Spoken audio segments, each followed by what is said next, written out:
If only life could start over again. That was the only thought in Chu Tianyao mind when the car accident happened. When he opened his eyes again, his head felt heavy and foggy, as if he hadn't fully woken up yet. Wait, where am I? Shouldn't I be in the car? Chu Tianyao blinked, taking in a small room around him. The yellowed white paint on the walls had an old-fashioned poster of pop idol Zhou Huimin pasted crookedly on it. The uneven cement floor and the entire environment were worlds apart from the luxurious villa he remembered. He clearly recalled sitting in his car on the way to the airport. But before reaching halfway, a shrill horn blared the next moment. A speeding truck slammed heat-in into his vehicle. Then everything went black. And now here he was. Am I dreaming? Chu Tianyao murmured, instinctively slapping himself across the face. Slap! The sharp sound echoed, followed by a stinging pain. Only then did he realize this wasn't a dream. Looking up, he caught sight of a mirror on the nightstand. In it, he saw a slightly younger, pale face around 20 years old. He wore a sleeveless white undershirt, his hair disheveled, and faint red veins showed in his bloodshot eyes, evidence of a recent hangover. What on earth is going on? Staring at this utterly unfamiliar face, Chu Tianyao still couldn't believe it. But suddenly, a flood of chaotic memories surged into his mind, causing excruciating pain. After several minutes, the agony gradually subsided. Chu Tianyao, clutching his head, now wore an expression of growing shock. Memories from 2 lives intertwined in his mind finally understood. He had been reincarnated, and the owner of this body just happened to share his name. Yet their fates were drastically different. In his previous life, he was a legend in China's business world, the youngest billionaire entrepreneur, an honorary alumnus of Harvard, a 30-year-old titan of industry. But good times didn't last. An international financial crisis erupted, devastating the stock market. Chu Tianyao's company suffered massive losses and teetered on the brink of bankruptcy. While desperately scrambling to save his business, he never expected to die in a car crash along the way. Now, waking up, he was still Chu Tianyao, but the entire world had changed beyond recognition. Gradually, he sorted through the memories of this new body. Chu Tianyao, born in 1972, age 21, dropped out of middle school. He'd been unruly since childhood, the local king of the kids. His mother, Nie Yufan, died of illness when Chu Tianyao was 3, leaving behind a younger sister 3 years his junior. His father, Chu Tianshan, was a workshop supervisor at a state-owned distillery in the county town. By 1990 standards, this was a relatively well-off family. Tragically, just 3 months ago, shortly after Chu Tianyao's marriage, his father succumbed to illness and passed away. Wait, I'm married? Chu Tianyao's expression shifted. Never in his past life 30 years of bachelorhood had he imagined that a single reincarnation would land him with a wife overnight. As Chu Tianyao struggled to process this, loud noises erupted from the adjacent room. Bang! In the living room, a middle-aged man in a security guard uniform slammed his cup onto the floor, glaring venomously at the woman before him. Luna, don't forget who you are. Old Chu is dead now. I'm giving you 3 days to pack up and get that bastard out of here. You're also 3 months behind on rent and utilities. If you don't pay, I'll have the security team come move your stuff. At these words, Luna paled. She quickly poured another glass of water and handed it to the man. Team leader Zhou, please give me a few more days. As soon as I get paid, I'll settle the rent first, she pleaded. Seeing her delicate features, Zhou Yongjun softened slightly, a sly smile creeping onto his face. Luna, I'm not trying to pressure you, it's factory policy. Your family no longer qualifies for housing in the staff compound. Besides, how much do you even earn? How long can you keep supporting that good for nothing? Eventually, you'll end up homeless. He sighed dramatically, feigning sympathy. Look at your hands wrinkled from all that hard work in the packaging, Shijian. It breaks my heart to see you suffer like this. I appreciate your concern, team leader Zhou, but my job is none of your business, Luna replied firmly. Hearing this, Zhou Yongjun's eyes narrowed with displeasure. Don't be stubborn. Don't I know what kind of person Chu Tianyao is? What kind of future do you think you'll have with him? His gaze drifted back to Luna's youthful, beautiful face. Reaching out as if to take the water glass, he instead grabbed her hands tightly. Luna, I'm not abandoning you. A relative of mine runs a dance hall in the city. Just say the word, and I can get you a night shift job there. All you need to do is drink with customers. The pay's far better than your packaging job. As he spoke, his grip tightened. Feeling Zhou's greasy hands on her, Luna panicked and tried to pull away. Zhou Yongjun, let go, she cried. But Zhou ignored her. Chu Tianyao was always out drinking, rarely home at night. He never expected the rascal to be here today. He'd been scheming relentlessly to get her. Today, he was determined to succeed. Just as lust flared in Zhou Yongjun's eyes, a figure suddenly burst from the bedroom beside the living room. "You're dead." Before Zhou could react, Chu Tianyao charged into the room and punched him square in the face, sending him crashing to the ground. The scene unfolded too fast. Even Lu Na froze, staring dumbfounded at Chu Tianyao, who now stood protectively in front of her. "See Chu Tianyao? How are you here?" she stammered. Zhou Yongjun sat sprawled on the floor, eyes wide with panic. He hadn't expected Chu Tianyao to be home today. "This is my house, you idiot," Chu Tianyao sneered coldly, his gaze icy enough to send chills down one's spine. "Looks like you've got a death wish daring to touch my woman." Zhou felt a pang of fear. True, Chu Tianyao was a notorious troublemaker, always hanging out with thugs and brawling. Zhou worried he might resort to violence. Scrambling to his feet, Zhou glared hatefully at Chu Tianyao and Lu Na. "Don't get cocky, Chu Tianyao. Your old man's dead. Who's left to protect you in this factory?" With that threat, knowing Chu Tianyao had ruined his plans, Zhou fled without lingering. "That little bastard. I won't rest until I kick your whole family out of this compound. My name isn't Zhou." Storming down the hallway and out of the building, Zhou cursed furiously under his breath. As he spoke, he realized something fell off his mouth was leaking air. Instinctively touching his teeth, he discovered Chu Tianyao had knocked out one of his front teeth. Enraged, he spat in fury. Had Chu Tianshan still been alive, Zhou would never have dared confront him like this. After all, Chu Tianshan was a workshop supervisor, a rank above a mere security squad leader like himself. But now that Chu Tianshan was gone, Zhou had nothing to fear. Only by driving Chu Tianyao's family out could he smoothly use backdoor connections to claim this coveted staff housing unit for himself. Chapter 2. The Prodigal Son. Chu Tianyao. After Zhou Yongjun was driven away by Chu Tianyao, Lu Na's expression in the living room was devoid of any joy, instead deepening into a frown of concern. "How could you strike him? Zhou Yongjun's brother-in-law is Li, the head of the finance department at the factory. You have now provoked him, and our days ahead will surely be more difficult." Lu Na's face was clouded with worry, seemingly regretting not intervening to stop Chu Tianyao earlier. Zhou Yongjun was notorious for holding grudges within the factory. As merely a packaging worker, how could she dare to offend such a figure? Gazing at the woman before him, Chu Tianyao took a moment to observe her more closely. Although clad in the factory-issued safety attire, Lu Na's graceful figure could not be concealed. Her long hair was tied back for practicality, revealing a delicate oval face that caught Chu Tianyao's attention. In his past life, he had encountered countless women of varying beauty. The internet celebrities and actresses he had seen were, in his eyes, merely products of cosmetic surgery.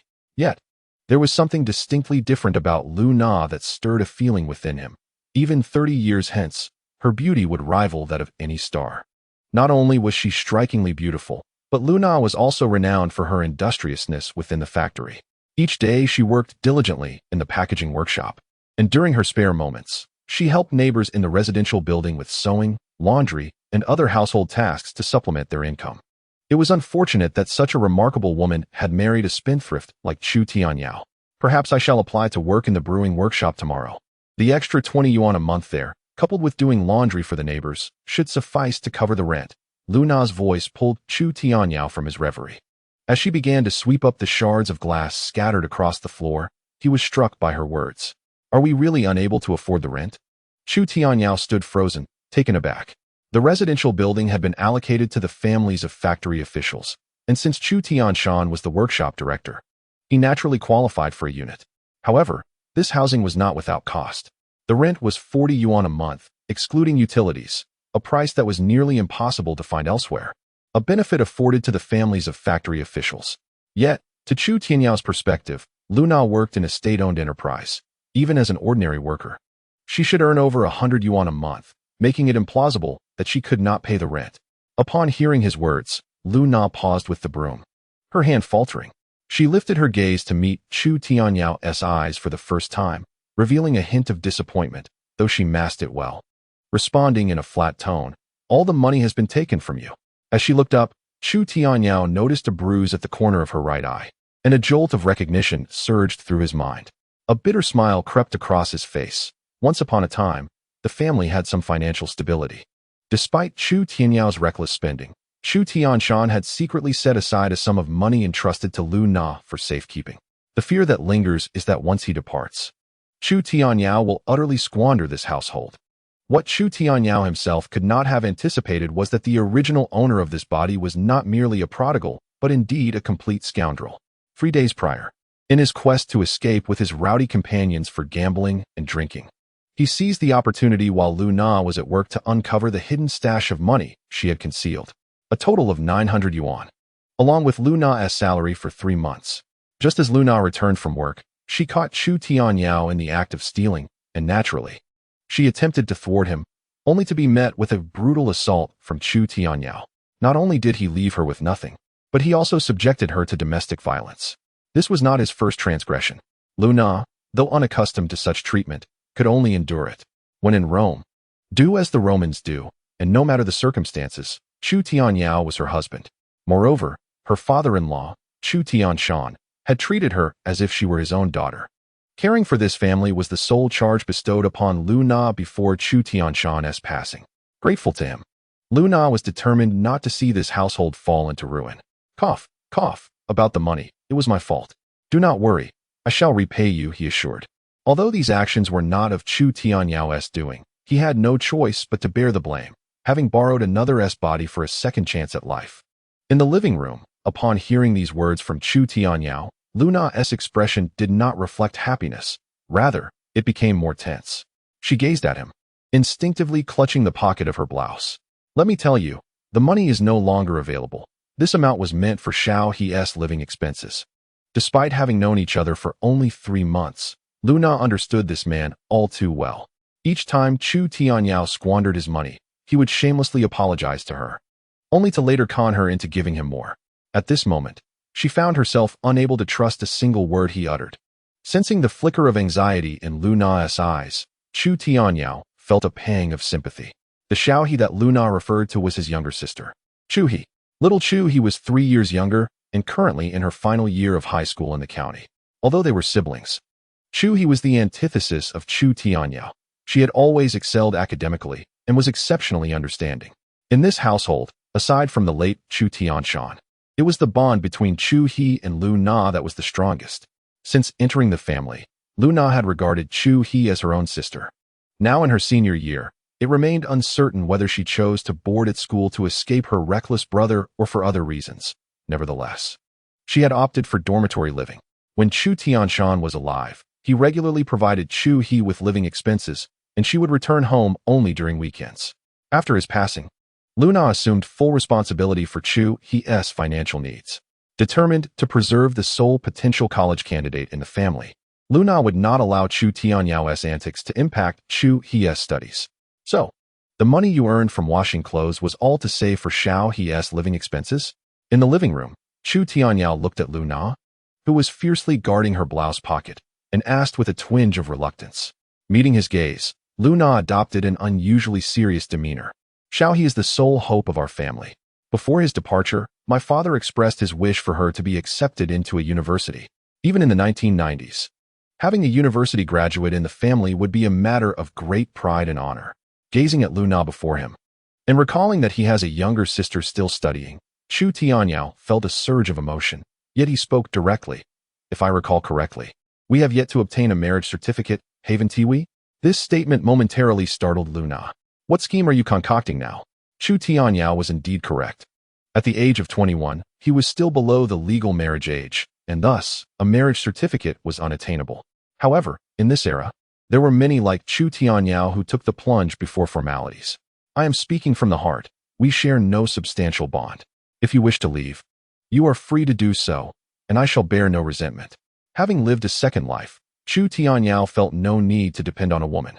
Moreover, having learned of Lu Na's plight, his heart was filled solely with sympathy for her. Therefore, he genuinely hoped Lu Na would depart and pursue the life she desired. Little did Chu Tianyao expect that as soon as he uttered these words, Lu Na would suddenly become emotionally agitated. Are you trying to drive me away? You wish to cast me out? Even when faced with Chu Tianyao's theft or domestic abuse, Lu Na had never felt such profound sorrow. But upon hearing these words, tears streamed down her face. In this era, divorce was a taboo subject, and being cast out by one's husband would leave a woman with little pride to return to her family. You misunderstand. I do not wish to expel you. Could you please refrain from crying? Let us pretend I never said that. Chu Tianyao, unable to bear the sight of a woman weeping, found himself overwhelmed as he witnessed Lu Na's tears pouring forth. Having just traversed into this new life, he was still grappling with the prevailing values. He belatedly comprehended the implications of divorce for women during this time. I know you indulge in revelry outside and harbor no feelings for me. But I promised my father that since I married into the Chu family, I am one of you. Additionally, I cannot entrust Xiaohe to you. Lu Na shook her head, wiping her tears, and continued to gaze at Chu Tianyao. I know you have long wished to rid yourself of me. That is fine. Once Xiaohe is accepted into university, you may do as you please. With a glance at Chu Tianyao, she picked up her work attire from the table and said, I am going to work now. You drank all night, and there is food I prepared on the table. We can't afford meat. Make do with it. With that, she turned and walked towards the door. Watching Lu Na leave, Chu Tianyao felt a sense of unease. Once, he had risen from nothing to a fortune worth billions. He had never felt indebted to anyone in this manner. Rest assured, I will repay you, his voice echoed in the living room. As Lu Na stepped outside, her figure froze momentarily. Were it any other time, she would have dismissed Chu Tianyao's words entirely. Yet, for reasons unknown, she sensed an unusual change in him today. She could only hope that this fellow truly intended to turn over a new leaf. Lu Na sighed inwardly and continued on her way. In the living room, Chu Tianyao gazed at Lu Na's departing figure, feeling an intense frustration boiling within him. With a resounding thud, he struck the wall beside him, exhaling sharply, Damn it, I, Chu Tianyao, have never wronged anyone, let alone a woman. He had made up his mind. Although the reckless Chu Tianyao was no more. Having inherited this body and this household, it was now his responsibility. He glanced at the meager meal laid out on the table, a bowl of tofu and greens, accompanied by a plate of stir-fried cabbage. These two simple dishes constituted the household sustenance for the day. For the sake of no one else, he could not allow himself to live such a humdrum existence. Yet, Lu Na was not entirely mistaken. Having just emerged from a night of heavy drinking, he indeed felt quite hungry. Despite the simplicity of the fare, Chu Tianyao bore no disdain for it. He was no stranger to hardship. During his entrepreneurial beginnings, he had subsisted on instant noodles and even slept at his office desk. As he ate, Chu Tianyao pondered how to amass his first fortune in this unfamiliar era. After all, he had already proclaimed his intentions, and failing to deliver would only bring him embarrassment before his wife. Casting his gaze upon an old-fashioned radio on the table, he casually switched it on. The household had once owned a television, but shortly after Chu Tianshan's death, Chu Tianyao had surreptitiously sold it to fund his gambling. With a crackle, the radio came to life as he tuned into a station. Good morning, listeners. Today is February 28th, 1993, Sunday, the 8th day of the second lunar month. Welcome to the news and newspaper summary segment, a melodious female voice announced. Upon hearing it, Chu Tianyao paused momentarily. As a modern radio enthusiast, he was quite familiar with such news summaries. If memory served him correctly, the host of this program was none other than Teacher Yufeng. With the abolition of grain coupons, national grain prices had surged, ushering in a new era of abundance where citizens no longer relied on ration cards. The Fengjiu Group in Xishan Province received delightful news, as its fragrant Fengjiu liquor had garnered widespread acclaim since its release. Next month, the 64th dedicated line from the Institute of High Energy Physics at the Chinese Academy of Sciences was set to officially launch, marking the nation's connection to its first dedicated line. Chu Tianyao set down his bowl, engrossed in the radio's announcements, his mind drifting into contemplation. This was the early 1990s. The removal of grain coupons signified the establishment of a domestic market economy, rising prices, currency devaluation, and the era of commodity economy had officially commenced. With the historical memories of the next 30 years coursing through him, Chu Tianyao felt his heart racing, as if the entire world were whispering its secrets to him. Welcome to the 1990s, an era characterized by unrestrained growth and rapid economic development within the nation. For Chu Tianyao, failing to make a significant impact would be a disservice to his identity as a time traveler. In 1993, in Hangzhou, Jack Ma was merely an English teacher, and the young pony Ma had just graduated from the computer department of Shenzhen University. Meanwhile, the honest Lei, who had a penchant for millet, was just a junior employee at Kingsoft. For Chu Tianyao, this period represented a world abundant with opportunities, filled with excitement. He turned his attention back to the meal before him, only to find it rather unappetizing. A skilled cook cannot create a feast without ingredients. His immediate task was to alleviate his family's plight. After taking a few uninterested bites, he closed the door and departed. As he exited, he distinctly sensed the curious gazes of several onlookers around him. Residing within the same building, they were undoubtedly aware of the commotion caused by Zhou Yongjun earlier that day, a matter that could not be concealed from the neighbors. However, Chu Tianyao chose to disregard their stares, securely locking the door behind him and making his way to the factory. His foremost objective today was to secure funds. At the very least, he needed to repay Lu Na and help the family navigate through their current difficulties. If his memory served him correctly, the factory owed him a sum of 600 yuan in severance pay. Chu Tianshan, after all, had been a workshop director, a position of moderate authority within the Yongning distillery.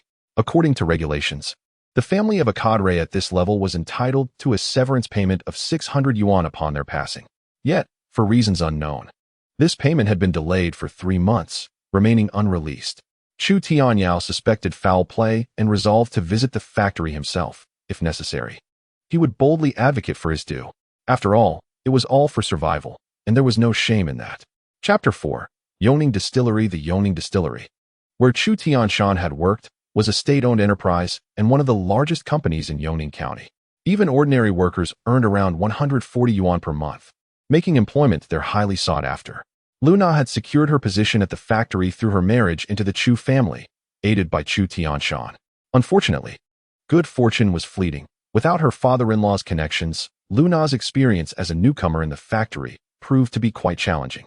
The family housing was situated within the factory premises, allowing Chu Tianyao to reach the office building in under 10 minutes.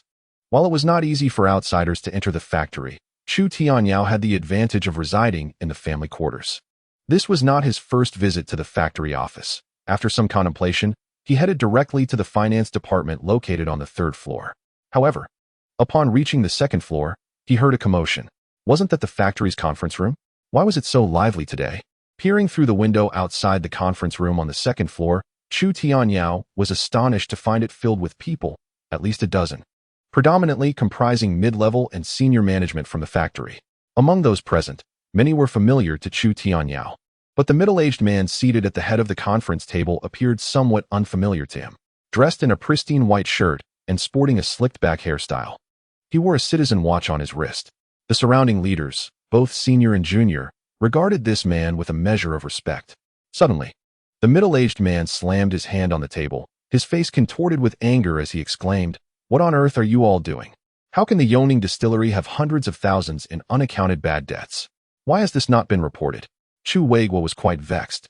Having just been appointed as the director of the Yongning distillery in Yongning County, he had uncovered numerous issues within the factory upon his arrival. "Director Chu, this cannot solely be blamed on us. Our finance department has always been understaffed, and we have relied on outdated accounting methods. It is only natural for there to be some discrepancies in the accounts," one of the older ministers responded. "Indeed, Director Chu, you come from above and may not understand the difficulties faced by us small distilleries. With the rising grain prices, our costs have also surged, and consequently, our profits have diminished significantly." In the conference room, upon hearing Chu Weiguo's inquiry, the 2 senior ministers offered their justifications. Chu Weiguo furrowed his brow. He understood that the matter was not so straightforward. However, as a newcomer, he was cautious not to act too aggressively, lest it backfire. As the saying goes, a strong dragon cannot overpower a local snake. Although he was a newly appointed official, he found himself at a loss against these seasoned veterans. In this era, computers were not yet prevalent, making the role of the finance department's accountant particularly crucial. The financial records of the Yongning distillery, if laid out, could likely fill half the conference room. Even though it was evident that some were manipulating the figures, Chu Weiguo struggled to find concrete evidence. Meanwhile, just outside the conference room, Chu Tianyao, eavesdropping on the exchange, could not help but smirk coldly. He had heard his father mention that there were individuals within the factory who had long been lining their own pockets. And the accumulation of financial issues at the Yongning distillery was a glaring manifestation of this. It was a problem laid bare, yet exceedingly intricate. These old-timers seemed emboldened, confident that the newly appointed Director Chu would be unable to trace the origins of these bad debts. After observing the situation in the conference room, Chu Tianyao quietly ascended the stairwell. In this age, even state-owned enterprises lacked dedicated audit teams and computerized records, making it nearly impossible to uncover these long-standing accounts. However, upon hearing these matters, an idea suddenly sparked in his mind. He promptly made his way to the finance department on the third floor, forcefully pushing the door open and striding inside. The office clearly had not anticipated a visitor at this moment. With a startled scream, a young woman hastily adjusted her skirt and rose from behind her desk. Sitting in the office chair, Li Boming glared at the intruder with a darkened expression. "Don't you know to knock before entering?" Ignoring his words, Chu Tianyao walked straight to the desk and unceremoniously sat down. "Is the head of the finance department, Li Boming, present?" Observing the young man in his early 20s before him, Li Boming, his expression grim, inquired, "Young man, which workshop do you belong to that you dare to speak to me in such a manner?" Chu Tianyao smiled lightly and replied, "Chu Tianshan is my father. I have come today to collect the compensation fund, and if my memory serves me correctly, the factory does have a regulation regarding this matter." Upon hearing this, Li Boming's demeanor shifted as he smirked. So you're from the old Chu family. As for the compensation fund, the factory indeed has a policy in place. However, as you are aware, the financial situation here is rather strained. Once things stabilize, the funds will be dispersed. For now, you may return. Li Boming's tone was clearly dismissive. Despite the factory's financial strain, it was hard to believe that they could not dispense a mere 600 yuan in compensation. It was evident that he intended to pocket the money. After all, such underhanded dealings were not unfamiliar to him as the head of the finance department. Noting the calculating glint in Li Boming's eyes, Chu Tianyao chuckled. "If I am not mistaken, Minister Li of the procurement department must be the father of Section Chief Li, correct? I have heard from my father that our Yongning distillery annually purchases base liquor from the local small distilleries. This must be overseen by Minister Li, I presume? Our distillery produces only 800 tons annually, yet somehow, we manage to exceed 1,000 tons in output. Can you guess where that excess 200 tons comes from?" Before he could finish, Li Boming's expression shifted dramatically. "Enough." He slammed his hand on the table, abruptly interrupting Chu Tianyao. Turning to a woman beside him, he commanded, "You, leave." Once she exited the office, he turned back to Chu Tianyao with a darkened countenance. "Young man, I do not know what you are insinuating, but I advise you to refrain from spreading rumors, or you will find yourself in a precarious situation." Unfazed by Li Boming's threat, Chu Tianyao remained undeterred. Having hit rock bottom financially, he felt liberated by the absence of fear. There is no need for threats. I believe Section Chief Li is well aware of who I am. If my words were to reach Factory Director Chu downstairs, I cannot guarantee what might ensue. With that, Chu Tianyao stood calmly to leave. However, at that moment, a hand abruptly pressed down on his shoulder. "Brother Chu, how could you say such things? I have worked alongside old Chu for quite some time. It's merely a small compensation fund, and I shall arrange for it to be given to you promptly." Instantly shedding his previous arrogance, Li Boming's demeanor transformed, and he chuckled while patting Chu Tianyao's shoulder, retrieving a stack of cash from his desk. With a uniform appearance of 4 heads, there were at least 20 bills. Accepting the 2,000 yuan handed to him, Chu Tianyao extracted 6 bills and tossed the remainder back onto Li Boming's desk. "I will only take what is rightfully mine. As for the rest, it is too hot to handle." With that, he disregarded Li Boming's astonished expression and exited the office without a backward glance. After Chu Tianyao departed, Li Boming finally collapsed into his chair. Gazing at the stack of cash on the table, his expression oscillated between joy and despair. He was uncertain about the extent of Chu Tianyao's knowledge regarding the inner workings of their dealings. However, should this information reach the ears of the newly appointed Director Chu, both he and his father could find themselves in dire straits. It was imperative to keep an eye on this young man. As Li Boming stared toward the office door, a glint of malice surfaced in his eyes. Chapter 5. Spring Breeze Restaurant. Upon exiting the factory's administration building, Chu Tianyao could still faintly hear the sounds of a meeting taking place in the second-floor conference room. It appeared that the newly arrived Director Chu was not to be underestimated. Chu Tianyao pondered the situation. The acquisition of base liquor from small distilleries was a well-known secret within the entire liquor industry. The matter itself was innocuous. It was merely that Li Boming and his father had manipulated the pricing of the base liquor, which would undoubtedly crumble under scrutiny. He had only heard his father, Chu Tianshan, mention it casually. The intricate details eluded him. However, after overhearing the discussions in the conference room, Chu Tianyao had taken the opportunity to test Li Boming, only to discover that the man was rather unstable. If he recalled correctly, it would not be long before state-owned enterprises underwent significant restructuring, and the Yongning distillery would likely not escape its fate. Individuals like Li Boming and his father, who were akin to parasites, were bound to meet a grim end. Therefore, the additional 1,400 yuan was something Chu Tianyao dared not touch. Calculating the time, it was barely noon, and Lu Na had yet to finish her shift. With no desire to return home, he decided to head outside the factory. Outside the distillery's main entrance, as Chu Tianyao stepped out, he looked up to see a flamboyant red Jialing motorcycle approaching. "Yao Ge, hop on. Yin Pengzi invited us to lunch at the Spring Breeze restaurant." The motorcycle halted right in front of him, and its rider, a young man clad in jeans, called out to him.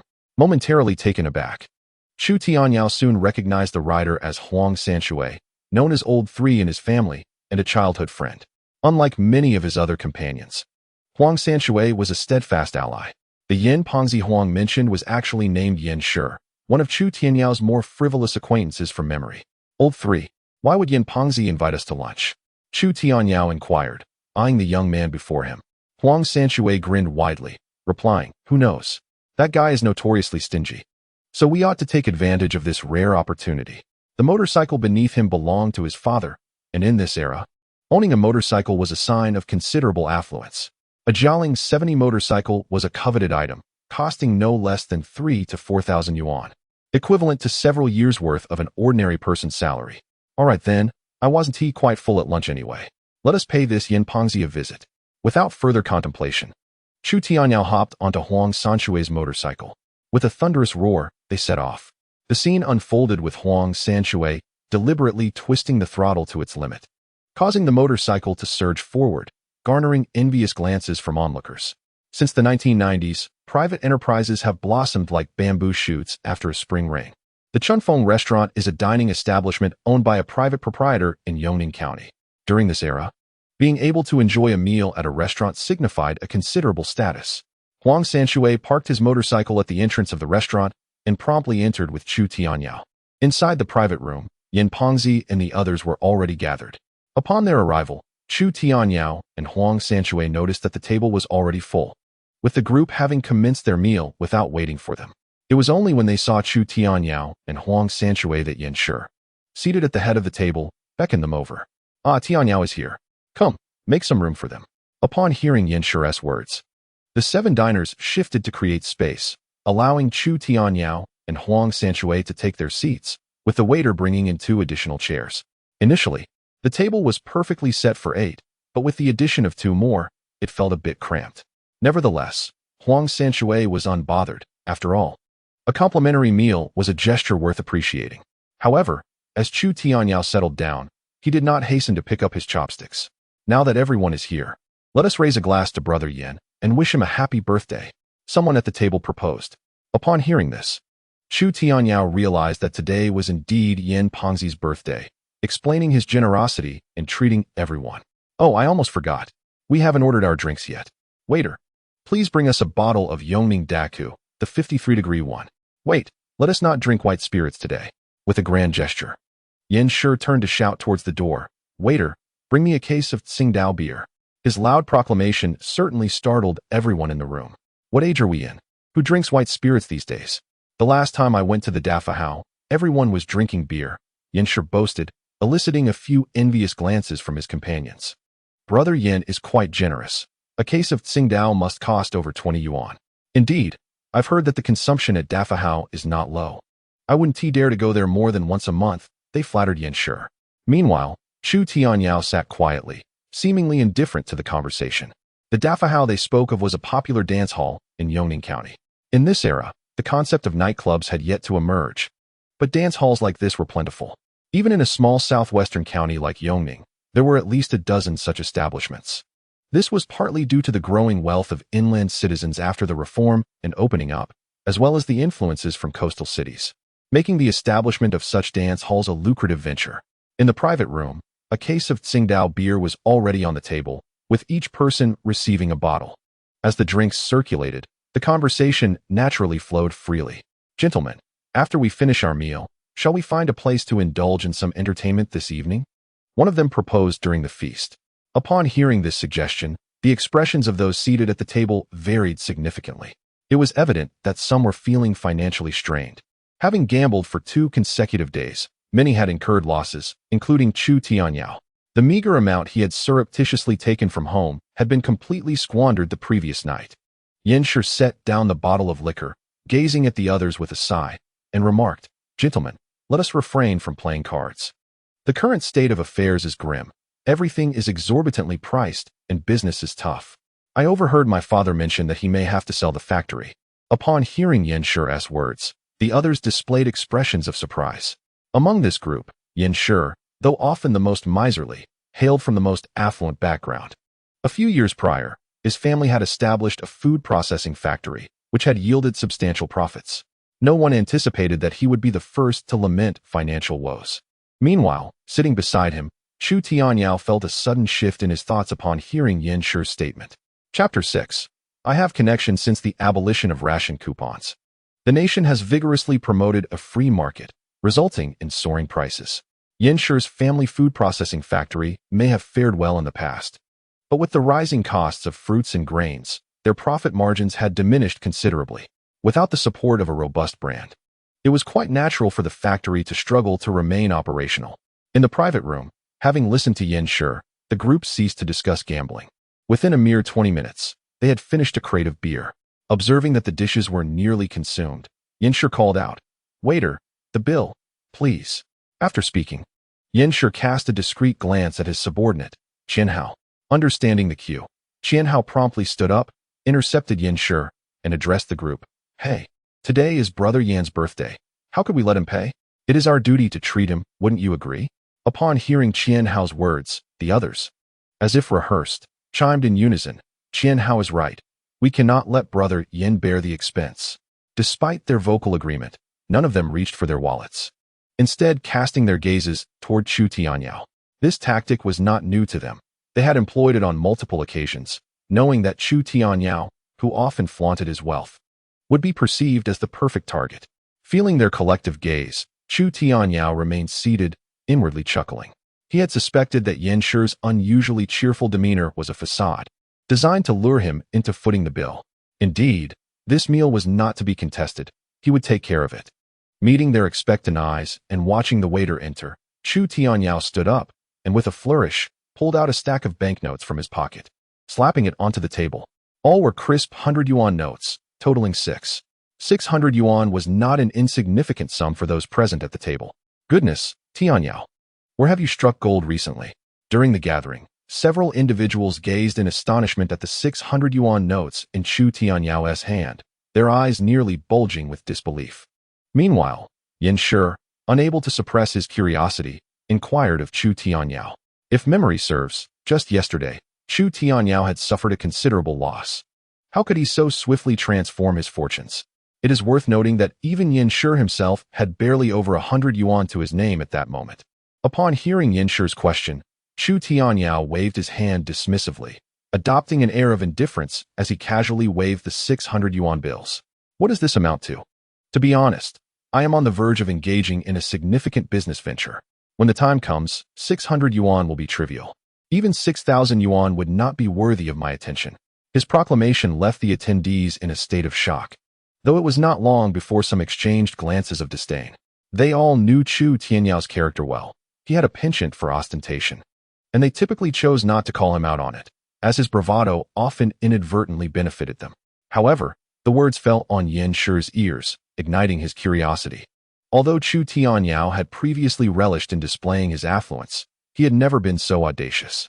Today, his demeanor suggested a newfound confidence. Could it be that he had truly stumbled upon a lucrative opportunity?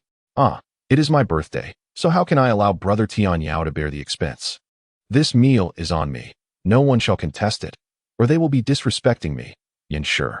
With that, he swiftly intervened, producing a 50 yuan note and handing it to the waiter. The others at the table were taken aback. They had initially planned to play a trick on Chu Tianyao. Yet unexpectedly, Yanshi chose to pay the bill himself. 50 yuan for a meal is a sum that represents nearly half a month's salary for an ordinary person. After the meal, as the group began to disperse, Yanshi discreetly pulled Chu Tianyao aside into a corner a smile gracing his chubby face. Tianyao, we are all brothers here. If you truly have discovered a path to wealth, do not forget to lend a hand to your brother. Curiosity brimmed within him. He knew only that Chu Tianyao resided in the staff quarters of the Yongning distillery, yet he was unaware of the specifics of his family's business. Observing Chu Tianyao's confident demeanor earlier had left him pondering. In response to Yenshi's earnest inquiry, Chu Tianyao adopted a somewhat enigmatic expression, glancing around to ensure no one was eavesdropping. Once assured of their privacy, he leaned closer to Yenshi and said, "As brothers, I shall not keep this from you. Are you aware that a new high-ranking official has recently joined Yongning Distillery? A high-ranking official?" Yenshi was momentarily taken aback by Chu Tianyao's theatrics. But then he recalled a conversation with his father, Yen Dahai.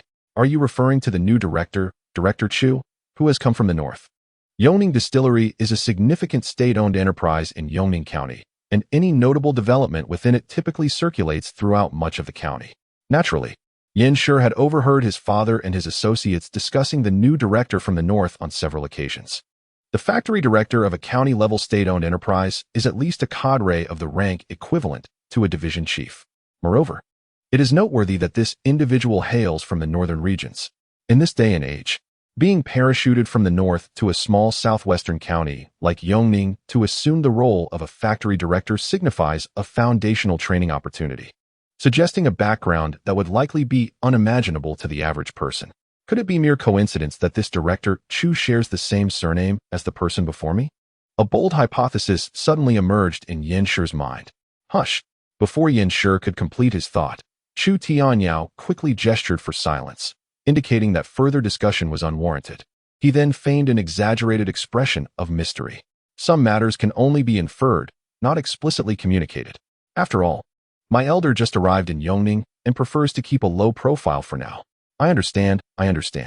However, I'm merely curious. Why have I never heard you mention this relative before? Yenshi observed Chu Tianyao's pretentious demeanor, which nonetheless bore hints of pride, and expressed his confusion. Given his understanding of Chu Tianyao, this did not seem like the behavior of someone who typically shunned the spotlight. Well, it's a long story. My father did not heed the family's arrangements and insisted on heading south to work at the grassroots level. Consequently, our relationship has been strained over the years, and he never shared these matters with me.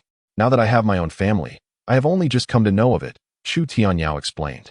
To be frank, I am determined to achieve great success this time, to show those who look down on me what I am capable of. At this point, Chu Tianyao cast a sidelong glance at Yenshi, thinking that he was close to ensnaring him in his scheme. As anticipated, upon hearing Chu Tianyao's words, Yenshi's imagination began to conjure images of a prestigious family background with 3 generations in government service. Brother Yao, what kind of major business were you referring to earlier? Yenshi asked eagerly, his gaze fixed on Chu Tianyao. Unbeknownst to him, his manner of address had subtly shifted. If Chu Tianyao indeed possessed such a background, being associated with a state-owned giant like the Yongning Distillery, any business venture he undertook would surely be lucrative. Hold your horses.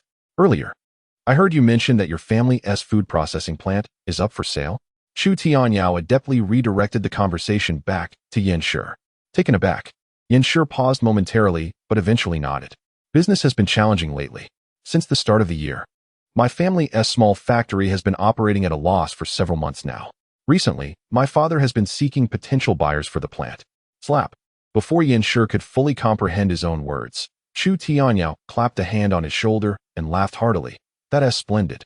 Why not sell your family's food processing plant to me? Chapter 7. The deceptive scheme. Chu Tianyao intends to acquire my family's food processing plant? Upon hearing this, Yenshi was initially taken aback, but soon found himself exhilarated. Did I hear you correctly, Brother Yao? You want to buy my family's factory? His excitement was tinged with a hint of skepticism.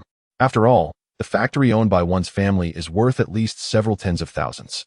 Such a sum, when placed in the town of Yongning, is not something many can readily offer. However, upon further reflection, if it is indeed the person behind Chu Tianyao, then this trivial amount would be inconsequential to such a figure. Brother Yao, if that is the case, it would be splendid. I shall take you to meet my father right away, exclaimed Yenshi, his face alight with excitement as he prepared to drag Chu Tianyao to his father Yen Dahai's factory. Calm down. I must first discuss this matter with the elders at home. Although purchasing a small factory may not be a significant affair, it requires their consent, Chu Tianyao advised. Observing Yan Shi's impatience. Realizing his own eagerness, Yan Shi acknowledged that Chu Tianyao was not the one to make the final decision. It was likely the people behind him who needed to give their approval. Let us not delay. This afternoon will suffice. I will visit your family's factory. And if it proves suitable, we can then discuss the acquisition, Chu Tianyao suggested to Yan Shi. Upon hearing this, Yan Shi's face brightened with anticipation. Very well. I shall go inform my father at the factory, he replied, unable to contain his excitement as he rushed out, having been scolded by his father for being a waste. If he could indeed help sell the factory today, it would be a monumental achievement. Watching Yan Shi's jubilant retreat, a playful smile crept onto Chu Tianyao's face. It was fortunate that the simple-minded Yan Shi was involved. Had it been someone else, his words might not have had the same persuasive impact. Little did Yan Shi realize that due to this very meal, he had unwittingly fallen into Chu Tianyao's impromptu paternal scheme. Outside the Chunfeng restaurant, Yan Shi departed first. And naturally, the rest of the group lost interest.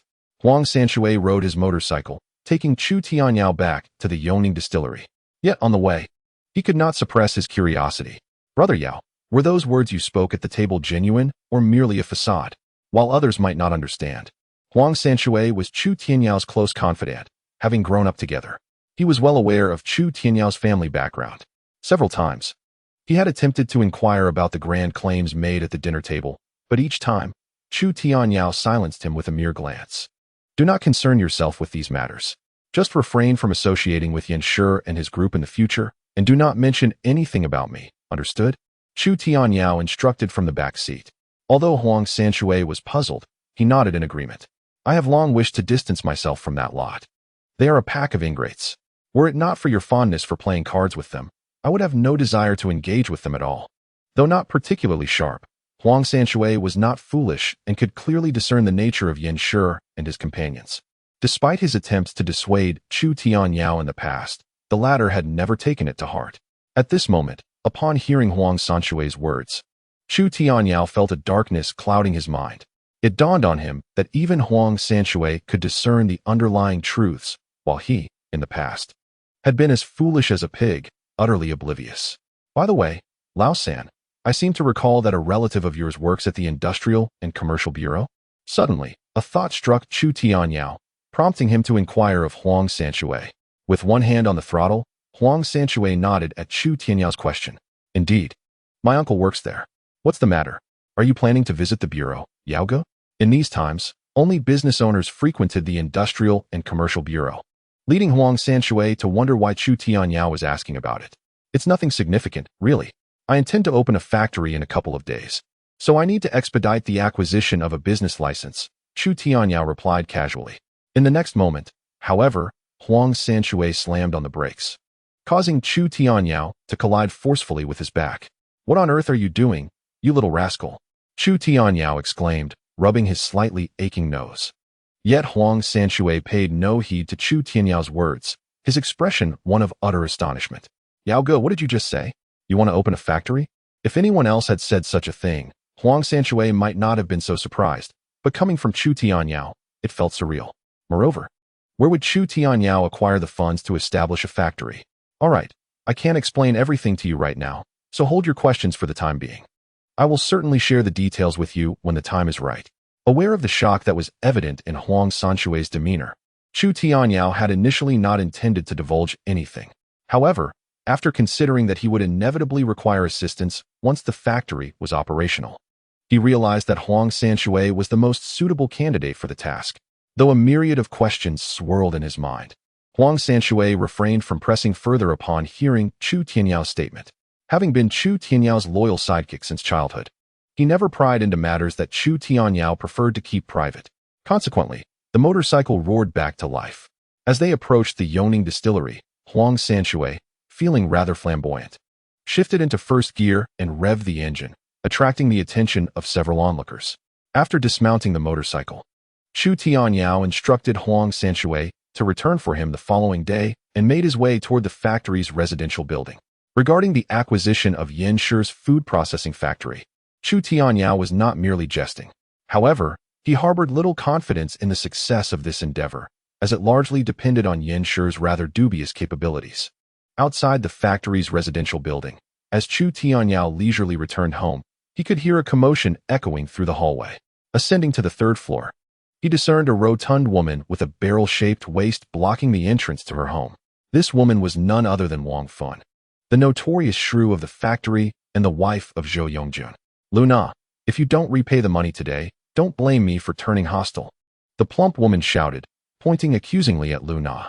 In the room, Luna, displaying a troubled expression, said, "Sister Wang, I truly have no money these days. Besides, didn't we agree initially? I would wash your clothes for 3 months, and that 100 yuan was an advance on my wages." Luna, perplexed by the sudden change of heart from Wang Fun, wondered why today things were different. "Who said we had an agreement? Can't I simply decide not to let you wash them anymore? Hurry and return the money. Don't claim you're broke. I just saw you give that little girl some money." In response to Luna's remarks, Wang Fun disregarded her completely, placing her hands on her hips and scoffing. I only felt sympathy for you because you appeared pitiful, but I never imagined you, a cunning vixen, would dare to seduce my man. You truly are a shameless wretch. Who are you calling shameless? I want to allow you to speak ill of my sister-in-law." At that moment, a slender figure burst forth, shouting at Wang Fun. However, Luna quickly restrained the individual, urgently advising, "Xiao He, this is none of your business. You should return to school." Today being Sunday, Chu He would typically return home each weekend to collect her living expenses, and she happened to witness this incident. Given her close bond with Luna, she could not bear to see her friend being bullied. Yet, Luna's gentle disposition rendered her no match for Wang Fun. In the family quarters, onlookers had gathered in the corridor. Hearing Wang Fun's words, they cast disdainful glances at Luna. Luna, being quite attractive, naturally drew attention in the complex, and countless rumors had circulated about her. This morning, Zhou Yongjun had just faced embarrassment, and now his wife sought conflict, which seemed rather suspicious. Meanwhile, in the corridor, upon hearing the venomous words of the spiteful woman, Chu Tianyao was consumed by anger, pushing through the crowd and striding out. At the door, Wang Fun paid no heed to Luna and Chu He, but with a mocking tone remarked, "Humph. Everyone in this factory's family quarters knows that Chu Tianyao is a spendthrift, rarely home. It hasn't been long since old Chu left, and already this young wife is flitting about to others' homes." After saying this, Wang Fun turned to the gathering female neighbors. "You all better keep an eye on your husbands. Who knows if the clothes your men are wearing were washed by this vixen? Wearing clothes cleaned by her might just steal their very souls." Wang Fun's words were a blatant attempt to tarnish Luna's reputation. It was well known that Luna washed clothes for others, often collecting them from their homes. However, with Wang Fun's spin on the matter, it took on an entirely different connotation. Given Luna's beauty, it was unrealistic to assume the older men in the complex harbored no improper thoughts. Consequently, many had already resolved that they would no longer allow Luna to wash their husbands' garments. Observing the crowd's response, Wang Fun's eyes gleamed with a hint of triumph. She came today, feigning a need for money, her true intention being to vent her anger on her partner and to make Luna's life intolerable in the family quarters, thus forcing her to vacate the premises so she could seize the housing opportunity of the Chu family. "You vile woman, retract your previous statement." A chilling voice suddenly pierced through the air, just as Luna and Chu He were turning pale with rage. They looked up to find it was Chu Tianyao who had returned. "Chu Tianyao, have you lost your mind? Your wife owes me money, and you dare speak to me this way." Wang Fun's ire was palpable as she glared at him. Smack! Before her words could fully escape her lips, a resounding slap echoed through the corridor as Chu Tianyao raised his hand and struck Wang Fun squarely across the face. This shocking spectacle rendered all present, including Luna and Chu He, utterly speechless, who was unaware that Wang Fun's brother-in-law was Li Boming, the head of the accounting department. Typically, no one would dare to provoke such connections. Yet today, Chu Tianyao had audaciously slapped Wang Fun in front of everyone, and the repercussions could be dire. "Fine. You insolent brat. You dare strike me? I swear, if you do not return my money today, I will notify the security office and have your entire family thrown out of the complex." Wang Fun, having never endured such humiliation, seethed with rage. Smack! Another crisp slap resounded. Wang Fun, clutching her left cheek, never anticipated that Chu Tianyao would lift his hand once more and deliver a fierce blow to her right cheek. "Here is 100 yuan. Take it and leave swiftly." Do not think for a moment that I am oblivious to the schemes you and your husband are concocting. If you are dissatisfied, send that coward Zhou Yongjun to confront me. I have nothing to lose, and I will see to it that he pays dearly, Chu Tianyao declared, his face devoid of emotion as he tossed a 100 yuan note, completely disregarding Wang Fun's threats. His words struck a chord of fear in her heart. The entire complex was aware of Chu Tianyao's reputation as a ne'er-do-well, a delinquent since childhood. With Chu Tianshan deceased, no one could restrain him, and if truly provoked, he might resort to unpredictable actions. You insolent brat, do not get too cocky. Let us see how long you can maintain this bravado. Wang Fun, intimidated by Chu Tianyao's words, promptly retreated in defeat, clutching the money as she scurried away. Upon witnessing Chu Tianyao's return, the onlooking neighbors quickly averted their gazes, hastily pulling their husbands inside and shutting their doors. Are you both all right? After dealing with the malevolent Wang Fun, Chu Tianyao turned to the two women behind him. Luna shook her head, signaling that she was unscathed. Chu Tianyao then directed his gaze toward Chu He, who, as a southern girl, stood at a height of approximately 1.60 meters, with shoulder-length hair and clad in a worn school uniform. Though her complexion was fair, she appeared somewhat undernourished in Chu Tianyao's eyes. Since the appearance of Chu Tianyao, Chu He has not called him even once, indicating that the relationship between the siblings is rather strained. In future encounters, there is no need for civility towards them. Casting a glance at Chu He and Luna, Chu Tianyao casually uttered a phrase before striding into the house. Observing his retreating figure, Chu He's eyes brimmed with a hint of perplexity. Earlier today, Luna had mentioned that her troublesome brother seemed somewhat different. Initially, she had dismissed it, for one cannot expect a dog to change its nature. However, now, seeing Chu Tianyao again, she felt a tinge of surprise.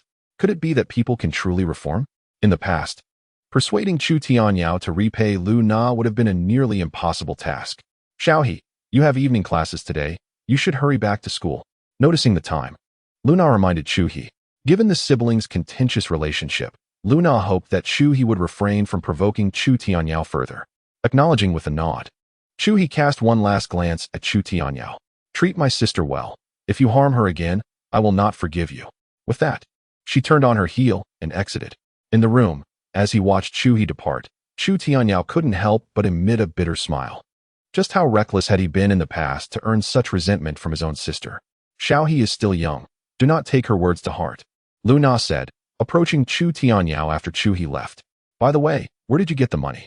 Compared to the slander from Wang Fun, Luna was more concerned about the 100 yuan Chu Tianyao had given her. Rest assured, I neither stole nor robbed. I plan to start a small business, and I should be able to repay you soon, he reassured her. Luna was momentarily taken aback by his words. She had not taken his earlier statement seriously, but it seemed that this time, Chu Tianyao was genuinely intent on earning money. Engaging in a small business was a better venture than indulging in drinking and gambling. For the first time in months of marriage, a smile graced Luna's face. She believed that Chu Tianyao's transformation might be a blessing from her father-in-law, Chu Tianshan. In the afterlife, while she spoke, Chu Tianyao entered the bedroom and began rummaging through drawers. Upon seeing this, Luna's face turned pale, filled with despair. There's no money left at home. What are you doing? Indeed, hopes that arise swiftly often shatter even faster.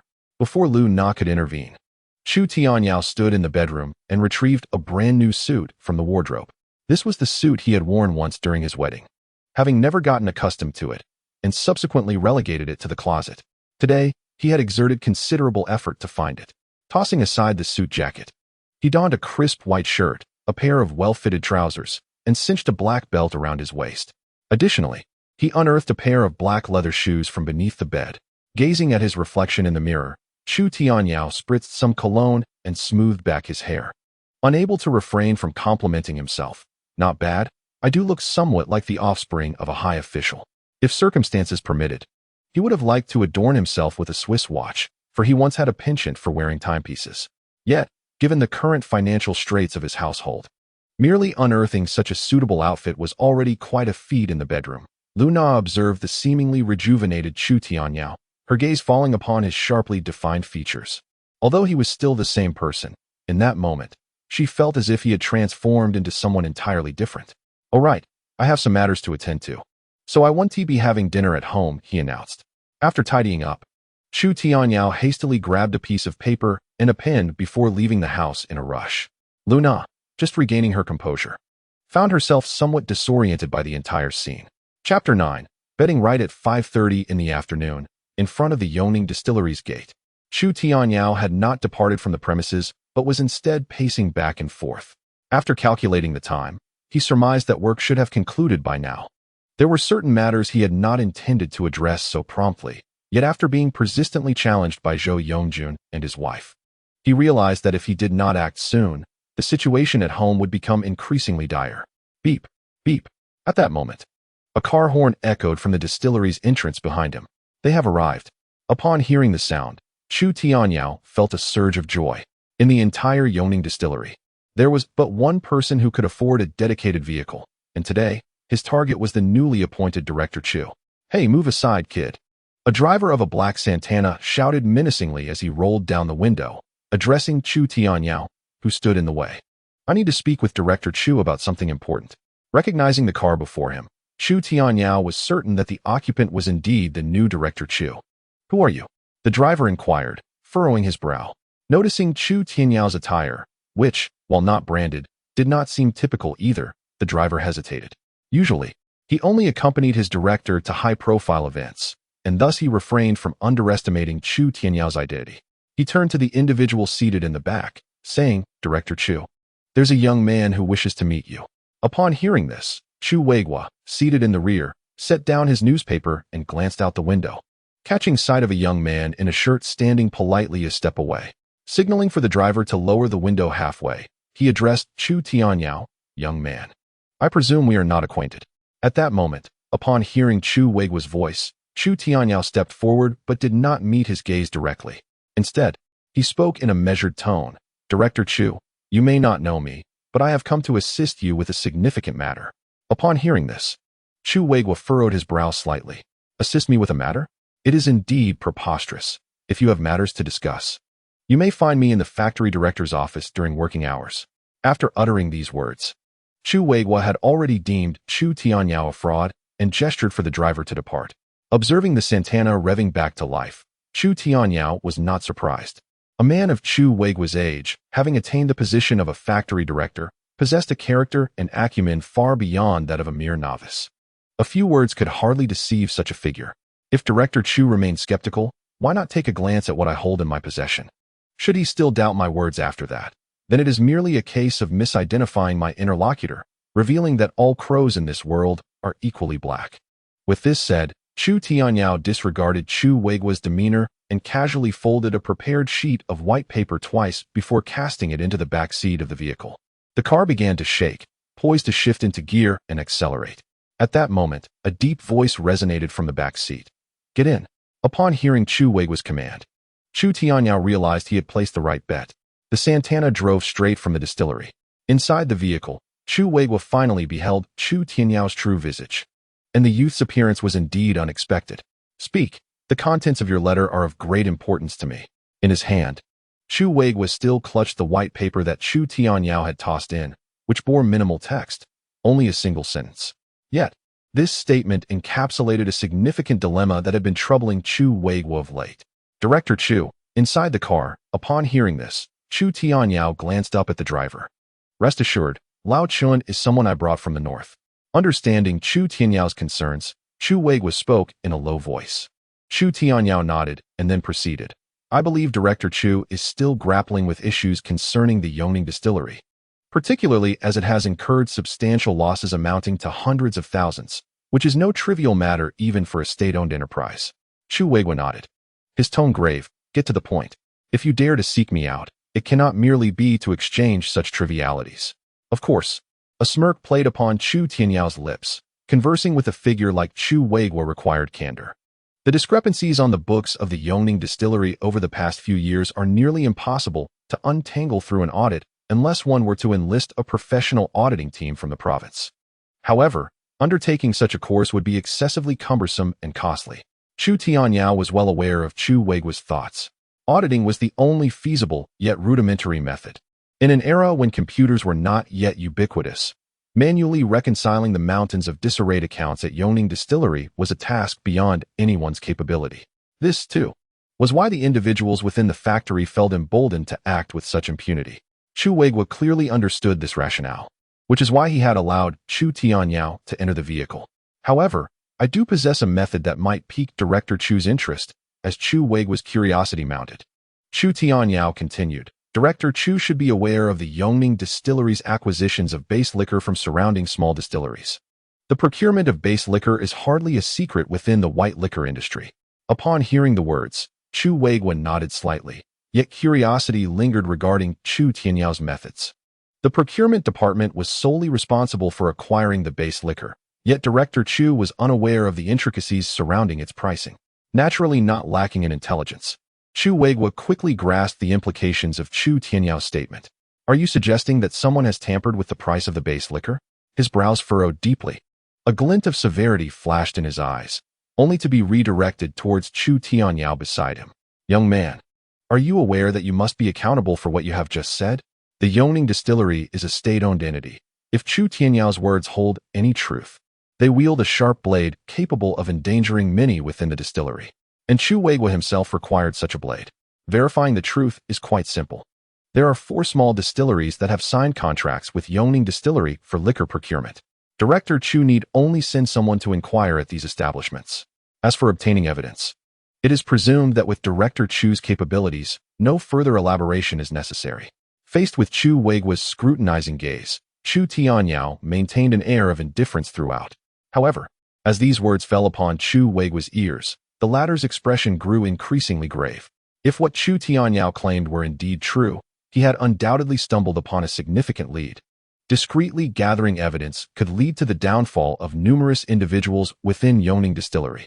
Of course, Chu Weigua had his own judgments regarding the veracity of Chu Tianyao's statements. From their meeting until now, he had observed no signs of trepidation from Chu Tianyao. On the contrary, there was a composure and sagacity in him that belied his youthful age. This deep understanding of Yongning Distillery only fortified Chu Weigua's conviction in the accuracy of Chu Tianyao's assertions. Speak, you would not divulge such matters without purpose, would you? In the vehicle, Chu Weigua shifted the conversation, no longer addressing the distillery, but rather expressing curiosity about the true purpose of Chu Tianyao's visit. Upon hearing this, Chu Tianyao waved his hand dismissively. Indignation etched upon his face. What do you mean, Director Chu? I, Chu Tianyao, am also a part of Yongning Distillery. My father dedicated most of his life to the factory. Now that we find ourselves in this predicament, I cannot simply stand by while others jeopardize the establishment. His words resonated with conviction, even garnering respect from the driver, Old Chun, who couldn't help but admire the young man. In this era, few young individuals possess such integrity. However, before he could voice his admiration, Chu Tianyao's subsequent remarks nearly compelled Old Chun to utter a curse. Ahem, of course. People die for wealth and birds perish for food. My father passed away early, and now my family has both elders and children to support. If I cannot afford the rent, we might be evicted from our housing complex. You see, I have come to seek assistance from Director Chu to resolve our difficulties. Before he could finish, Chu Weigua's expression stiffened. So this young man was motivated by money. His earlier words had almost deceived him as well. Very well. I shall not concern myself with your intentions. This matter holds significant weight, and you have indeed rendered me a considerable service, declared Chu Weigua, seated in the back seat. His expression grave. Should Chu Tianyao truly refrain from mentioning financial matters, it would leave him feeling somewhat uneasy. With that, he retrieved his black briefcase, extracting a substantial bundle of cash and placing it in Chu Tianyao's hands. Here are 2,000 yuan. Should any issues arise, I shall contact you again. Remember, you must erase all memory of our encounter today. Not a word of it must escape your lips. Chu Tianyao nodded repeatedly. 2,000 yuan was no trifling sum, and he had not anticipated such generosity from Chu Weigua. It seemed he had underestimated this man's influence. The reason for Chu Weigua's generous offering was undoubtedly a form of hush money. The matters Chu Tianyao mentioned required further investigation, and if any information were to leak during this period, it would jeopardize all efforts made thus far. What? Do you believe this amount insufficient? Chu Weigua remarked, noticing Chu Tianyao's intense gaze fixated on the briefcase. Immediately, Chu Tianyao shook his head but hesitated, saying, Director Chu, you see, I have no bag of my own. Carrying such a sum on my person makes me uneasy. should anyone witness me disembarking from your vehicle with this amount of cash. The implication of Chu Tianyao words was not lost on Chu Weigua.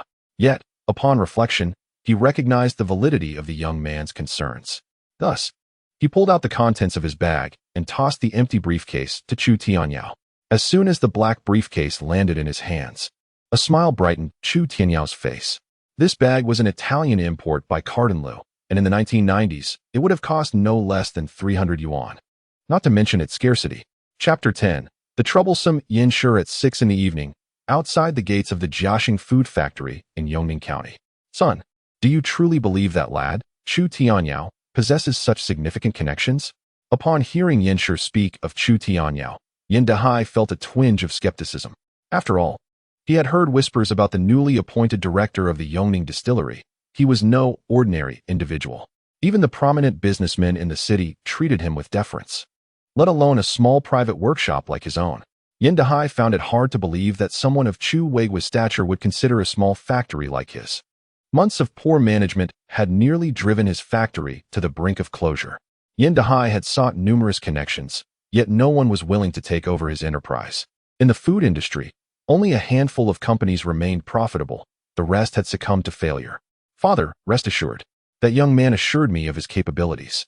Had I not spent a considerable sum to treat him to dinner today, I doubt he would have divulged any information. Observing his father's worried demeanor, Yanshi spoke confidently, striving to reassure him. After all, Chu Tianyao's demeanor today left no room for doubt, and there was no need for him to deceive Yanshi regarding such matters. Upon returning home and mentioning Chu Tianyao's intention to acquire their factory, Yanshi promptly led his father, Yin Dahai, to wait at the factory gates for the arrival of Chu Tianyao. Son, it's already 6 o'clock. Didn't he promise to come this afternoon? Yin Dahai expressed his doubts, feeling that this matter seemed rather implausible. The factory had been poorly managed, and the prospect of selling it seemed bleak. How could anyone be inclined to make a purchase? Just as Yin Dahai's words faded, the rumble of an engine broke the air. A black Santana slowly approached the entrance of the food factory. Could it be him? The father and son stared wide-eyed at the vehicle that had halted before their factory. In these times, few could afford such a car. With a decisive thud, the car came to a stop, and the rear door swung open, revealing Chu Tianyao, dressed in a shirt and clutching a bag, as he stepped out with purpose. At that moment, Yin Dahai, standing a short distance away, recognized the individual seated in the back of the Santana. It was Chu Weigua. Yin Dahai's expression shifted with surprise. He had previously attended a banquet in the city, where he had encountered Chu Weigua, a figure he could not mistake despite being a minor character in that social circle. Boom. As Chu Tianyao exited the vehicle, the Santana revved its engine and sped away from the food factory. Standing in place, Chu Tianyao spotted the waiting Yin father and son but did not rush over. Instead, he called out to the departing Santana, "Uncle, take care. I will handle things here." His voice, neither too loud nor too soft, reached the ears of Yin Dahai and his son. This lad is indeed a relative of Chu Weigua. Upon hearing these words, Yin Dahai's last shred of doubt evaporated. The evidence was before him. How could he still question his son's assertions? Chu Tianyao clearly possessed significant connections. "Brother Yao, you have finally arrived." At that moment, Yanshi approached with an enthusiastic demeanor. Behind him, Yin Dahai adjusted his tie and hurried to join Chu Tianyao. "You must be Chu Xianzi, truly. You are a remarkable figure." Standing before them, Chu Tianyao took a moment to appraise the father and son. They were indeed a pair, although Yin Dahai wore a suit. His stature was considerable, even more so than Yanshi. "Director Yin, is it? I have often heard Yanshi speak of you," Chu Tianyao remarked calmly, observing the smiling Yin Dahai. "Oh, Brother Chu, you flatter me. If you don't mind, simply call me Yin Laoch. Though you are a friend of Yanshi, let us engage more personally," Yin Dahai replied, skillfully bridging the gap between them with his words. Chu Tianyao did not decline this invitation. Instead, he smiled and said, "In that case, I trust you are aware of the purpose of my visit today. Shall we take a look at the factory?" "Certainly. Let me guide you inside." Yin Dahai responded eagerly. Yin Dahai was not one to hesitate. He promptly led Chu Tianyao into the factory. Observing the enthusiastic exchange between Chu Tianyao and his father, Yanshi felt a sudden jolt, realizing that he seemed to have diminished in stature before Chu Tianyao. The Jialu food factory had suffered from poor management, resulting in its workforce of dozens being reduced to a mere 3 days of work per week. with products failing to sell and severe inventory accumulation. Yin Dahai had no choice but to find ways to cut expenses. The factory primarily engaged in food processing, modest in scale, comprising only 2 production lines and a packaging line. To Chu Tianyao surprise, there was even a capping machine in the factory, albeit a rather outdated semi-automatic model. Originally, they had planned to expand their machinery before the year end, anticipating a vigorous operation in the new year. Who would have thought that in the current market, these machines would be difficult to sell? If you want them, I could offer you a discounted package deal, Yin Dahai remarked as he guided Chu Tianyao around the production lines. This factory was small, with only a handful of employees. In prosperous times, it could generate profits of 20 to 30,000 yuan a year. Unfortunately, with soaring prices and excessive production costs, the factory's diminutive size could not compete with larger food corporations, leading to an inability to market their products and resulting in several months of losses. Thus, he was reluctantly considering selling. During this time, he had struggled to find a buyer. Knowing that Chu Tianyao was interested in purchasing his factory, Yin Dahai couldn't help but regard him as a potential Navi investor. Yin Laoj, I've seen the factory. To be frank, it is rather small, and the buildings are quite old. If I am not mistaken, these machines are likely secondhand, Chu Tianyao observed. After a brief tour, he seemed casual, yet he had discerned the factory's true condition. After a moment of contemplation, he frowned and continued. Moreover, Yin Sure has informed me of the factory's situation. It seems you have incurred significant losses recently. If I were to take over and continue with food processing, even a large sum of money would not suffice to cover the losses. Upon hearing Chu Tianyao's remarks, Yin Dahai could only manage an awkward smile, internally cursing his troublesome son. He had originally thought Chu Tianyao was merely a novice, potentially allowing him to sell the factory at a high price. However, listening to Chu Tianyao's eloquent observations, it was evident he was anything but inexperienced. He was indeed a seasoned businessman. Let us discuss a price. The feasibility of this transaction hinges upon the price. Wouldn't you agree, Yin Laoj? Chu Tianyao stated, having already assessed the condition of the factory. His interest in the factory was not to continue a losing venture. Hearing the inquiry about pricing, Yin Dahai understood that a high price was out of reach. If you want the factory along with the machinery, I can offer you a straightforward price of 60,000 yuan, Yin Dahai declared, carefully observing Chu Tianyao's response. This price was neither exorbitant nor trivial, but if Chu Tianyao engaged in further negotiation, he could perhaps lower it by a few thousand yuan. Had this been a year ago, he certainly would not have entertained such a notion. However, the food factory now stood as a disarray, and if Yin Dahai could merely break even, he would be grateful. 60,000 yuan, merely a trifling sum. Just as Yin Dahai fretted over whether Chu Tianyao would attempt to haggle, he was taken aback when Chu Tianyao, without a flicker of hesitation, placed a reassuring hand on his shoulder and remarked, "So, does this mean you agree, my dear brother Chu?" Upon hearing this, Yin Dahai's heart swelled with joy. It was no surprise, given his connections to someone as influential as Chu Weigua, that 60,000 yuan was of little concern. There's no rush. Acquiring your factory poses no issue. However, as this is my first venture, my initial capital is somewhat limited. If I were to expend it all on purchasing the factory, I would be left with scant resources for subsequent operations. Feigning a look of mild consternation, Chu Tianyao's gaze fell upon Yin Dahai as he tentatively proposed, "Brother Yin, have you considered leasing the factory to me?" "What? Lease it to you?" Yin Dahai was momentarily taken aback, perplexed by the intent behind Chu Tianyao's words. Chapter 11. A Profitable Venture? At the Jia Le Food Factory, Chu Tianyao stood before a collection of second-hand machinery, a smile gracing his visage as he addressed Yin Dahai.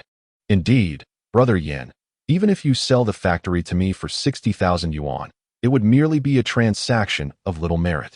Given the current economic climate, should you deposit this sum in the bank, the annual interest would yield but a pittance." Without needing to calculate, Chu Tianyao expounded to Yin Dahai, who instinctively nodded in agreement. In this period of economic downturn, his strategy had been to temporarily stash the funds in the bank, awaiting a more opportune moment for resurgence. Observing Yin Dahai's agreement, Chu Tianyao sighed dramatically, placing a hand on his shoulder with sincere earnestness. "Brother Yin, have you ever contemplated that if you were to lease the factory to me, I would pay you 3,000 yuan in annual rent? Not only would you earn more than from a bank deposit, but the factory would remain yours. Should I ever find myself unable to meet the rent, you could easily sell the factory again. Wouldn't that be a remarkable profit? Remarkable profit? At this, Yin Dahai found himself momentarily at a loss. It appeared that Chu Tianyao proposition held merit. He was beginning to feel intrigued. Indeed, leasing the factory would afford him a substantial rental income while retaining ownership. The entire scheme seemed almost too advantageous to be true. Yet, an instinctive unease lingered within Yin Dahai, though he could not quite articulate it. He sensed that Chu Tianyao was not merely an inexperienced novice. Nevertheless, the allure of his proposition stirred something within Yin Dahai. He had seemingly found someone to take over the beleaguered factory, and ownership would still rest with him, regardless of how Chu Tianyao fared in his business endeavors. Should he wish, Yin Dahai could always oust him and resume operations himself. As a seasoned businessman, Yin Dahai quickly recognized the crux of the matter. A glimmer of understanding flashed in his eyes, and he promptly deemed the plan quite favorable, declaring, "Let us proceed as you suggested, dear brother Chu. But you must increase the rent by at least 500. 3,500 a year is perfectly acceptable. However, we must formalize our agreement with the contract, and the rent shall be paid quarterly. Additionally, the machinery within the premises must be included in the arrangement." Without a hint of hesitation, Chu Tianyao acquiesced to Yin Dahai's stipulations. Witnessing Chu Tianyao's readiness, Yin Dahai found it inappropriate to voice further demands. After all, the machines in the factory were second-hand and unsellable. Chu Tianyao's willingness to pay extra to rent them was certainly advantageous for him. Moreover, the factory was well known in the industry as a troubled venture, making it a rare opportunity to find someone like Chu Tianyao willing to take it on. Fearing that the rental period might be too brief, Yin Dahai specifically requested a minimum lease of 3 years. In this regard, Chu Tianyao was even less inclined to refuse, concerned that Yin Dahai might have a change of heart.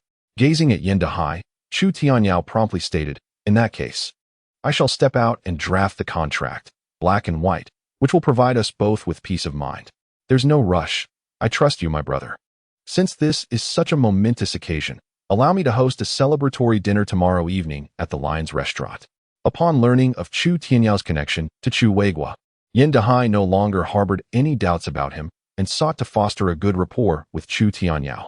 After all, he was associated with the esteemed factory director from the north. Hearing Yin Dahai's invitation, Chu Tianyao smiled and accepted. The Lion's Restaurant was the most luxurious establishment in Yongning County, with meals starting at a minimum of 3 figures. Aware of Yin Dahai's willingness to invest, Chu Tianyao understood his intentions. Once Chu Tianyao agreed, Yin Dahai's spirits lifted, and he leaned in to curiously inquire, "By the way, my brother, what business do you intend to pursue with my factory? If there are opportunities for profit, do not forget to include me." Leaning closer, Yin Dahai's eyes sparkled with curiosity. With someone willing to take over his troubled enterprise, he was intrigued about what venture Chu Tianyao and Chu Weiguo intended to embark upon. With a casual demeanor, Chu Tianyao replied, "To be frank, I plan to open a brewery." A brewery? The mention of this elicited a frown from Yin Dahai. Luzhou was renowned as a city of spirits, encompassing 4 counties and 3 districts, including Yongning County, with countless breweries. Choosing to enter this market was undoubtedly a precarious decision. This year alone, numerous small breweries had succumbed to failure, and even some larger ones had been lamenting their plight in silence. Sensing Yin Dahai's apprehension, Chu Tianyao continued, "I do not intend to produce liquor. My focus is solely on establishing a beer factory." "Ah, you aim to venture into the beer business?" Yin Dahai's furrowed brow eased slightly, yet concern lingered as he remarked, "However, as far as I know, while producing beer may be straightforward, the market is saturated with numerous brands.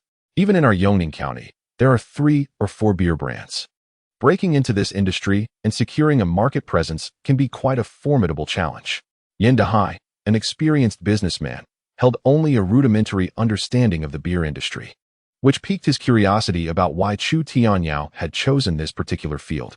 Meanwhile, aware of Yin Dahai's inner questions, Chu Tianyao merely smiled in silence. Recognizing that such matters were commercial secrets he could not divulge.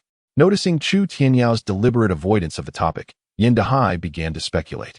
Could it be that this was the brainchild of Chu Weiguo? On the surface, it appeared that Chu Tianyao was at the helm.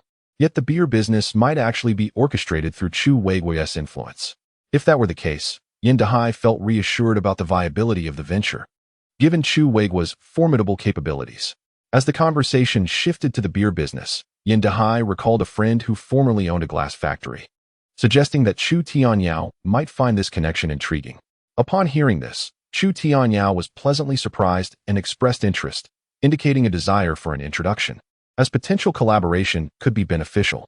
The most crucial aspect of beer production is packaging, and since Chu Tianyao was contemplating the time-consuming task of sourcing a glass factory for bottle production, Yin Dehai's mention felt serendipitous. By 7 o'clock in the evening, the details of the contract had been thoroughly discussed between Chu Tianyao and Yin Dehai. Chu Tianyao planned to draft the contract the following day, intending to sign it at the Lion restaurant with Yin Dehai, thus securing the factory for the next 3 years. Now that he had the premises, what he needed was manpower and production equipment. The workforce was manageable. He could retain a batch of workers from the Jia Le food factory, which he had recently leased. However, regarding production equipment, Chu Tianyao had no intention of purchasing any. Even if he could, his finances would not permit it. It would be preferable to find someone willing to rent a set of beer production equipment. Beer production is simpler and the equipment less costly compared to that of liquor, so exploring options should not pose a challenge. Engrossed in thoughts about the brewery, Chu Tianyao unconsciously made his way back to Yongning Brewery. Chapter 12. When Chu Tianyao arrived home, it was already 8 o'clock in the evening. He found it peculiar that Lu Na was not at home, as she should have finished work by now. Just as he was pondering this, Lu Na returned, carrying a bucket filled with her changed clothes, her hair still slightly damp. It was then that Chu Tianyao realized she had just returned from showering in the boiler room, although there was a possibility of bathing at home. In an effort to conserve water, many workers, including Lu Na, opted for the free showers available at the boiler room, which offered hot water 24 hours a day. From now on, you should shower at home. It won't cost much in water fees, and it will save you the trouble of going out at night, Chu Tianyao suggested. Considering the recent incident with Wang Fun, he felt it prudent to ensure Lu Na's comfort and safety, knowing that the malicious woman could easily concoct tales to undermine her at the factory. How could that be? Every little bit saved counts, and besides, the hot water from the boiler room is incredibly comforting.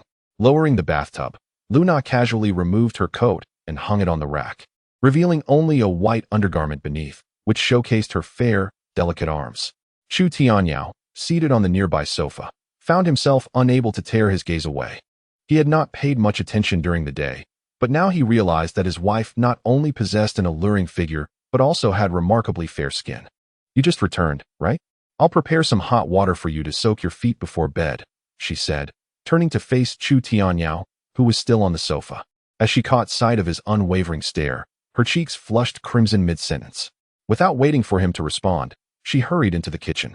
Meanwhile, Chu Tianyao silently chastised himself as he watched Lu Na's retreating figure. How could he have overlooked such a beautiful wife while indulging in a life of excess? He had truly been foolish. Yet, upon reflection, it seemed he had stumbled upon a great fortune. Before long, Lu Na emerged from the kitchen, carrying a basin of warm water. When she glanced at Chu Tianyao, she found him fast asleep on the sofa. After a long day of dealing with Chu Weiguo, followed by the formidable Yin Dehai and his son, Chu Tianyao had indeed grown weary and had drifted into slumber on the couch. In his dreams, he found himself once more in a world filled with towering skyscrapers, vibrant nightlife, and ceaseless social engagements. Yet, despite the allure, he felt a profound discontentment within this dreamlike existence. Suddenly, the sound of rushing water interrupted his thoughts. A wave of warmth enveloped his feet, rousing him from his slumber. As he opened his eyes, he realized he had been napping on the sofa while Lu Na knelt beside him, carefully washing his feet. You should go to bed. It's cold at night, and you might catch a chill sleeping on the sofa, she advised, drying his feet before standing to dispose of the water in the bathroom. Afterward, she returned to the bedroom. Watching Lu Na enter the bedroom, Chu Tianyao felt a surge of emotions, and a thought he deemed inappropriate surfaced in his mind. No, I am not that kind of person. He resolutely shook his head, attempting to dismiss the thought. Nevertheless, his feet betrayed him, leading him into the bedroom. There was no alternative. The living conditions in their small apartment only allowed for one bedroom. Sleeping on the sofa was hardly a viable option.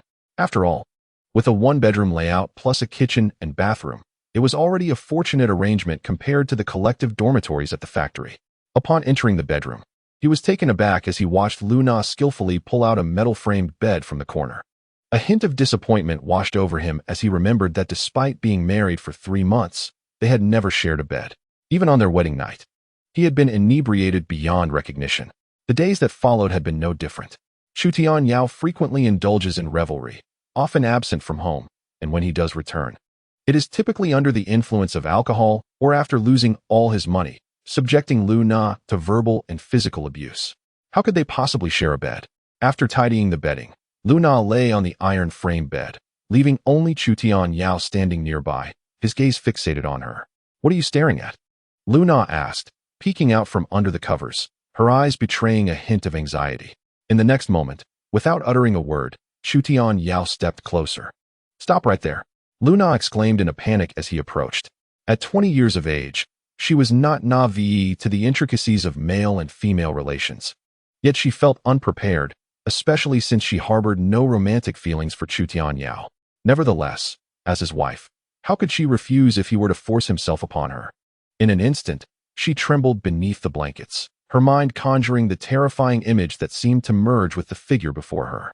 How could she have foolishly believed he might truly change? Clutching the quilt tightly, she sought refuge in its folds, hoping it would provide her with a semblance of security.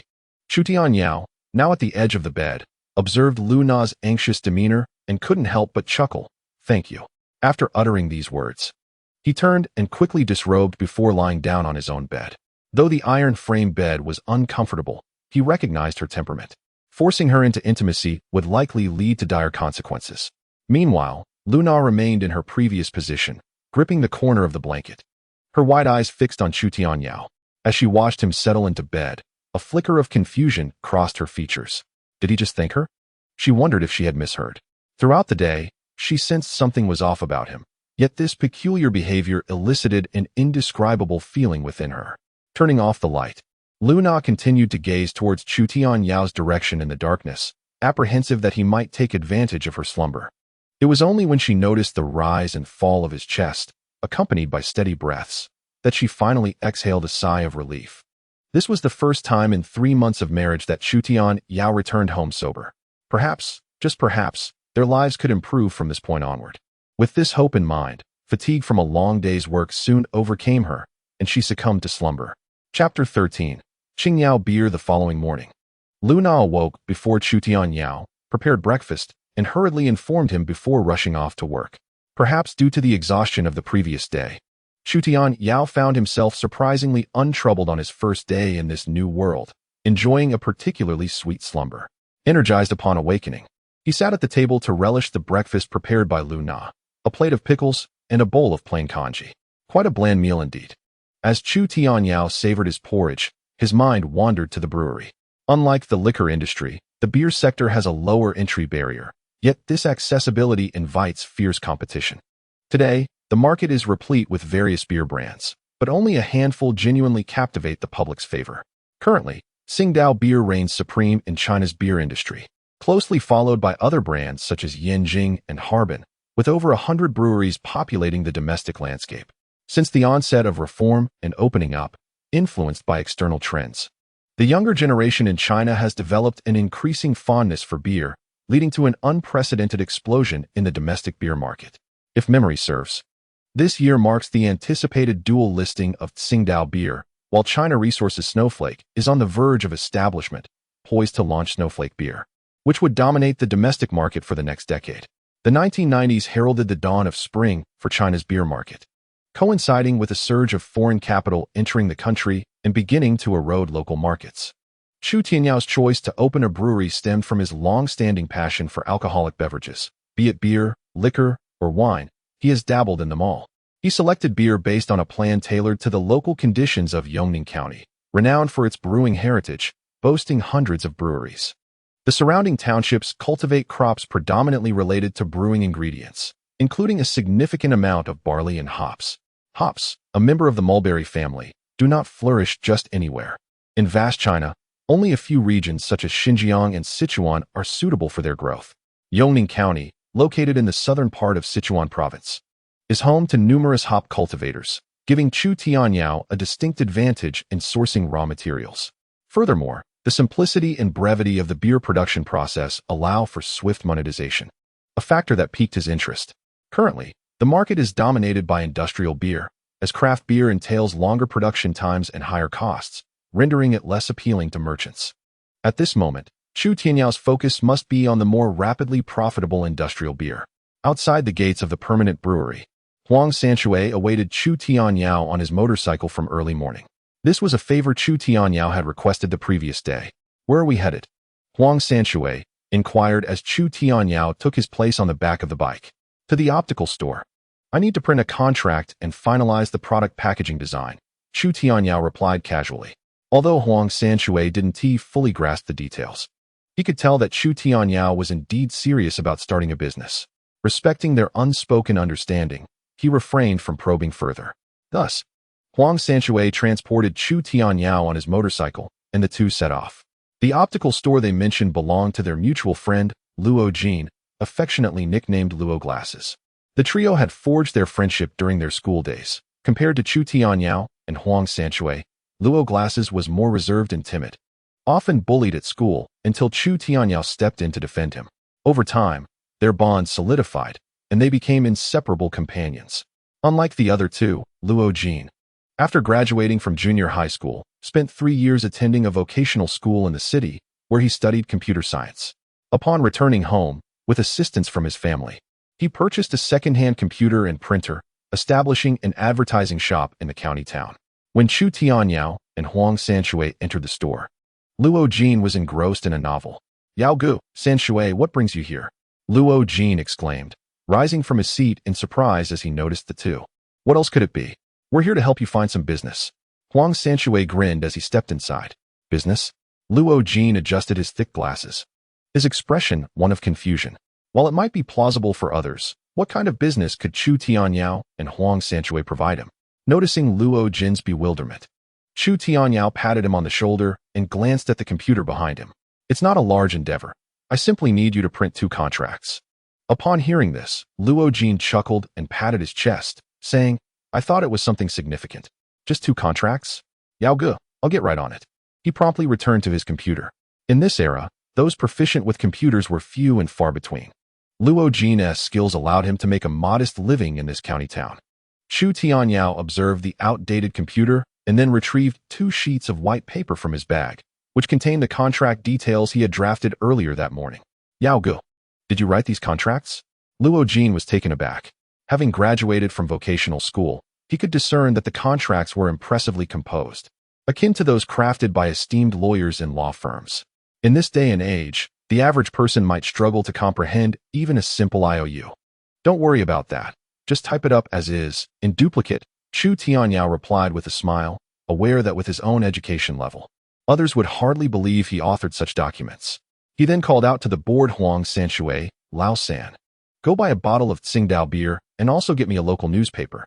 Purchasing beer and a newspaper? Huang Sanshui paused, surprised that Chu Tianyao wished to drink so early in the day. Though puzzled, he obediently stepped outside. There was a small shop just outside Luo Jin's store. A bottle of Tsingtao cost merely 2 yuan, and a newspaper was 50 cents. Huang Sanshui bought 3 bottles of beer, just enough for each of them. Upon returning to the store, he found Luo Jin diligently working at the computer, the old spring keyboard clattering beneath his fingers. If Chu Tianyao remembered correctly, such keyboards were common in the early 1990s, with domestic brands like Double Fly only beginning to sell keyboard products in 1998. Luo Jin typed with commendable speed, completing both contracts in less than half an hour. "By the way, I also want to create a packaging design. Please modify this for me." Changing the character for Island in Tsingtao to bird, while keeping everything else identical, Chu Tianyao casually handed a bottle of Tsingtao beer to Luo Jin. The character for bird bears a striking resemblance to the character for island in Qingdao, making it quite easy to confuse the two. Upon hearing Chu Tianyao's words, Huang Sanshui finally grasped that Chu Tianyao had asked him to purchase beer for this very reason. "Brother Yao, what business are you truly pursuing? I find myself increasingly perplexed," Huang Sanshui inquired, his gaze filled with curiosity. It was not only him. Luo Jin also appeared somewhat intrigued. Chu Tianyao, not one to conceal his intentions from his friends, began to elucidate. "I plan to establish a brewery dedicated solely to brewing beer. This Qingyao beer is my inaugural product." "Qingyao beer?" Huang Sanshui and Luo Jin exclaimed in unison. clearly astonished at the prospect of Chu Tianyao venturing into the brewing industry. Do you see these two contracts? If fortune favors me, by tonight, my factory will be officially established, and within half a month, the first batch of products will hit the market. My primary objective is to penetrate the sales channels of all dance halls in the county and subsequently dominate the beer market in Yongning County, Chu Tianyao proclaimed, holding up two freshly printed contracts with enthusiasm. As he shared his vision for the future, the initially incredulous expressions of Huang Sanshui and Luo Jin transformed into earnestness. It seemed they could genuinely envision the future Chu Tianyao articulated. In their excitement, the trio opened a bottle of beer to celebrate. Chu Tianyao was not inclined to obscure his ambitions from his companions. He understood that for the factory to flourish, he needed reliable partners. Relying solely on himself would leave him unable to attend to every detail. However, individuals in whom he could place complete trust were exceedingly rare. Thus, he decided to extend an olive branch to these two close friends. What do you say, Sanshui and Jingjing? Would you like to join me? One of you can manage finances, while the other oversees the factory operations. I will offer you a 5% equity stake, Chu Tianyao stated, his demeanor unusually earnest. Although this was merely a stake without actual shares, offering 10% was still a substantial proposition. Of course, the significance of this offer might not have fully registered with the two men. In response to Chu Tianyao's proposal, Huang Sanshui shrugged nonchalantly and replied, I have nothing better to do. I might as well work at Brother Yao's factory. It's still a leadership role. With this thought, Huang Sanshui appeared quite enthusiastic about Chu Tianyao's suggestion. Meanwhile, Luo Jin adjusted his glasses and hesitantly asked Chu Tianyao, Brother Yao, may I inquire if my earnings at the factory over the course of a year would exceed what I currently make at the advertising shop?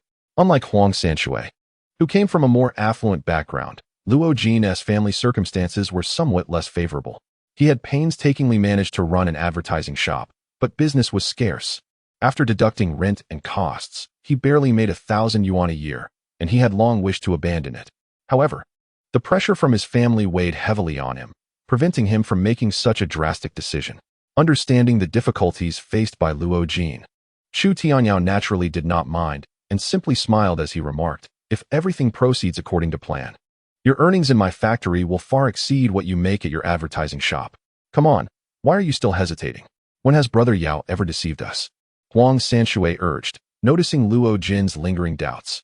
Luo Jin had no reason to doubt Chu Tianyao's words, having grown up together. He trusted that Chu Tianyao would not lead him astray. All right, I will follow Brother Yao in this endeavor. I have long since lost interest in running the advertising shop, Luo Jin declared resolutely, raising his bottle of liquor. Cheers!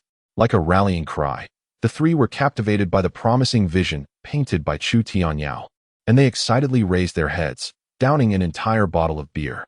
Observing the two before him, Chu Tianyao felt a surge of joy. Although the factory had yet to commence operations, he had already assembled his leadership team. Everything was in place, awaiting the signing of contracts and the grand opening of the factory. At 7 o'clock in the evening in Yongning County, at the Lion Restaurant, the sole establishment of its kind in the region, the patrons who frequented it were predominantly individuals of power and influence.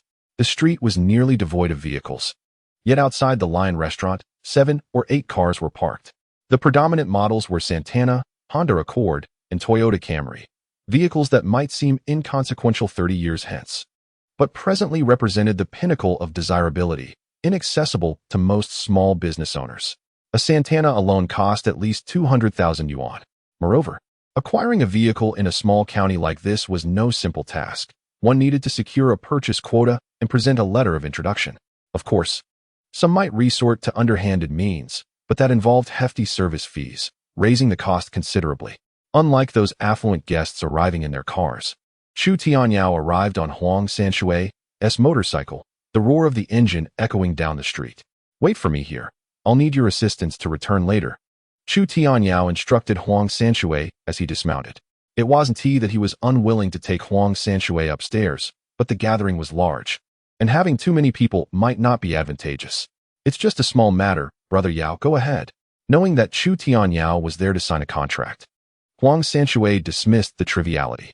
Thus, Chu Tianyao, carrying his briefcase, made his way into the Lion Restaurant. At that moment, in a private room within the restaurant, Yindahai had been waiting for quite some time. Today, He was not alone. He had also brought a friend along for the meeting. Old Yin, is this Chu Tianyao really related to Chu Weigua? Li Funing inquired, his concern evident as they awaited Chu Tianyao's arrival. He operated a glass factory primarily producing bottles for liquor and canned goods, but the economic downturn over the past year had severely impacted the industry. Numerous food factories had closed, and even within Yongning County, many small distilleries had shut their doors, forcing other small breweries to pivot towards base liquor production, resulting in a significant decline in orders for his glass factory. Li Funing was troubled by this matter, but unexpectedly, his old friend Yin Dahai mentioned that he wanted to introduce a significant client to him. Upon hearing the identity of the person behind Chu Tianyao, even he was taken aback. Observing his old friend's disbelief, Yin Dahai confidently asserted, "There is no doubt about it. I witnessed it with my own eyes." This young man stepped out of Chu Weigua's car and even addressed him as uncle. If he lacked the backing of Chu Weigua, how could he dare to open a distillery in Yongning County? Yin Dahai reassured Li Funing, continuing, he plans to establish a brewery with a substantial output. If we can reach an agreement, it will undoubtedly alleviate the urgent needs of your glass factory. Just remember to repay my kindness when the time comes. Hearing this, Li Funing couldn't help but smile, responding, "Brother Yin, you underestimate yourself. If this business succeeds, you will be my savior. All right, I'll step out to use the restroom." He should be arriving soon, Yin Dahai declared before rising to leave. Estimating the time, he thought that since he had arranged to meet Chu Tianyao at 7 o'clock, he should be arriving shortly. Chapter 15. Terms of Cooperation in the Lobby of the Lion Restaurant. As soon as Chu Tianyao entered, a hostess in high heels and a form-fitting dress approached him. "Sir, do you have a reservation? The Lion Restaurant is usually fully booked in the evenings, and without a reservation, it is difficult to find a table." Chu Tianyao glanced at the hostess and inquired, "I'm looking for someone. Is Boss Yin Dahai in one of the private rooms?" "Ah, Brother Chu, you have finally arrived." At that moment, Yin Dahai's delighted voice resonated from nearby. It turned out that Yin Dahai had just come out of the restroom and happened to spot Chu Tianyao. "Brother Yin." Chu Tianyao was equally surprised by the coincidence. Without requiring the hostess's guidance, he followed Yin Dahai into a nearby private room. "Brother Chu, you are late today. You must drink a self-punishment cup," Yin Dahai remarked as he ushered Chu Tianyao into the room. Upon entering, Chu Tianyao realized that he was not the only one present. Seated was a slender middle-aged man in a suit. "Who is this?" Chu Tianyao inquired, directing his gaze toward Yin Dahai. Noticing the question, Yin Dahai slapped his forehead and introduced, "How could I forget? Let me present to you. This is Li Funing, the owner of the Funing Glass Factory." As soon as Yin Dahai finished speaking, Li Funing stood up, extended his hand towards Chu Tianyao, and smiled gently. "I have long heard old Yin speak of you. Boss Chu, you truly are a remarkable talent." While speaking, Li Funing also took a moment to appraise Chu Tianyao. Despite harboring some doubts about Chu Tianyao's background, he couldn't help but notice his well-tailored attire and the distinguished aura he exuded, which set him apart from ordinary individuals. "Ah, so you are Boss Li. A pleasure to meet you." Chu Tianyao replied with a calm demeanor, confidently shaking hands with Li Funing, their grasp firm yet brief. As he took his seat, he casually placed his bag on the table. A glance at Chu Tianyao's handbag made Li Funing's eyes widen slightly. The Italian import brand Cardinal, a favorite among numerous affluent businessmen, was certainly beyond Li Funing's willingness to purchase, though it did not imply ignorance of its prestige. From the moment Chu Tianyao entered until now, Li Funing found himself somewhat believing what Yin Dahai had said. "Let us not discuss business just yet. Let us first indulge in a drink." The three settled down, and Yin Dahai immediately raised his glass to initiate the toast. Chu Tianyao, undeterred, smiled calmly and lifted his glass in salute to the two before him. "Brother Yin is indeed correct. We shall refrain from business talk, as I have arrived late. Allow me to drink a cup as a self-punishment." With that, Chu Tianyao boldly emptied his glass. Observing Chu Tianyao's lack of pretension, both Yin Dahai and Li Funing responded with warm smiles, raising their glasses to clink with him.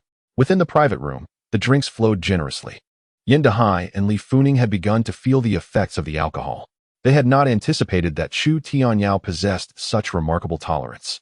Having downed half a gin of baijiu, he remained composed, his cheeks neither flushed nor his heart racing. "Brother Yin, I believe we have had enough to drink.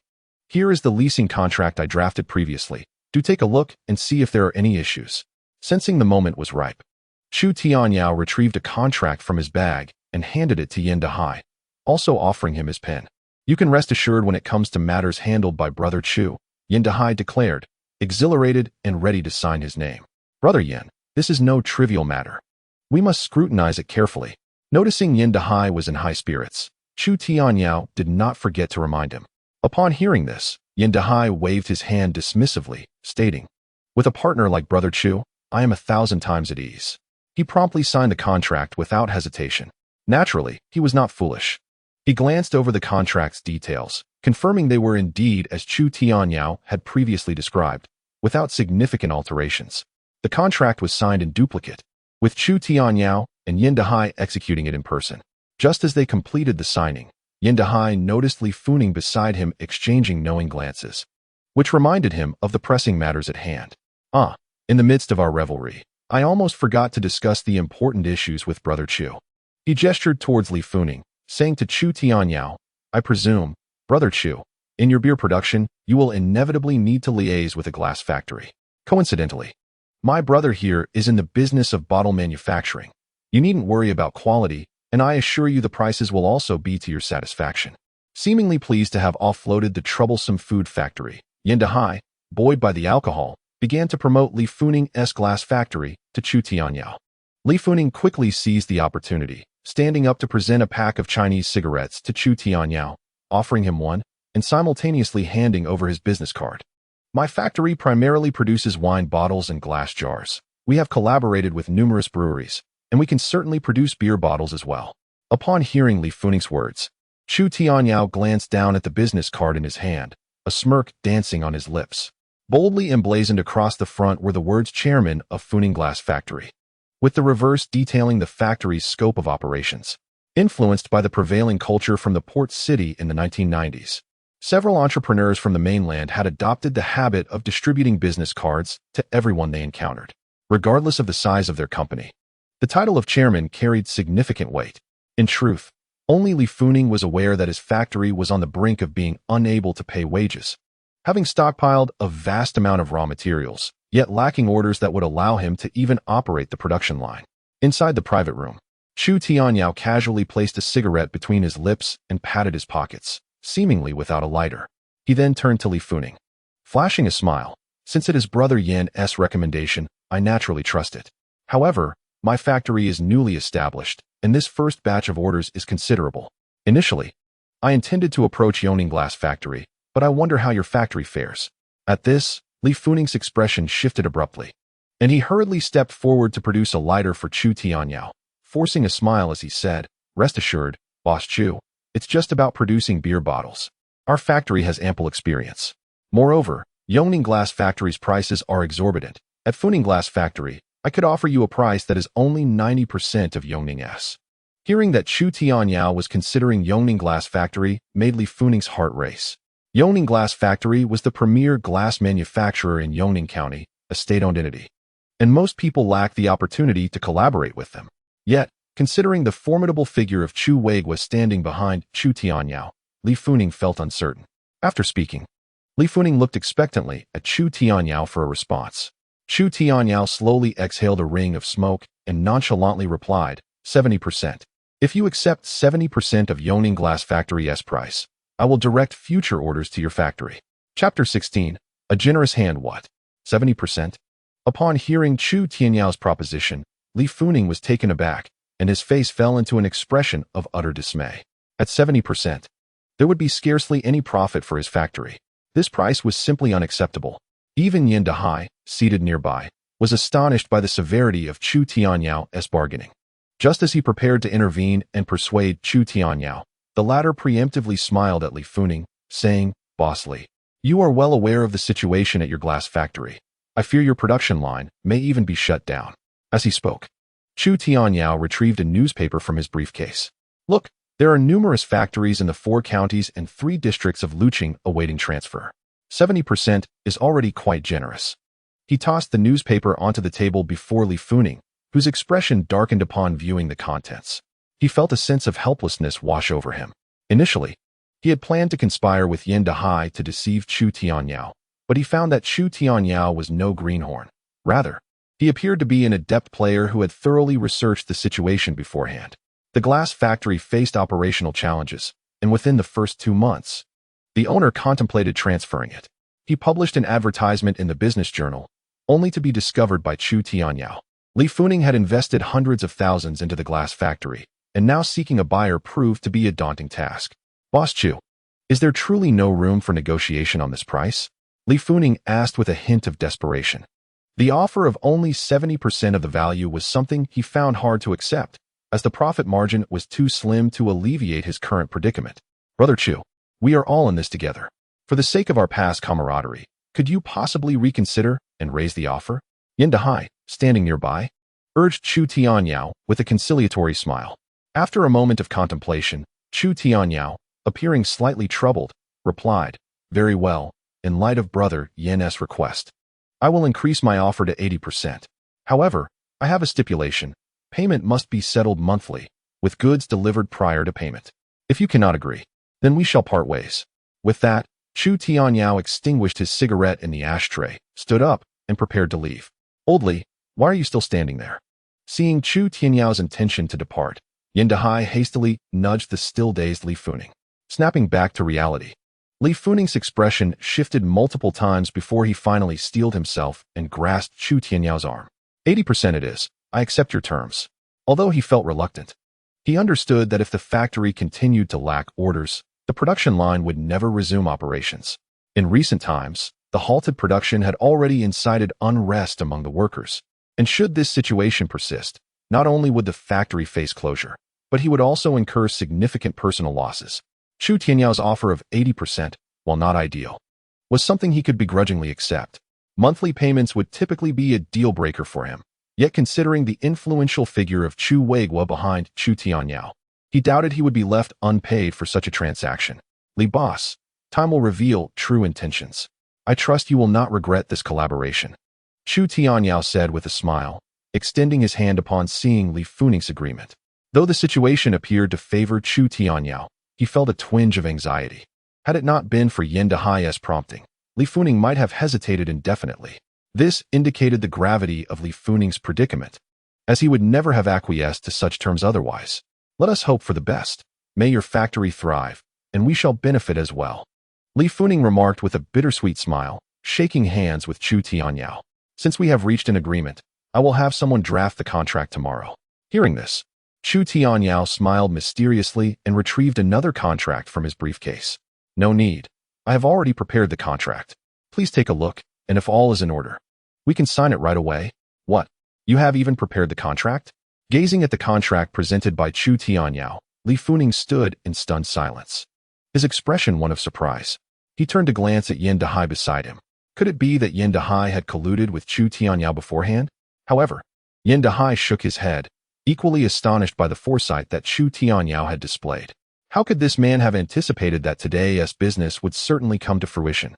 Chu Tianyao turned his gaze back to Li Funing and continued, "The details of the contract are quite similar to what we discussed earlier. If you, Boss Li, have any reservations, feel free to take another look." Lowering his eyes to the contract in his hands, Li Funing noted the bold letters spelling out Funing Glass Factory. A bitter smile spread across his face as he realized he was merely a fish on someone else's hook this evening. The contract posed no issues, and Chu Tianyao had truly opened his eyes tonight. He was indeed a force to be reckoned with. "But may I inquire, Chu boss, how did you deduce that I would be the one to come here today?" Li Funing's heart was filled with intrigue.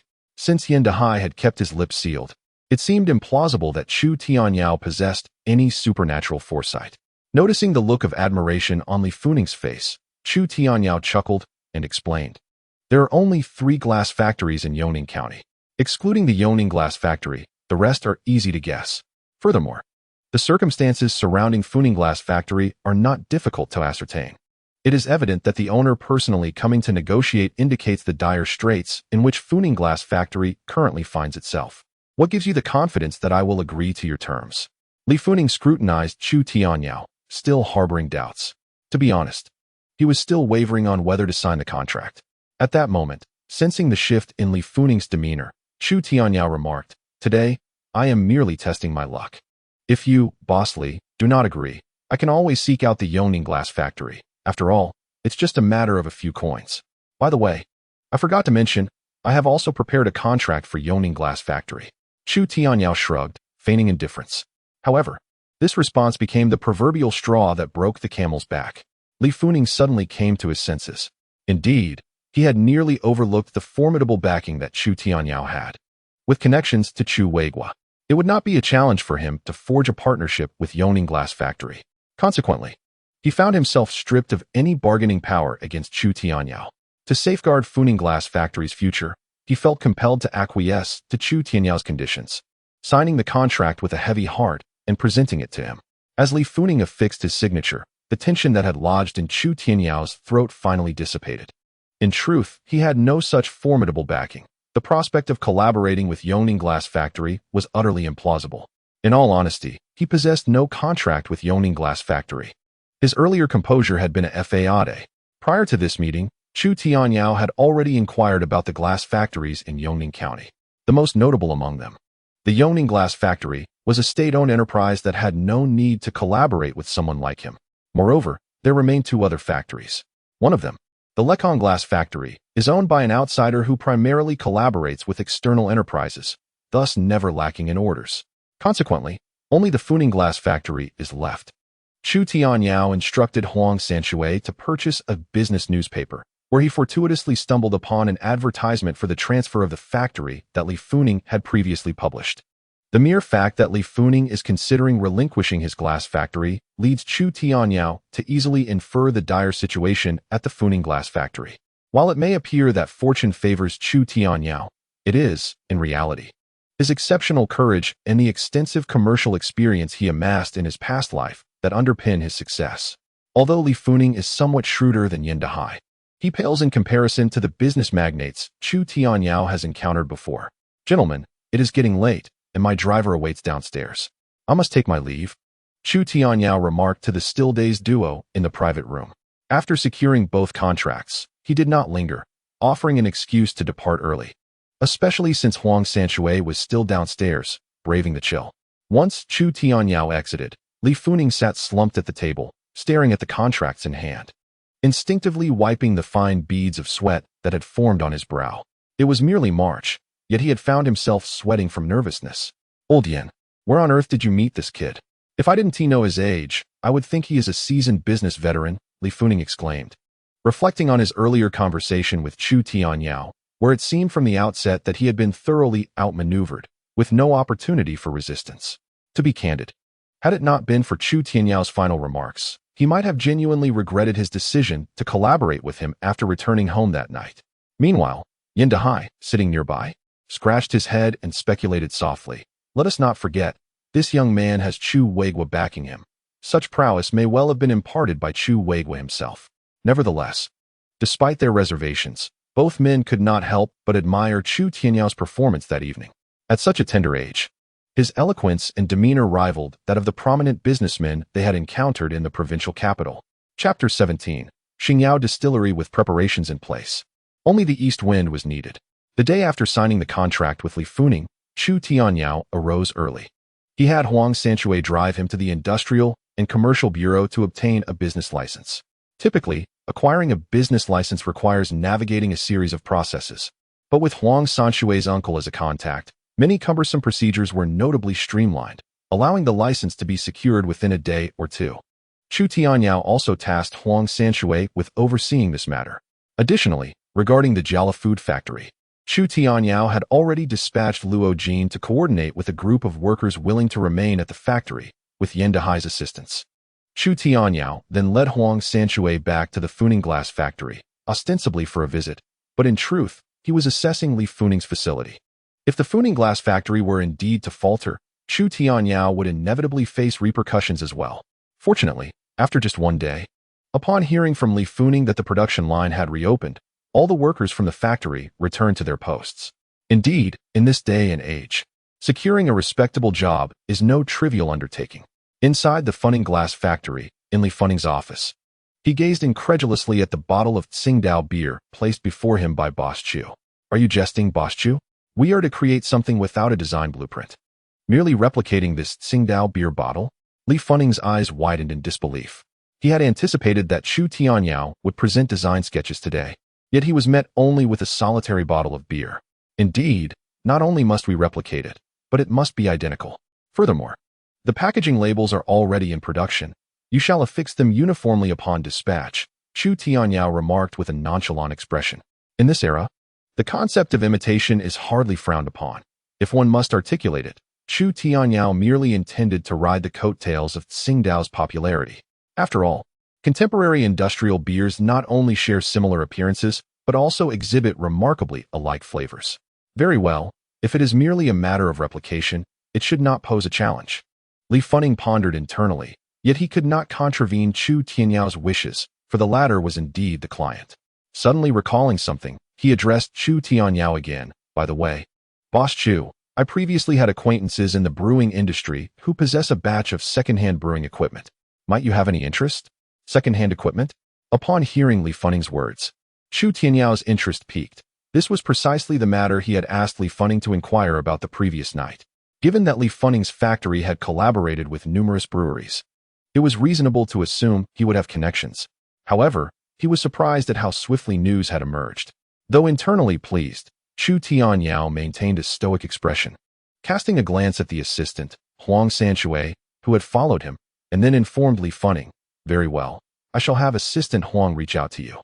Let us first assess the machinery."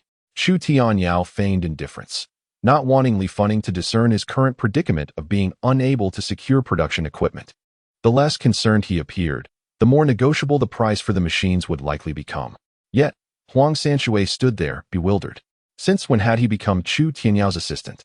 By the afternoon, after touring the Funing glass factory, Chu Tianyao departed ahead of the others. The matter of production equipment could not be delayed.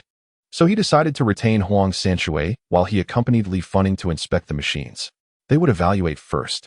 As for whether to rent or how to proceed with the rental, Chu Tianyao had his own strategies in mind. Upon leaving the Funing glass factory, Chu Tianyao made his way back to the Jiala food factory. Upon his return, he witnessed Luo Jinjin directing several workers dismantling the old sign at the entrance of the Jiala food factory, replacing it with the new brewery sign he had commissioned that very day, Xingyao Brewery. This name, which Chu Tianyao had chosen while applying for the business license, signifies the aspiration to shine brightly and capture attention. Moreover, he refrained from labeling it merely as a brewery because he intended to venture into the liquor industry as well. He could not solely rely on beer for his prosperity. After all, even the leading giant, Tsingdao Beer, was valued at a mere 40 billion in 1997. Even if Chu Tianyao exhausted himself to elevate Xingyao Brewery to the stature of Tsingdao, it would amount to little more than that. In essence, one must not allow the path to narrow. In his previous life, at the peak of his prosperity, Chu Tianyao's wealth exceeded 100 billion. Now, having been granted the rare opportunity to live again, he was determined to seize the moment and embark on a grand venture.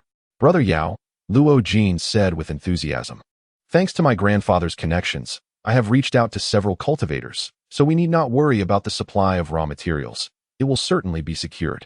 In the solitary office of the distillery, Chu Tianyao patted Luo Jin on the shoulder, expressing his gratitude. "You've worked hard." Luo Jin's grandfather, known as Director Luo, was the former head of the grain station in the county before its restructuring.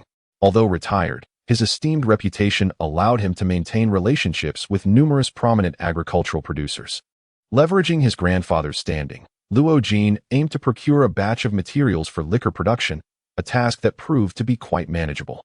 To facilitate this, Chu Tianyao generously provided Luo Jin with 800 yuan as an advance payment for the initial batch of raw materials. This exemplified Chu Tianyao's principles. While he could delay payments to individuals like Li Funing, he would never shortchange the hardworking farmers.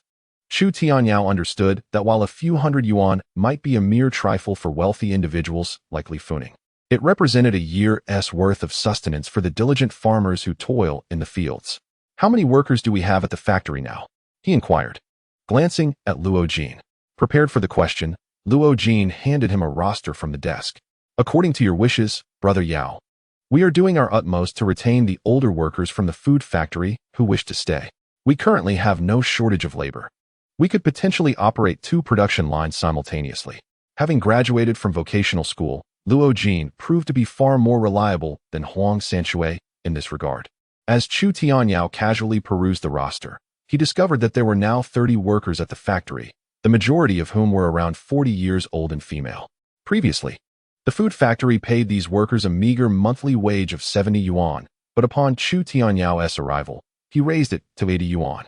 Upon hearing this news, many of the older workers who had contemplated leaving decided to stay, as a private factory salary of 80 yuan per month was considered quite commendable compared to state-owned enterprises like Yongning Distillery.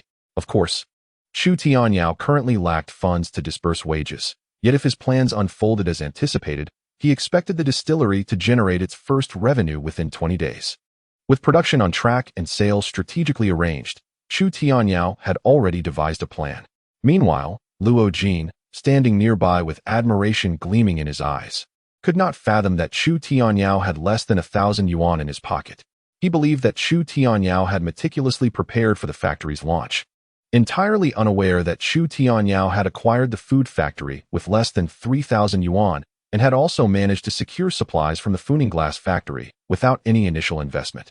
All of this was beyond the imagination of Luo Jin, not to mention the likes of Yin Dehai and Li Funing.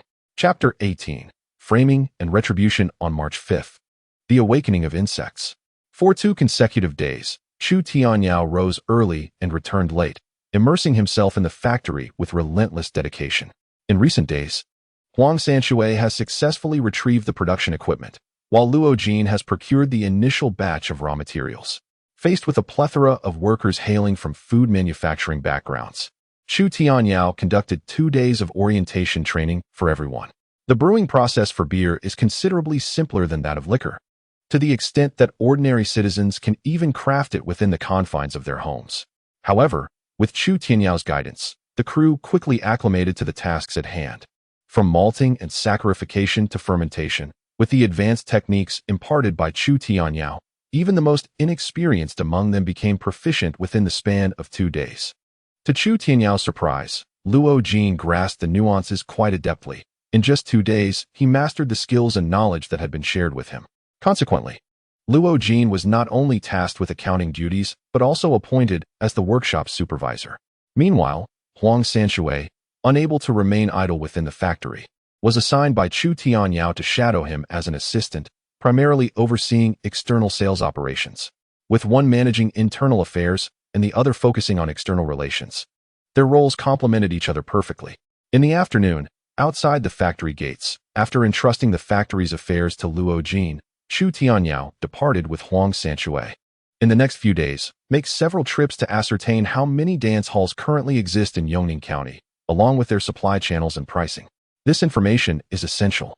Chu Tianyao instructed Huang Sanxue, gazing out at the factory gates. Within a week at most, the inaugural batch of beer from Xingyao Brewery would be ready for release. Before that could happen, he needed a thorough understanding of the beer industry in Yongning County. The breakthrough he aimed for lay within the numerous dance halls scattered throughout the county. He had not forgotten that beer consistently ranks as the most lucrative item in nightlife venues, and to establish a sales route, these dance halls were his sole option. Having previously mingled with Chu Tianyao, Huang Sanxue was familiar with several acquaintances within these establishments, making it relatively easy to gather the necessary information. Understood, Yao Gu. Allow me to drive you home, otherwise sister-in-law will surely have something to say. Having spent nearly all his time at the factory, it was about time for Chu Tianyao to return home and rest now that operations had finally stabilized. As Chu Tianyao's assistant, Huang Sanxue also took on the role of chauffeur.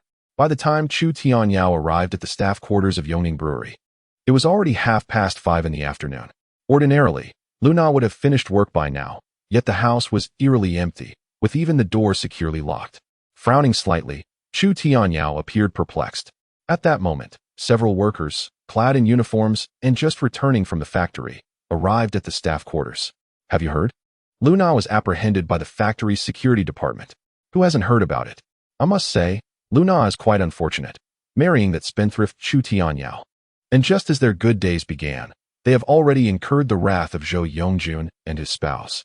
As they conversed, their eyes suddenly caught sight of the grim-faced Chu Tianyao, who was descending the stairs and hastening towards the factory's office building. Although he had anticipated retaliation from Zhou Yongjun and his wife, Chu Tianyao had never imagined that their aggression would be directed towards Lu Na instead of himself. Today, Had Lu Na suffered even the slightest harm, Chu Tianyao would have readily detonated the bomb in Chu Weigua's possession. At the factory's office building, a throng of people gathered outside the security department, drawn by the news of an internal traitor being apprehended. With an impassive expression, Chu Tianyao pushed through the crowd and entered. Upon raising his gaze, he saw Lu Na, clad in her work uniform, bound and weeping on the ground. Lu Na, cease your denial. You are the only one in the packaging workshop. Who else could have stolen the 10 boxes of liquor?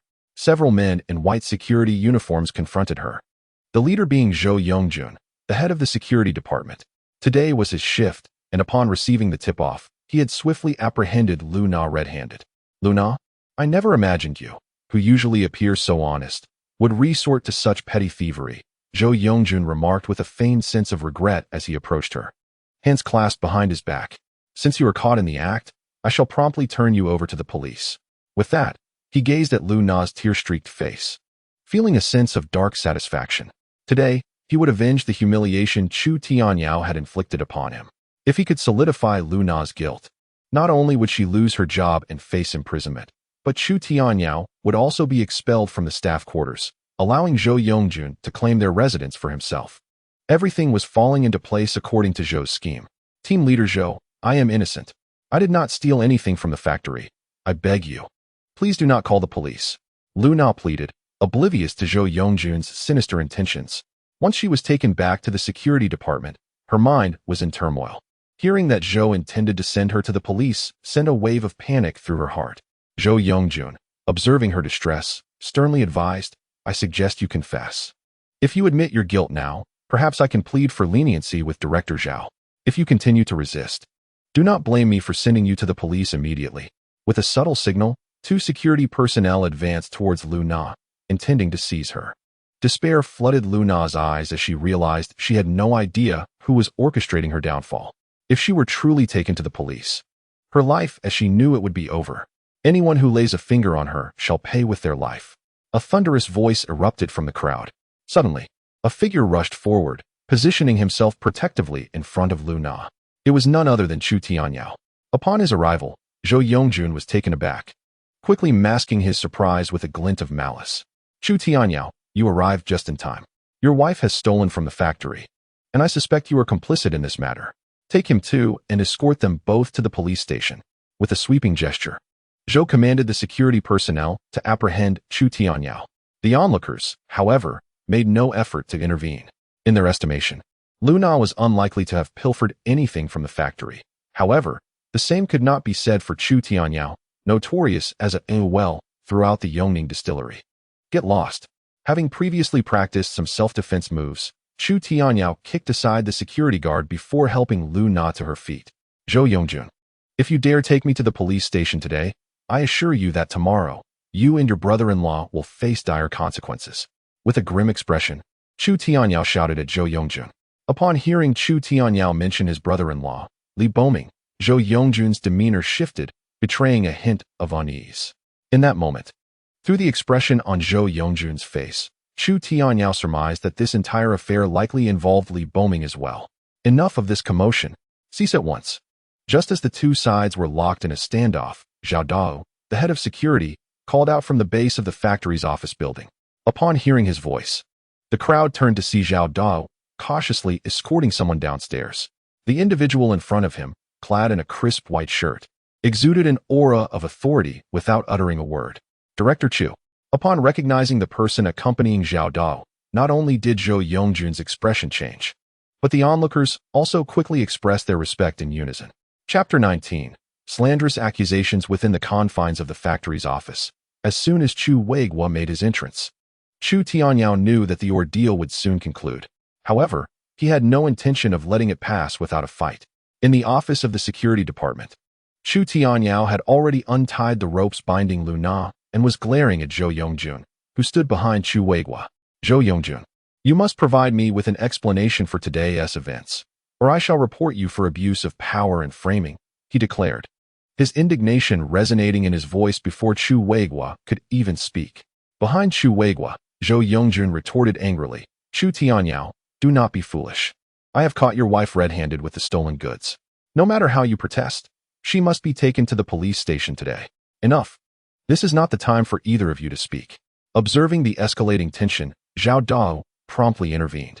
Turning to Chu Weigua, who was seated behind the desk, he wore a conciliatory smile and inquired, Director Chu, how should we proceed with this matter?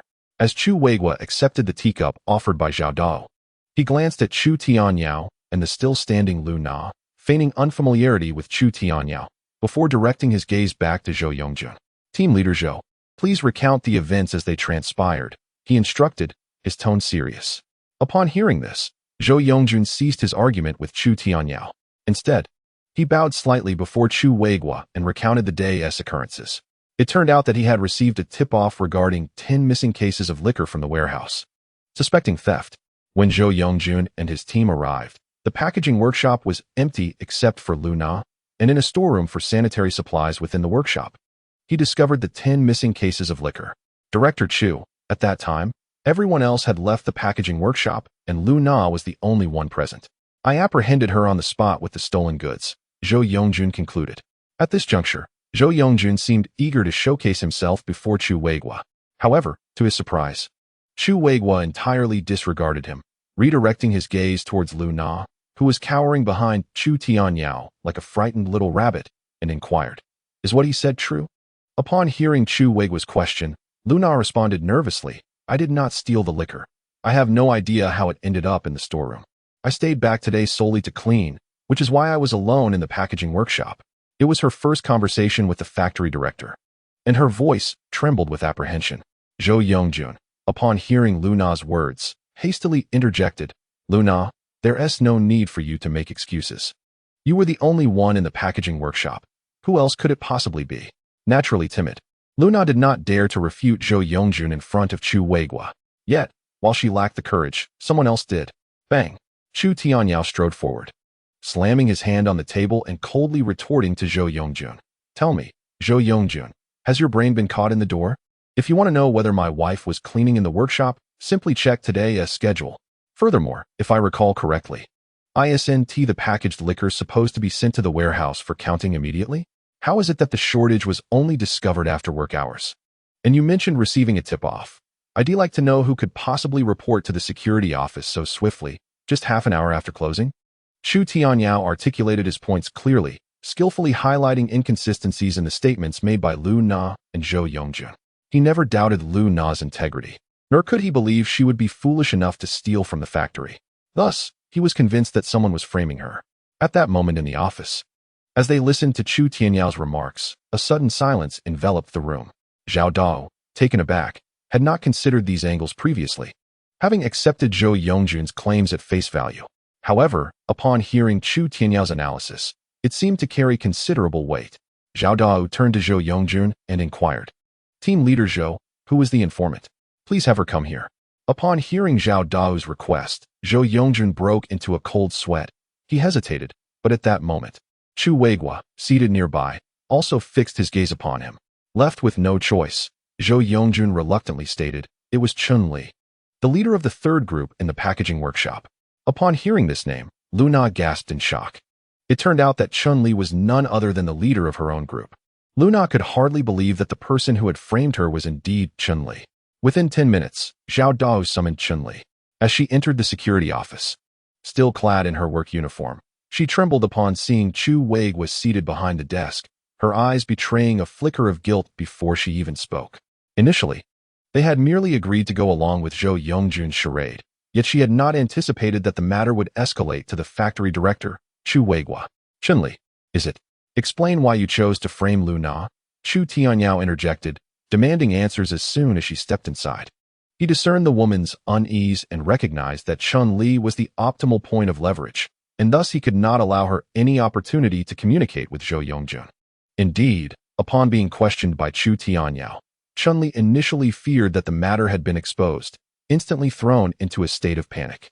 Director Chu, I did not engage in such actions. It is true that I reported this incident, but I never claimed that Lu Na was the one who stole the liquor. Chun-Li stammered. The moment her words escaped her lips, Zhou Yongjun nearly lost consciousness from anger. It was over, for with that statement from Chun-Li, all his prior efforts had been rendered futile. Meanwhile, Chu Tianyao's expression brightened, and he turned his gaze toward Zhou Yongjun, a sardonic smile gracing his lips. How curious it is that our esteemed group leader Zhou can assert with such certainty that my wife is the thief. Could it be that this was all part of a premeditated plan on your part? Chu Tianyao seemingly casual remark was, in truth, a sharp dagger aimed at Zhou Yongjun's heart. The latter's countenance shifted dramatically as he retorted, Chu Tianyao, do not slander. Enough. Chu Weigua's voice rang out, silencing the room, causing even Chun Li to bow her head in trepidation. He cast a glance at Lu Na and said, Comrade Lu Na, today as oversight by the security department has caused you undue distress. We must ensure that no wrongdoer escapes justice, but we shall not falsely accuse an innocent comrade. Afterward, Chu Weigua turned to Zhao Dao. Director Zhao, I assign you the task of thoroughly investigating this matter. We must restore Comrade Lu Na's reputation. As for today's events, I believe they stem from a misunderstanding. Although his words were directed at Zhao Dao, his gaze remained fixed on Chu Tianyao, as if to convey a deeper message. Despite having known Chu Tianyao for a short while, he understood that this young man was not one to back down easily. Chu Tianyao, fully aware of Chu Weigua's implications, felt a surge of protectiveness for his wife and was reluctant to let the matter rest. However, he also understood the gravity of Chu Weigua's expression. It was clear that the truth of today's events was evident to Chu Weigua. Eliminating Zhou Yongjun would be a simple matter for him. But given the connections Zhou had with others like Li Boming, it was not the right moment to provoke them. In essence, he hoped that Chu Tianyao would prioritize the greater good. Since Director Chu has expressed his sentiments, I trust that the factory will ensure justice for me. Just as Chu Tianyao contemplated whether to seize this opportunity to rid himself of Zhou Yongjun, Lu Na, who had remained silent behind him, suddenly stepped forward to his side and addressed Chu Weigua. At that moment, Chu Tianyao felt a gentle tug at the hem of his clothing. Turning to look, he saw Lu Na winking at him, her eyes pleading. This woman was not foolish. She understood what Chu Tianyao was contemplating.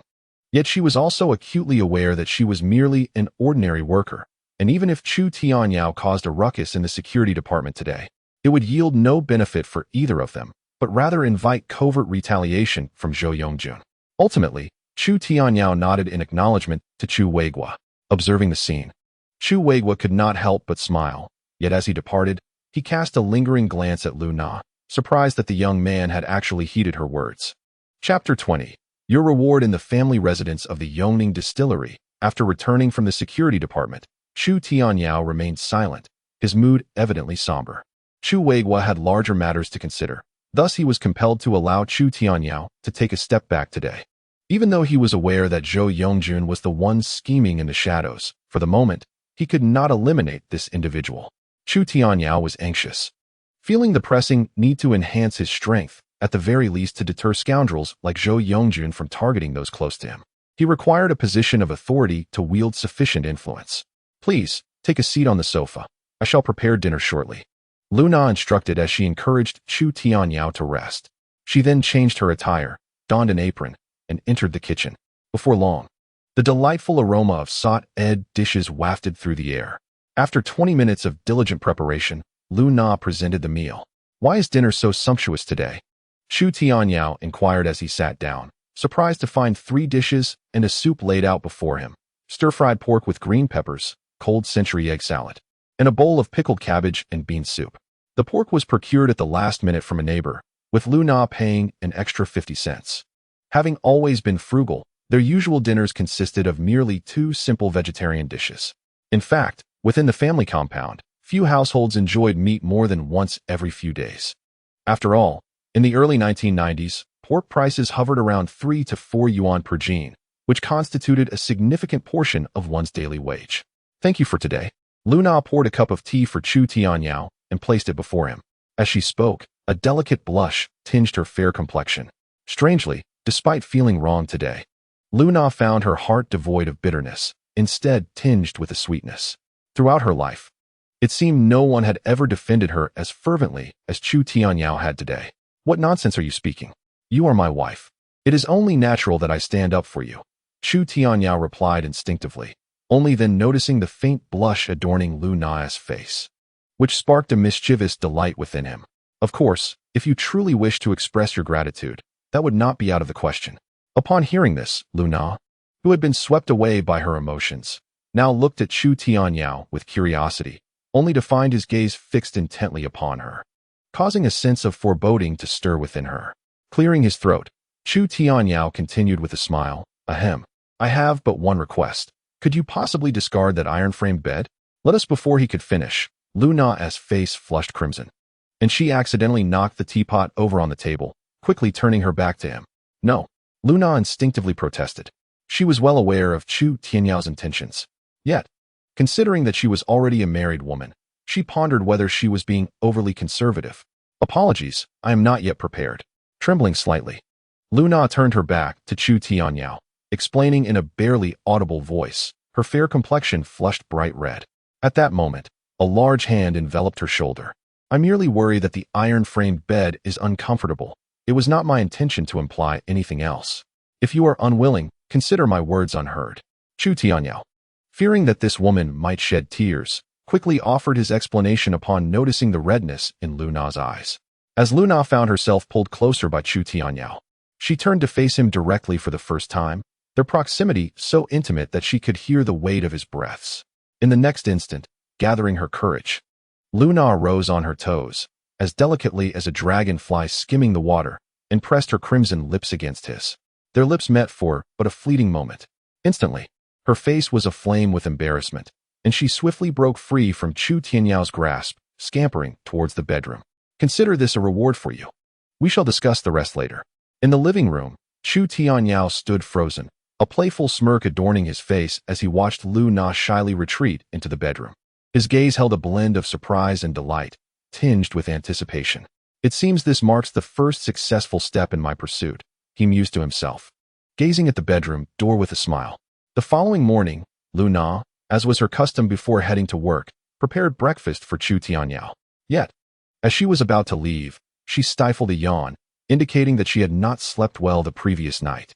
The memory of her actions with Chu Tianyao still sent butterflies fluttering in her stomach.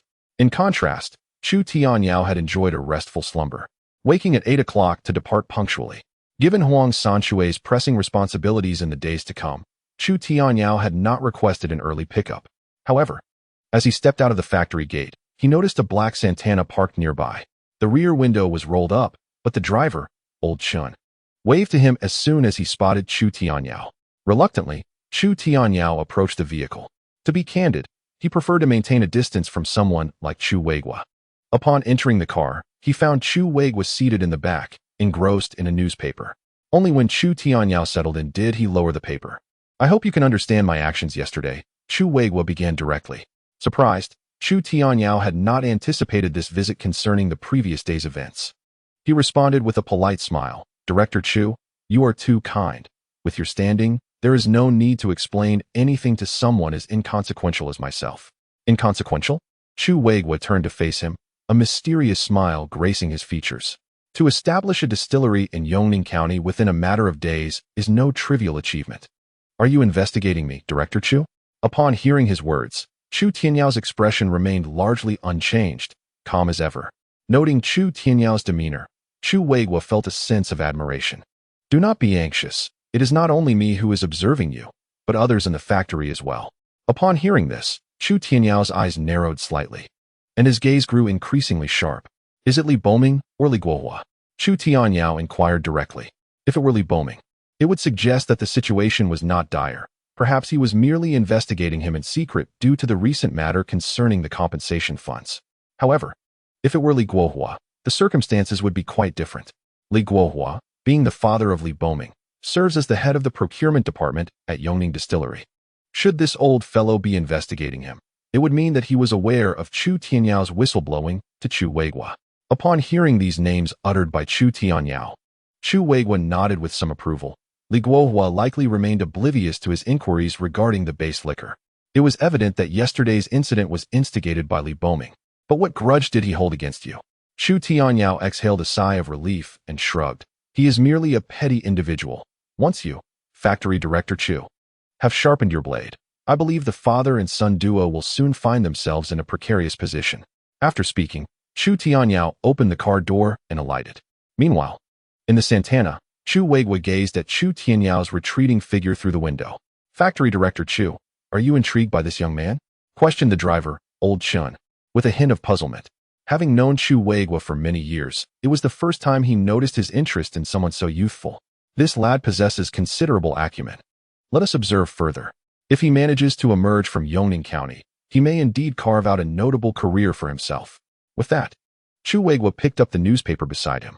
Chapter 21. The Tycoon-S Dance Hall. Since the incident of the stolen liquor at Yongning Distillery, the factory had been relatively quiet in recent days. Chu Tianyao had been working tirelessly, often leaving home early and returning late throughout the week. Finally, on March 12th, coinciding with Arbor Day, Qingyao Brewery celebrated the production of its first batch of Qingyao beer. This initial batch consisted of 200 cases, totaling 2,400 bottles. This was merely the foundational output for a single day, with substantial increases expected in the future. Firecrackers erupted at the entrance of Qingyao Brewery, marking this joyous occasion. The workers, including Luo Jin, had toiled diligently for half a month, and their efforts were finally bearing fruit. At this moment, the workers awaited Chu Tianyao's inspection with wide eyes. The taste is more refreshing. It is indeed more palatable than the beers available on the market. Chu Tianyao set down his glass and nodded in satisfaction at the pale yellow liquid within. Hearing his words, Luo Jin, who was overseeing production, breathed a sigh of relief and could hardly contain his excitement. It is your method that has proven effective, Brother Yao. By incorporating rice and corn starch into the ingredients, we not only reduced the proportions of hops and malt, but also significantly lowered production costs. Most importantly, the alcohol content has been diminished as well. With the decrease in alcohol concentration, what used to be a 3-bottle capacity per person has now increased to at least 5. Upon discovering the method devised by Chu Tianyao, Luo Jin and his companions were filled with exuberance. Setting down his wine glass, Chu Tianyao smiled and nodded in acknowledgement. This approach was one he had encountered in his previous life through a newspaper. Even Qingdao Beer had gradually adopted a similar strategy. However, Chu Tianyao was merely a few years ahead of them. Production cannot be relaxed. You must increase the output, San Shui. Tonight, accompany me. He advised Luo Jin before instructing him to lead the workers in continuing their tasks, while he and Huang San Shui departed directly. How goes the investigation I tasked you with? Chu Tianyao inquired outside the gates of Qingyao Distillery. Upon hearing the question, Huang San Shui hastily recounted the events of the past few days. Presently, Yongning County boasts 12 dance halls, though only 3 or 4 can truly be considered reputable. The rest merely engage in trivial affairs.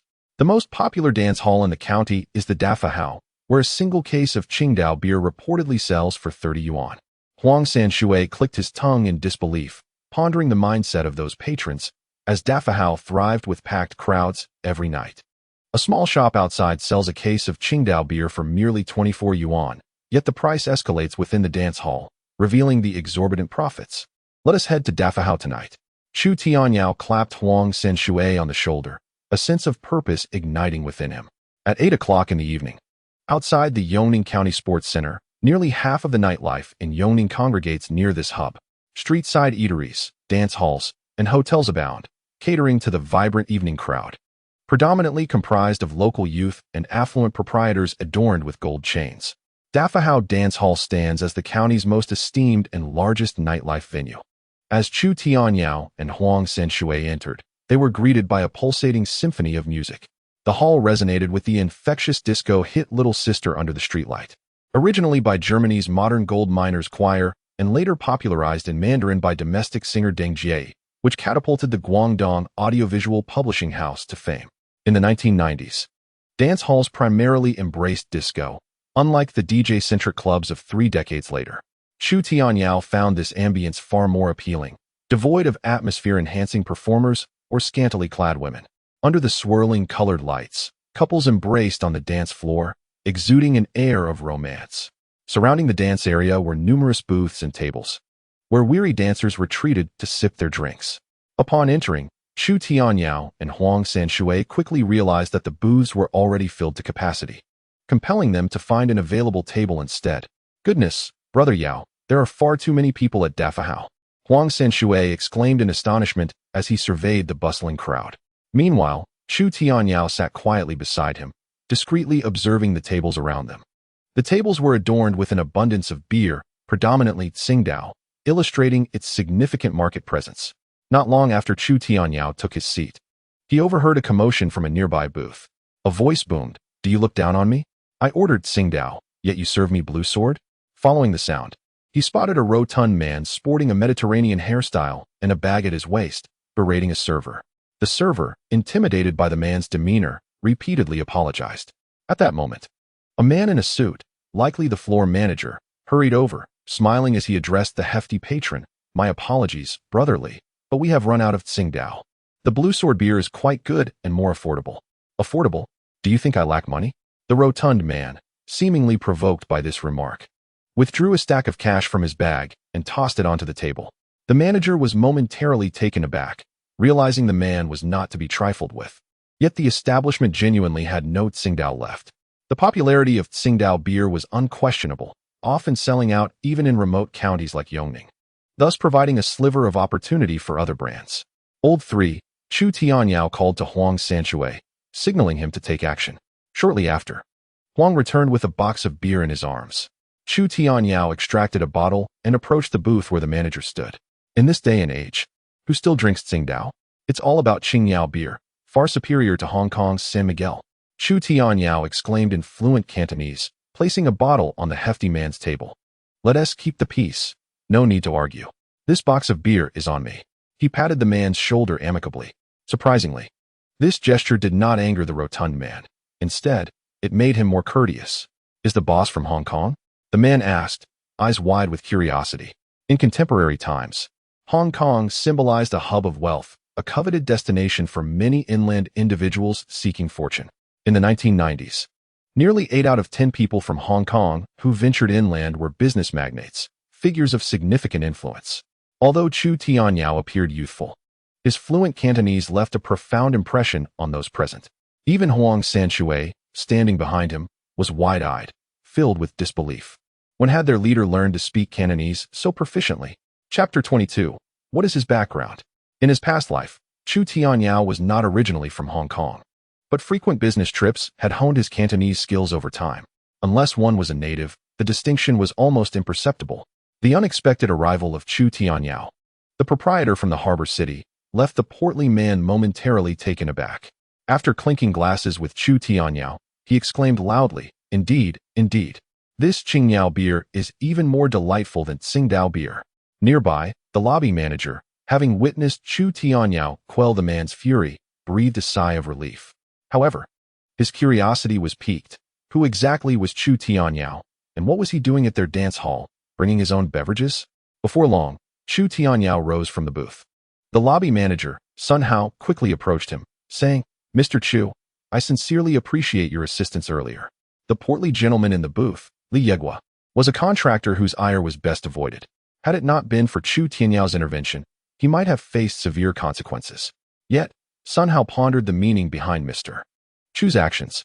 As he spoke, Sun Hao's gaze shifted to Huang Sanshui, who was following Chu Tianyao and unexpectedly brought in another case of beer. To be honest, Chu Tianyao's act of bringing his own drinks while promoting them seemed rather disruptive. "To be candid, I am not a local. I merely engage in the beer trade. I have come to Dafahao not for leisure, but primarily to meet your boss Wang. I would appreciate your assistance in facilitating an introduction," Chu Tianyao said, producing a $50 bill as if by magic and slipping it into Sun Hao's breast pocket. Sun Hao's eyes lit up at the generous gesture.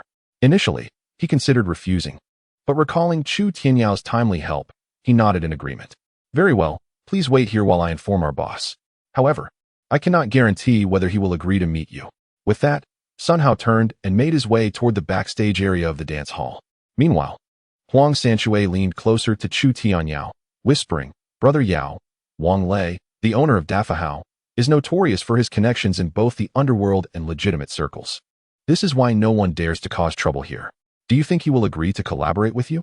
Huang Sanshui was well aware of Chu Tianyao's intentions, having thoroughly researched Dafahao's circumstances 3 days prior.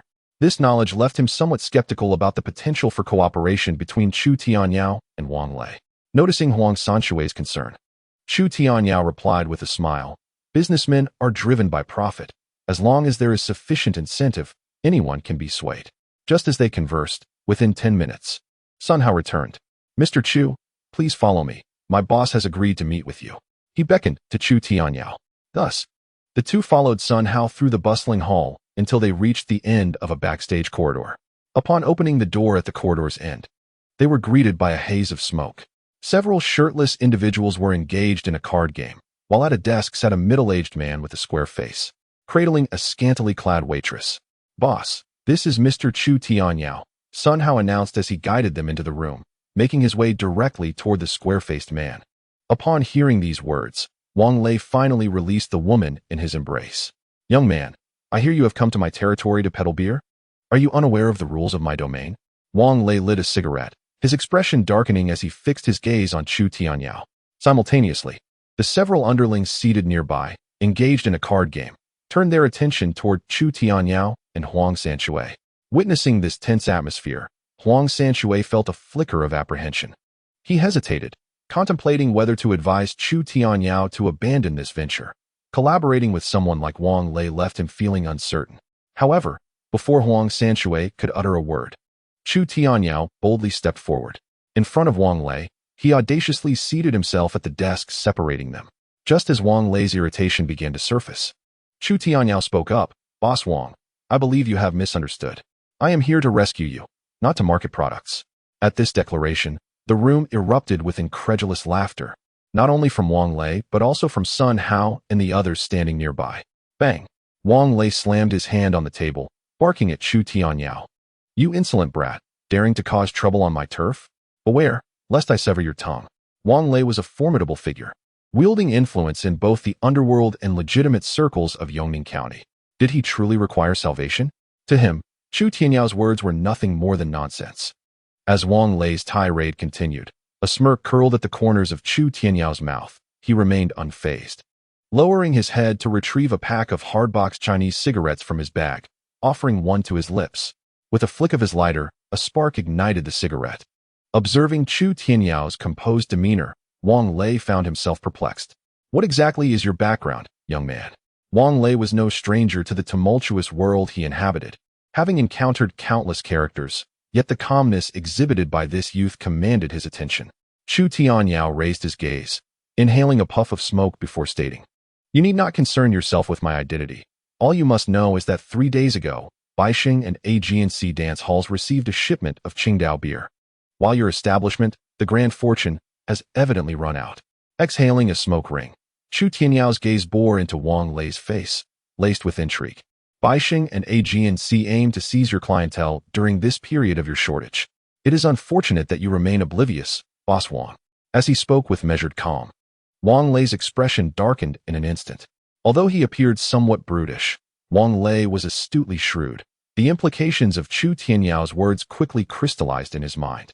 Baixing and AG&C were renowned dance halls in Yongning County, having been established even before the Grand Fortune.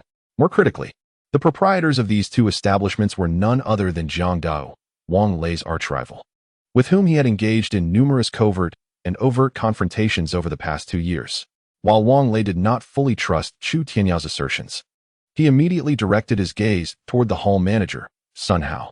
However, Sun Hao turned to Wang Lei and said, "Boss, I meant to tell you that our Qingdao beer is out of stock." Wang Lei, somewhat irritated, replied, "If it's out of stock, then hurry and buy some." Qingdao beer is currently in high demand, particularly among the youth. Especially in nightclubs like Dafa Hao, consuming a low-quality beer like Lonjian for 150 would surely invite ridicule. Upon hearing his boss's words, Sun Hao's expression grew troubled. "I have already contacted Manager Xiao, but he informed me that this month's supply has sold out, and the next batch hasn't yet arrived in Yongning. If we truly want it, we may have to pay extra." In this day and age, the distribution model of agency and resale is not yet widespread.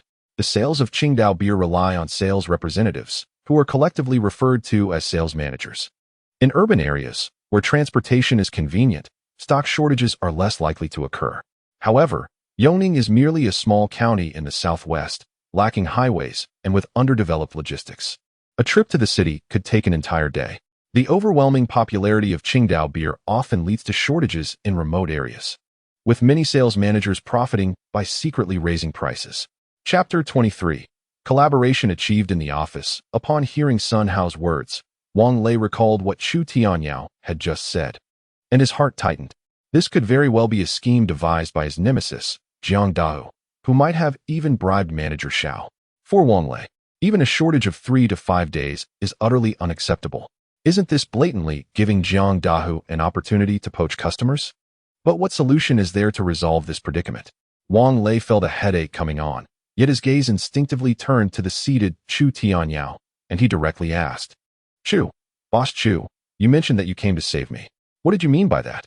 Finally, Wang Lei's inquiry prompted Chu Tianyao to extinguish his cigarette and wave to Huang Sanshue.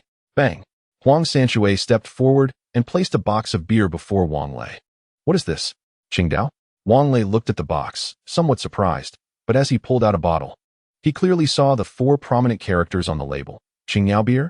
Wang Lei's expression changed, and he quickly glanced at Chu Tianyao. Brother, if you're in the counterfeit liquor business, you might have come to the wrong place. This is not counterfeit. It is genuine Qingyao beer produced by Qingyao Brewery. This beer is even better than Qingdao beer. If you don't believe me, you can ask manager Sun, Chu Tianyao replied with a slight smile. Hearing this, Wang Lei turned his gaze back to Sun Hao. Recalling the earlier incident at the booth, Sun Hao nodded in agreement. Is it really that impressive? Wang Lei, skeptical, immediately raised the beer to his lips. Without needing a bottle opener, he used his teeth to pop the cap open and then tilted his head back to take a sip. With a single sip, Wang Lei smacked his lips, and the slight furrow in his brow eased a bit. You lot, come over and give it a try. He beckoned a few of his subordinates who were in the room. Curiosity piqued. They eagerly opened bottles of Qingyao beer and took a swig. Boss, I must say, this brew seems to possess a more delightful flavor than Qingdao beer. Just look at the rich foam and the appealing color, one of them remarked, unable to resist. They took another sip, noting that while Qingyao beer was indeed enjoyable, its alcohol content appeared lower than that of Qingdao. After downing half a bottle, they felt little effect. Wang Lei, upon hearing his subordinates' comments, couldn't help but display a satisfied expression. He understood well that if this beer were to be sold in the market, aside from its lesser renown compared to Qingdao, it would triumph in nearly every other aspect. Yet, it was precisely this point that caused him some hesitation. After all, with so many beers available, what made Qingdao so popular if not its established reputation? As far as he knew, the cost for a box of Qingdao beer for a nightclub owner was 20 yuan, whereas for Qingyao beer, not only could he supply it in bulk, but the wholesale price could be as low as 80% of Qingdao's price. Additionally, he could offer Boss Wang a tremendous opportunity for a turnaround. Chu Tianyao was aware of Wang Lei's concerns. He had anticipated this, and thus stood up to address him directly. You mean to say, the cost for a box of beer is merely 16 yuan? Wang Lei was taken aback by Chu Tianyao's proposition. His nightclub sold an average of 60 boxes of beer each night. If he were to switch entirely to Qingyao beer, that would save him over 200 yuan a day in costs, amounting to 6 or 7,000 yuan monthly. For Wang Lei, that was no small sum. With reduced costs and the same selling price, the profits he could accrue would be quite substantial. Just the thought of it stirred something within him. At 10 o'clock that evening, after more than an hour of discussions, Chu Tianyao and Huang Sanshue were personally escorted out by Wang Lei's subordinate, Qian Bao. Brother Yao, from tomorrow onward, I'll be responsible for liaising with you. Please take care of me, Qian Bao said with a smile, dressed in a black jacket. As he escorted Chu Tianyao out of the club, this was a direct order from Boss Wang. He dared not treat Chu Tianyao lightly. He had just witnessed the friendly camaraderie between his boss and Chu Tianyao, who had even begun calling each other brothers. There's no need to see us off, Chu Tianyao replied, nodding at Qian Bao before departing on Huang Sanshue's motorcycle. They rode away from the sports center, and only a few minutes later did Huang Sanshue finally stop the bike, barely able to contain his excitement. Brother Yao, slap me, I must be dreaming. We actually managed to sell the beer? The memory of their previous conversation left Huang Sanshue feeling somewhat dazed. How had Chu Tianyao's dialogue with Wang Lei led to such a swift agreement on the order? The first payment of 6,000 yuan was handed over to Chu Tianyao without hesitation by Wang Lei. Do not remain in a daze. This is merely an order, he reassured. Trust me, such orders will become so abundant that you will lose count. Chu Tianyao observed the silly grin on Huang Sanshue's face. Although he appeared composed, the thick stack of cash in his handbag brought him undeniable joy. After all, this marked his initial earnings in this world. Though modest, it carried profound significance.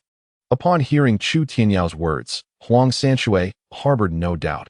He had long been in awe of Chu Tianyao. Previously, he only recognized his prowess in combat.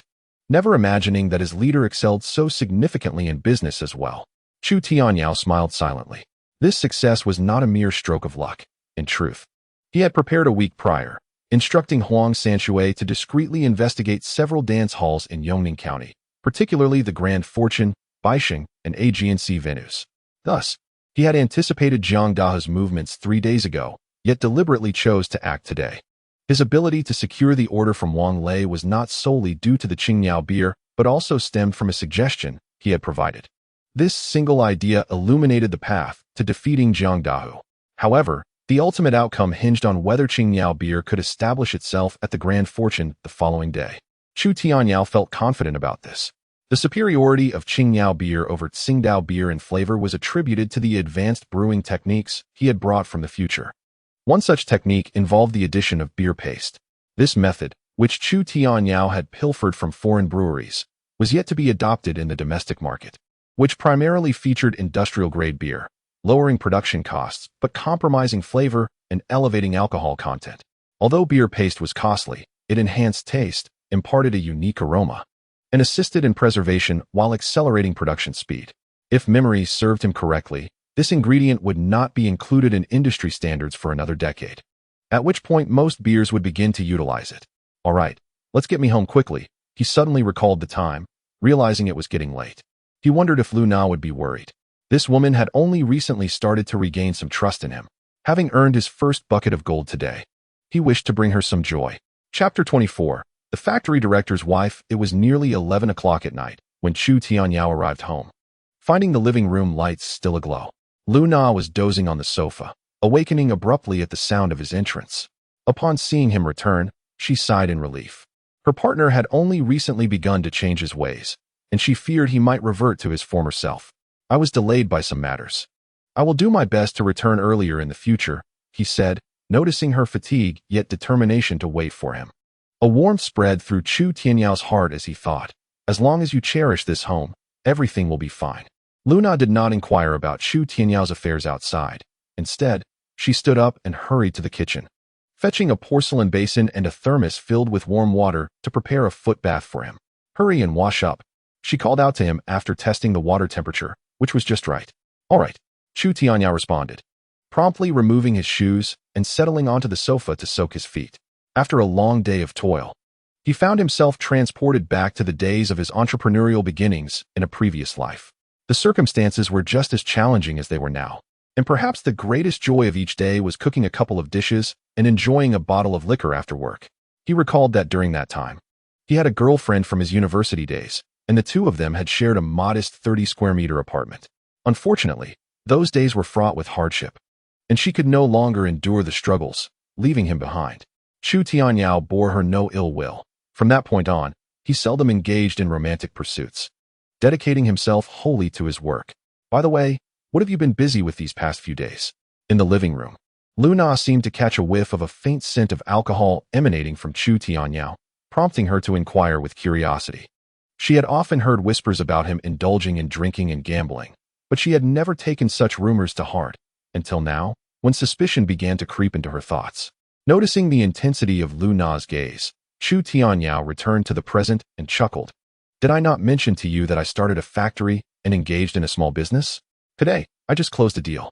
As he spoke, he opened his briefcase and produced a thick stack of 100 yuan bills, precisely 60 notes. My heavens, where did you acquire so much money? Upon seeing the cash in Chu Tianyao's hands, Lu Na's first reaction was not one of delight, but sheer astonishment. Her expression tightened with concern, for in her understanding, what kind of legitimate business could yield such a sum in a single night, unless it was tied to illicit activities? Don't worry. This money is neither stolen nor obtained through nefarious means, Chu Tianyao reassured her, amused by her anxious demeanor. As he elaborated on his recent endeavors, he withdrew a 1,000 yuan note and handed it to Lu Na, calming her nerves as she gazed at the banknote in her hand. Lu Na finally accepted the truth of Chu Tianyao's words. Reflecting on his earlier mention of repaying a debt, she had initially dismissed it, never expecting him to actually follow through. So, you really have opened a brewery and are in the beer business? Lu Na asked, her voice laced with excitement as she carefully tucked the money away, her eyes fixed on Chu Tianyao. Reclining on the sofa, Chu Tianyao laughed. Of course it's true. The factory is right across from the security bridge, previously the Jala Food Factory. If you don't believe me, you can visit someday. After all, the factory director's wife ought to make an appearance. At the mention of the title factory director's wife, Lu Na felt a flush of warmth rise to her cheeks. Believing Chu Tianyao was jesting with her, she playfully pinched him. Since you are indeed engaging in legitimate business, I shall forgive you this time. But you must not return so late in the future, she said, her face still rosy, her tone imbued with an unspoken joy. After all, which woman does not harbor the aspiration of seeing her husband achieve greatness? However, in the past, Chu Tianyao had been such a scoundrel that she held no hope for him. To her surprise, her partner seemed to have undergone a complete transformation during this period. Unbeknownst to her, Lu Na's attitude toward Chu Tianyao had significantly changed. Once the factory is running smoothly in a few days, I believe you can resign from your job here. The work in the packaging workshop is too arduous. If you do not wish to idle as the factory director's wife, you could take on a more leisurely role at my factory. After washing his feet, Chu Tianyao took the towel Lu Na offered and suddenly spoke up. How can that be? That amounts to over 100 yuan a month. Others are eager to get in. Lu Na quickly shook her head in disagreement. Besides, I cannot play the role of a wealthy lady. I am accustomed to the work in the packaging workshop, and it does not feel tiring to me. It was untrue that it was not exhausting. Spending 8 hours a day at the factory sometimes left her aching even when bending over at home. Yet, Lu Na was reluctant to part with that monthly salary of over 100 yuan. Knowing Lu Na's character, Chu Tianyao did not intend to press the matter further, waiting instead for the factory to stabilize. At that point, when money was no longer a concern, Lu Na would naturally lose interest in her position at Yongning Brewery. As usual, Huang Sanshui arrived early, riding his bike to pick up Chu Tianyao for work. Upon reaching Xingyao Brewery, the workers were engaged in their tasks with great enthusiasm. As their production skills improved, the brewery's output continued to rise. When Chu Tianyao presented the first order from the affluent client, the brewery erupted in cheers. Even Luo Jin was filled with excitement. The concern had been whether they could open up a sales channel, and yet, within just one night, Chu Tianyao had secured such a substantial order, which was indeed uplifting. Not only Luo Jin, but even the workers below were invigorated. Lao San, you are responsible for the shipping arrangements. Additionally, you must organize a team to collect the bottles. If you lack manpower, go to the labor market and find some diligent workers, Chu Tianyao instructed Huang Sanshui in the factory office. The reason Chu Tianyao dared to sell beer at a low price to the affluent client was largely due to the bottle recycling process. The production cost of a regular beer bottle was less than 80 cents, half of which was attributed to the bottle itself. Currently, the recycling price for Qingdao beer ranged from 15 to 20 cents per bottle, yet Chu Tianyao knew there was room for improvement in the bottle recycling price. In a few years, it would continue to rise. Thus, even if he reduced the selling price, he could still earn a considerable profit. Jingzi, today I need you to work hard and help me produce a batch of promotional flyers and a banner. Chu Tianyao said to Luo Jin after Huang Sanshui left the office. Although Luo Jin was somewhat puzzled by this request, he adjusted his glasses and readily agreed. This was his area of expertise, and he was well adept at it. Chapter 25, A Beer Boom Saturday Afternoon. At the Sports Center Square. On this rare weekend, the vibrant calls of street vendors in the square were notably more enthusiastic. Amidst the throngs of people, Sun Hao was seen distributing promotional flyers alongside several female attendants clad in light attire. Come one, come all. Tonight marks the anniversary celebration of De Fu Hao. Present this flyer for a 10 discount on all beverages, and if you arrive with 5 companions, enjoy a 20 discount. With 8, a remarkable 30 off. Sun Hao's boisterous announcement undoubtedly captured the attention of many passers-by, though a greater number were fixated on the scantily dressed servers. Within less than half an hour, the flyers in Sun Hao's and the attendants' hands were entirely snatched away. The details of the event were clearly outlined on the flyers, simple and easy to comprehend. With just this flyer, patrons could enjoy a 10 discount on drinks tonight, gather 5 friends for a 20 discount, or 8 for a 30 discount. The magnitude of this offer was undeniably substantial, proving to be quite enticing for the crowd. However, upon reflection, it was evident that this strategy merely adhered to the age-old principle of thin profits through high sales volume, a marketing tactic that would become cliché in 3 decades. Yet, this method has remained unfailingly effective. 5 people for a 20 discount? I'll go rally my friends. It must be said, De Fuhao is indeed a conscientious business. In the crowd, individuals perused the flyers with growing interest. Those who typically frequented smaller dance halls now felt emboldened to venture into De Fuhao amidst the bustling atmosphere. As expected, by 8 o'clock that evening, the establishment was already teeming with patrons. Both the private booths and tables in the main hall were filled to capacity. This Qingdao beer seems a bit different tonight. It tastes even better than before, remarked a gentleman in a shirt from one of the booths. Others nodded in agreement, appearing quite pleased with the evening's offerings. At that moment, a rotund man sporting a receding hairline and exuding an air of affluence stood up, slightly inebriated, and began to expound to those around him. You may not believe it, but this is not Qingdao beer. It is Qingniao beer. Qingniao beer? The group looked taken aback, glancing down at their bottles to discover the bold lettering proclaiming Qingniao beer. Let me enlighten you, he continued. The last time I drank with a businessman from the harbor city, we indulged in Qingniao beer. Now, even the tycoons over there are fond of it. It surpasses both Qingdao and Yanjing by leaps and bounds. Li Yegua, already somewhat tipsy, boasted to the crowd. To this day, he believed that Chu Tianyao, who had treated him to drinks the previous night, was a major player from the harbor city. Upon hearing Li Yegua's words, the surrounding patrons were momentarily taken aback. Nevertheless, it must be noted that the taste of Qingniao beer was indeed superior to that of Qingdao beer. While the brand was relatively unfamiliar to many, they were more than willing to embrace it. Unbeknownst to many, Sun Hao had already transported box after box of Qingniao beer from the backstage.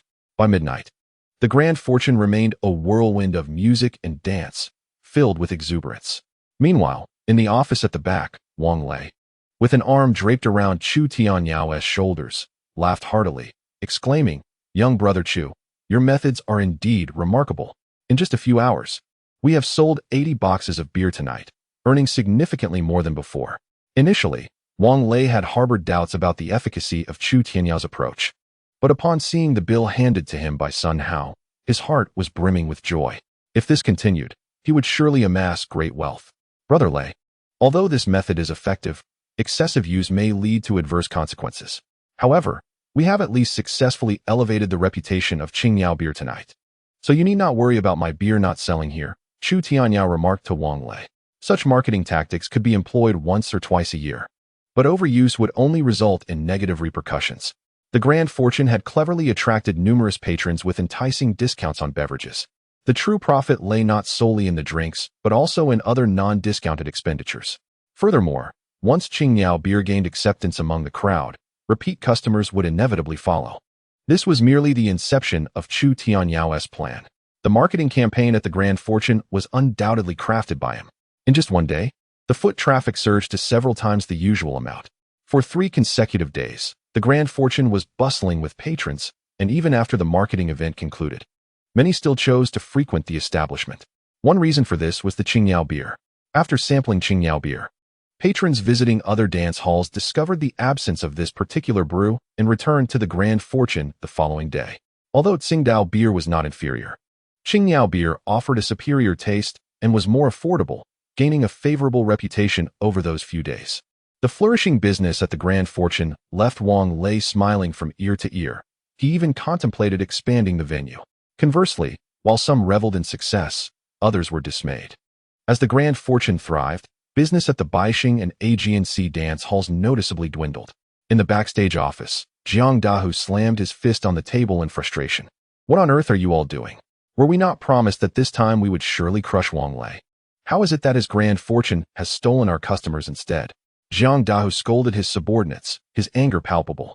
He had painstakingly devised a plan to befriend manager Xiao of Qingdao Beer, intending to cut off the Grand Fortune supply. He had expected to seize this opportunity to deal a heavy blow to the Grand Fortune, but to his utter disbelief, Wang Lei had orchestrated an anniversary celebration that directly siphoned off nearly 30% of his clientele. Calm down, boss. Oddly enough, manager Xiao had indeed severed Wang Lei's supply.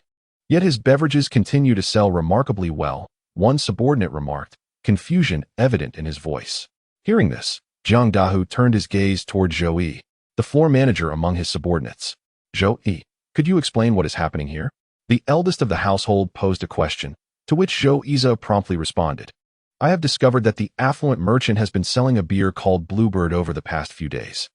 This bluebird beer is actually produced by a local brewery and is reputed to be superior in taste, even better than that of Tsingtao. At this juncture, Zhou Yize suggested to Jiang Dahua, "Boss, shall we also consider selling this bluebird beer?" Upon hearing this, Jiang Dahua pondered briefly before shaking his head. "If we sell bluebird beer, what shall we do with the stockpile we currently possess? To cut off the affluent merchant supply, I invested heavily to acquire all of Manager Zhao's inventory, and my storage is still brimming with Tsingtao beer." Knock, knock.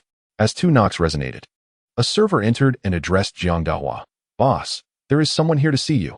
Jiang Dahua, still fuming, retorted, "Who the hell seeks me out at this late hour?" The server, sensing his displeasure, timidly replied, "He claims to be Chu Tianyao, the owner of Xingyao Brewery, and he has come to offer substantial assistance." Xingyao Brewery?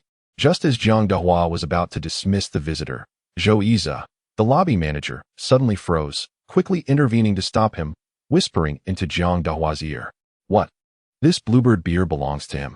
Upon hearing Zhou Yize's words, Jiang Dahua was taken aback. Just when he had decided against purchasing bluebird beer, the owner, Chu Tianyao, had unexpectedly arrived at his doorstep. "Since he claims to be here to assist me, I am curious to discern his true intentions." After a moment's contemplation, Jiang Dahua called out to the server, "Bring him in."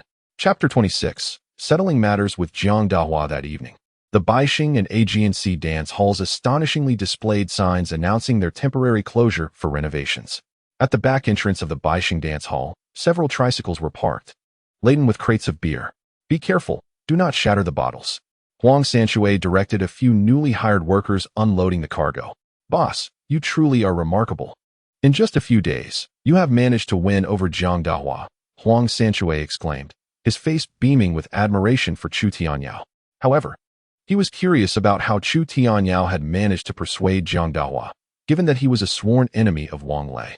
The fact that Chu Tianyao could collaborate with both Wang Lei and Jiang Dahua was indeed surprising.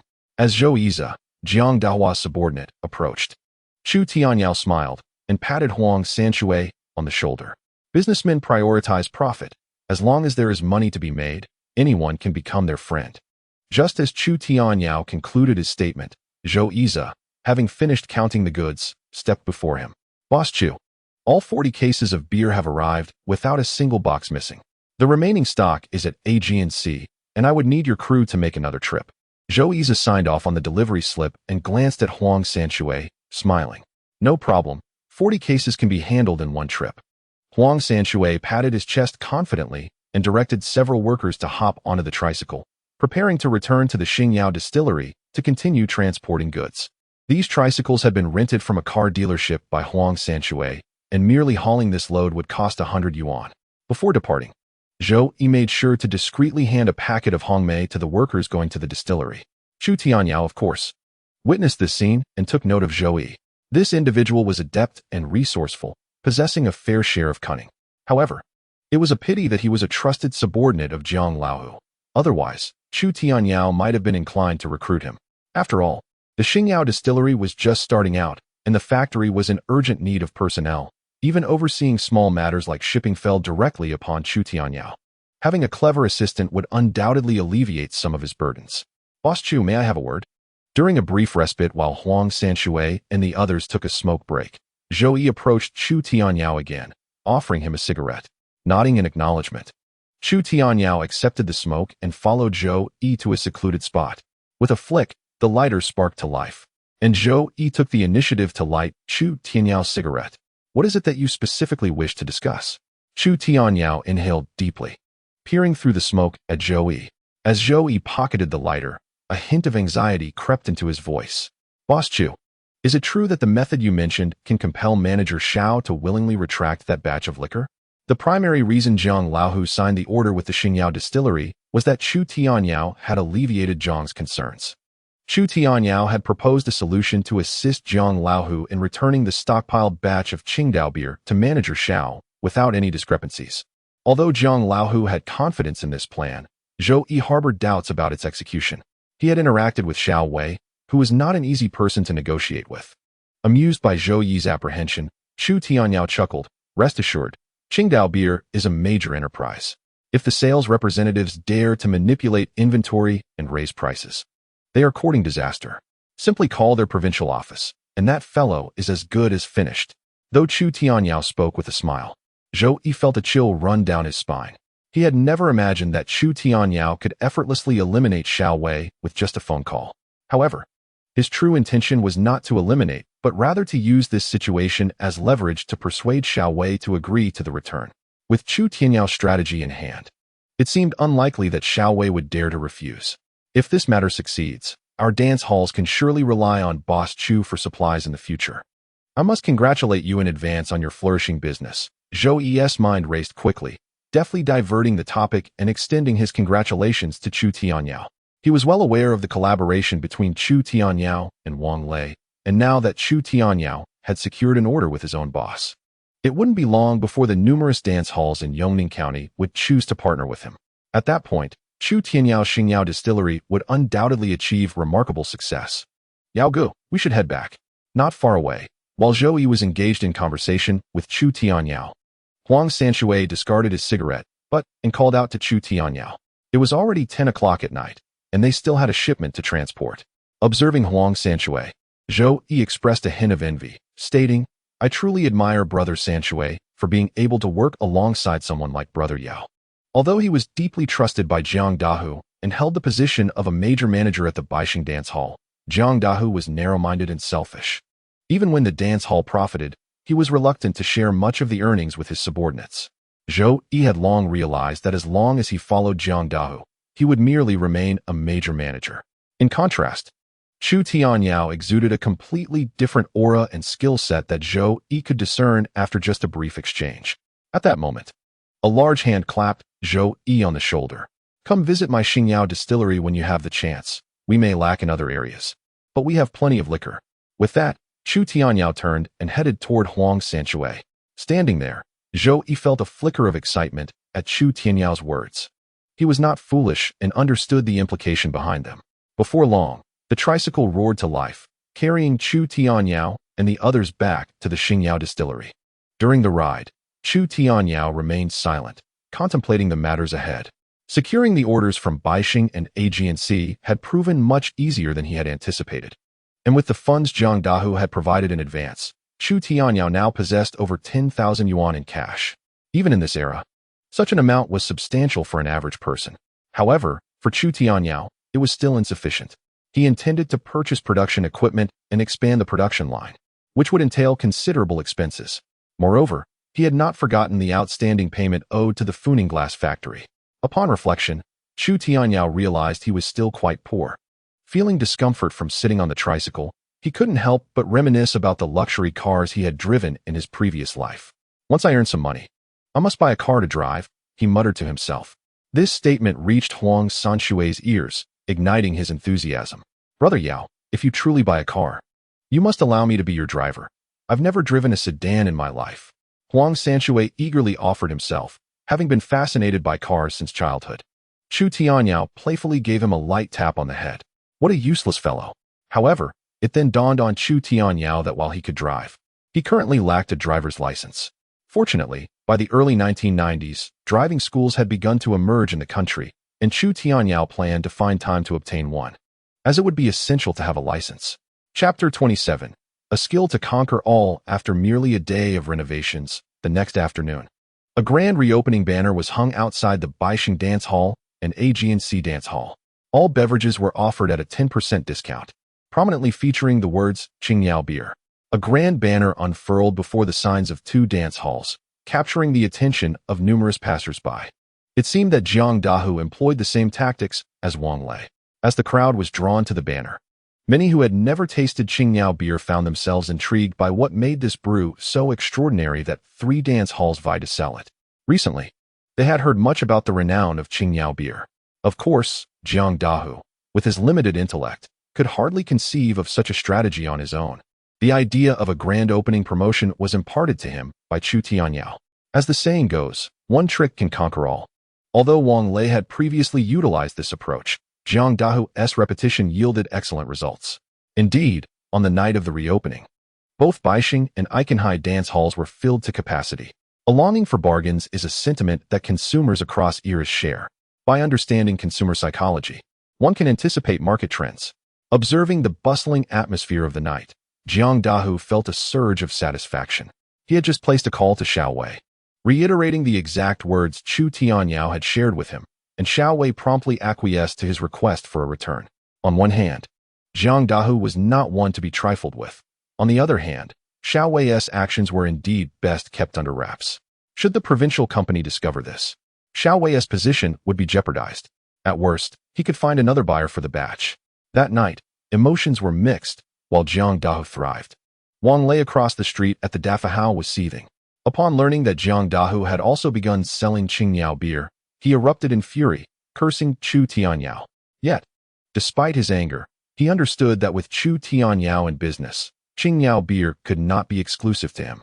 Qianbao, send someone to find Chu Tianyao and inform him that we wish to increase our order, Wang Lei commanded his trusted subordinate. This time, I will leave Jiang Dahu with no stock to sell. With that, a glint of malice flickered in Wang Lei's eyes. The following day, at Qingyao Brewery, Chu Tianyao and his companions sat in the office. Early in the morning, Qianbao had delivered Wang Lei's message about the intention to increase orders. For Chu Tianyao and his team, this was undoubtedly good news. What is our current daily production capacity? Chu Tianyao inquired of Luo Jin after Qianbao's departure. Adjusting his glasses, Luo Jin replied, if the raw materials are sufficient, we can hire more workers and expedite production to achieve a daily capacity of approximately 5 tons. Upon hearing this, Chu Tianyao nodded. A capacity of 5 tons could yield around 600 cases of beer, which was barely sufficient for the moment. Frankly speaking, this figure was not substantial. As Chu Tianyao was aware, small breweries outside often boasted annual outputs of at least several thousand tons, while larger brands like Tsingtao beer surpassed the 100,000-ton mark. Qingyao Brewery was merely constrained by outdated equipment and a limited workforce, which hindered its production capacity. Chu Tianyao has already begun preparations. Once his funds are sufficient, he intends to purchase a new batch of production equipment to expand 2 production lines. This will ensure an annual capacity of at least 10,000 tons, allowing Chu Tianyao to unleash his full potential. After all, his ambitions extend far beyond the few dance halls at hand, and even beyond the small town of Yongning. Chu Tianyao is well aware of Wang Lei's intentions behind the increased orders. However, he knows that this individual's plans are destined to be futile. He has underestimated the production capacity of Qingyao Brewery. A single wealthy family cannot possibly consume Chu Tianyao's daily output of 600 boxes of beer. Moreover, Chu Tianyao would never cut off the supply to Baixing and AGNC. He still hopes that Jiang Dahu can engage Wang Lei in a fierce battle. If these two do not fight to the death, the market for Qingyao beer will remain difficult to penetrate in the short term. Days passed, and by the end of the month, ever since Baixing and AGNC's business improved, the grand opening banners had not been taken down. Although the drinks were discounted, it was evident that the prices at which Chu Tianyao supplied them were lower than those of Tsingtao beer, resulting in greater profits for them. On the other hand, Wang Lei was equally determined, raising his own promotional banners, offering the same 10% discount on all beverages. The two establishments stood directly across from each other at the entrance of the sports center, and anyone passing by could sense the competitive tension in the air. In terms of size, the Dafahao was superior, accommodating more guests. However, Jiang Dahu had Baixing and AGNC, 2 dance halls occupying the exits of the sports center square, giving them a natural advantage in foot traffic. Both venues prominently featured Qingyao beer, leaving many patrons uncertain about where to go. Nevertheless, it was evident that since both Wang Lei and Jiang Dahu had launched their promotional campaigns, their businesses had significantly improved compared to before. While both profited substantially, the other dance halls suffered greatly. Those establishments that had barely managed to stay afloat found their business plummeting ever since the competition between Wang Lei and Jiang Dahu began. Not only were they affected, but even the street vendors at the sports center square realized that these 2 dance halls had risen to prominence due to Qingyao beer. Customers dining at the street stalls were now ordering Qingyao beer by name. Any establishment lacking a few boxes of Qingyao beer might struggle to retain customers. Thus, in a mere 2 days, orders began to pour in for Chu Tianyao while he remained at the factory. At Qingyao Brewery, during a time when workers laid off due to factory closures were common, the sight of a thriving business invigorated everyone. In the office, Luo Jin had just seen off the owner of Hong Meigui Dance Hall when he wearily pushed open the office door. Goodness, This boss Qin is exceedingly enthusiastic, he remarked, wiping the perspiration from his brow and letting out a sigh of relief. In pursuit of an order for Qingyao beer, Mr. Qin, despite having crossed the threshold of 30 years, exerted every charm at his disposal upon entering the room, casting flirtatious glances without restraint. Had it not been for Chu Tianyao's swift intervention, he might have intended to remain overnight in the office. The burgeoning popularity of Qingyao beer in the nightlife scene has become common knowledge. In merely 2 days, over 20 proprietors have visited the factory seeking to place orders with Chu Tianyao. Among them, half are owners of dance halls in the county, while the majority of the remainder are restaurateurs. After all, the thriving sales of Qingyao beer render it indispensable for their establishments. Chu Tianyao has raised the selling price to 20 yuan per case, on par with Tsingtao beer. Although the owners may have hesitated, most ultimately acquiesced, recognizing the necessity of stocking Qingyao beer to avoid losing business to competitors. Moreover, the bottle return price offered by Chu Tianyao exceeds that of Tsingtao beer, at 30 cents per bottle, ensuring that their overall procurement cost remains lower. Business owners are not fools. After weighing the pros and cons, they realize that choosing Chu Tianyao's Qingyao beer offers a greater profit margin. Chapter 28. The Battle of Competition. By the end of March, within a mere week, all 12 dance halls in Yongning County had begun to stock Qingyao beer produced by Xingyao Brewery. This, however, is not the most pressing matter. The critical issue is that nearly all dance halls have hung banners announcing significant promotional discounts. Dafahao and Baixing offer a 10% discount, while they themselves provide an 8% discount. Although this compresses profit margins, it is evidently more crucial to attract customers at this juncture. Otherwise, in the nightlife business, a fortnight without patrons could lead to the grim announcement of closure. During this week, Xingyao Brewery nearly filled its order volume for the next quarter. Chu Tianyao has already collected a staggering 100,000 yuan in advance payments. This is merely a prepayment. When the final settlement is made, it is anticipated that Xingyao Brewery's monthly sales will surpass 360,000 yuan. After deducting labor and material costs, Chu Tianyao's earnings will exceed 200,000 yuan. In the office of Xingyao Brewery, when Luo Jin calculated the projected sales for the upcoming month on his computer, disbelief etched across his face. It was not just him. Huang Sanshui, beside him, gaped in astonishment, his mouth agape enough to swallow a duck egg. Both were aware of the factory's recent success, yet they never anticipated it would flourish to such an extent. Their gazes instinctively shifted towards the safe behind Chu Tianyao's desk, where a neat stack of 100,000 yuan in cash lay. 100,000 yuan. Although the wealth of 10,000 yuan households in this era does not carry the same weight as it did in the 1970s and 1980s, it still signifies a prosperous household. Remarkably, within less than a month, the factory has managed to earn 100,000 yuan, equivalent to 10 such affluent households. Do not remain in a daze. The truly captivating spectacle is only just beginning. As Chu Tianyao observed the astonished expressions of the two, he finally spoke. Upon hearing his words, they snapped back to reality, gazing at him with faces full of confusion. Brother Yao, what spectacle? How come we are unaware of it? Huang Sanshui yawned. He had been tirelessly recruiting and collecting wine bottles door to door, resulting in a lack of sleep. Chu Tianyao glanced at the substantial stack of orders on the table, a playful smile gracing his face. A grand internal competition. Internal competition? A grand performance? Blinking in bewilderment, Huang Sanshui scratched the back of his head.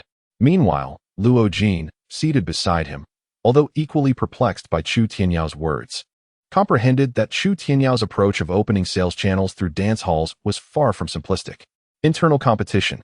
This phenomenon would only come to a head over 2 decades later. Chu Tianyao was acutely aware of the daunting implications of these 2 words from his previous life. The reason he was willing to collaborate with Wang Lei and Zhang Dahu at low prices was precisely for this moment. Presently, all dance halls primarily sold Qingyao beer, and in pursuit of customer traffic, they were incessantly engaged in price wars. Each establishment chose to compete with Dafahao and Baixing by offering discounts of 20%. It would not be long before Wang Lei and Zhang Dahu could no longer remain passive, lowering prices further to attract customers. This was the price war that capital was most adept at waging, a clear indicator of corporate internal competition. In his previous life, Chu Tianyao had witnessed countless businesses perish due to excessive competition.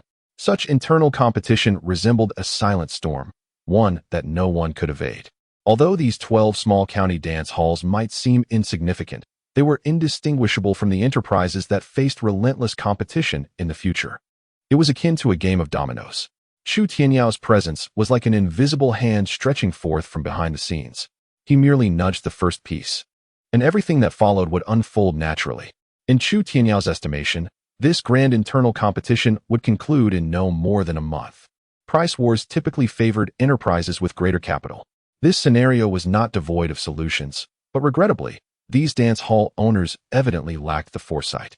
We have at most a month, so we must make significant moves within this time frame. As Chu Tianyao regained his focus, his gaze turned to Luo Jin and Huang Sanshui. Upon hearing this, the two suddenly grew serious.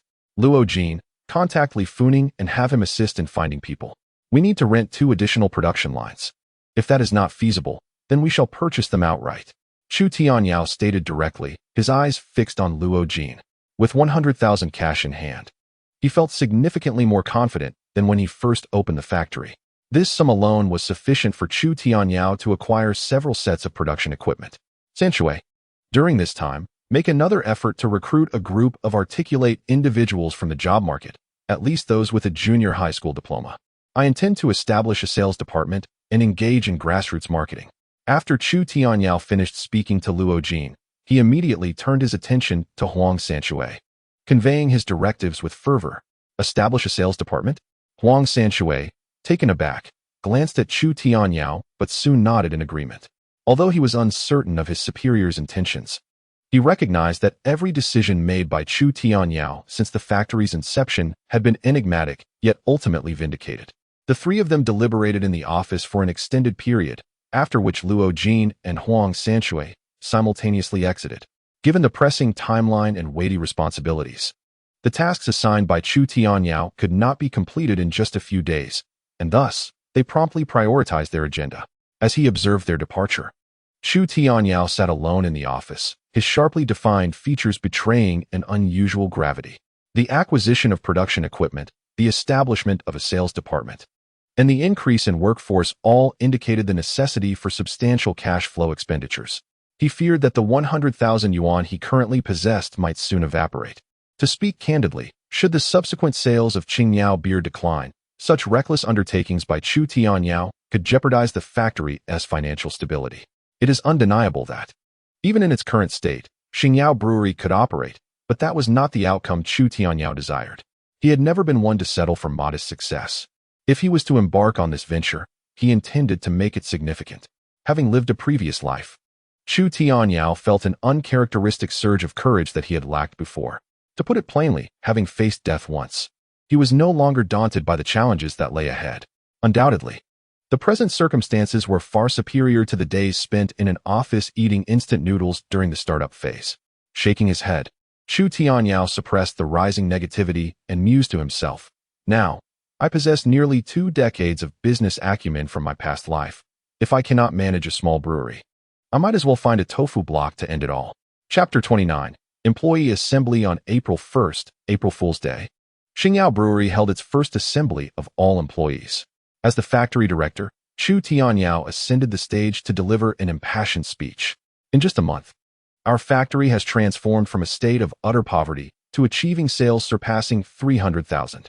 This is not merely my achievement, but a testament to the efforts of everyone present here.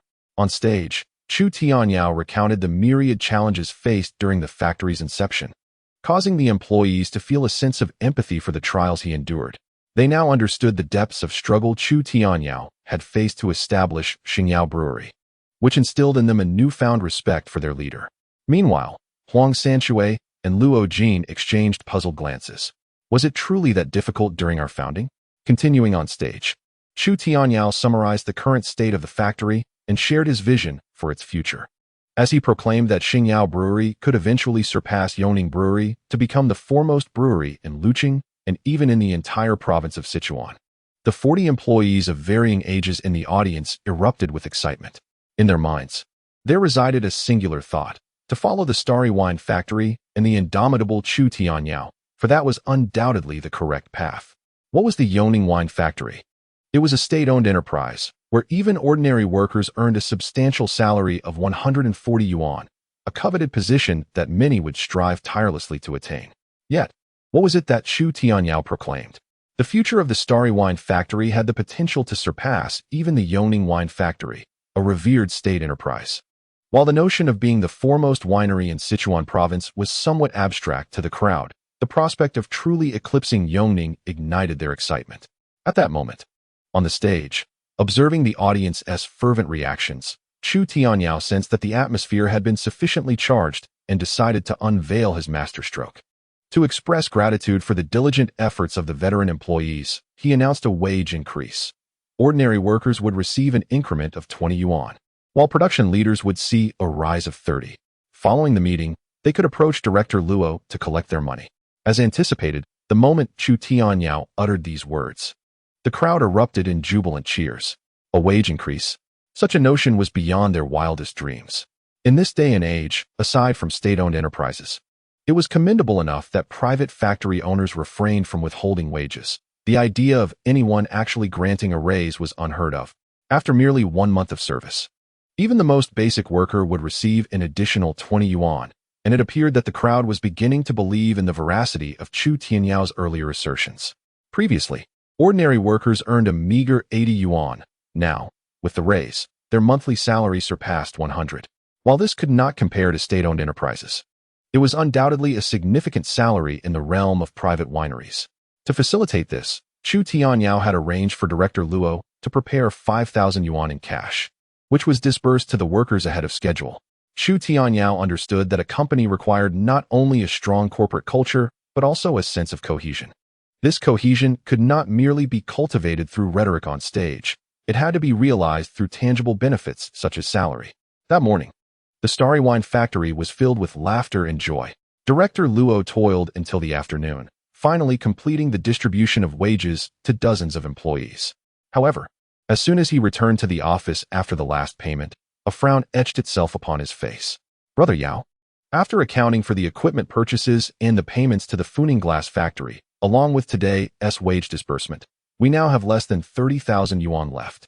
Although the factory had recently received several tens of thousands of yuan in payments, it could scarcely withstand the financial strain of Chu Tianyao's expenditures. The 2 sets of new equipment alone had cost a staggering 70,000 yuan. Do not wear such a troubled expression. Those are the latest brewing devices in the country. The 2 production setups can yield 25 tons per day, 5 times the capacity of our current equipment, Chu Tianyao remarked with a smile. Fully aware of the considerable investment, but convinced that the risk was worth taking. The limited production capacity was the most significant vulnerability of the Starry Wine Factory. If they could not achieve large-scale production, Chu Tianyao's ambition to swiftly capture the beer market in Yongning County would likely remain unfulfilled, and they risked falling victim to a resurgence from Qingdao beer. At present, what he must do is to seize the opportunity while the urban manager from Qingdao beer remains oblivious to the transformations taking place in Yongning County. Otherwise, should a large enterprise like Qingdao beer take action, his modest Xingyao brewery would stand no chance. Of course, it is highly likely that they will not pay attention to a small brewery like Xingyao, yet Chu Tianyao dares not harbor any complacent thoughts. Gazing at Luo Jin before him, Chu Tianyao continued, "You have quite a heavy burden on your shoulders. On one hand, you must guide the newly hired employees. On the other, you are responsible for overseeing production. The quality of our beer must not decline, and unnecessary costs should not be cut." Luo Jin nodded in agreement, clearly aligned with Chu Tianyao's sentiments. Currently, Qingdao beer still holds a significant market share in the county's major restaurants and shops. Losing merely a few orders from dance halls is hardly detrimental to them. Therefore, the only way for Qingyao beer is counterfeit. To triumph over Qingdao beer is to rely on Chu Tianyao's marketing strategies and exceptional product quality. The latter is the crucial factor for Chu Tianyao to win this battle. Knock, knock, knock. The sound of knocking echoed, and then a figure burst into the room with great urgency. Without further ado, Huang Sanshui entered the office, poured himself a glass of water, and drank it down in one go. "This weather is unbearably hot. It could fry a person," he remarked, as he removed his jacket and wiped the sweat from his brow. Although it was only early April, the temperature in the southwestern region rises swiftly. Huang Sanshui, accompanied by a dozen others, had spent the day running around Yongning County and was nearly exhausted to the point of dehydration. "You've worked hard. How did it go today?" Chu Tianyao inquired with a smile directed at Huang Sanshui. Gasping for breath, Huang Sanshui pulled out several orders from his bag and placed them on the desk, saying, "The situation isn't very promising. We visited dozens of restaurants today, but only 7 or 8 agreed to sign long-term contracts with us. Most are merely interested in restocking." As he spoke, Huang Sanshui couldn't help but voice his frustration. "In my opinion, we should just forget about these small restaurants. They barely sell a few cases of beer a day, and collaborating with them is simply a waste of effort." He was also puzzled as to why Chu Tianyao insisted on reaching out to these small-scale establishments, for even if they signed contracts, it was unlikely to yield significant profit. Upon hearing Huang Sanshui's grievances, Chu Tianyao playfully tapped him on the head with the order, "Fool, this is the key to our dominance in the Yongning beer market. Just consider how many restaurants and retail stores there are in Yongning County. Starting today, not only must we maintain our door-to-door marketing, but we must also strengthen it." Huang Sanshui may not understand the formidable nature of grassroots marketing, but Chu Tianyao was well aware. If he could secure half of the restaurants and retail shops in Yongning County, he would achieve the highest market share in the county. Once this is accomplished, he could effortlessly expand the sales reach to the surrounding towns and even nearby counties. That would mark the true beginning for Xingyao Brewery. And it was merely the first step in Chu Tianyao's grand design. Chapter 30 Farewell to Wang Lei. Another week has passed. With the introduction of new production equipment, the factory workers have become acquainted with the machinery, resulting in a natural increase in output. The daily capacity has reached 25 tons, with an annual production nearing 10,000 tons. While this may not place it among the notable breweries nationwide, it stands as a distinguished contender among the few small breweries in the 4 counties and 3 districts under the jurisdiction of Luzhou. Since receiving guidance from Chu Tianyao, Huang Sanshui has also recognized the significance of grassroots marketing. In recent days, he has heeded Chu Tianyao's advice, expanding the marketing team while implementing door-to-door sales services. It must be said that these efforts have proven quite effective. The sales reach of Qingyao beer has extended beyond the few dance halls in the county town, even making appearances on the shelves of small shops along the streets. The extensive distribution has made this new beer familiar to many. Furthermore, the flavor of Qingyao beer has captivated the palates of individuals of all ages. April heralded a surge in Qingyao beer sales, not only in the county town, but even in the surrounding townships. Inquiries began to pour in for sales representatives from Xingyao Brewery. A mosquito's leg, no matter how small, is still meat.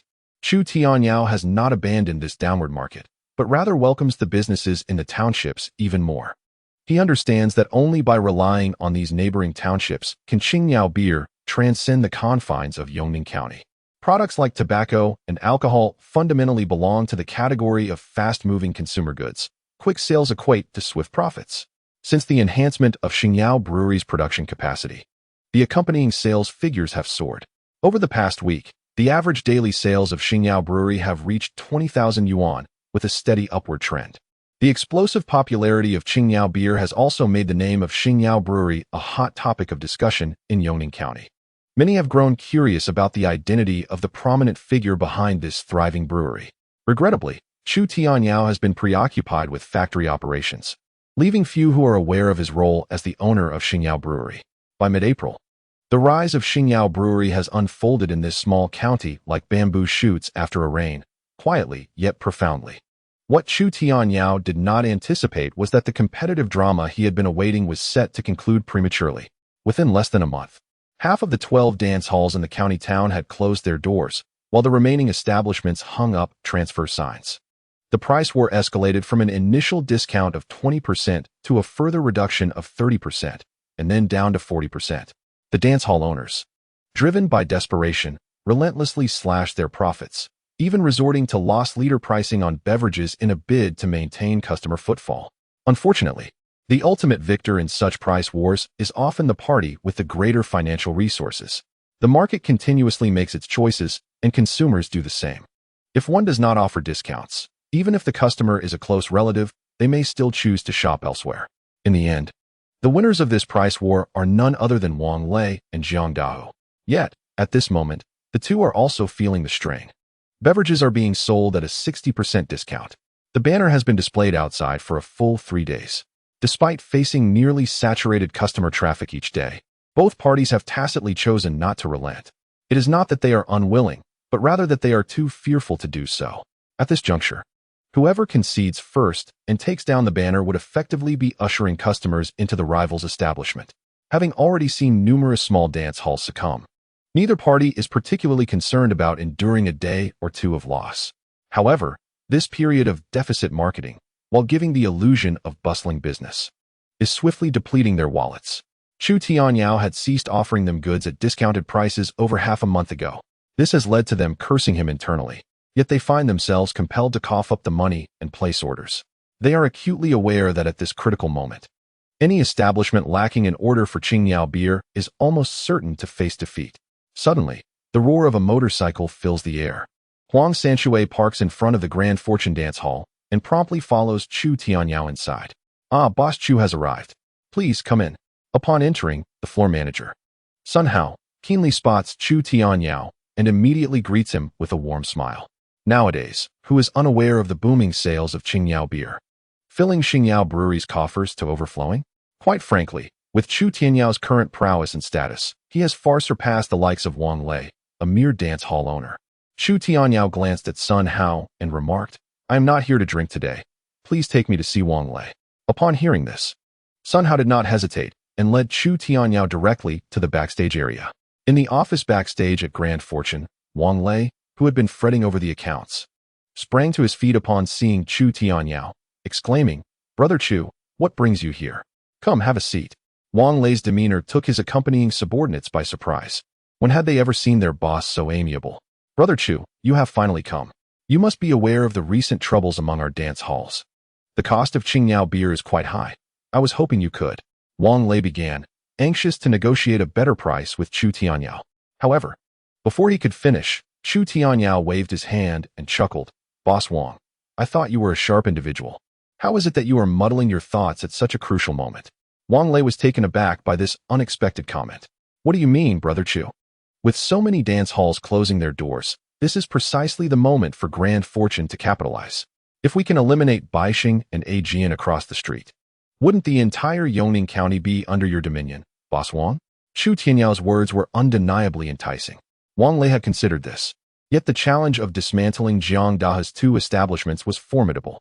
Confiding in Chu Tianyao, Wang Lei lamented, "To be honest, Brother Chu, I have been operating at a loss for the past half-month, and our accounts show less than 20,000 left. How can I possibly take down Jiang Dahe?" At Wang Lei's admission, a glimmer of amusement sparkled in Chu Tianyao's eyes. In just a few brief exchanges, Wang Lei divulged the entire scheme of the affluent to him, precisely as he intended. Immediately, Chu Tianyao retrieved a pack of Chunghua cigarettes from his bag and offered one to Wang Lei, while Boss Wang found himself at a loss. It did not imply that Chu Tianyao was without means to assist him. Indeed, upon uttering this proposition, before Wang Lei could even extend his hand for the cigarette, his face lit up with excitement as he gazed at Chu Tianyao, inquiring, "Is it possible that Brother Chu is willing to invest in my cause?" Naturally, Wang Lei had heard ample rumors regarding the Xingyao distillery, which was reportedly raking in profits daily.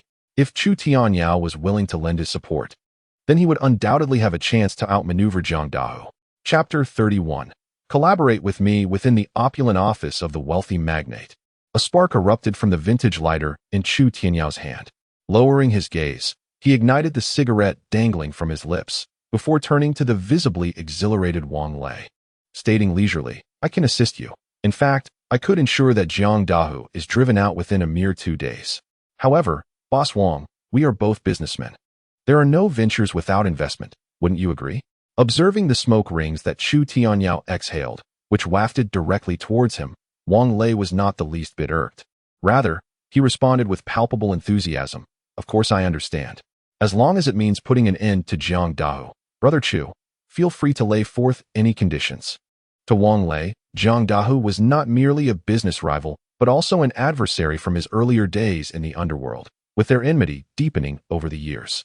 If Chu Tianyao could help him eliminate Jiang Dahe, he would not hesitate to acquiesce to some rather extravagant demands. At that moment, following Wang Lei's declaration, Chu Tianyao articulated his terms.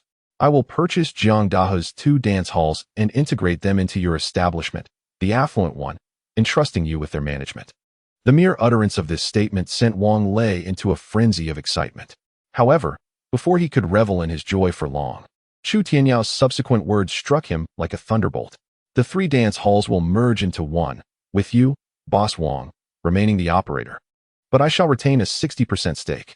Chu Tianyao met Wang Lei's gaze and continued, as a shrewd businessman. You ought to recognize what acquiring Jiangdahu's Baixing and AG&C means for the affluent establishment. With no competitors, your enterprise could effectively monopolize the dance hall business in the entire county, and the profits to be gained are beyond even your imagination. Even if he were to possess a mere 40% stake, it would undoubtedly surpass his current earnings. Yet, a sense of reluctance tugged at him. This arrangement would mean that the establishment he had tirelessly built would be handed over to another, transforming him from a proprietor into merely a shareholder, or worse, an employee of Chu Tianyao. As Wang Lei hesitated, Chu Tianyao discarded the cigarette from his fingers and extinguished it with a decisive step. If Boss Wang is unwilling, let us consider this matter as though it were never broached. We shall take our leave. Chu Tianyao rose, ready to depart with Huang Sanshui. At that moment, however, as Wang Lei observed Chu Tianyao's retreating figure, a resolute expression flickered in his eyes. I accept. In the room, the only sound was Wang Lei's voice. Filled with a sense of reluctance and helplessness, there was no other choice. If he did not acquiesce to Chu Tianyao, it was likely that he would not be able to endure this price war for much longer. At that moment, Chu Tianyao also paused, slowly turning around to approach Wang Lei, wearing that signature harmless smile. He placed a hand on Wang Lei's shoulder and said, "Cooperate with me, and I assure you, Boss Wang will not regret it. I have removed Jiangdahu for you. Henceforth, the ballroom business in Yongning County will belong solely to you, Boss Wang." Upon hearing these words, Wang Lei stood still, and when he once again beheld the smile on Chu Tianyao's face, he instinctively felt a twinge of fear. Indeed, it was fear. This young man, barely in his 20s, somehow conveyed an overwhelming sense of control that made it impossible for him to break free. In just a month, Chu Tianyao had transformed in Wang Lei's eyes, as if he were an entirely different person.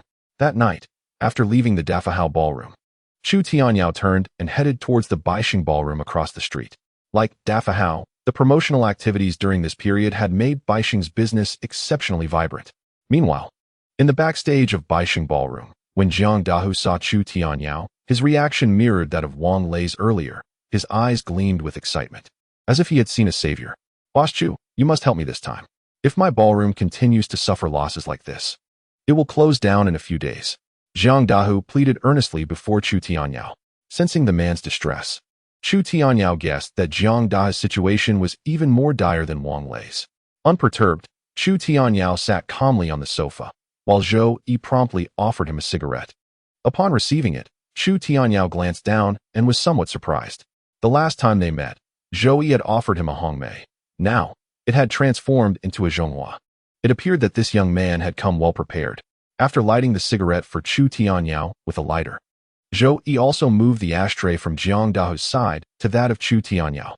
Jiangdahu, in his frantic state, was oblivious to such details and eagerly began to recount his woes. He had indeed profited from the promotional tactics that Chu Tianyao had previously employed, but he had not anticipated that other ballrooms would mimic the same strategy. Left with no options, Jiangdahu was forced to continually compress profits and even resort to selling at a loss in order to reclaim customer traffic.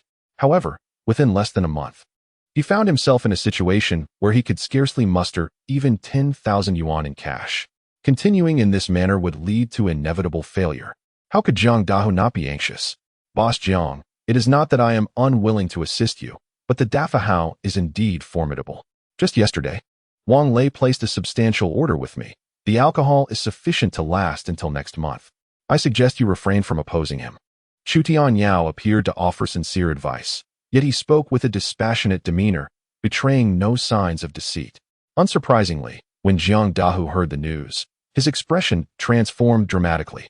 He had initially assumed that Wang Lei's affluent enterprise was faltering like his own, but to his astonishment, the other party possessed a considerable sum of money. It was over. If that were the case, he was undoubtedly destined to lose. Jiangdahu slumped on the sofa, muttering to himself. Beside him, Zhou Yi suggested, "Boss, given this situation, perhaps we should simply take down the banners and resume normal operations." Upon hearing his confidant's words, Jiangdahu's face darkened with anger. After incurring such significant losses, you expect me to concede defeat to that Wang Lei? As he uttered this, Jiang Dahu found his own reaction somewhat absurd. At this juncture, defeat was already a foregone conclusion. What difference did it make whether he acknowledged it or not? Even if he resumed normal business operations, the might of the affluent enterprise would soon overwhelm him without any competitive advantages. Moreover, he was utterly out of funds, and even procuring inventory had become a daunting challenge. Observing Jiang Dahu's despondency, Chu Tianyao cast an approving glance at Zhou Yi and then smiled at Jiang Dao. In truth, there is still a way out, though it remains uncertain whether you, Boss Jiang, would be amenable to it. A way out? Do you mean to offer assistance, Mr. Chu? Jiang Dahu inquired, his excitement palpable. In response, Chu Tianyao merely shook his head, discarding a half-burnt cigarette into the ashtray. Even if I were to assist you, the best outcome would merely be a stalemate with the affluent enterprise, resulting in mutual destruction. In light of Jiang Dahu's puzzled expression, Chu Tianyao proposed, I have heard that your hometown is in the neighboring Shiyong County. Why not consider relocating your business instead of remaining here in Yongning to engage in a feudal struggle with Wang Lei? Upon hearing this, Jiang Dahu self-deprecatingly remarked, Have I not contemplated that? But now, where would I find the funds to return and start anew? Unless I manage to sell Baixing and Aikenhai. But where could I possibly find buyers at this moment? Many dance halls were changing ownership, and Jiang Dahu began to entertain thoughts of retreat. However, both of his establishments were substantial. It was unlikely that many could afford to acquire them outright. Furthermore, with business being so challenging, who would be foolish enough to take over? Boss, do we not have a significant investor right here? Zhou Yi boldly stated to Jiang Dahu without hesitation. At this revelation, Jiang Dahu suddenly comprehended, directing his gaze towards Chu Tianyao. Mr. Chu, do you perhaps have intentions of acquiring my 2 dance halls?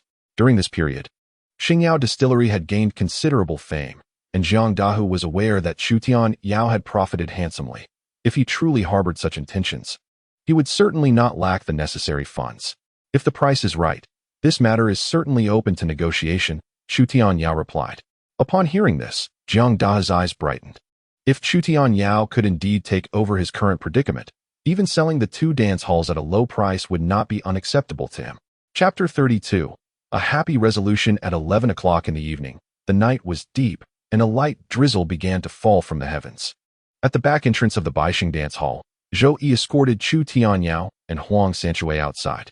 A smile graced the faces of the trio. The negotiation transpired with an ease surpassing Chu Tianyao's expectations, undoubtedly aided by Zhou Yi, a trusted aide of Jiang Dao. From now on, Baixing and AG&C shall belong to you, Boss Chu, Zhou Yi remarked, a hint of deference in his tone as he regarded Chu Tianyao. Chu Tianyao paused and looked at Zhou Yi, acknowledging, You are quite astute to have discerned my intentions. Your performance today has been akin to a declaration of loyalty. Understanding the underlying message, Zhou Yi bowed slightly and replied with a smile, From the moment I laid eyes on you, Boss Chu, I sensed you were no ordinary man. This price war will yield no victor, save for you. Ever since Chu Tianyao had advised Jiang Dahu on seizing business opportunities, Zhou Yi had been contemplating his thoughts. He had observed the recent events transpiring in various dance halls, realizing their intricate dynamics. With merely a single maneuver, Chu Tianyao had incited a fierce competition among the dance halls in Yongning County, while paradoxically, the sales of Qingyao beer soared. This price war had inadvertently bound the dance halls even closer to Xingyao Brewery's Qingyao beer. Zhou Yi was struck with admiration and trepidation upon grasping Chu Tianyao's intentions. Even at that moment, he had not anticipated the depth of Chu Tianyao's strategy. What you perceive may not be the entirety. Come to Xingyao Brewery tomorrow. I will entrust the dance hall business to another, Chu Tianyao said, casting a glance at the gentle rain outside before striding forth. Huang Sanshui promptly took the umbrella from Zhou Yi, hurriedly following Chu Tianyao's side. At the back door of the dance hall, Zhou Yi stood momentarily dazed, reflecting on Chu Tianyao's words. What I saw is not the whole picture. He believed he had unraveled Chu Tianyao's plan, only to discover it was merely the tip of the iceberg. The astonishment within him was profound. Yet, prompted by Chu Tianyao's remark, excitement surged within him. Tomorrow, he would undoubtedly visit Xingyao Brewery. He understood that aligning himself with someone like Chu Tianyao was his path to distinction. Beneath the gentle rain, once out of Zhou Yi's sight, Huang Sanshui finally voiced his confusion. Brother Yao, Are we truly investing 120,000 to acquire Jiangda's two dance halls? He struggled to comprehend why, with their brewery already yielding substantial profits. Chu Tianyao felt the need to venture into the dance hall business, especially with such a hefty initial investment that had significantly depleted their cash flow accumulated over the past month and a half. For two reasons. Chu Tianyao glanced at Huang Sanshui, his mood unusually buoyant, and began to elucidate his reasoning. Currently, the majority of our brewery's beer sales are derived from the nightlife business. If Wang Lei's affluent family were to dominate the market entirely, it would not bode well for us. Furthermore, I must establish a voice in this market to ensure that Qingyao beer firmly retains its presence in the nightlife sector. As Chu Tianyao spoke, he raised a finger and continued, additionally, this transaction is evidently profitable for us. Why should I refrain from pursuing it? By consolidating resources, we can achieve self-production and sales, making it exceedingly difficult for other brands to encroach upon our market share. Chu Tianyao patiently elaborated, yet Huang Sanshui remained perplexed. Nevertheless, he understood that if his superior believed it was feasible, then this deal would undoubtedly yield no losses. Although the sum of 12,000 appears substantial, it is, in fact, a result of Jiangda's low-price liquidation. Under ordinary circumstances, even 20,000 might not secure a sale. Of course, Jiangda's agreement to this price was not without stipulations. Firstly, Chu Tianyao must pay in cash. Secondly, he must commit to supplying him with goods to assist in reopening a ballroom in his hometown of Shiyong County. Jiangda is not foolish. With sufficient funds and the influence he wields, establishing a large ballroom in Shiyong County is not a daunting task. Provided that Chu Tianyao is willing to extend his support in terms of supply, he firmly believes that with the reputation of Qingyao beer, he will swiftly regain a foothold. For Chu Tianyao, this strategic move is of paramount importance. Jiangda serves as his pawn to penetrate the Shiyong County market. Within 2 days, the invisible tension in the sports center square finally dissipated. Even outsiders failed to notice that the proprietors of the Baixing and AG&C ballrooms had quietly changed. Under Chu Tianyao's guidance, Wang Lei promptly assumed control of both establishments, and the staff remained, requiring minimal adjustments before resuming operations that very evening, including the affluent ballroom. All three venues simultaneously removed their banners and reverted to their original pricing. Although consumers expressed disappointment, they had little choice.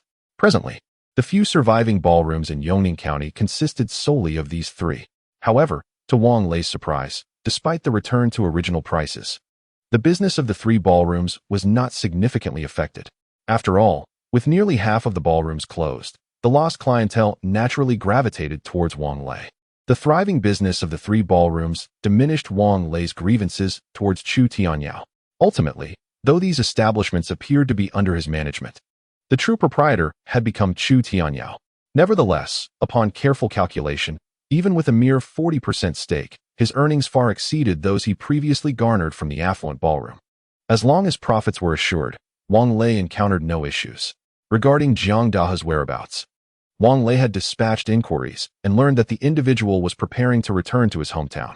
Upon hearing this news, Wang Lei could not suppress his elation. After all these years, he had finally succeeded in driving away this long-standing rival.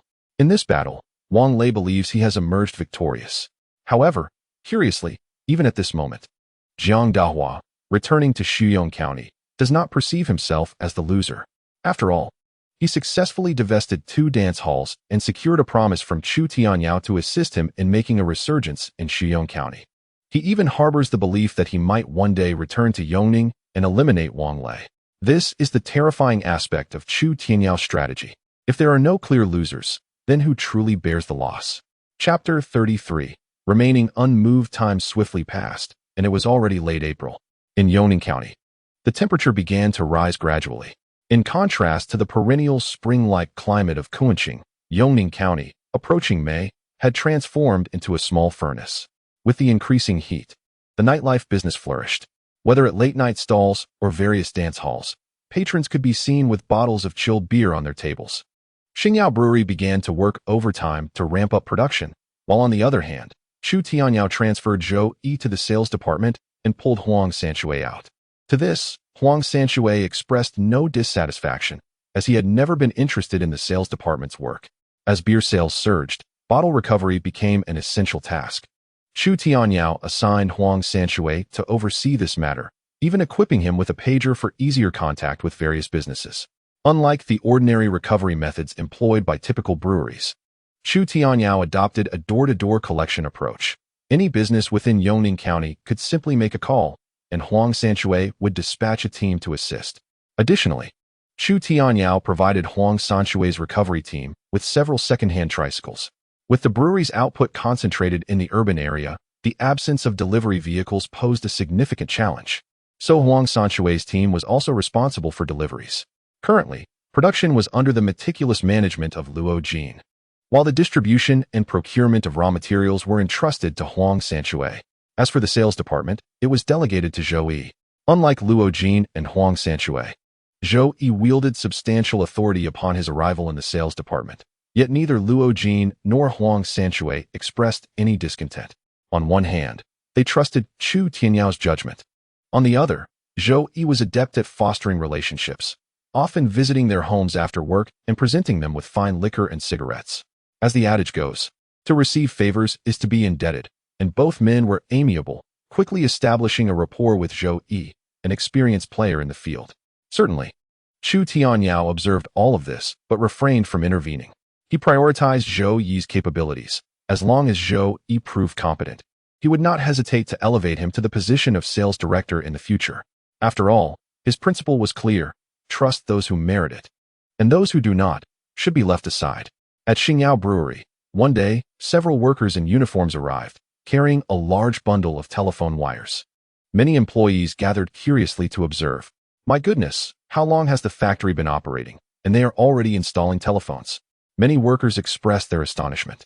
After all, in the early 1990s, only a select few could afford a telephone. Particularly in a small locale like Yongning County, obtaining a landline required navigating bureaucratic channels. As business flourished, so too did the myriad of tasks at hand. Many matters that could be resolved over the phone no longer necessitated physical visits, prompting Chu Tianyao to enlist Huang Sanshui's mother for assistance. Huang Sanshui's mother happened to work at the telephone bureau, making it relatively easy to secure a slot. However, the initial installation fee of 4,000 yuan was rather steep. With the telephone now installed, Chu Tianyao generously provided himself, Luo Jin, and Zhou Yi with pagers for convenience and communication. Though pagers were not inexpensive, their prices had declined with the advent of mobile phones. Nevertheless, even a pager still cost over 1,000 yuan. As for the mobile phone, Chu Tianyao had yet to consider it, aside from its cumbersome size. The 20,000 yuan price tag seemed excessive. Public telephones were readily available on the streets, and with a pager in tow, contacting someone was hardly a hassle. In this era, being able to sport a pager signified a departure from the ordinary. In the office of the distillery, Luo Jin and Huang Sanshui expressed curiosity as they gazed at the newly installed telephone. Huang Sanshui, unable to contain himself, called his father's workplace, intending to boast a little, only to be met with a harsh reprimand from his father. While Chu Tianyao engaged in casual conversation with the two, a knock resonated from the door, and Zhou Yi entered. What's the matter? Encountering difficulties? Chu Tianyao inquired, noting the serious expression on Zhou Yi's face. Zhou Yi approached and nodded, indicating there was indeed a minor issue. You must have heard of the Lekong Glass Factory, right? The Lekong Glass Factory? Chu Tianyao pondered briefly before affirming he had heard of it. It was one of 3 glass factories in Yongning County, reportedly established by an out-of-town investor. And it was doing quite well, far better than Li Funing's glass factory.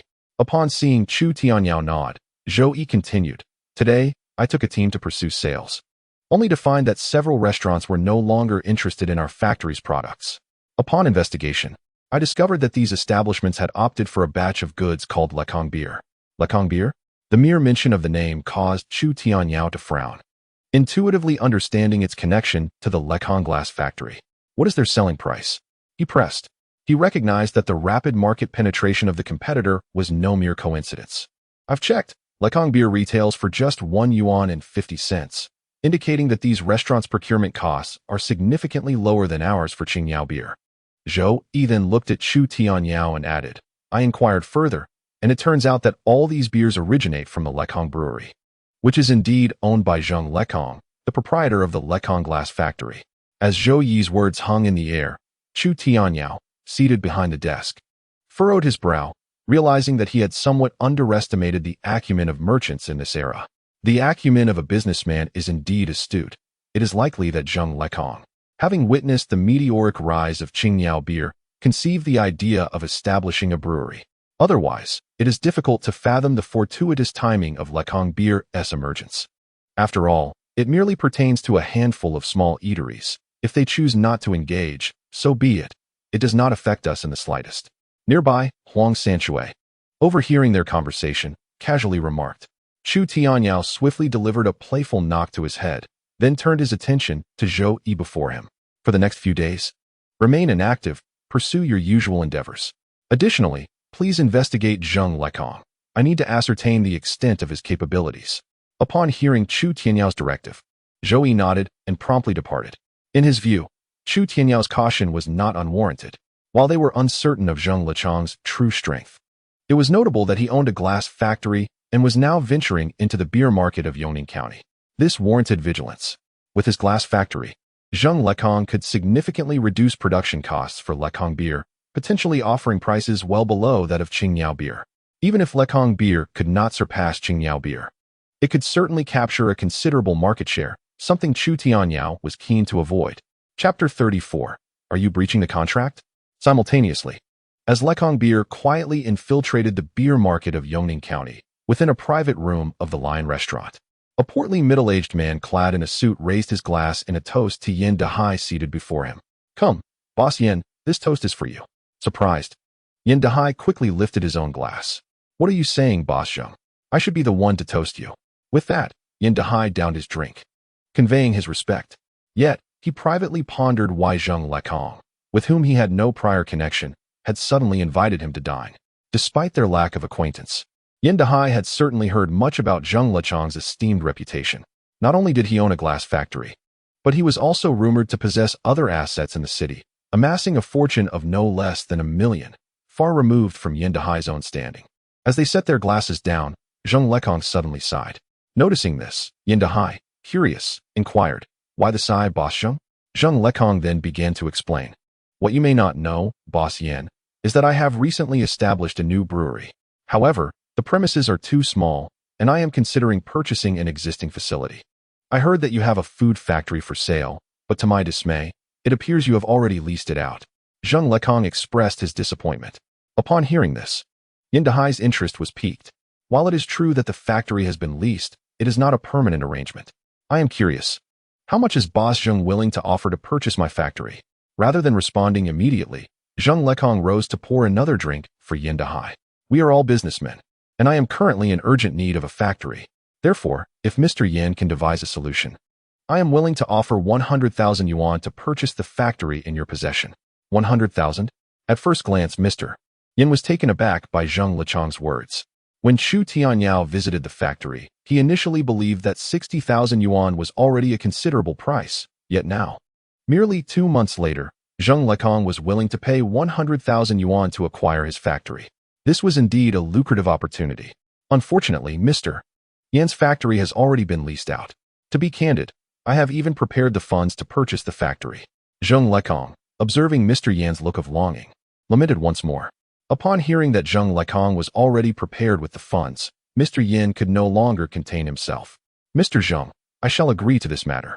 You need not worry about the factory. Grant me a little time, and I shall surely find a solution.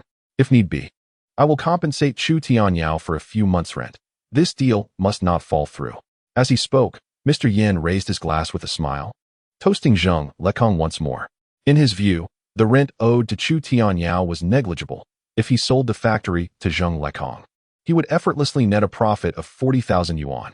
As for Chu Tianyao, Mr. Yin was confident that he could simply refund the rent.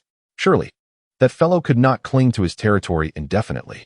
With this thought, Mr. Yan's heart swelled with joy. Upon hearing Mr. Yan's words, Zheng Lekong also smiled and raised his glass in response. If the factory were to be lost, what would the Xingyao distillery have left to contend with him? The following morning, at the Xingyao distillery, before Chu Tianyao even arrived at the factory, he received a message from Luo Jinfang. Without delay, he hurried to the factory, where he found Mr. Yin lingering in the office. "Brother Chu, you have finally arrived." Upon seeing Chu Tianyao, Mr. Yin quickly rose to greet him. "Brother Yin, What urgent matter brings you to my factory so early? Chu Tianyao glanced at Mr. Yin before proceeding to sit at his desk, busily attending to his tasks. Noticing that Chu Tianyao seemed indifferent to him, Mr. Yin took the initiative to approach him, placing the prepared 2,000 yuan on Chu Tianyao's desk. Chu Tianyao glanced at the money on the desk and looked up to ask, "Brother Yin, what does this mean?" With a smile on his face, Mr. Yin explained, "Brother Chu, this is 2,000 yuan, which not only covers the first quarter's rent you owe me, but I have also included a little extra. I was wondering if you could return the factory to me, as I no longer wish to rent it." As soon as Mr. Yan's words left his mouth, Chu Tianyao, seated in his chair, furrowed his brow. However, he quickly regained his composure, his expression turning cold as he replied, "Mr. Yin, it was you who initially agreed to lease the factory to me, and now it is also you who wishes to terminate the lease.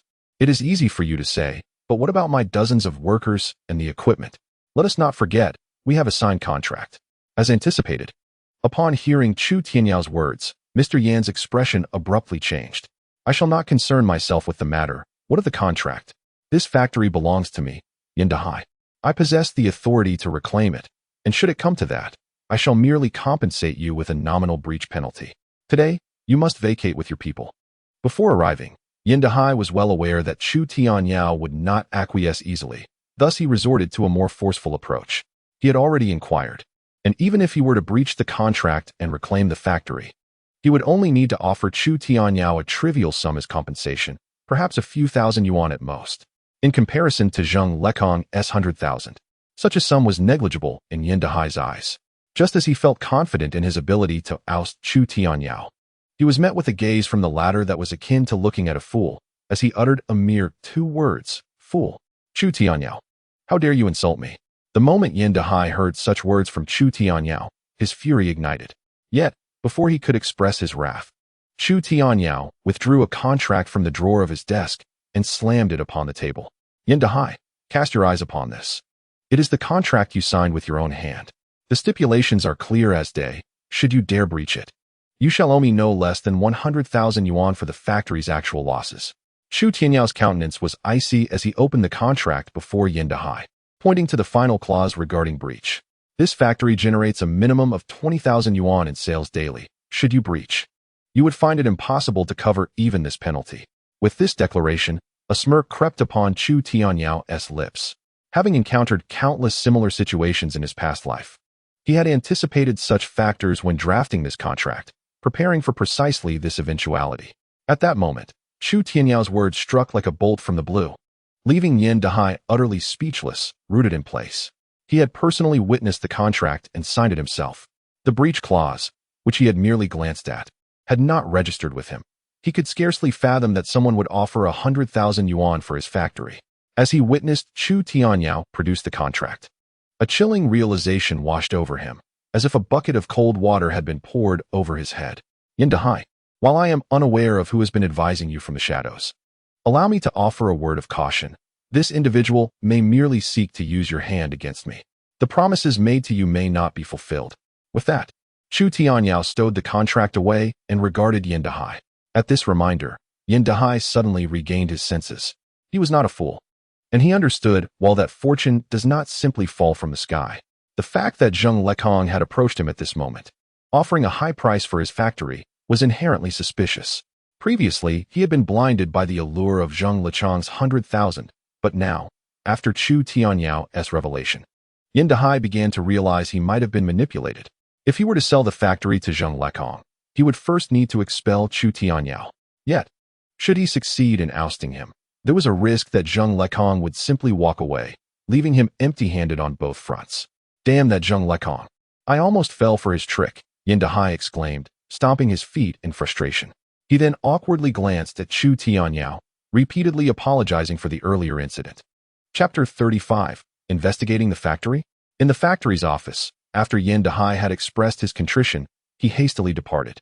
To be candid, the primary reason he refrained from expelling Chu Tianyao was the contract in Chu's possession. The penalty clause written by Chu Tianyao was both reasonable and lawful. Should a lawsuit arise, even if Yin Dahai possessed 10 factories, it would not suffice to cover the damages. Regarding Zheng Lekong, Yin Dahai now suspected that the man could very well be deceiving him. After Yin left, Chu Tianyao utilized the landline to contact Zhou Yi. An hour later, a weary Zhou Yi returned to the factory, cradling a box of liquor in his arms.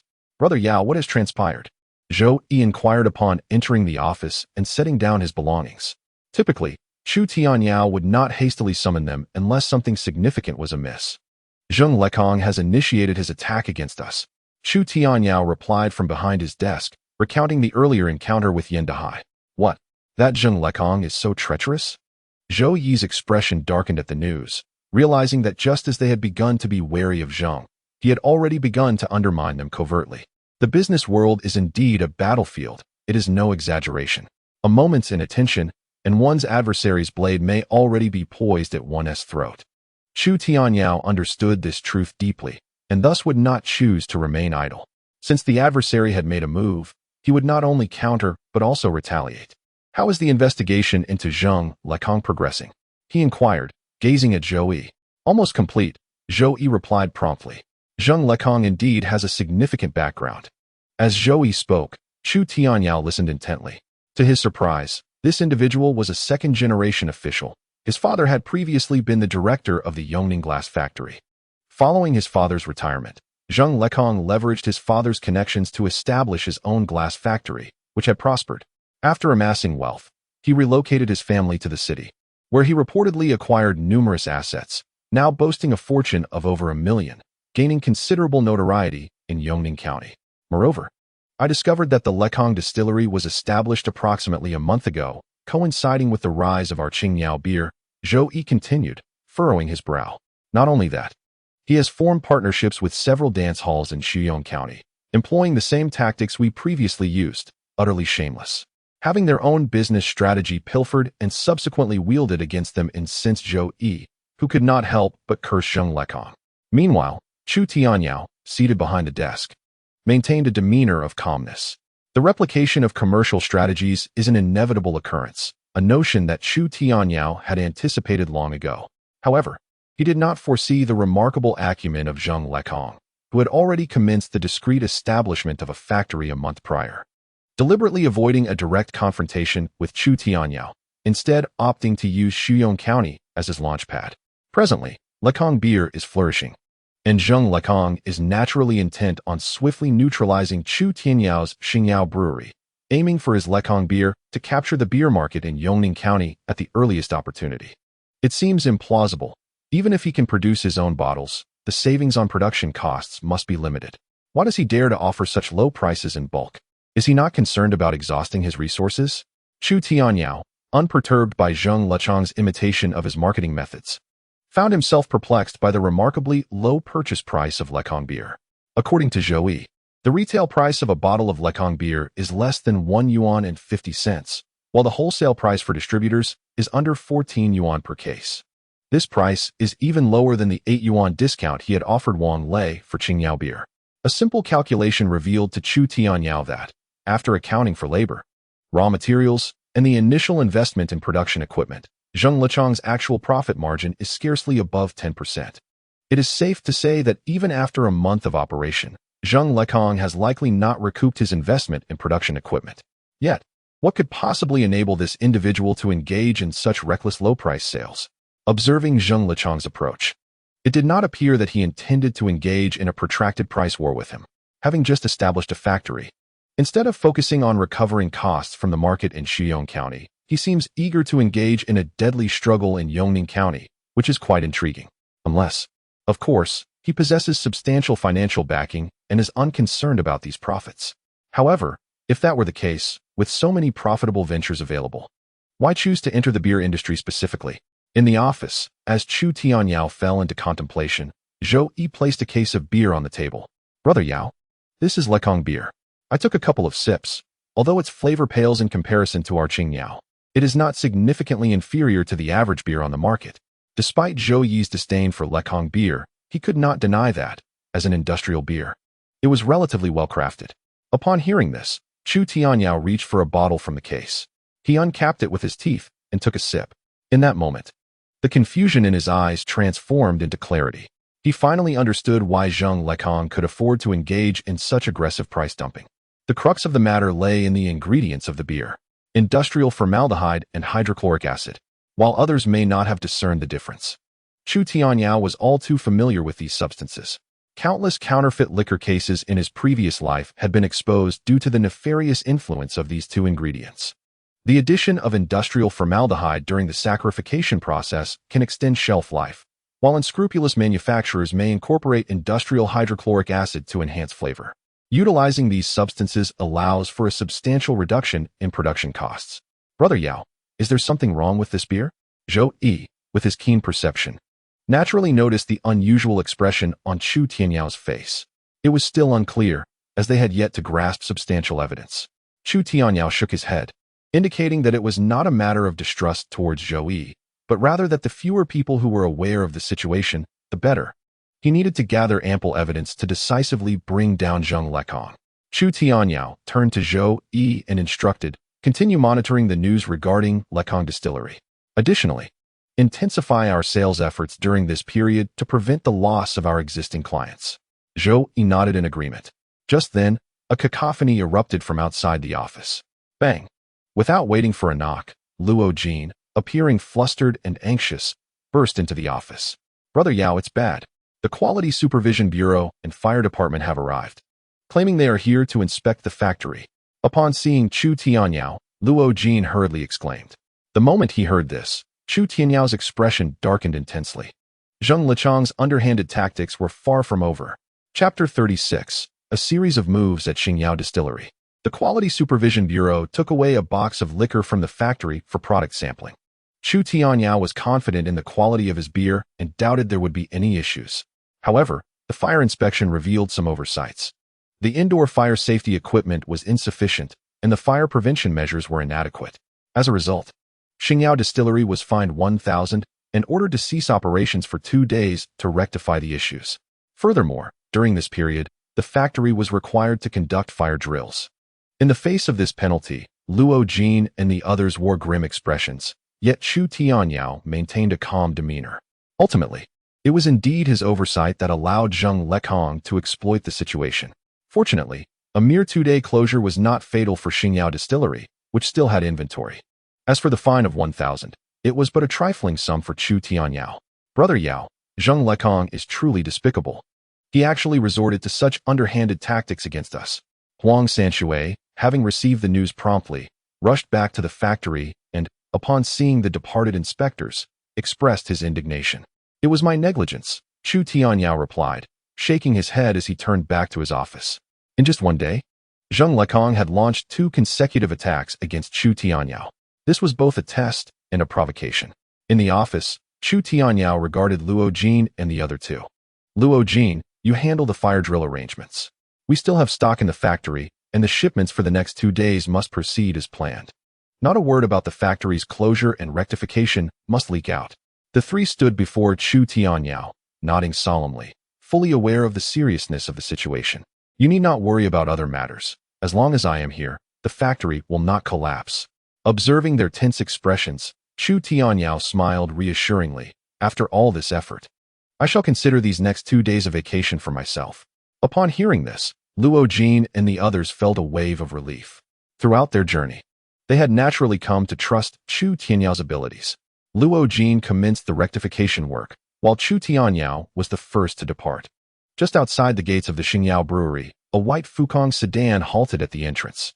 A middle-aged man, round-faced and clad in a suit with a protruding beer belly, approached Chu Tianyao upon catching sight of him. Are you Mr. Chu? The corpulent man inquired tentatively. It was evident that he had deliberately awaited Chu Tianyao's arrival today. Let me guess, you must be Mr. Zheng from the Lekong brewery, Chu Tianyao remarked, having discerned the identity of the suit-clad figure before him, as he observed the unmistakable smugness in the man's squinted eyes. So, Mr. Zheng, are you here to watch the drama unfold?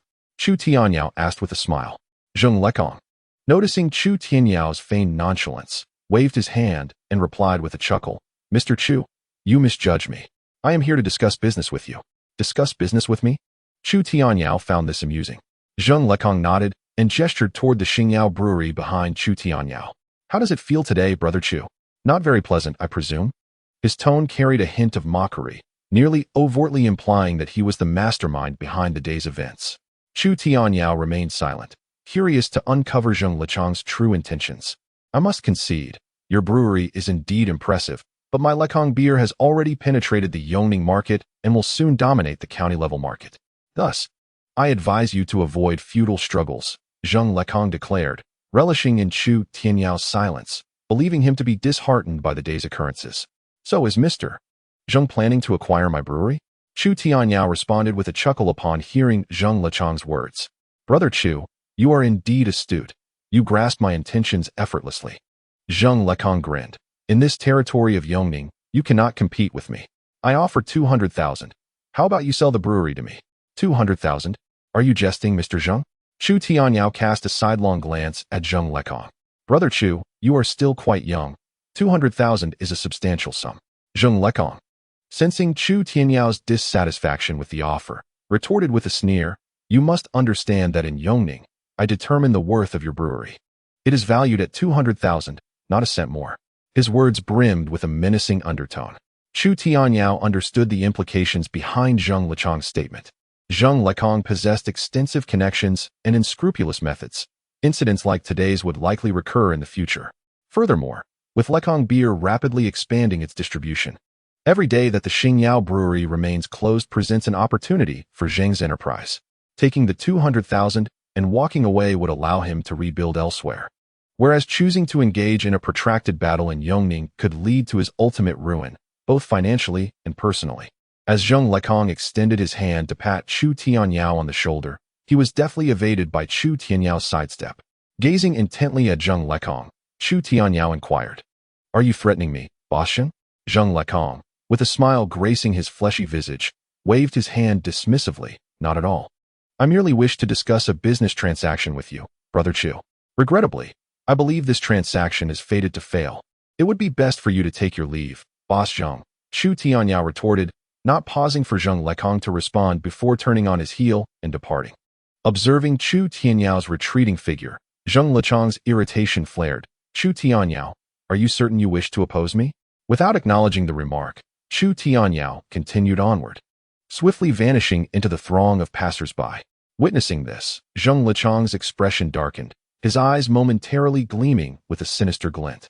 Those who dare to stand against me seldom enjoy favorable outcomes. Chu Tianyao, you shall come to regret this.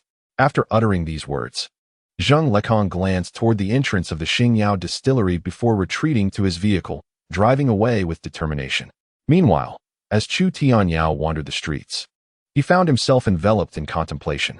He had encountered many individuals like Zheng Lekong, who mistakenly believed that employing underhanded tactics could subdue their competitors. In truth, Zheng Lichang's appearance today had provided Chu Tianyao with a sense of relief. It indicated that his adversary had exhausted his strategies. Zheng Lekong was gravely mistaken if he thought such trivial matters could intimidate Chu Tianyao. At the very least, Chu Tianyao now possessed a plan to counter Zheng Lichang's schemes. However, for the time being, he needed to project an aura of vulnerability, misleading Zheng Lekong into believing he was incapable of retaliation. Strike the serpent by its vulnerable spot. Chu Tianyao resolved to ensure that his actions could decisively incapacitate his opponent. Chapter 37. The department store in the family quarters of the Yongning distillery. Upon returning home from work, Luna was taken aback to find Chu Tianyao unusually early. Not only that, but he had also prepared a sumptuous spread of dishes in the kitchen. You can cook? Luna exclaimed, astonished at the sight of the table laden with 3 dishes and a soup, a rare occurrence for her to witness Chu Tianyao in the kitchen. Quickly, change your clothes and come to the table, Chu Tianyao urged, noticing Lu Na's surprised expression. All right. Lu Na nodded, a hint of anticipation lighting her face. In less than 10 minutes, she emerged from the bedroom, having changed out of her work attire and carrying a new black belt. I noticed your belt was getting worn. I bought this for you yesterday. Try it on, she offered, handing the belt to Chu Tianyao. This marked the first time she had purchased something for him. Delighted by Lu Na's thoughtful gesture, Chu Tianyao swiftly donned the belt. Very nice, he praised. Seeing his satisfaction, Lu Na beamed with joy, a touch of mystery in her demeanor as she remarked, I have some good news to share with you. Good news? After encountering several setbacks that day, Chu Tianyao's interest was piqued by Lu Na's statement. Let me guess, has the thief stealing liquor from the factory been apprehended? Reflecting on the recent events surrounding Lu Na, Chu Tianyao could not help but conjecture. Not at all. Lu Na shook her head, though her face soon brightened as she addressed Chu Tianyao. The factory has promoted me to team leader, and my salary has increased by 30 yuan each month. Ah, that is indeed a promotion. Chu Tianyao exclaimed, slapping his thigh. This is undoubtedly the best news I have heard today. Seeing Chu Tianyao's exuberance, Lu Na felt a blush rise to her cheeks. It's merely a small position. It hardly qualifies as a significant promotion. Suddenly recalling something, Chu Tianyao inquired, by the way, what happened to your previous team leader, Chun Li? He had not forgotten that it was Chun Li who had reported the theft of liquor. Upon hearing her name mentioned, Lu Na expressed her puzzlement. I'm not sure why, but the factory recently transferred her to the brewing workshop. Our team was left without a leader, and Director Jiang appointed me to take her place. The Director Jiang she referred to was the head of the packaging workshop. Lu Na found it curious that she had no prior interaction with Director Jiang, yet he had chosen to promote her. At this moment, Chu Tianyao smiled silently. This was no mere coincidence. It was clearly a directive from Chu Weigua. Perhaps due to the earlier incident involving the theft, Chu Weigua felt somewhat indebted to Chu Tianyao, which led to Lu Na's elevation to the role of team leader. However, Chu Tianyao had no intention of divulging this reasoning to Lu Na. He simply acknowledged her good fortune. They each poured a cup of tea and toasted to her success. Speaking of which, what brings you home so early today? Lu Na inquired, her gaze fixed curiously on Chu Tianyao. In the past, he had always treated the factory as his home, often returning only late in the evening. Although she felt a twinge of dissatisfaction, she understood that he was diligently occupied with work and had never voiced any complaints. Today, however, his early return and the elaborate meal he prepared took her by surprise. Chu Tianyao playfully offered her a piece of food, jesting, after all, I am a boss. I cannot be working overtime every day. I have entrusted the factory matters to Luo Jin and the others, who will ensure everything runs smoothly. Chu Tianyao had no intention of sharing the day's events at the factory with Lu Na. He understood her nature and knew that such information could lead to unnecessary worry. At the table, although Lu Na nodded in agreement with his words, she still urged, that may be true, but the factory is just getting off the ground. You must remain vigilant. I have heard that the economy outside is faltering, and many factories are struggling to pay their employees. In Lu Na's mind, although Chu Tianyao had established a small factory, it likely did not boast substantial business, which made constant caution imperative. Chu Tianyao readily agreed. But his gaze inadvertently wandered back to Lu Na. The weather was warm, and Lu Na wore only a simple white short-sleeve shirt paired with a pair of faded jeans.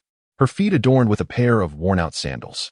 As it happens, I have some free time in the next couple of days. And now that you have been promoted to team leader, let us celebrate. After dinner, I will take you to the mall to buy a couple of new outfits. As the family's financial situation improved significantly, Chu Tianyao felt a twinge of guilt at the thought of his wife continuing to wear old clothes. Upon hearing his words, Lu Na instinctively shook her head, but seeing the determination reflected in his eyes, she glanced down at her worn sandals and reluctantly nodded in agreement. What woman does not cherish beauty? Yet, Lu Na was keenly aware that since marrying into the Chu family, she had scarcely found time to sit at the vanity, let alone indulge in makeup or save money for new clothing, as she prioritized setting aside funds for Chu He's living expenses. Over the past 2 months, however, Chu Tianyao's frequent contributions to the household had alleviated some of her worries. Without hesitation, they set out to shop right after dinner. Before Lu Na could even reach for the dishes, Chu Tianyao took her by the hand and led her directly to the county's department store. While the 1990s boasted many clothing shops, most offered only cheap wares from wholesale markets. For quality items, one had to venture into the department store. Chu Tianyao guided Lu Na straight to the women's section on the 3rd floor. Surely not, she thought, remembering that the garments here were notoriously expensive, often costing several dozen yuan each. As they stood at the entrance, Lu Na hesitated, gazing at the elegantly decorated storefront. Rest assured, my dear, I am financially stable now. After all, you are the wife of a factory director. Wouldn't you fear that the wildflowers outside might take advantage if you do not dress beautifully? He teased, shaking the handbag he held and leaning in to whisper with a playful grin. He understood that without a little persuasion, Lu Na would likely refuse to step inside. You dare, Lu Na retorted, her brows furrowing as she pinched him playfully at the waist. Before he could offer further encouragement, she confidently strode into the store. Welcome. As soon as they entered, a young saleswoman in a fitted dress approached them. However, upon speaking to Lu Na, The saleswoman's expression soured slightly as she appraised Lu Na's attire with a hint of disdain. Customers like Lu Na frequented the store daily, often trying on several pieces just for the thrill of it, without the means to purchase anything. Bring out your new arrivals for this season. As the saleswoman dismissed Lu Na, Chu Tianyao stepped closer and addressed her. With just a glance, the saleswoman noticed the pager at Chu Tianyao's waist. Given its hefty price tag, anyone able to afford such an item could hardly be deemed impoverished. Inside the clothing store, upon hearing Chu Tianyao's request, the saleswoman finally led them to a nearby display window. These few pieces are our latest arrivals. I assure you, they would look splendid on this lady, she asserted, her tone shifting as she presumed Lu Na was linked to a wealthy man. Chu Tianyao also cast his gaze at the garments displayed on the mannequin and casually selected a black dress adorned with lace trim. Let us try this one, he suggested to Lu Na. Beside them, the female shop assistant had already removed the dress from the mannequin. Sir, you have an excellent eye. This piece is the most fashionable style from the harbor city this year. Although Chu Tianyao was quite taken with it, Lu Na, standing nearby, flushed slightly and shook her head at him. This won't do. It reveals too much and lacks sleeves. Lu Na held conservative views and had never worn such revealing attire throughout her life, making it difficult for her to accept at this moment. What era are we in? Haven't you heard her? This is the latest design from the harbor city. Women out there wear such styles. If you don't try it on, how will you know it doesn't look good? Chu Tianyao managed to persuade Lu Na to take the dress into the fitting room.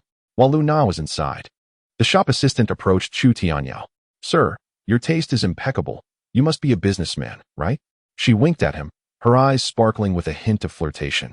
However, after merely glancing at her, Chu Tianyao smiled faintly, stating, I simply drive for my boss. I'm not a businessman. He was well aware of the shop assistant's intentions, but unfortunately for her, he had no interest in such trivial distractions. With just a few words, he extinguished her hopes. She had assumed he was a significant figure, only to realize he was merely a driver. In this day and age, it was not uncommon for affluent individuals to provide their drivers with pagers, and she thought nothing of it, promptly dismissing him. Just then, the fitting room door swung open, and Lu Na emerged, clad in a black A-line dress.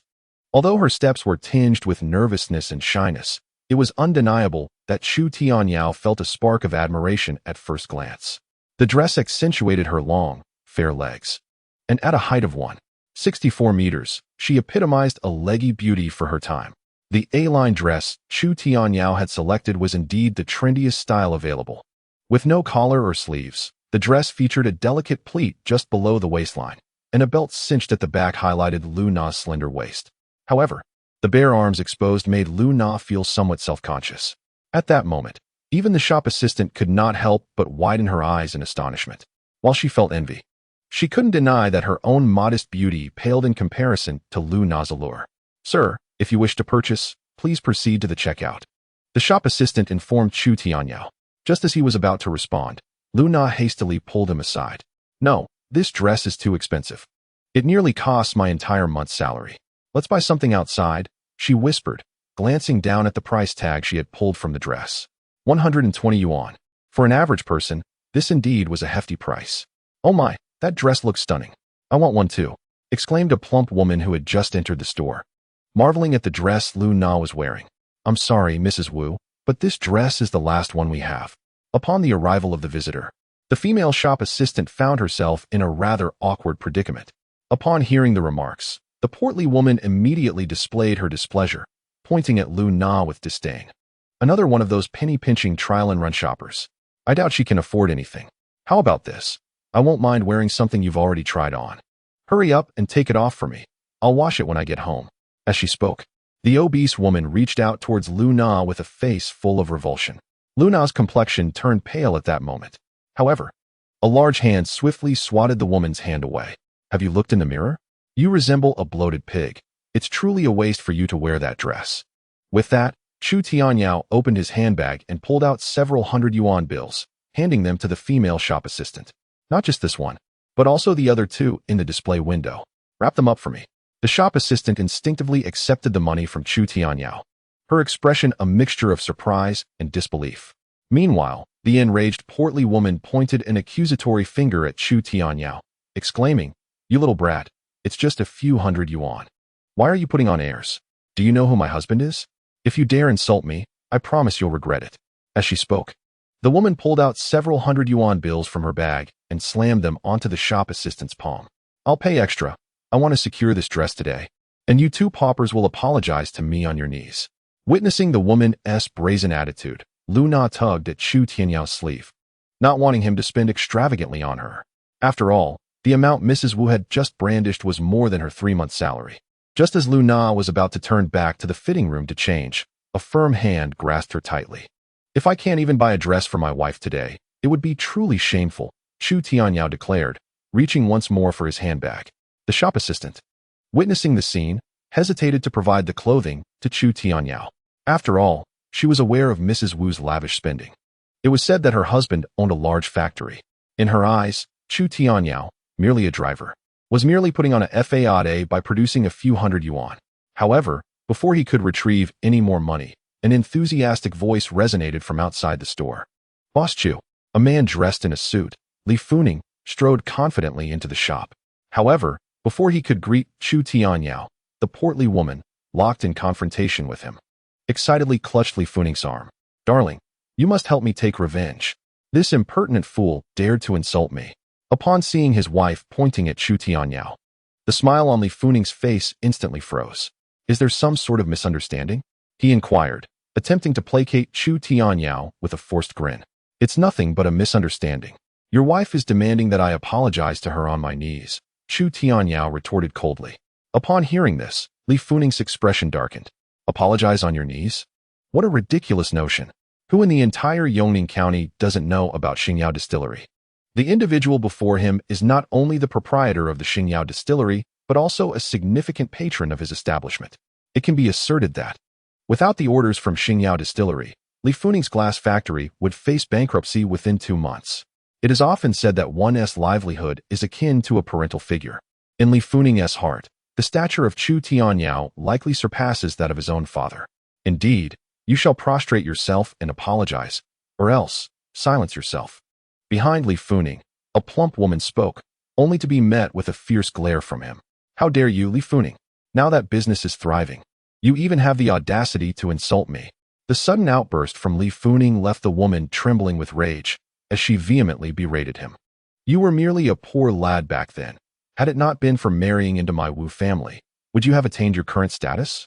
How is it that, with just a brief period of success, you dare disregard my words?"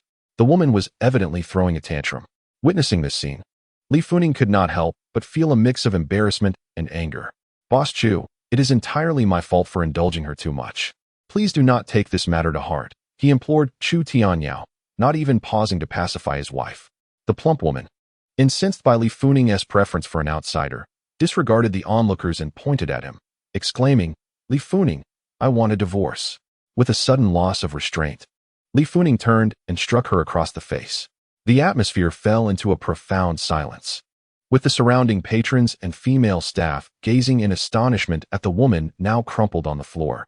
"How long do you intend to create this ruckus?"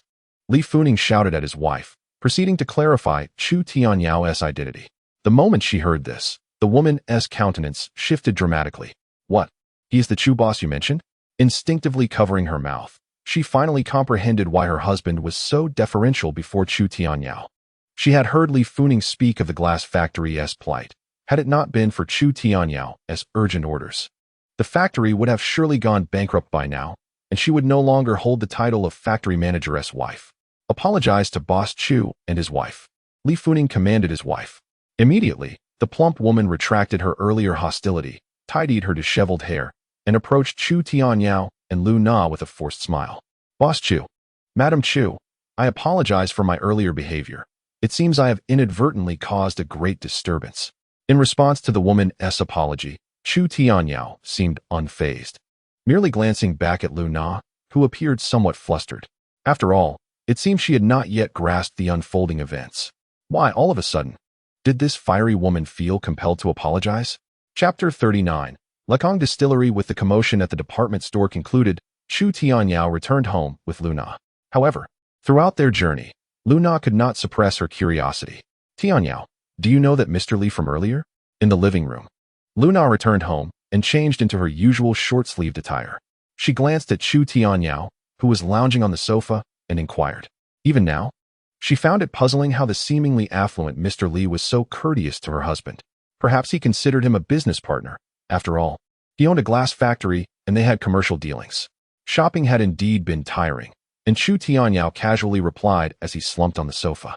Upon hearing this, Lu Na expressed her confusion. Are you doing quite well in business now? It seems Mr. Li is rather intimidated by you. She understood that had it not been for Chu Tianyao, Mrs. Wu would not have been so easily appeased today. It's not particularly large, but neither is it insignificant, Chu Tianyao stated, sensing the need to share more with his wife.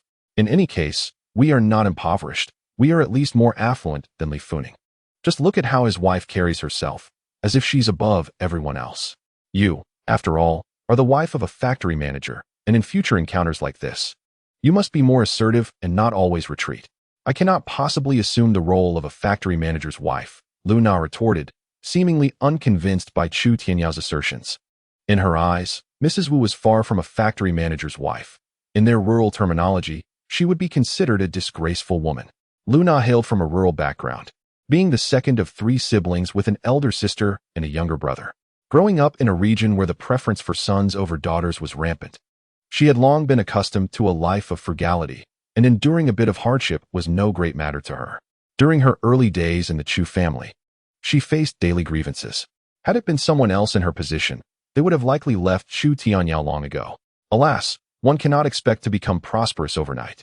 Seeing Lu Na dismiss his words, Chu Tianyao sighed. Changing Lu Na's perspective on life was not something that could be achieved with a few words. Nonetheless, this was not necessarily a flaw.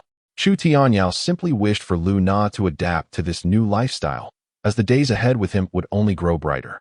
Living in constant retreat would indeed be stifling. Having taken a rare 2-day break, Chu Tianyao had not visited the factory during this time. Instead, he spent his days at home cooking for Lu Na and engaging in conversation. It must be said that during these 2 days, their relationship blossomed remarkably. He even contemplated whether he should dispose of the iron-framed bed while Lu Na was at work. However, recalling that this bed was an old relic left behind by his father, Chu Tianyao dismissed the thought. In the meantime, his younger sister, Chu He, also returned home. She had noticed the changes in Chu Tianyao during this period and gradually shed her previous reluctance toward him, even addressing him as brother when she visited. April 30th marked the day of Xingyao Distillery's grand reopening. After a 2-day closure for adjustments, Luo Jin had organized a fire drill with the factory workers. When Chu Tianyao returned to the factory office, Luo Jin and the others had already been waiting there. Initially, it was presumed that Chu Tianyao had refrained from visiting the factory these past few days due to lingering concerns from the previous incident. However, to one's surprise, the expression on Chu Tianyao's face bore no trace of displeasure. Rather, he appeared even more at ease than before. Yao Gu, have you been faring well these days? Huang Sanshui inquired, gazing at Chu Tianyao with a semblance of concern. Quite well, indeed, Chu Tianyao replied, a smile gracing his lips at the thought of his swift progress with Lu Na. Then what are we waiting for? Zheng Lekong is practically riding on our backs. Should we not retaliate? Are we still men? Huang Sanshui declared, clenching his fists with fervor. Upon hearing this, even the typically genteel Luo Jin nodded in agreement. The past 2 months since the factory's inception had been their most trying period. Zhou Yi, could you shed light on the recent developments at Lekong Brewery? Chu Tianyao, seated behind his desk, chose to address Zhou Yi rather than respond to Huang Sanshui's fervent remarks. Zhou Yi nodded and replied, Yao Gu. Zheng Lekong has been quite active lately. He has forged partnerships with several dance halls, including the Red Rose, which means these smaller venues have ceased ordering our products. At this revelation, Chu Tianyao's actions momentarily halted, though he quickly regained his composure. The Red Rose and its affiliated dance halls were among the few that had survived the previous price war. Yet he had not anticipated Zheng Lechang's swift acquisition of these establishments. Nonetheless, with the backing of the affluent Dafahao and Baixing, along with AG&C, the market share of Qingyao beer in the nightlife sector would likely remain unaffected. Continue, Chu Tianyao urged, directing his gaze back to Zhou Yi. Zhou Yi, noting the gravity of the situation, continued, it's not just the nightlife business. Zheng Lekong's Lekong beer is also performing well in restaurants and night markets. Although its taste pales in comparison to ours, it compensates with its lower price. At this juncture, Zhou Yi paused, conservatively estimating. Our market share in the entire Yongning County beer market has dwindled to a mere 40%, while Lekong beer has captured nearly 30%. His words struck a chord, causing both Huang Sanshui and Luo Jin, who stood nearby, to feel a jolt of concern. It had taken Qingyao beer a full 2 months to reach its current standing. How could Lekong beer be advancing at a quicker pace? Zheng Lekong is indeed a formidable adversary, Chu Tianyao mused softly. He was aware of Zheng Lekong's extensive network in Yongning. The rapid market penetration of Lekong beer was undoubtedly aided by influential allies. Yao Gu, if this continues, it will become untenable. Zheng Lekong will inevitably seize our market share, Huang Sanshui remarked, observing Chu Tianyao's nonchalant demeanor with growing unease. Patience is key. Conquering is far simpler than maintaining one's dominion, Chu Tianyao responded, then shifted his focus to Luo Jin. The factory's production must not falter. We have depleted our inventory over the past few days, so production cannot cease for even a moment. Upon hearing this, Luo Jin nodded in agreement. Lacking expertise in marketing, his sole contribution lay in overseeing the factory's production. After addressing Luo Jin, Chu Tianyao turned his attention back to Huang Sanshui. During this period, you should investigate the Lekong distillery, preferably by infiltrating it. I need to understand their production processes and, ideally, uncover the source of their raw materials. Yao Gu, your expression brightened, as if you grasped Chu Tianyao's intentions. This was a plan to plant an undercover operative within the enemy's stronghold. Do not inquire about what should remain unasked. Just ensure these tasks are accomplished. Chu Tianyao disregarded Huang Sanshui's curiosity and shifted his focus back to Zhou Yi. Sensing Chu Tianyao's gaze, Zhou Yi's demeanor grew serious. You need not do anything different. Simply continue your sales activities on the streets as usual. Zhou Yi was momentarily taken aback, initially expecting Chu Tianyao to assign him some tasks. However, despite his lack of understanding regarding Chu Tianyao's motives, he presumed that there must be sound reasoning behind his actions. Chapter 40. An eye for an eye at the Lekong distillery, within a spacious office that was reasonably well decorated. Zheng Lekong looked at his brother-in-law, Zhao Danning, and inquired, "What progress have you made on the matter I asked you to investigate?" Upon hearing this, Zhao Danning approached with a cheeky grin. "Brother-in-law, I have discovered that Chu Tianyao is not backed by any significant connections. His father was the workshop director at the Yongning distillery and passed away a few months ago. This fellow has a notorious reputation for squandering money." Zheng Lekong sat behind his desk, his brow furrowing as he regarded Zhao Danning, who had moved closer. "How many times must I remind you to address me as Director Zheng while at the factory?" Yes, Director Zheng," Zhao Danning meekly replied. "If Chu Tianyao has neither connections nor skills, what gives him the audacity to act so brazenly before me?" Zheng Lekong loosened his bow tie, his gaze returning to the individual before him. "Since that brat is so oblivious, I shall stoke the flames further. Go find someone to create trouble for the Qingyao distillery, and let that boy understand the might of Zheng Lekong." Upon finishing his statement, an icy demeanor enveloped Zheng Lekong's expression. Zhao Danning promptly accepted the task, as he was a local ruffian with acquaintances in Yongning County, making it easy for him to stir up trouble for the Qingyao distillery. At the same time, in the labor market of Yongning County, Huang Sanshui was preparing to recruit 2 more delivery workers, as his business of collecting empty bottles had become quite hectic. "Hey guys, did you previously work at a distillery?" Upon entering the labor market, Huang Sanshui noticed several laborers holding signs detailing their work experience. "Boss, we used to work at the Lekong distillery for a while." The laborers, noting Huang Sanshui's respectable attire, assumed he was the owner of some factory and eagerly responded. "The Lekong distillery? The one owned by Zheng Lekong?" Huang Sanshui was somewhat taken aback by their revelation. "Then why did you leave?" He had not expected these individuals to be from the Lekong distillery. Upon hearing Huang Sanshui's question, the laborers' expressions turned indignant. "It is not that we do not wish to work, but rather that Zheng Lekong's brother-in-law is utterly inhumane. After more than a month, he has yet to pay us a single penny of our wages. Can you blame us for being furious?" One of the laborers lamented. "Why don't you raise a fuss then? If this matter escalates, Zheng Lekong will certainly be implicated," Huang Sanshui responded, momentarily taken aback. "How could we dare to cause a scene? Zhao Danning, Zheng Lekong's brother-in-law, is a notorious thug.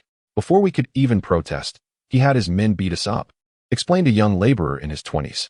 Huang Sanshui looked up and noticed that the faces of several men bore the marks of their ordeal. "These scoundrels are beyond contempt." Huang Sanshue scolded angrily. He had not anticipated that while Zheng Lekong was profiting handsomely, the workers beneath him were suffering greatly. Come with me. I work at Qingyao Brewery, and we are in need of several delivery workers. From now on, you will join me, Huang Sanshue decided, feeling sympathy for their plight. The men expressed their gratitude profusely, aware of Qingyao Brewery's esteemed reputation. In Yongning County, aside from a few state-owned enterprises, Qingyao Brewery offered the most favorable wages for laborers. How could they not be delighted at the prospect of working there? That afternoon, Huang Sanshue led them back to the brewery. After arranging for the newcomers, he headed straight to Chu Tianyao's office. After 20 minutes, Huang Sanshue relayed the information he had gathered from the workers to Chu Tianyao. That Zhao Danning is truly despicable, daring to squander workers' wages on gambling. Such a morally bankrupt individual will inevitably meet his demise, Huang Sanshue expressed, his frustration evident. His ire was not solely directed at the competitor, but rather at the abhorrent practice of withholding the hard-earned money of laborers. Zhao Danning is indeed Zheng Lechang's brother-in-law? Chu Tianyao inquired, observing Huang Sanshue's indignation. Without a doubt, Zheng Lekong is equally reprehensible, allowing a thug to oversee the factory, routinely resorting to violence and abuse against the workers. By the way, I have also discovered the source of the raw materials for Lekong Brewery. It is said to be from several large farming contractors in the neighboring Shuyong County. Locating them should not prove difficult, Huang Sanshue added, recalling this vital information, which he had learned from the workers of Lekong Brewery. Upon hearing Huang Sanshue's words, a smile appeared on Chu Tianyao's face. It seemed that an opportunity was at hand. As time passed and May arrived, business in Yongning County's nightlife venues and various outdoor eateries flourished. Establishments like the Red Rose Dance Hall, having suffered from a previous price war, found a resurgence thanks to the booming sales of Lekong beer. Priced at $150, it was a choice many locals favored. However, Qingyao beer maintained an edge due to its reputation. Once again, the grand halls of the affluent are fervently promoting their establishments. During this period, although the sales of Bluebird beer have experienced a slight decline, it still firmly maintains its market position. This is largely thanks to the relentless efforts of the marketing team led by Zhou Yi, who tirelessly ventures out daily. However, given that Chu Tianyao is unwilling to reduce prices, many merchants have turned to Lekong Brewery, which offers significantly lower procurement costs. Consequently, the daily shipment volume of Qingyao Brewery has been dwindling. On this particular day, within the office of Lekong Brewery, a loud bang resonated as Zheng Lekong slammed his hand on the table, glaring at those before him in anger. What on earth are you all doing? Why was there no preparation for the lack of raw materials? He had been preoccupied with matters concerning the glass factory, delegating the brewery's affairs to his brother-in-law, Zhao Danning, and several experienced subordinates. He never anticipated such a grave oversight within the brewery. Feeling unjustly accused as Zheng Lechang's frustration mounted, Zhao Danning spoke up, slightly aggrieved. Director, this cannot be blamed on us. The planting households had previously assured us, but we had no idea they would suddenly change their minds and sell the raw materials to others. Several management personnel in the vicinity nodded in agreement. Truth be told, this situation could not be entirely attributed to them. It stemmed from Zheng Lechang's initial reluctance to pay a deposit, which allowed others to seize the raw materials first. Fuming with indignation, Zheng Lekong paced back and forth, his hands on his hips, his face dark with anger. It was evident that Chu Tianyao was behind this. He had never expected that this individual would discreetly discover the source of their raw materials. With fury blazing in his eyes, Zheng Lekong turned to Zhao Danning, grabbing him by the collar. Zhao Danning, I don't care what methods you employ, but you must retrieve this batch of raw materials for me and teach that Chu Tianyao a lesson. Understanding the implication behind his brother-in-law's words, Zhao Danning hardened his expression and replied, Rest assured, brother-in-law, I have already prepared for this. Chapter 41. The Wrath of Chu Tianyao. The individual who seized the batch of raw materials from Lekong Brewery was none other than Chu Tianyao. Upon uncovering the source of the raw materials, he immediately dispatched Luo Jin with funds to procure them at a premium. Moreover, he secured cooperation agreements with the prominent planting households, providing them with a deposit.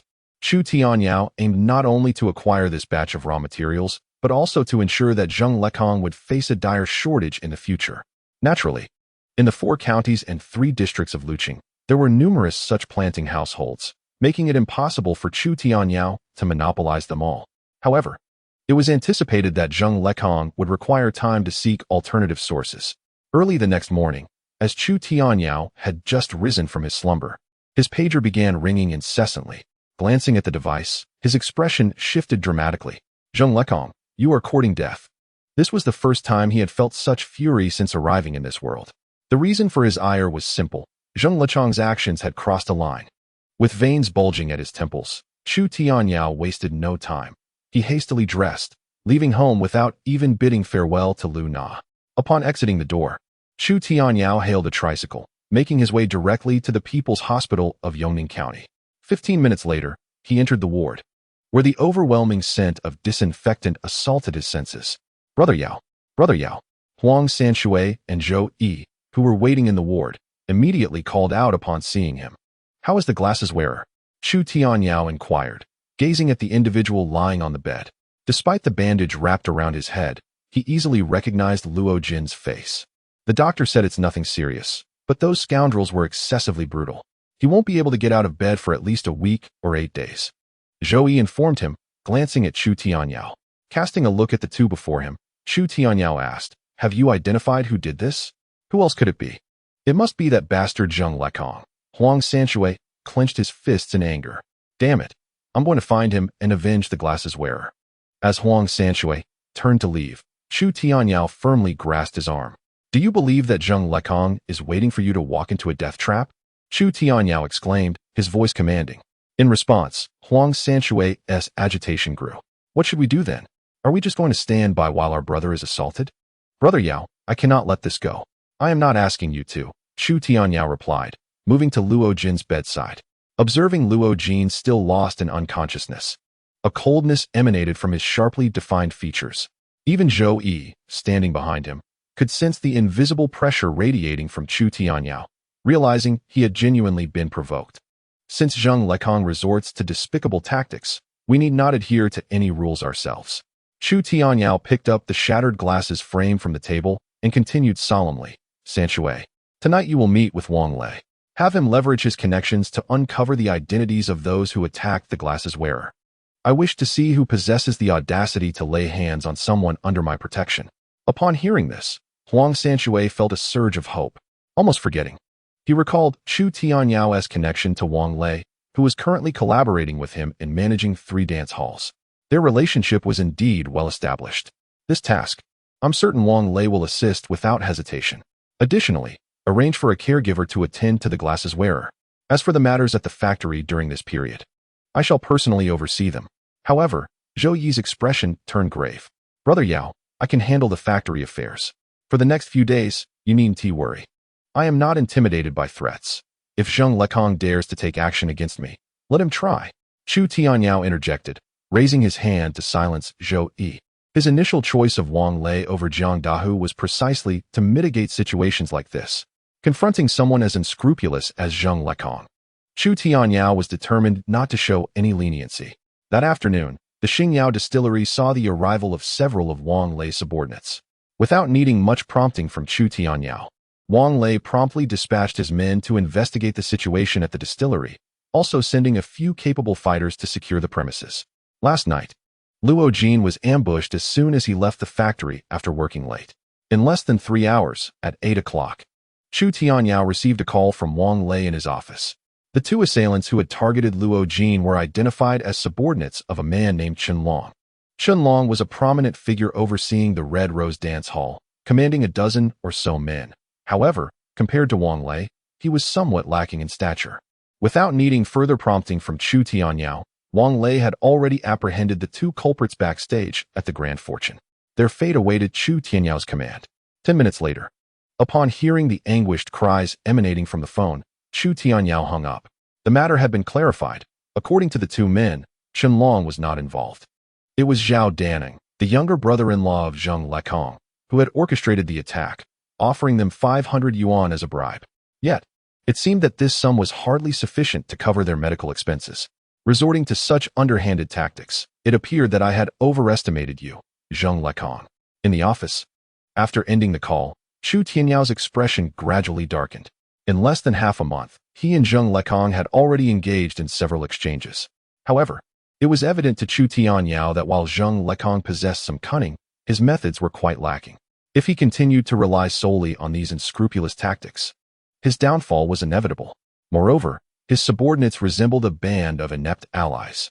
Zheng Lekong, brace yourself. My retribution has only just begun. As the next 2 days unfolded, Xingyao Distillery appeared to maintain its usual calm. Although Luo Jin lay in a hospital bed, Chu Tianyao remained at the factory, ensuring that production did not falter. Yet, during this time, Huang Sanshui had inexplicably vanished, absent from the factory for 2 consecutive days. Zhou Yi, though puzzled, sensed that there was more to this situation than met the eye.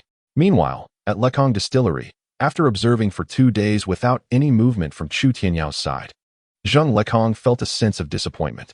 He had anticipated that by incapacitating one of Chu Tianyao's subordinates, the latter would inevitably retaliate. Instead, he found Chu Tianyao seemingly holed up in the factory. Additionally, Zhou Yi had been actively pursuing sales, creating the illusion that nothing was amiss at Xingyao Distillery. Brother-in-law, I told you that Chu Tianyao is nothing but a coward. I can't believe you're still afraid of him. In the office, Zhao Danning expressed his disdain for Chu Tianyao, his tone dripping with scorn. Zheng Lekong shot him a glance and inquired, "What about the raw materials?"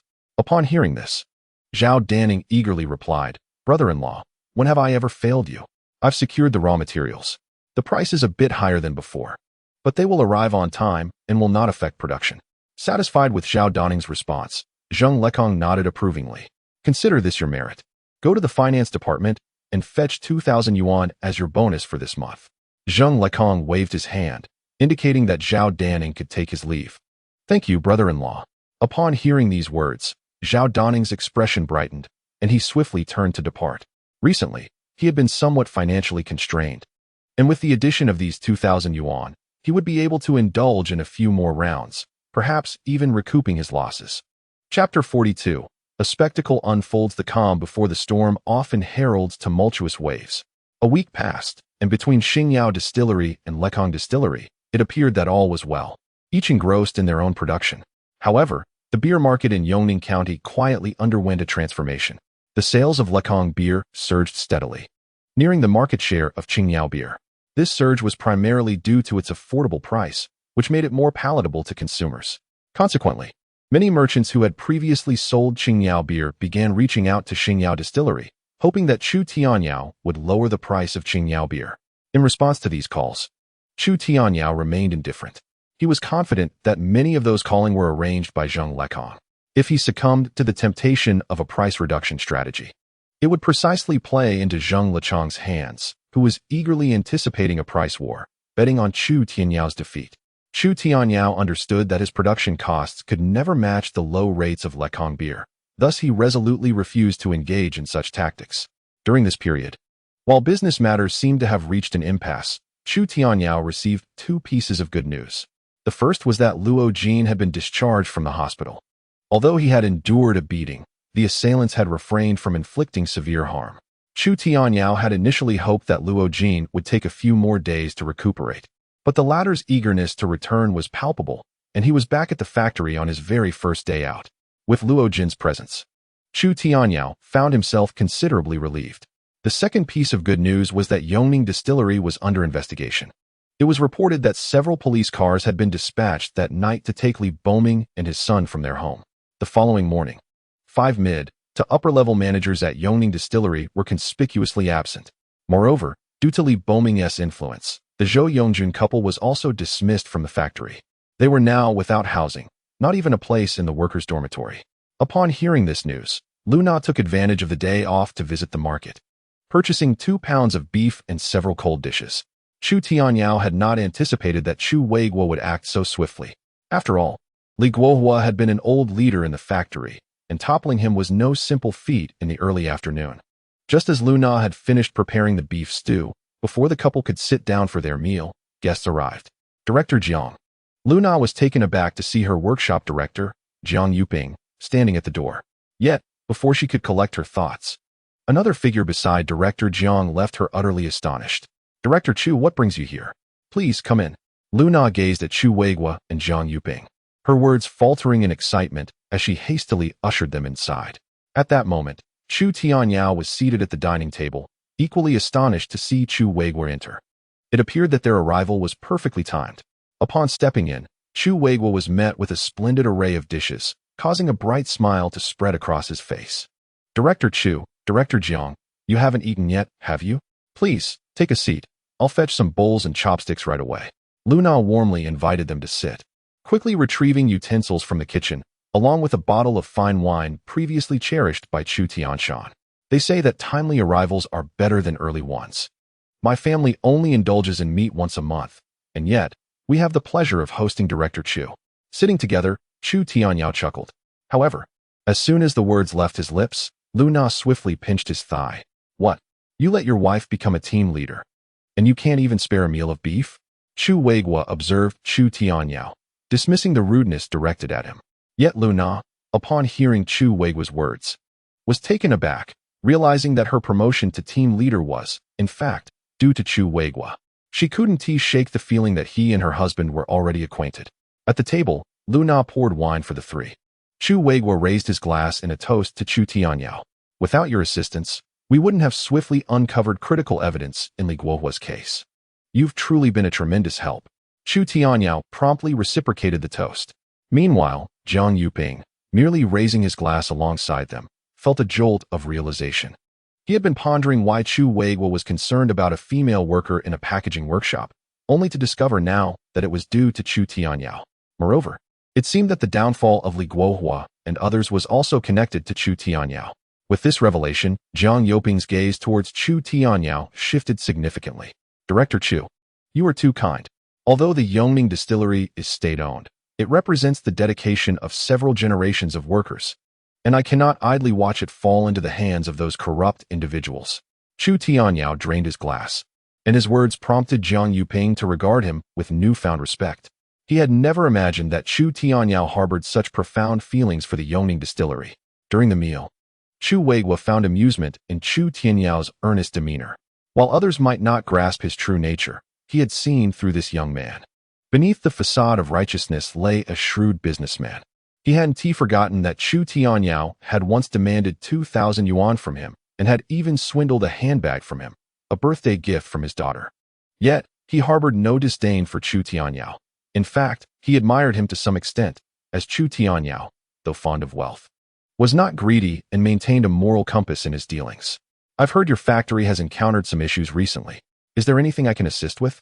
Setting aside the topic of Yongning distillery, Chu Weiguo turned to Chu Tianyao and inquired.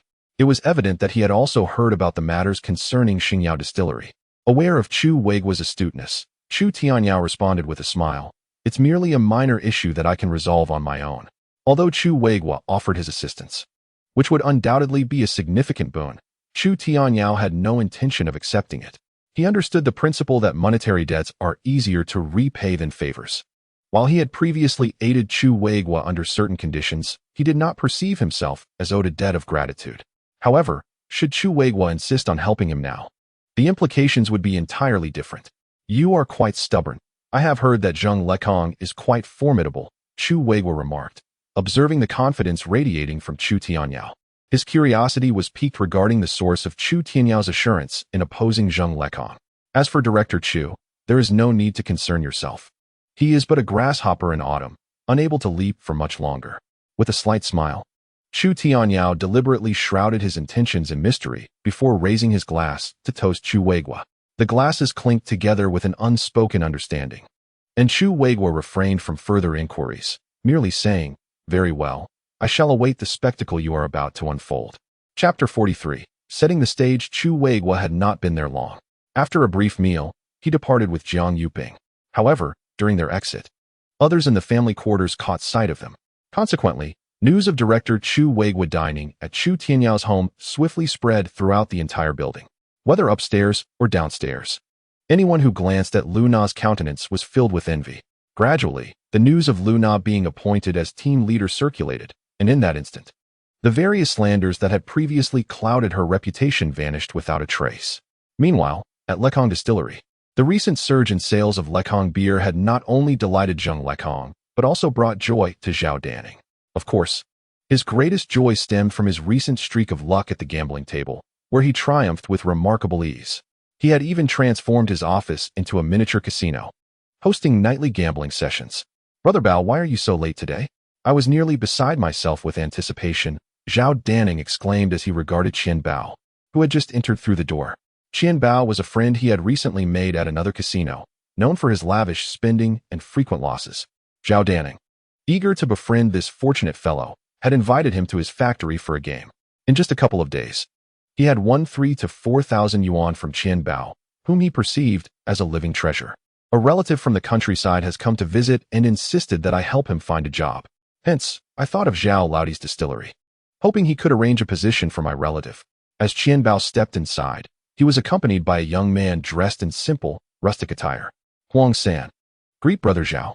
Qian Bao gestured towards Zhao Danning, indicating the young man beside him. Upon hearing these words, Huang San timidly raised his head, casting a hesitant glance at Zhao Danning and his companions, and softly greeted, "Hello, Brother Zhao, and greetings to you all." Zhao Danning, consumed by his gambling vice, was preoccupied with awaiting the winnings from the leopard, and thus paid little heed to the country boy before him. He merely gestured towards a subordinate beside him, instructing, "Xiao Wang, take this brother to the factory. Since he is one of Leopard's men, assign him a lighter task." Upon Zhao Danning's command, a man adorned with tattoos on his shoulders led Huang San out of the room. "Leopard, please take a seat. My hands are quite eager today." After addressing the matter concerning the money from the leopard, Zhao Danning hastily urged him to sit. Observing this, the leopard finally settled down, but a more profound and meaningful smile lingered on his face. 2 days later, in the office of Xingyao Distillery, Chu Tianyao's desk was cluttered with photographs. To capture these images, he had specifically purchased the latest camera for Huang San. However, the expense proved worthwhile. As Chu Tianyao gazed at the photographs before him, a triumphant smile graced his features. The images depicted the first production workshop of Lekong Distillery. This so-called first production workshop was, in fact, the saccharification workshop, a realm accessible solely to Zhao Danning's subordinates, where they concocted their so-called special formula. The workers within the distillery toiled in the second production workshop, performing tasks akin to those of laborers on other production lines, rendering any abnormalities undetectable. Nonetheless, the photographs captured by Huang San revealed the conditions within the first production workshop. In a chaotic and filthy environment, numerous boxes of industrial formaldehyde and hydrochloric acid were heaped before the saccharification vats, numbering in the hundreds. Additionally, the images showcased Zhao Danning's gambling gatherings. With merely these photographs, Chu Tianyao could orchestrate the closure of Lekong Distillery overnight and potentially incarcerate Zheng Lekong and his associates. However, Chu Tianyao was not inclined to unveil these matters just yet. After all, Zheng Lekong had vexed him for so long. It was not in Chu Tianyao's nature to allow his adversary to escape without incurring a greater cost. After a moment of contemplation, Chu Tianyao ultimately resolved to dial the office of the director of Yongning Distillery. His intention was not to solicit assistance from Chu Weigua, but rather to request that he arrange a meeting with Zheng Lekong. This time, he had a significant surprise in store for Zheng Lekong, and he was eager to see if his adversary could withstand it. Early the following morning, upon arriving at the director's office, Zheng Lekong received a phone call from Yongning Glass Factory. The caller was none other than the current director of Yongning Glass Factory, Wu Guangbua. It is worth mentioning that Wu Guangbua was a close friend of Zheng Lechong's father. Since the passing of Zheng Lekong's father, Wu Guangbua had looked out for him in honor of their deceased friendship. Without Wu Guangbua's assistance over the years, Zheng Lekong would not have attained his current standing. Unexpectedly summoned by Wu Guangbua, Zheng Lekong was taken aback, yet felt compelled to acquiesce. As dinner time approached, he drove to the Yongning Glass Factory, where the banquet was to be held in the factory's cafeteria. Being a state-owned enterprise, the cafeteria was certainly on par with external dining establishments. However, upon pushing open the door to the private dining room, Zheng Lechong's expression drastically shifted. The reason was none other than the unexpected presence of Chu Tianyao, who had arrived before him. "Lekong, come, take a seat." At the head of the table sat a man in his 60s, the factory director Wu Guangbua, who greeted Zheng Lekong with a warm smile upon his arrival. Despite the myriad of questions swirling in his mind, Zheng Lekong steeled himself and entered, taking his place at the table. Alongside Wu Guangbua was Chu Weigua, another organizer of the gathering. Though both were directors of state-owned enterprises, Chu Weigua was Wu Guangbua's junior. thus maintaining an air of respect at the table. Weigua, I presume this is the Chu Tianyao you mentioned? Wu Guangbo remarked, glancing at Chu Tianyao. This young man is quite remarkable. It's no wonder Weigua holds him in such high regard. He then gestured for Zheng Lekong to rise and toast Chu Weigua. Lekong. This is also the director Chu I often speak of. Given your involvement in the glass products business, I hope you will receive guidance from Director Chu in the future. Wu Guangbo intentionally introduced Zheng Lekong to Chu Weigua, a gesture of mentorship for the newcomer. Zheng Lekong was taken aback, realizing that the man before him was indeed the new director of the Yongning Winery. Having met Director Chu, I sincerely hope for your guidance in the days to come. Zheng Lekong said, mindful of his demeanor in front of Chu Weigua. Chu Weigua raised his glass, sharing a toast with Zheng Lekong. In the private dining room, while Wu Guangbo and Chu Weigua engaged in lively conversation, Zheng Lekong and Chu Tianyao, the younger generation, could only observe quietly. In stark contrast to Chu Tianyao's composure, Zheng Lekong was inwardly anxious, plagued by curiosity about why Chu Tianyao was present. It appeared that Chu Tianyao shared a close rapport with Chu Weigua, a revelation that contradicted Zheng Lekong's prior investigations into Chu Tianyao. Should Chu Tianyao indeed possess such a formidable backing as Chu Weigua, any ambitions Zheng Lekong harbored towards the Xingyao winery would not be easily realized. After all, he had heard much about Chu Weigua, a director who had been appointed from the north, whose identity was far from simple. Excuse me for a moment, I must visit the restroom. As Zheng Lekong pondered these matters, he noticed Chu Tianyao rising with an awkward smile, exiting the private room. Driven by curiosity, Zheng Lekong also found an excuse to leave the table. In the restroom of the Yongning glass factory, it was evident that Chu Tianyao had not come for a bathroom break. He lingered at the entrance, patiently waiting until he spotted Zheng Lekong hurriedly approaching. Chu Tianyao, was this meeting orchestrated by you today? Zheng Lekong inquired, his tone decidedly unfriendly upon their initial encounter.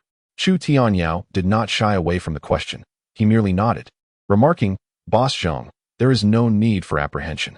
Given your busy schedule, I had to employ certain measures to secure this meeting. At this, Zheng Lekong scoffed derisively. Chu Tianyao, I am well aware of your intentions. The Xingyao distillery is clearly faltering, is it not? Today, you have resorted to having Chu Weigua assist you in this arrangement, merely to compel me to show you leniency out of respect for him. Zheng Lekong's lips curled into a cold smile as he continued, I have told you before, you cannot contend with me. Even with Chu Weigua's involvement, it will bear no fruit. Those who understand the times are the wise. If you are willing, I can extend to you another opportunity for the sake of Chu Weigua, 200,000, and I shall acquire the Xingyao distillery, granting you a chance for resurgence. He gestured with 2 fingers, a smug grin plastered across his face.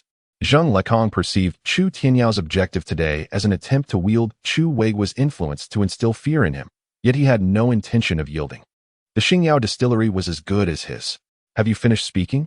As Zheng Lekong basked in his self-satisfaction, Chu Tianyao regarded him with an expression akin to that of a teacher observing a foolish student. Who informed you that my Xingyao distillery is on the verge of collapse? Chu Tianyao, do not feign bravado. 200,000 is no trivial sum. If you continue to drag this out, it won't be long before the entire beer market in Yongning County falls into my hands, and you will be left with nothing, forced to shut your doors. Zheng Lekong believed that Chu Tianyao was merely putting on a brave front, as he could not see any glimmer of hope for him. Even now, the sales of Lekong beer had surpassed those of Qingyao beer. Ah, Zheng Lekong, you might want to take a look at this. Unable to contain his incredulity at Zheng Lekong's self-satisfied demeanor, Chu Tianyao retrieved a thick envelope from his bag and handed it to him. What is this? Zheng Lekong asked. Bemused, yet he proceeded to open the envelope with curiosity. He was eager to see what trick Chu Tianyao had up his sleeve. However, when the stack of photographs emerged from the envelope, Zheng Lekong was struck as if by lightning, standing frozen in disbelief. How did you acquire these? He demanded, eyes wide with shock, fixating on Chu Tianyao. Leaning casually against the wall, Chu Tianyao simply lowered his gaze to extract a pack of cigarettes from his bag. How I obtained these is of no concern to you, Boss Zheng. You only need to understand that should I present these to the Industrial and Commercial Bureau and the press, it won't just be Lekong Distillery in peril. You, too, may find yourself in a precarious position. With a spark, he ignited the cigarette at his lips, a warm smile gracing his face as he looked at Zheng Lekong. The envelope contained not only photographs taken by Huang Sanshui, but also a lawsuit. This was a document Chu Tianyao had orchestrated, with Huang Sanshui and the workers of Lekong Beer pinning it, alleging that Zheng Lekong had unlawfully withheld wages from his employees. The accumulation of various pieces of evidence rendered Zheng Lekong unable to suppress the tremors within him. In a fit of indignation, he feigned an intention to tear apart everything he held. Futile gesture, for the negatives remain firmly in my possession. I can procure as many as I desire. Chu Tianyao withdrew a roll of film from his pocket, brandishing it before Zheng Lekong. Instantly, a pallor of trepidation washed over Zheng's face. Speak plainly. What is your true intent?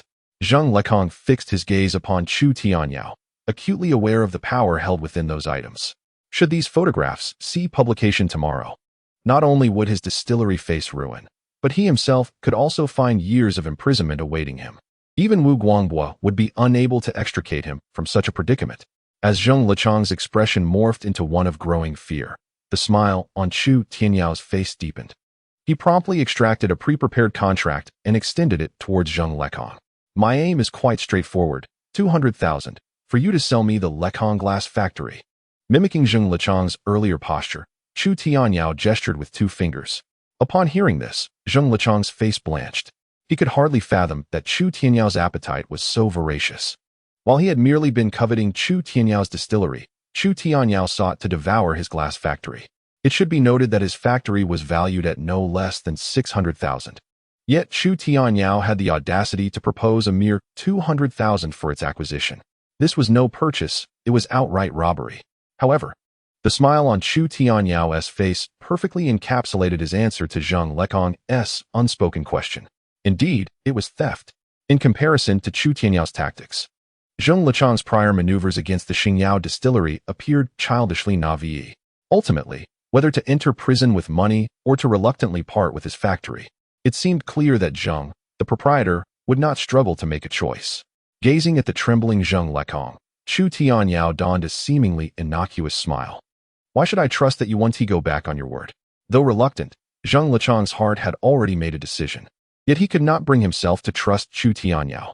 If he acquiesced to Chu Tianyao's terms, what would prevent Chu from betraying him afterward? Where would he go to lament his fate? Noticing Zheng Lechong's hesitation, Chu Tianyao flicked the cigarette but from his fingers. Turning to face him, do you believe you have any options left, Zheng Lekong? Chu Tianyao placed the roll of film on the sink.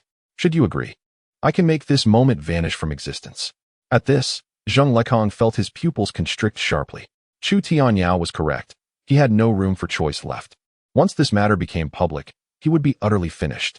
I agree. Ultimately, despite the intense inner turmoil, Zheng Lekong uttered those 4 words. Upon saying them, he felt a cold sweat saturate his back, as if all strength had drained from him, nearly collapsing to the ground. Congratulations, you have made a wise choice. Chu Tianyao placed the film into his bag and turned to Zheng Lekong, who was now ashen-faced, offering a faint smile. Chapter 45, Sealing the Lekong Yongning Glass Factory. Chu Tianyao and the visibly disheartened Zheng Lekong returned to the private room in succession. Chu Weiguo and Wu Guangbo were engaged in animated conversation, momentarily oblivious to Zheng Lechong's unusual demeanor. After several rounds of drinks, Chu Tianyao finally raised his glass and addressed Chu Weiguo and Wu Guangbo, saying, "The reason I have asked Director Chu to arrange this gathering is that I, as a junior, have another request. I would like to invite both of you to be witnesses." Upon hearing this, Chu Weiguo was momentarily taken aback, but did not show any outward reaction. He understood that Chu Tianyao would not have sought his assistance to merely share a meal. Wu Guangbo, being an experienced player in the game, glanced at Chu Tianyao and chuckled. "I knew you had something up your sleeve. Go ahead and speak. I'm in a good mood today. As long as it's not anything against the rules, I don't mind lending a hand to you young folks." Upon hearing Wu Guangbo's words, Chu Tianyao raised his glass and downed its contents, then produced the contract for the acquisition of Lekong Glass Factory from his briefcase. "I have already discussed this with Boss Zheng and am ready to acquire the Lekong Glass Factory. Since both of you elders are present, I would like you to serve as witnesses." Chu Tianyao smiled slightly at the 2 men. However, these words caused a jolt of surprise to reverberate through Chu Weiguo and Wu Guangbo. Even Chu Weiguo had not anticipated that Chu Tianyao would take such a step. The Lekong Glass Factory was the lifeblood of Zheng Lekong. How could he possibly part with it? As he examined the contract, Wu Guangbo furrowed his brow and turned to Zheng Lekong, who was seated nearby. Lekong, is this true? Zheng Lekong, the reluctant, felt compelled to nod under the weight of Chu Tianyao's beaming gaze. I have lost interest in managing the glass factory. Selling it to Brother Chu seems reasonable. Consider it a favor to a friend. Upon hearing Zheng Lechong's response, Wu Guangbo fell silent. He was aware that Zheng Lekong had been wholly focused on the Lekong distillery lately, perhaps unable to divide his attention towards the glass factory.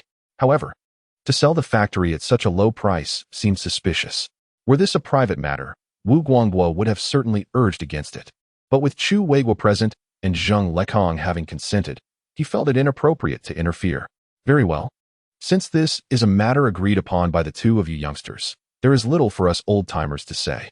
After speaking, Wu Guangbo returned the contract to Chu Tianyao. Seeing this, Chu Tianyao smiled and eagerly signed his name on the document, affixing his seal. The contract was executed in duplicate, and in the presence of Chu Weiguo and Wu Guangbo, both Chu Tianyao and Zheng Lekong completed the signing. The 20,000 acquisition fee was to be transferred to Zheng Lechong's account within 3 days, as stipulated in the contract. While Zheng Lekong appeared calm on the surface, his heart was already in turmoil upon signing.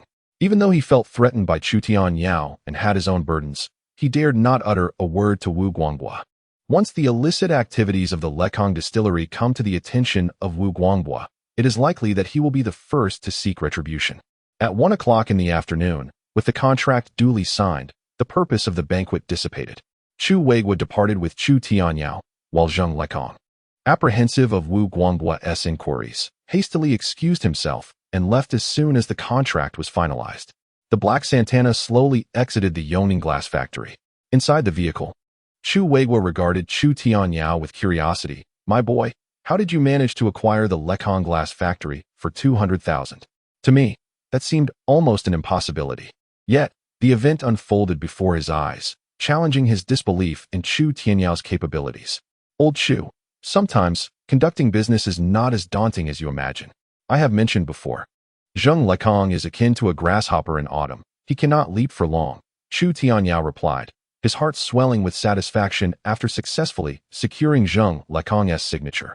The price of 200,000 was perfectly aligned with Chu Tianyao's psychological threshold. Any higher, and the cash flow of his Yongning distillery would not suffice, while any lower would likely provoke Zheng Lekong to fight back fiercely. Although it was a significant loss for Zheng, it was still within the realm of acceptability for him.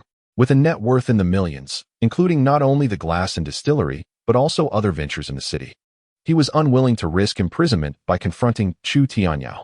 In the car, upon hearing how Chu Tianyao referred to him, Chu Weiguo chuckled softly, choosing not to take offense at the young man's impoliteness. For reasons unbeknownst to him, during their time together, he increasingly felt a kinship with Chu Tianyao, as if they were old friends despite the age difference. Although I am unaware of the leverage you hold over Zheng Lekong, have you orchestrated this entire affair solely for his glass factory? Chu Weiguo observed Chu Tianyao's elation and prepared to impart a word of caution. Zheng Lekong represents your direct competition, particularly in the beer business. Even if you seize his glass factory, that does not guarantee your victory in this contest. Young man, beware of becoming overly content with minor triumphs. Such arrogance may ultimately lead to your own downfall. Chu Tianyao understood the essence of Chu Weiguo's words. It is often said that striking at the key point is essential. Merely acquiring Zheng Lechong's glass factory would not suffice. It was merely a small advantage in the grand scheme. Did he believe that obtaining a single factory would pave the way for reconciliation? He had not forgotten that Luo Jin's injuries had yet to heal completely. Observing Chu Tianyao's sudden silence, Chu Weiguo nodded in satisfaction, believing that the young man had heeded his advice. Just as he was about to commend Chu Tianyao for his teachability, his mobile phone unexpectedly rang. Grasping the large mobile device, Chu Weiguo answered the call. Seated beside him, Chu Tianyao noticed the phone in his hand. It was a Motorola, valued at over 20,000. A luxury typically unattainable for a mere county-level state-owned factory director. Through their interactions, Chu Tianyao surmised that Chu Weiguo's background was likely far more complex than he had initially perceived. As for why the other party would visit the small town of Yongning, Chu Tianyao was uncertain. What? The Lekong distillery has been sealed? Sitting in the car, Chu Weiguo exclaimed into the phone. Just moments ago, It was reported that the Lekong distillery was shut down by the Industrial and Commercial Bureau for producing counterfeit liquor, and the news reached Chu Weigwa without delay. The person who called him clearly held a significant position. Chapter 46. Seizing the glass factory. After the call ended, Chu Weigwa turned his gaze towards Chu Tianyao, who sat beside him. After a prolonged silence, he tentatively inquired, "Did you have a hand in this?" His uncertainty stemmed from the disbelief that Chu Tianyao could acquire Zheng Lechong's glass factory and simultaneously orchestrate the downfall of Zheng Lechong's distillery. However, his friend on the phone had informed him that the Lekong distillery was sealed due to a confidential tip-off, accompanied by substantial evidence. When the officials from the Industrial and Commercial Bureau arrived at the distillery, they found crates of industrial hydrochloric acid and formaldehyde stacked in the saccharification workshop. Practically a case of being caught red-handed. There was nothing to be debated. Zhao Daning and the others were promptly apprehended, leaving Zheng Lekong unaware of the situation. It was likely that Zheng Lekong was still en route to the distillery at that very moment. "Old Chu, you cannot wrongfully accuse me. I was with you just now. The informant about the Lekong distillery surely isn't me." In the car, Chu Tianyao shook his head at Chu Weigwa, feigning innocence. However, Chu Weigwa could not suppress a glare at Chu Tianyao, retorting, "Did I mention the word informant? You are inadvertently confessing. Now, enlighten me about what transpired." Chu Tianyao had no intention of concealing the truth from Chu Weigwa, especially since Zheng Lekong had effectively met his demise through this incident. Thus, seated in the car, he recounted the entire sequence of events. Upon learning the intricacies of the situation from Chu Tianyao, Chu Weigwa could not help but regard him with newfound astonishment. At times, he felt as though the individual before him was not a young man in his 20s, but rather a seasoned peer navigating the commercial realm. Chu Tianyao's temperament and acumen were indeed impressive, even to Chu Weigwa. Since Zheng Lekong established the Lekong distillery and boldly targeted Chu Tianyao, he had been aggressively pressing forward over the past month, while Chu Tianyao appeared to be retreating. On the surface, it seemed that Chu Tianyao was at a disadvantage. Even Chu Weigwa had worried days prior about whether Chu Tianyao could contend with Zheng Lekong. Little did anyone anticipate that Chu Tianyao's retreat was merely a prelude to a grand maneuver. Before the entrance of the Xingyao distillery, the Santana came to a gentle stop.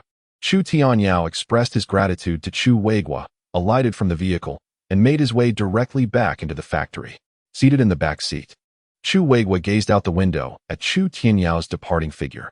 It was hard to fathom that such an extraordinary young man could emerge from the small town of Yongning. Hearing Chu Weigwa's admiration, the driver, Old Chun, also displayed a hint of surprise. While others may be unaware of Chu Weigwa's background, he certainly was not. It is precisely for this reason that upon hearing Chu Weigwa's commendation of Chu Tianyao, he was taken aback. It is rare to hear such praise for a young man, even in the bustling capital, let alone in the small county of Yongning. Xingyao is indeed an intriguing name. Casting a glance at the distillery's sign in the distance, Chu Weigwa waved to the driver. "Let us depart, Lao Chun." Amidst the roar of the engine, the Santana slowly pulled away. At the Xingyao distillery, in the office, Chu Tianyao stood before three jubilant individuals, clearly aware of the news regarding the closure of the Lekong distillery. "Is the money ready?" Chu Tianyao inquired directly, his gaze fixed on Luo Jin. Unlike the excitement radiating from the trio, Chu Tianyao's demeanor remained notably composed. This was a critical moment. He needed to secure the Lekong glass factory before Zheng Lekong could fully entrench himself, leaving no room for a retreat. "Yes. The down payment of 50,000 can be transferred to Zheng Lechong's account immediately," Luo Jin replied hastily. This was a matter Chu Tianyao had asked him to prepare 2 days prior. The 200,000 in cash had nearly depleted the factory's cash flow over the past half-month. "Very well, attend to this matter at once." Chu Tianyao nodded, and then turned his attention to Huang Sanchui. Although the plan to dismantle the Lekong distillery was entirely Chu Tianyao's, Huang Sanchui had played an indispensable role. "Old San, you have done well in this endeavor, but our counterattack has only just begun."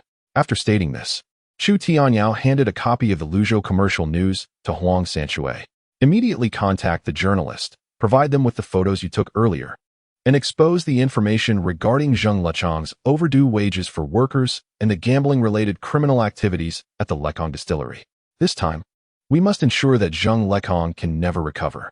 In the office, upon hearing Chu Tianyao's words, the three men were visibly startled.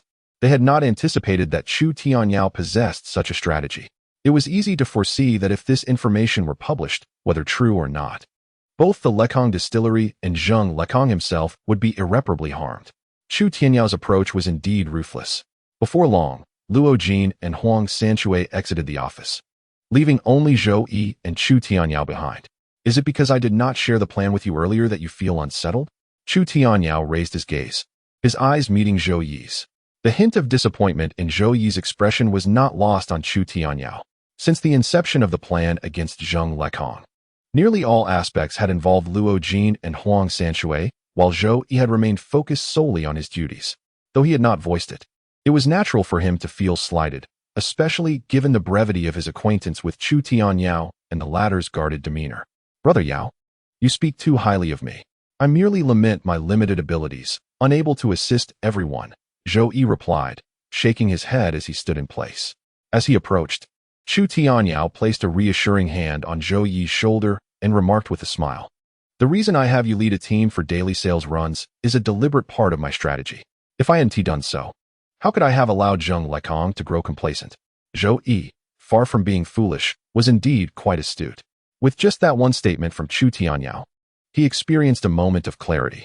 Previously, Zheng Lekong had launched several attempts to undermine Xingyao, while Chu Tianyao remained conspicuously silent, merely instructing Zhou Yi to lead his team in an extensive promotional campaign, knocking on doors throughout the region.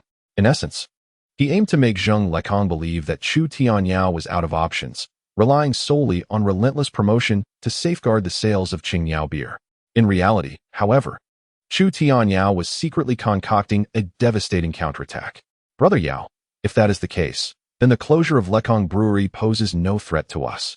Why then should we acquire the Lekong glass factory? Zhou Yi, regaining his composure, questioned Chu Tianyao with some confusion. After all, the expenditure of 200,000 had nearly depleted the reserves of Xingyao Brewery. Should any unforeseen circumstances arise, Xingyao Brewery would be in genuine peril. He could not comprehend why Chu Tianyao, with Xingyao Brewery flourishing, would choose to meddle in the glass factory business. In response, Chu Tianyao merely smiled. You must remember, our market extends far beyond the confines of Yongning County. Within 6 months, I intend to position Qingyao beer as the market leader across the 4 counties and 3 districts of Luzhou. He glanced at Zhou Yi before turning to face the window and continued, one glass factory in Funing is far from sufficient. We need our own bottle production facility. Thus, acquiring the Lekong glass factory is an exceptional opportunity. Upon hearing Chu Tianyao's words, Zhou Yi was momentarily taken aback. He had grasped Chu Tianyao's intentions, but had not anticipated such grand ambitions. To dominate the entire Luzhou market within 6 months was a thought that he had scarcely dared to entertain. Had anyone else uttered such claims, he would have dismissed them outright. Yet, spoken by Chu Tianyao, everything suddenly felt within reach. Zhou Yi felt a surge of gratitude. Perhaps aligning himself with Chu Tianyao was the wisest decision he would ever make. The following morning, news of the Lekong Brewery's closure, initially known to only a select few, swiftly spread throughout the Luzhou region thanks to a headline in the Luzhou Business Daily. Within a mere 24 hours of the report's release, the scandal involving Lekong Brewery's counterfeit beer was the talk of Yongning County, with vehement condemnation from those who had chosen to stock Lekong beer. In just one day, all traces of Lekong beer vanished from the counters of restaurants and nightclubs. On another front, the Industrial and Commercial Bureau officially responded, announcing that the case against Lekong Brewery for producing counterfeit beer had been submitted to the court, with the implicated parties soon awaiting judgment. As the news broke, the atmosphere at Xingyao Brewery was one of jubilant celebration. Huang Sanchue even purchased 2 strings of hanging whips, placing them right in front of the entrance to the Lekong distillery. This distillery had been a source of great annoyance for over a month, significantly hampering the sales of Qingyao beer. With the closure of Lekong distillery, the future of Qingyao beer now appeared promising. In the office, Chu Tianyao hung up the phone. Indeed, Zheng Lekong was a cunning old fox. The legal representative of Lekong distillery was Zhao Danning, not him. This call had come from Chu Weigua. The case concerning Lekong distillery had been largely sorted out by the authorities. Upon hearing Chu Tianyao's remarks, Zhou Yi furrowed his brow. Brother Yao, does this mean that man is completely unscathed? Chu Tianyao's gaze grew slightly cold as he shook his head and replied, it cannot be so simple for him. The Labor Bureau has already intervened regarding the unpaid wages. Furthermore, Zhao Danning is his brother-in-law, and he has done plenty of dirty work for him. It won't be easy for Zheng Lekong to clear his name. Afterward, Chu Tianyao turned to Zhou Yi and said, "This afternoon, accompany me to the Industrial and Commercial Bureau. We need to handle the formalities for the transfer at the Lekong glass factory." Zhou Yi nodded but soon revealed a look of concern. "Zheng Lekong has suffered such a significant loss at our hands. Will he willingly sell the glass factory to you, Brother Yao?" Though a contract had been signed, Zhou Yi remained somewhat uneasy. He found it unrealistic to expect Zheng Lekong to sell the factory for 200,000. However, there was no room for him to refuse. Even if the legal representative of Lekong Distillery was not Zheng Lekong, the hefty fines were enough to sink him. Currently, Zheng Lechong's only viable option was to sell the glass factory to alleviate his immediate financial woes. Chu Tianyao, however, displayed no signs of concern regarding this matter. This was precisely why he had orchestrated the meeting with Chu Weiguo and involved Wu Guangbo. The 200,000 had already been transferred to Zheng Lechong's account. And with the contract signed, even if Zheng Lekong wished to back out, he would have to weigh Chu Tianyao's attitude carefully. Ding-ling-ling. The office phone rang again. At that moment, there was no caller ID. Chu Tianyao initially thought it was Chu Weiguo calling and reached out to answer. "Boss Chu, you truly possess remarkable skills." As soon as the call connected, a somewhat weary and hoarse voice came through. Recognizing the voice immediately, Chu Tianyao smiled slightly and replied, "I did not expect that Boss Zheng would actually call me." Upon hearing Chu Tianyao's words, Zhou Yi, who stood nearby, looked astonished. The call was indeed from Zheng Lekong. Under Zhou Yi's watchful gaze, a few minutes later, Chu Tianyao ended the call and smiled at Zhou Yi. "Let us go meet Zheng Lekong. This fellow should be reaching his breaking point." It was true that the call was from Zheng Lekong, but contrary to Zhou Yi's concerns, it appeared that Zheng Lekong had proactively brought up the matter regarding the glass factory. Preliminary estimates suggested that he would need to pay at least 200,000 in penalties, in addition to the owed wages to his workers. Zheng Lekong had previously invested all his funds into the Lekong distillery, leaving him bereft of any means to pay fines. Even if he wished to liquidate his assets in Luzhong, it was not a matter of simply selling at will. At this juncture, the only person capable of providing him with substantial cash assistance was Chu Tianyao. At 3 in the afternoon, outside the gates of the Industrial and Commercial Bureau, Zheng Lekong had successfully completed the transfer of the glass factory's ownership and received the final payment of 150,000 yuan from Chu Tianyao. From this moment forth, the Lekong glass factory was officially renamed the Xingyao Glass Factory. "Boss Chu, I concede defeat this time," said Zheng Lekong, with dark circles under his eyes and a scruffy beard, as he looked toward Chu Tianyao from in front of a parked car. Regarding Chu Tianyao's duplicity, reporting the Lekong distillery after signing a contract with him, Zheng Lekong could no longer afford to dwell on it. In the merciless realm of business, one must be cunning. It was a battlefield. He should have anticipated this, having only hoped that Chu Tianyao was too naive to bring about his downfall, but ultimately, it was he who had been naive. "Boss Zheng is indeed resourceful. I never anticipated you could extricate yourself from the counterfeit liquor case," Chu Tianyao remarked with a smile, glancing at Zheng Lekong. Hearing this, Zheng Lekong's expression darkened, yet he dared not confront Chu Tianyao. After all, the case had not yet reached a verdict, and it remained uncertain whether he could truly escape unscathed. It was merely a small town, Yongning. The tides of fortune could shift unexpectedly, and Boss Chu ought not to grow too complacent. With that, Zheng Lekong swiftly entered his car and departed. Zheng Lekong was a quintessential schemer, and thus, Chu Tianyao had no intention of employing straightforward methods against him. Engaging in fair play with such a person would be an affront to one's own intelligence. "Brother Yao, what shall we do next?" Zhou Yi inquired, watching Zheng Lekong storm away. Though pleased, he could not help but feel a tinge of worry.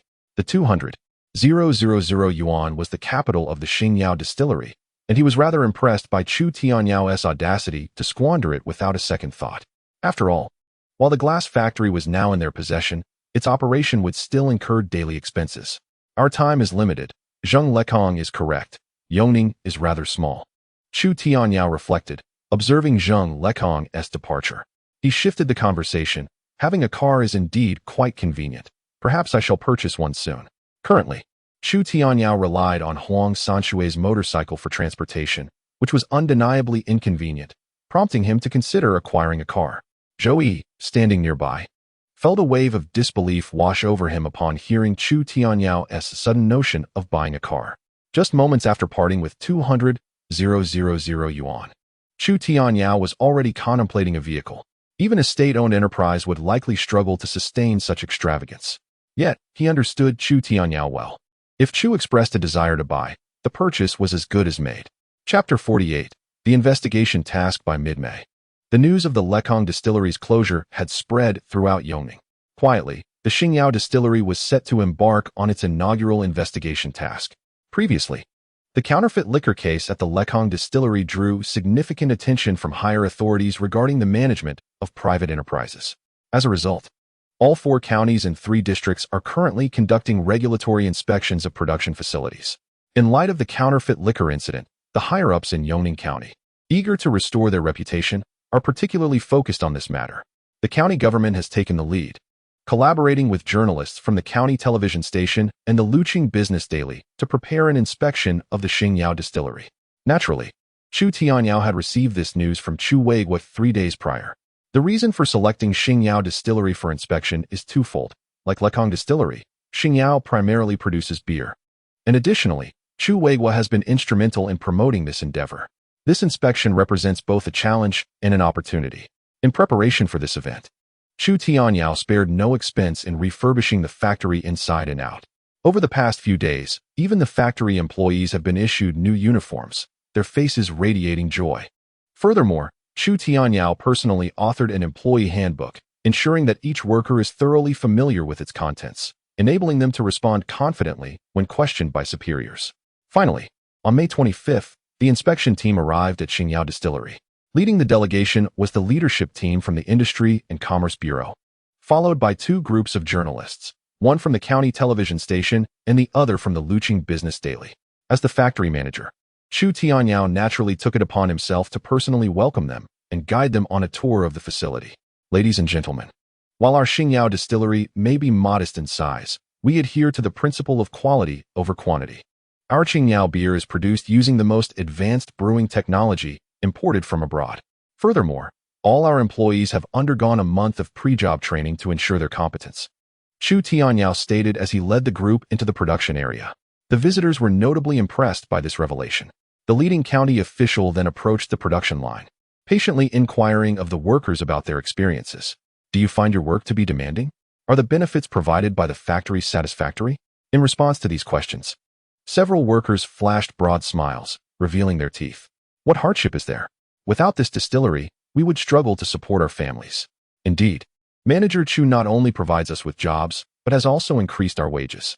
Most of the employees are former workers from a food factory, and they hold immense gratitude towards Chu Tianyao. A lively discussion ensued among them, and the leaders nodded approvingly upon hearing their remarks, even offering praise for Chu Tianyao in front of the cameras. The Xingyao Distillery is not large, and the entire inspection lasted less than an hour. Before concluding, a reporter from the Luqing Business Daily conducted a special interview with Chu Tianyao, inquiring about his thoughts on the recent counterfeit liquor scandal that had garnered considerable attention. Reporter Zhang posed an excellent question, yet I wish to convey that although the beer industry is rife with a mix of talents, our Xingyao brewery has consistently adhered to the philosophy of being a conscientious enterprise. We aim to inform the people of the nation that we not only strive to produce exceptional beer, but also to create a brew that belongs to the people of Luzhou.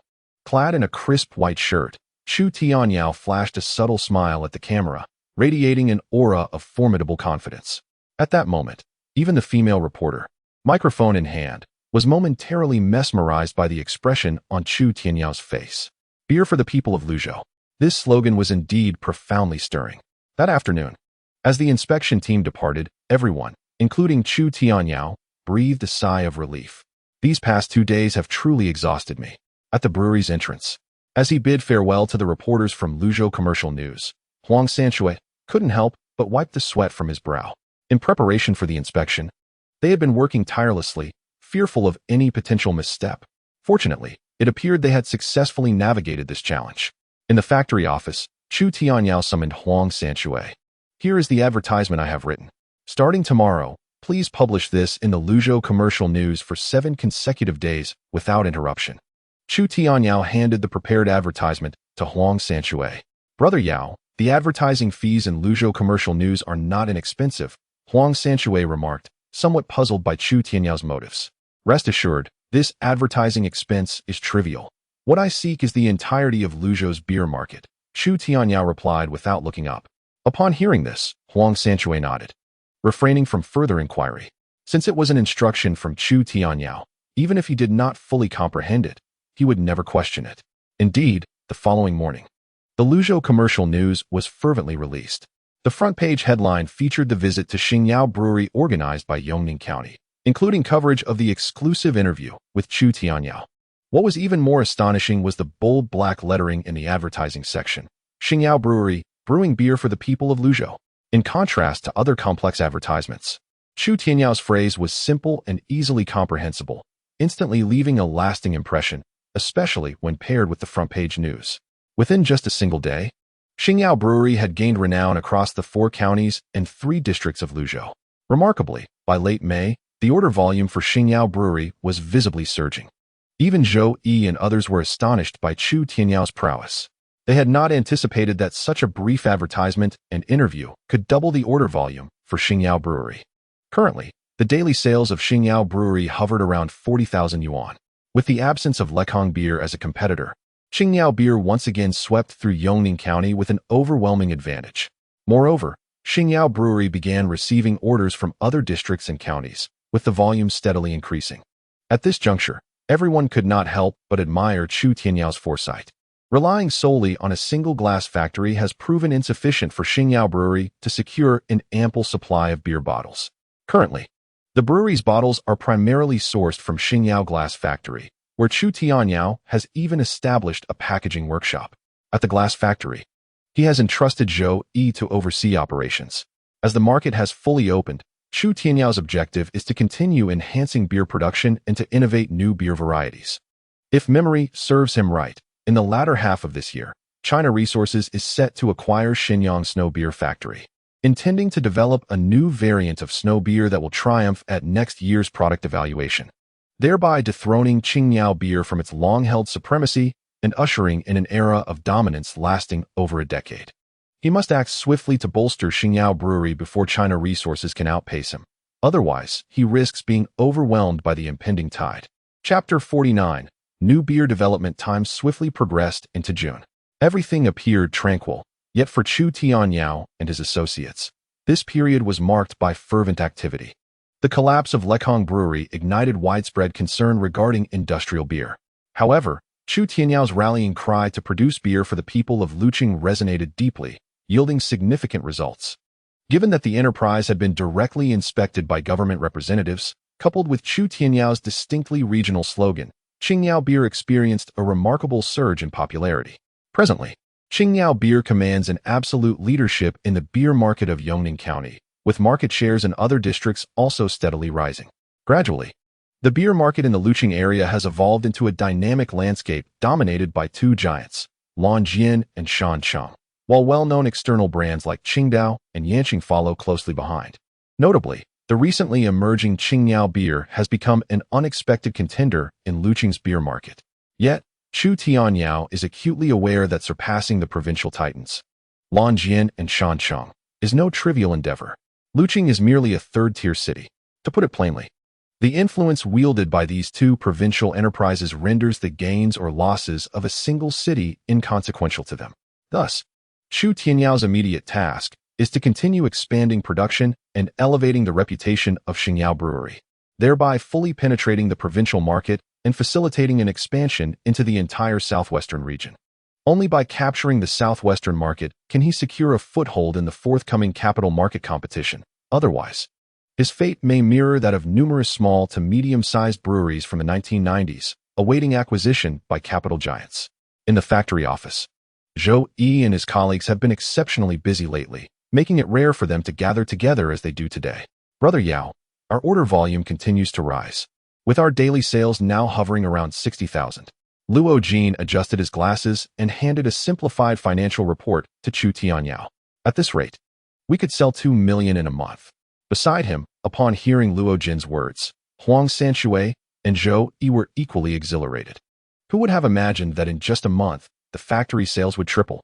Chu Tianyao glanced at the documents in his hand, noting that based on the current sales figures, the factory's actual profit should be around 35%, equating to a net gain of approximately 20,000 yuan per day. To rapidly distribute products and capture the market, this volume of sales is still woefully inadequate. From behind his desk, Chu Tianyao turned to the three individuals present and remarked, "Currently, Blue Sword Beer and Mountain City Beer are far ahead of us in terms of sales in the Luzhou region. It is not that our beer lacks quality. Rather, our production capacity falls significantly short of theirs." At this juncture, Chu Tianyao looked at Huang Sanshui and inquired, "What progress have you made regarding the matter I asked you to investigate?" Huang Sanshui promptly responded, "I had my father inquire about it. Although the candy factory has closed, it is still state-owned, and we cannot purchase it. However, they are open to external leasing." External leasing? Chu Tianyao's interest was piqued. "This afternoon, I will accompany you there. Whether we lease or purchase, securing the candy factory's premises is crucial for us. Now that Qingyao beer has finally penetrated the Luzhou market, we must enhance our production capacity to establish a solid foothold. Presently, this small factory, with fewer than 100 employees, is struggling to keep pace with the growth of Qingyao Brewery. By the way, how is the development of the new beer progressing?" Chu Tianyao's gaze shifted to Luo Jin. "We are still in the syrup adjustment phase. We aim to minimize syrup usage to enrich the flavor profile. However, this is not something that can be accomplished in a matter of days." As he spoke, Luo Jin's expression grew serious. Although Qingyao beer is currently selling well, the entire Qingyao brewery offers only this one type of beer, which is rather monotonous. Such a lack of product variety is a critical flaw. Furthermore, Chu Tianyao understood that as long as Tsingtao beer exists, Qingyao's future prospects will forever be overshadowed by this formidable competitor. Thus, the development of a new beer is imperative. Focus on the research and development. If necessary, I will allocate special funds to recruit technical talents from other factories. Chu Tianyao nodded, acknowledging that creating a new beer is not an endeavor that can yield immediate results. "Zhou Yi, please share the situation on your end." After inquiring with Luo Jin and Huang Sanshui, Chu Tianyao finally turned to Zhou Yi.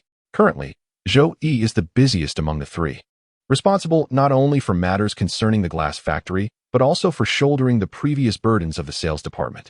Upon being questioned by Chu Tianyao, Zhou Yi replied with enthusiasm, "Brother Yao, there are no issues at the glass factory. Although Zheng Lekong is troublesome, there are a number of capable veterans in the factory, and I have ensured they remain. Additionally, we have begun signing contracts with agents in various districts and counties, allowing them to liaise with merchants, which has saved us considerable effort." Zhou Yi elaborated on the recent sales situation, to which Chu Tianyao nodded in agreement. Compared to Luo Jin and Huang Sanshui, Zhou Yi approaches his work with greater prudence and tact, instilling confidence in Chu Tianyao regarding the sales department's management. As for the agent sales model, it is inspired by the sales strategies from Chu Tianyao's previous life. Now, including Qingdao and Yanjing, breweries have adopted the strategy of establishing branch offices in different locations, leveraging an extensive sales network for distribution. This method has its merits and demerits, with the most significant drawback being its time-consuming and labor-intensive nature.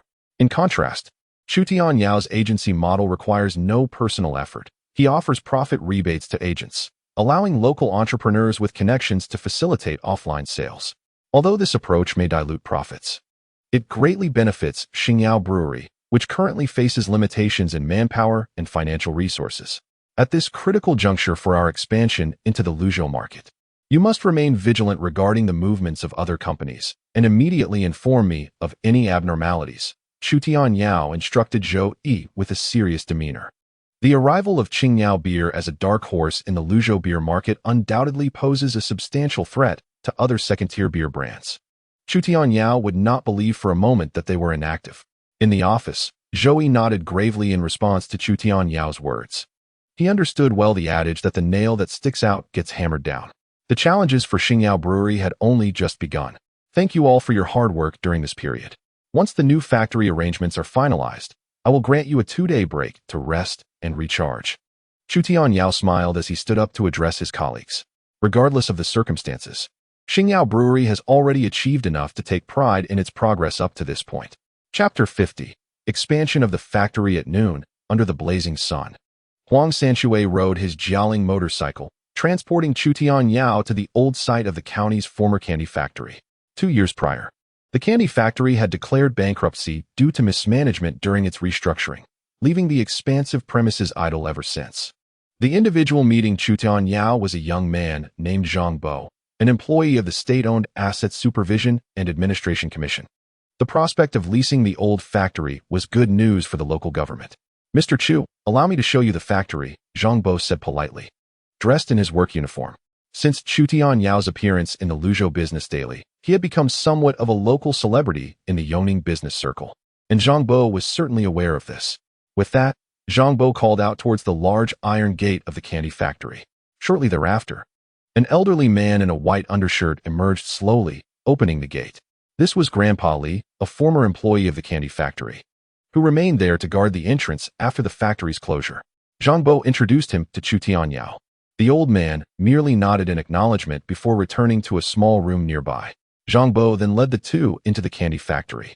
As Chu Tianyao walked through the premises, he noted that the weeds outside had grown to knee height, indicating that it had indeed been vacant for quite some time. Nevertheless, it must be said that this candy factory was once a leading establishment in Yongning County during the 1970s and 1980s, only to fall into such disrepair due to poor management and restructuring. The entire factory complex is quite substantial, comprising 3 workshops. Chu Tianyao estimated that it could accommodate nearly 300 employees, which is more than 3 times the capacity of the current Xingyao distillery. As for the rental fee, due to the prolonged vacancy of the premises, the management offered a modest price of 8,000 yuan per year, albeit with a stipulation for a 10-year lease agreement. However, this did not trouble Chu Tianyao, who was no longer the impoverished individual he had been 3 months prior. For him, tens of thousands of yuan in rent was hardly a burden. Consequently, he promptly negotiated the leasing details with Zhang Bo and signed the contract. The successful completion of this transaction evidently brought joy to Zhang Bo as well.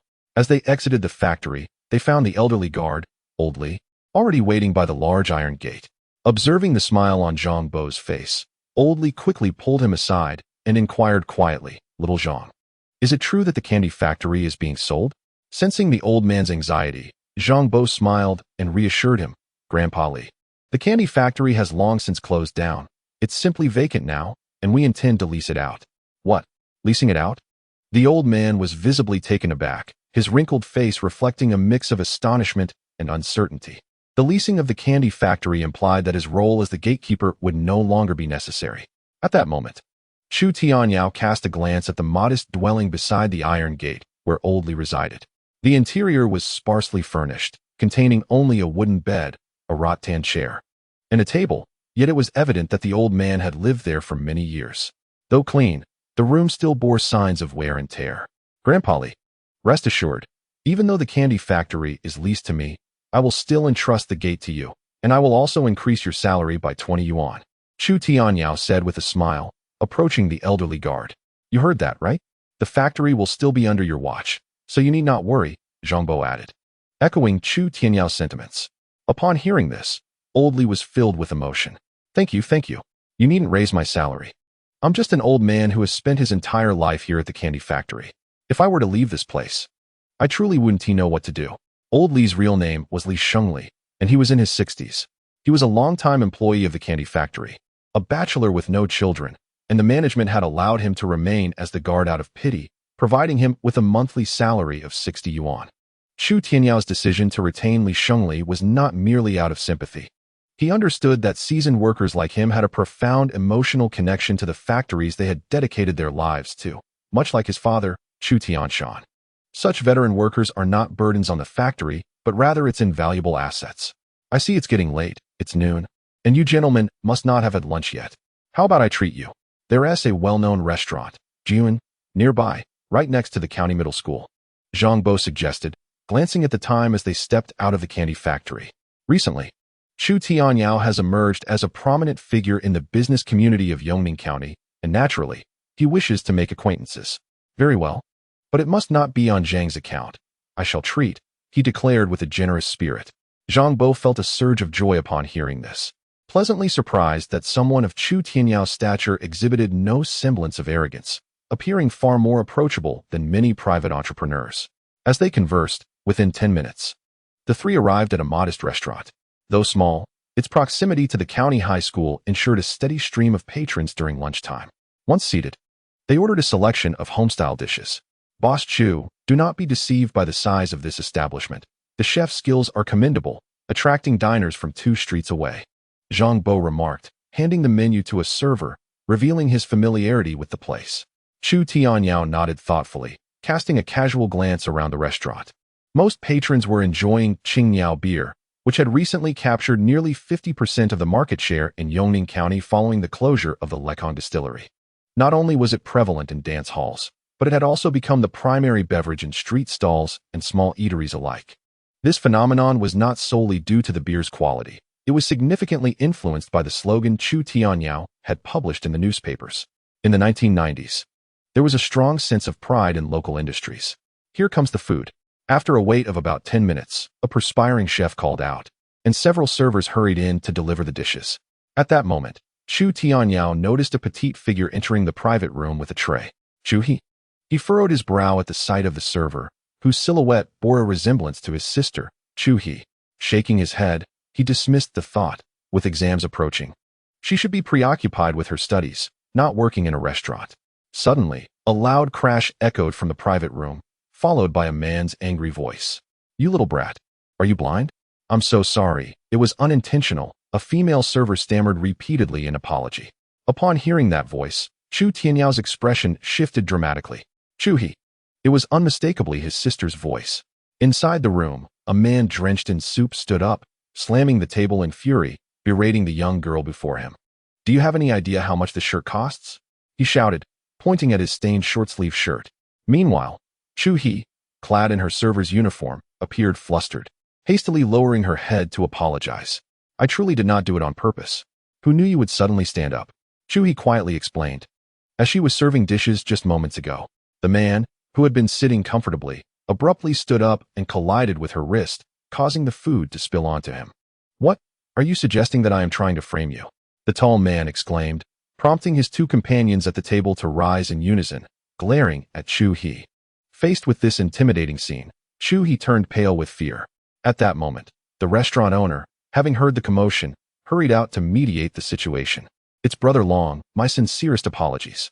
This waitress is new and inexperienced. The middle-aged owner, who was in his 50s and had been in business for years, quickly offered his apologies upon recognizing the notorious figure before him. Let me treat you to this meal, Brother Long. Please calm down and don't hold this against the young lady, the owner said with a forced smile.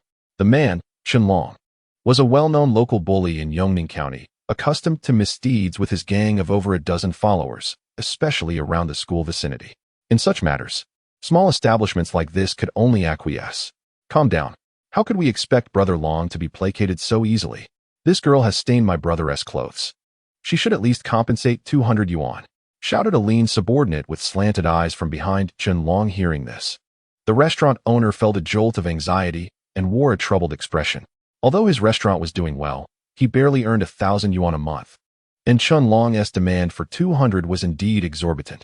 It was evident that these thugs were aware of the restaurant's good business and had come to extort money. I can wash the clothes for you. Why should I pay so much? Chu He, stepping out from behind the owner, retorted indignantly. 200 yuan was more than her sister-in-law's monthly salary.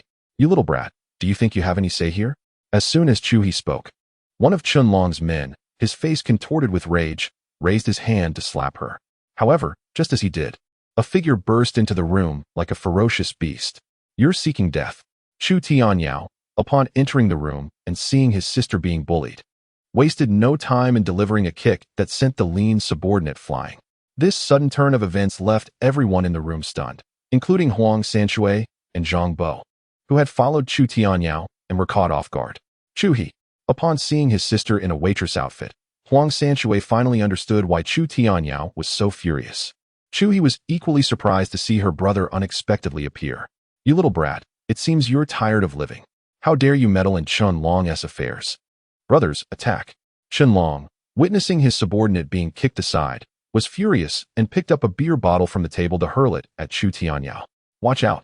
Yao Ge, Huang Sanshui shouted, disregarding everything, as he grabbed a folding stool and charged in. Chen Long, accompanied by his 2 subordinates, Chu Tianyao and Huang Sanshui, found themselves in a seemingly uneven confrontation of 2 against 3. However, both of his companions were streetwise kids who had grown up in the vicinity of their school, making such skirmishes trivial. In just a few minutes, chaos erupted within the private room. Zhang Bo hastily led the restaurant owner and Chu He outside for safety. At that moment, Huang Sanshui wielded a folding stool with remarkable ferocity, while Chunlong's lackeys proved no match for him. Chu Tianyao, having learned a few basics of close combat in his previous life, found it exceedingly simple to deal with someone like Chunlong. With a few swift moves, Chunlong and his 2 battered subordinates fled the room. "You little brat, just wait. I'll gather my crew," Chunlong shouted, pointing menacingly at Chu Tianyao as he departed. Meanwhile, the patrons of the restaurant did not flee. Instead, they cheered for Chu Tianyao, giving him thumbs up and applauding. "That Chunlong is bullying a girl. He deserves this," they exclaimed, demonstrating a penchant for reveling in the drama, a trait often found in the people of Sichuan. As noted by the renowned storyteller Li Bei, who remarked that Sichuan natives have an innate inclination to enjoy a good spectacle, regardless of the trouble it may stir. In the disheveled private room, Chu Tianyao paid little attention to Chunlong and his company, focusing instead on Chu He, who had entered with Zhang Bo. "Now tell me, what exactly transpired?" he inquired. Chu He, her face still bearing traces of tears, realized she could no longer conceal the truth and began to explain in a hushed tone. As the class monitor, she was responsible for collecting the class funds, yet she had misplaced the money intended for their graduation photo. In these times, photography was not inexpensive. The total class fee exceeded 100 yuan, a sum substantial enough to cover Lu Na's monthly salary. Understanding Lu Na's financial struggles, Chu He had decided against troubling her further, opting instead to seek temporary work during the days leading up to the college entrance examination to recoup the lost funds. "Such nonsense," Chu Tianyao interjected sternly upon hearing her tale. "Even if you didn't want to burden your sister-in-law, you still have me as your elder brother. Why didn't you confide in me about this?"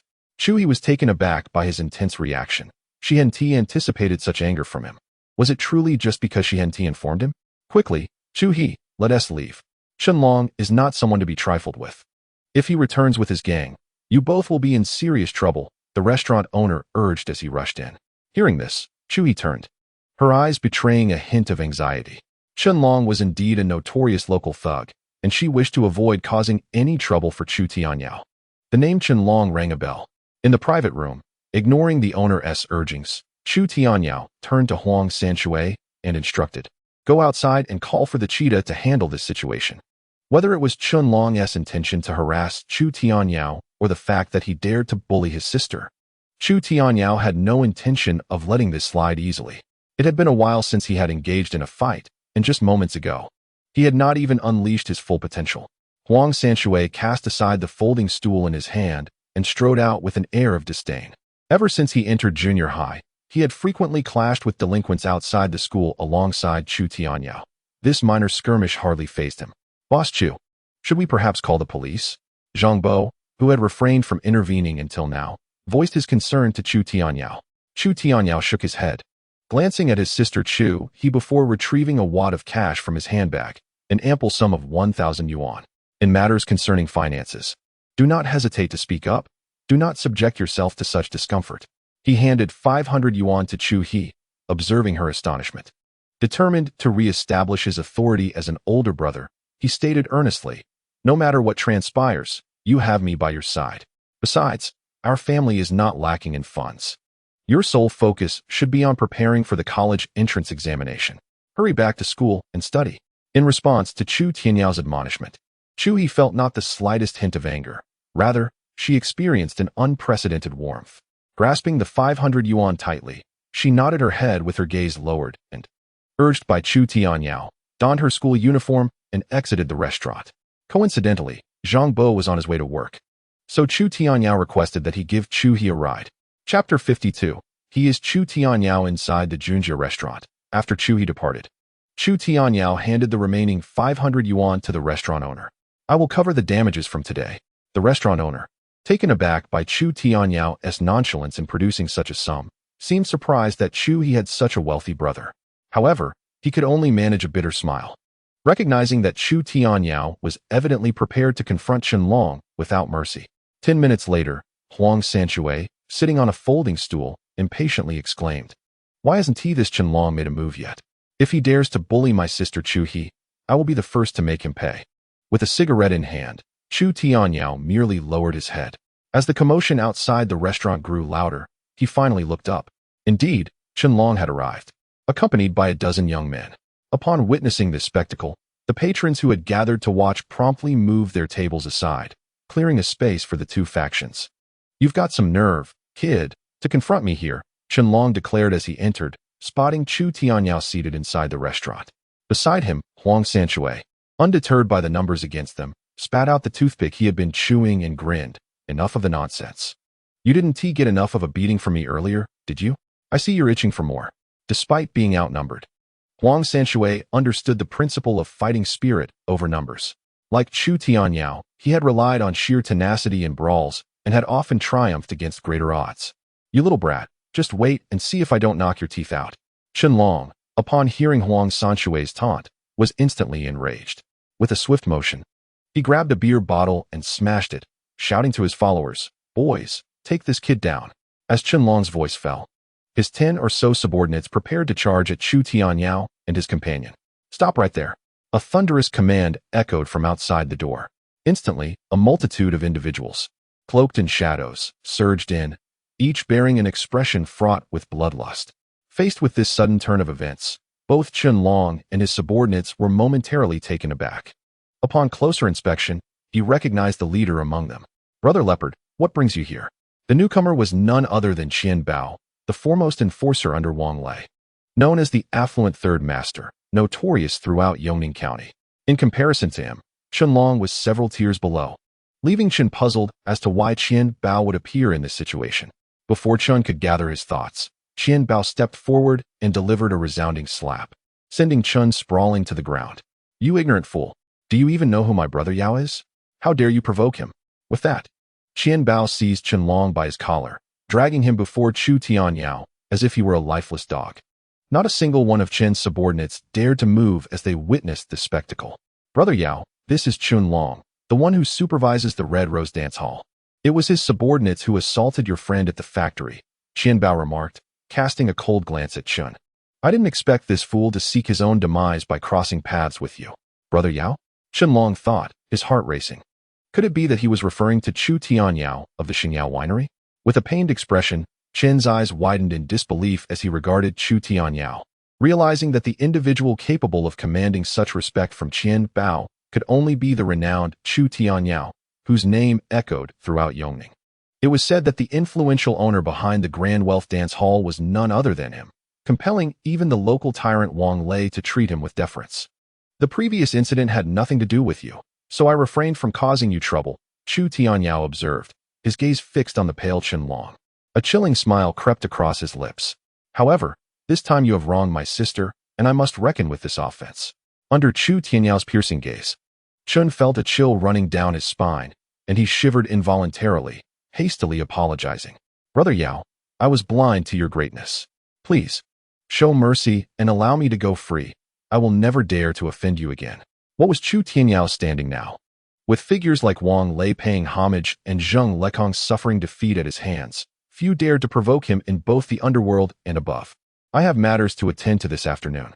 You all can handle this scoundrel as you see fit," Chu Tianyao replied dismissively, ignoring the groveling Chen Long. After exchanging a glance with Qian Bao, he departed with Huang Sanshui. "Brother Yao, please take care." Qian Bao smiled at Chu Tianyao, but when he turned his gaze back to Chen Long, his expression morphed into a sinister one. "According to the rules of our brotherhood, when you offend the leader of another faction, you know what must be done, don't you?" Upon hearing Qian Bao's words, Chen Long collapsed onto the ground, his face ashen. In June, Yongning felt like an ever-heating furnace. In the afternoon, Chu Tianyao returned to the factory, and the first order of business was to instruct Luo Jin to take a team to inspect the candy factory and simultaneously arrange for the cleaning of the new premises. "How is the equipment procurement progressing?" he inquired while gazing at Luo Jin in the office. Luo Jin handed a list to Chu Tianyao and replied, "We contacted the manufacturers in Shanxing City half a month ago. We expect the new equipment to arrive within a week." Chu Tianyao nodded. The new factory must commence operations immediately. Otherwise, given the current output of Qingyao beer, it would be challenging to establish a foothold in Lu City. This batch of equipment had cost nearly 200,000, comprising entirely new production machinery. Once the new factory was completed, Qingyao Beer's production would potentially triple. Preliminary estimates suggested that Qingyao Brewery's annual output could surpass 30,000 tons. While this figure paled in comparison to industry giants like Qingdao Beer, it would nonetheless position Qingyao Brewery among the mid-tier breweries in the domestic third tier. If memory served, the total beer production in the country was approximately 12 million tons. The future of Qingyao Brewery was indeed a considerable endeavor. Currently, Qingyao Beer enjoyed a conservative monthly sales figure exceeding 180,000, and the factory's public account held several hundred thousand in idle funds. For once, Chu Tianyao felt financially buoyant, and he promptly turned his thoughts to purchasing a vehicle. Presently, Qingyao Brewery operated two facilities, an old and a new brewery, along with a glass factory, necessitating frequent travel between these sites. Without a vehicle, maneuvering became quite inconvenient. With this in mind, Chu Tianyao instructed Huang Sanshui to reach out to car dealers. In a small place like Yongning, acquiring a vehicle was no simple task. Chapter 53. Promotional incentives in the middle of the night at the staff dormitory of Yongning Brewery. Since the establishment of Qingyao Brewery, Chu Tianyao seldom returned home on time. Nevertheless, Lu Na awaited his return every evening, preparing hot water in advance, for he was not fond of communal baths at the factory's boiler room. Upon entering the home, Chu Tianyao observed Lu Na still bustling about, and his heart warmed. "The water is ready. Remember to give me your clothes after your bath." Lu Na emerged from the kitchen and said, glancing at Chu Tianyao, who was seated on the sofa. Noticing her still clad in old attire with an apron tied around her waist, he voiced his discontent. "Why are you still wearing that? Did I not buy you new clothes?" As Lu Na untied her apron with a smile, she replied, "Oh, spare me. Those clothes reveal too much skin. I cannot dare wear them outside." Despite the winds of reform having blown for over a decade, girls like Lu Na, hailing from rural backgrounds, remained rather conservative. To say nothing of backless outfits, she barely wore knee-length skirts more than a few times a year. Before Lu Na could step away, Chu Tianyao swiftly pulled her into his embrace.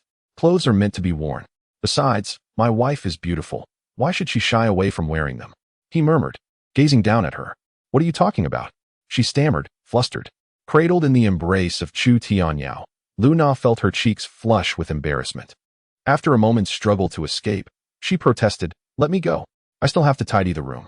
Chu Tianyao's hands, akin to iron clamps, firmly held Lu Na's slender waist. Regardless of her attempts to wriggle free, she remained ensnared by his grasp. "Your audacity grows bolder. You even dare to disregard my words. Today, you shall be punished by accompanying me for a bath." A glimmer of mischief sparkled in Chu Tianyao's eyes as he effortlessly lifted Lu Na, striding toward the bathroom. "Ah, what are you doing? Let me go?" Lu Na squealed, caught unawares in his strong arms, her hands relentlessly beating against his shoulders. Upon hearing his words, her face burned with mortification, wishing to bury herself in his chest. In an era where traditional roles dictated the upper hand in bed, bathing together was considered the pinnacle of intimacy. Meanwhile, in a neighboring apartment, separated from Chu Tianyao's family by merely a wall, a different scene unfolded. "Look at you, tossing and turning with those meager efforts. You are no better than newlyweds. Tell me, do you have someone else outside?" On the large bed, Niu Guoqiang found himself unceremoniously kicked off by his wife, wearing a look of utter grievance. It was said that a kiss between middle-aged couples could yield sweet dreams for nights on end. Yet he had barely completed his task when the racket from next door unleashed a wave of unwarranted turmoil upon him. As a workshop director at a state-owned liquor factory, Niu Guoqiang felt a deep sense of frustration, harboring resentment toward Chu Tianyao. Why must this ruckus arise at such an ungodly hour? Early the next morning, although he had failed to breach the final barrier the previous night, he successfully persuaded Lu Na to dismantle the iron-framed bed, allowing the couple to finally share a bed. This was no small accomplishment for Chu Tianyao. With hope for their marital relationship blossoming, he stepped out the door that morning with renewed vigor. However, as soon as he exited, he sensed the resentful gazes of his neighbors. "Tianyao, you're out bright and early, I see." Just as he was heading out, Niu Guoqiang crossed paths with him and offered a greeting. Unlike other neighbors, Niu Guoqiang's family had previously received favors from Chu Tianyao's father, which fostered a sense of camaraderie, leading him to frequently assist Lu Na, a fact not lost on Chu Tianyao. "Director Niu, you seem a bit worse for wear this morning," Chu Tianyao remarked, taken aback by the pronounced dark circles under Niu Guoqiang's eyes, making him resemble a national treasure, as if he had not slept a wink. The moment Chu Tianyao mentioned it, Niu Guoqiang's resentment deepened, prompting him to pull Chu Tianyao into the hallway and speak in hushed tones. "Ahem, Tianyao. I understand that young people have boundless energy. I was no different in my youth. However, when you engage in those activities, could you perhaps keep the noise down? You know how my wife is." As Niu Guoqiang uttered these words, Chu Tianyao was initially perplexed, but soon the realization dawned upon him. After all, the soundproofing in this residential building is rather inadequate, and it is likely that last night's events created quite a commotion. Contemplating this, Chu Tianyao cast a sympathetic glance at Niu Guoqiang. Why must a man complicate the life of another man? Chu Tianyao readily agreed, and upon exiting the factory, he pondered whether it might be time to find alternative accommodations. Living in this bustling residential complex, filled with numerous inhabitants, proved to be quite inconvenient. Upon leaving home, Chu Tianyao promptly made his way to the candy factory. Early in the morning, Luo Jin had already arrived with a team to set things in order, ensuring the new factory space was thoroughly cleaned and the weeds in the surrounding area were removed. With the establishment of the new Xingyao brewery, it was necessary to recruit a substantial number of workers. Chu Tianyao entrusted this task to Huang Sanxue, and once the workforce was assembled, Luo Jin would oversee the uniform organization of pre-job training. In a few days, when the production equipment arrived, the new factory would be ready to commence operations. While Chu Tianyao was at the new factory, he received a message from Zhou Yi via his pager. Typically, Zhou Yi would not reach out unless there was something of significance. Upon receiving the message, Chu Tianyao hurried to the Xingyao brewery. In the factory office, while the workers outside toiled vigorously, Zhou Yi sat within, his brow furrowed in concern. Chu Tianyao took a seat at the desk, reviewing the report handed to him by Zhou Yi. The document contained the sales data for Qingyao beer across various regions of Lucity during this period. In our province, there are numerous second and third-tier breweries, alongside larger firms like Tsingtao and Yanjing, which firmly dominate the market. Although our sales have been on the rise, the growth rate has begun to decline. Zhou Yi regarded Chu Tianyao with a serious expression. The challenges they faced this time felt particularly daunting. After all, the Xingyao brewery had only been established for a few months and lacked the foundation of those third-tier breweries, let alone the capacity to compete with giants like Tsingtao and Yanjing. The second and third-tier breweries below them predominantly engage in profit-driven strategies, employing low-price dumping tactics to secure their hold on the central market. While Qingyao beer is commendable, breaking into the central market to claim a share would be exceedingly difficult without adopting similarly aggressive pricing strategies. Behind the desk, Chu Tianyao set aside the documents in his hands, displaying no signs of worry. Instead, he relaxed and prepared a cup of hot tea for Zhou Yi. "Let us enjoy a cup of tea first.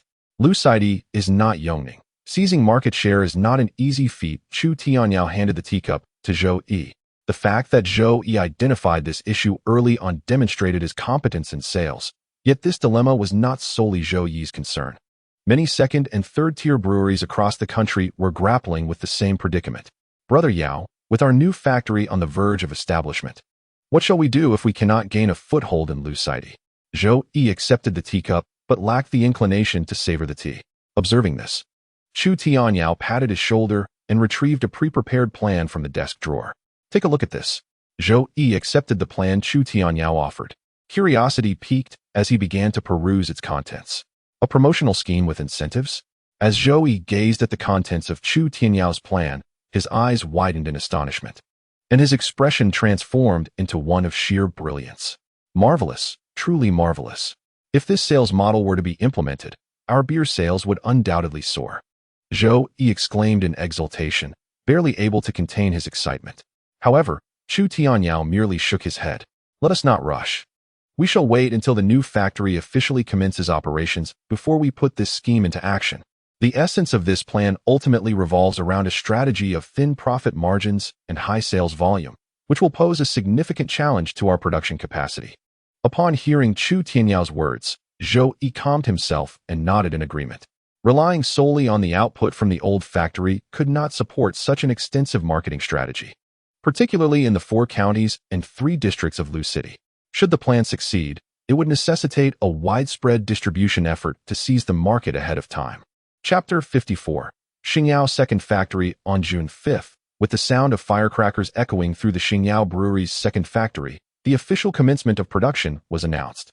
Chu Tianyao designated the candy factory's premises as Xingyao Second Factory, investing nearly 200,000 yuan solely in production equipment, alongside the recruitment of an initial workforce of 300 individuals. Long before the new equipment arrived, this group of employees had already undergone several days of pre-job training at the old factory. Now, with the new production equipment in place, they quickly adapted and became proficient in its operation.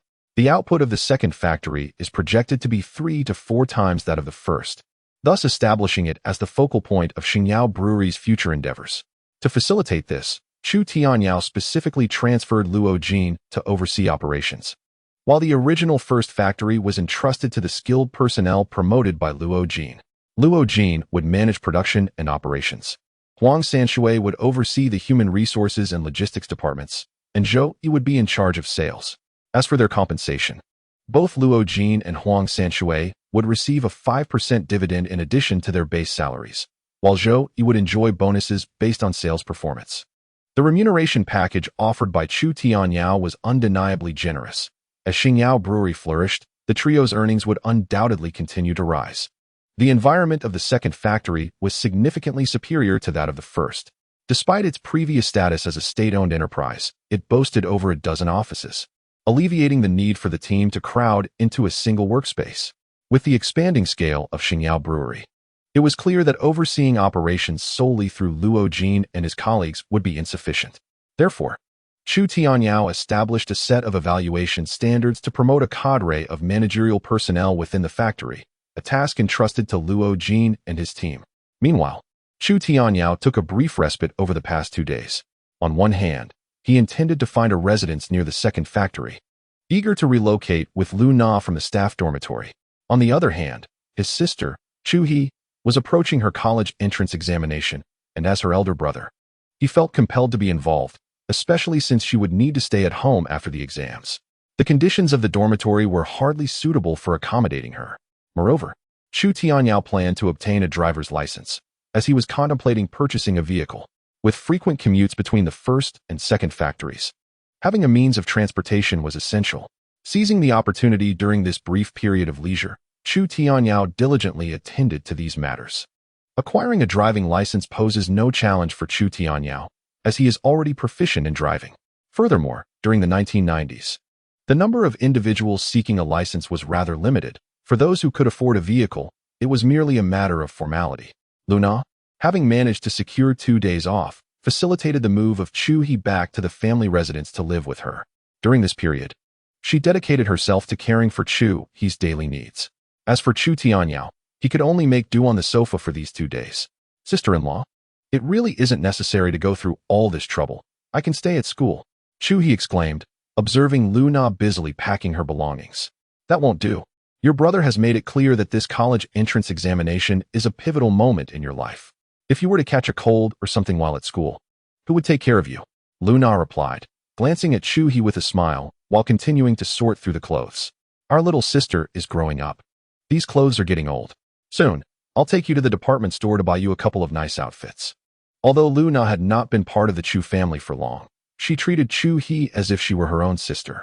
Chu He, typically headstrong and often dismissive of her brother's words, was entirely obedient to Lu Na. Having lost her mother at a young age, and with her father preoccupied with work at the factory, it was only after Lu Na entered the household that she began to feel the warmth of family. By the way, sister-in-law, may I ask you something? Chu He suddenly recalled something and inquired of Lu Na. Why, my dear child, is there anything you cannot share with your sister-in-law? Lu Na set aside her tasks upon hearing Chu He's question. Chu He pulled Lu Na down to sit beside her on the bed and asked, Sister-in-law, is it true that my brother is really engaged in business? Has he caused you any trouble recently? Lu Na was momentarily taken aback by the question. She was aware of the rift between Chu He and Chu Tianyao. Their sibling relationship had always been strained, largely due to Chu Tianyao's past actions. My dear sister, your brother has made many foolish mistakes in the past, but he has truly turned over a new leaf and has embarked on a significant business venture. You know about the Xingyao distillery, don't you? It has gained quite a reputation recently. Lu Na gently held Chu He's hand and continued, for my sake, can you try not to hold a grudge against your brother? Upon hearing Lu Na's words, Chu He felt her eyes welling with tears. Sister-in-law, it is you who has truly faced the challenges, she acknowledged. No matter how much she disliked Chu Tianyao, he was still her brother, and despite his reckless behavior, he had never laid a hand on her. Lu Na, however, had faced her own struggles since entering the Chu family, and Chu He understood this all too well. It was not she who needed to forgive Chu Tianyao, but rather Lu Na. Dear Xiao He, come out and see what wonderful things I've brought for you. Just as the two women were conversing, Chu Tianyao's voice echoed from the living room. Seeing this, Lu Na stood up and smiled at Chu He, saying, hurry out and take a look. Your brother has prepared quite a few delightful surprises for you. Chu He glanced at Lu Na, nodded in agreement, and made her way into the living room. Lu Na remained behind for a moment, quietly wiping away a tear before composing herself and following Chu He into the room. Chu Tianyao wiped the sweat from his forehead and plugged in a standing fan, a refreshing breeze immediately sweeping through the living room. The only ceiling fan in the house was in the living room, and they relied on this electric fan at night to ensure a cool slumber. At this juncture, Chu Tianyao handed 2 large bags to Lu Na, saying, I also bought some beverages and milk. Please place these items in the refrigerator. The refrigerator had been purchased by Chu Tianyao a month ago. One simply could not endure the sweltering summer without a refrigerator. By the way, I also got a new pair of shoes for Xiao He. Opening a shoebox, a pair of pristine white sneakers appeared before Chu He. What girl does not cherish beauty? Upon seeing the shoes, Chu He's eyes sparkled with delight. Thank you, brother. I'll quickly go change and try them on. Chu Tianyao handed the shoes to Chu He, who nodded joyfully and dashed into the bedroom with them. You, as an elder brother, do have a conscience. In the living room, Lu Na smiled at the rare sight of Chu He beaming with joy and returned the smile to Chu Tianyao. The bond between the siblings was gradually strengthening. Indeed, I, as your brother, possess a conscience. It's a pity that after finally sharing a bed with my wife, I now must return to the sofa. As Chu Tianyao spoke, his hand mischievously found its way to Lu Na's waist. Overwhelmed by his audacious words, Lu Na hurriedly swatted his hand away. What are you doing? Xiao He is still here. You must behave yourself for these next few days. The memory of Chu Tianyao's reckless actions that night made Lu Na's cheeks flush crimson, and without a word, she hastily retreated into the kitchen. At that moment, watching Lu Na's retreating figure, a smile crept across Chu Tianyao's face. He had certainly noticed the faint blush in the eyes of both women. Chapter 55. The formal launch. During these past few days, Chu Tianyao seldom spent time at home with the two women. To pass the time, he had specifically purchased a Changhong color television, the first of its kind in the apartment complex. The currently airing The Legend of the White Snake had kept Lu Na and Chu He glued to the television for nearly the entire day. Chu Tianyao was no stranger to this drama, which had aired last year in Taiwan and was only introduced to Central Television in February of this year, swiftly claiming the title of ratings champion. This reminded him of another sensational drama, My Fair Princess, which would not premiere for another 5 years. That series would go on to dominate the ratings for several consecutive years, eliciting countless tears from audiences in the mainland, particularly due to the iconic scene with the villainous Rong Mama and her needles, which became legendary. Time flew by, and soon it was June 7th.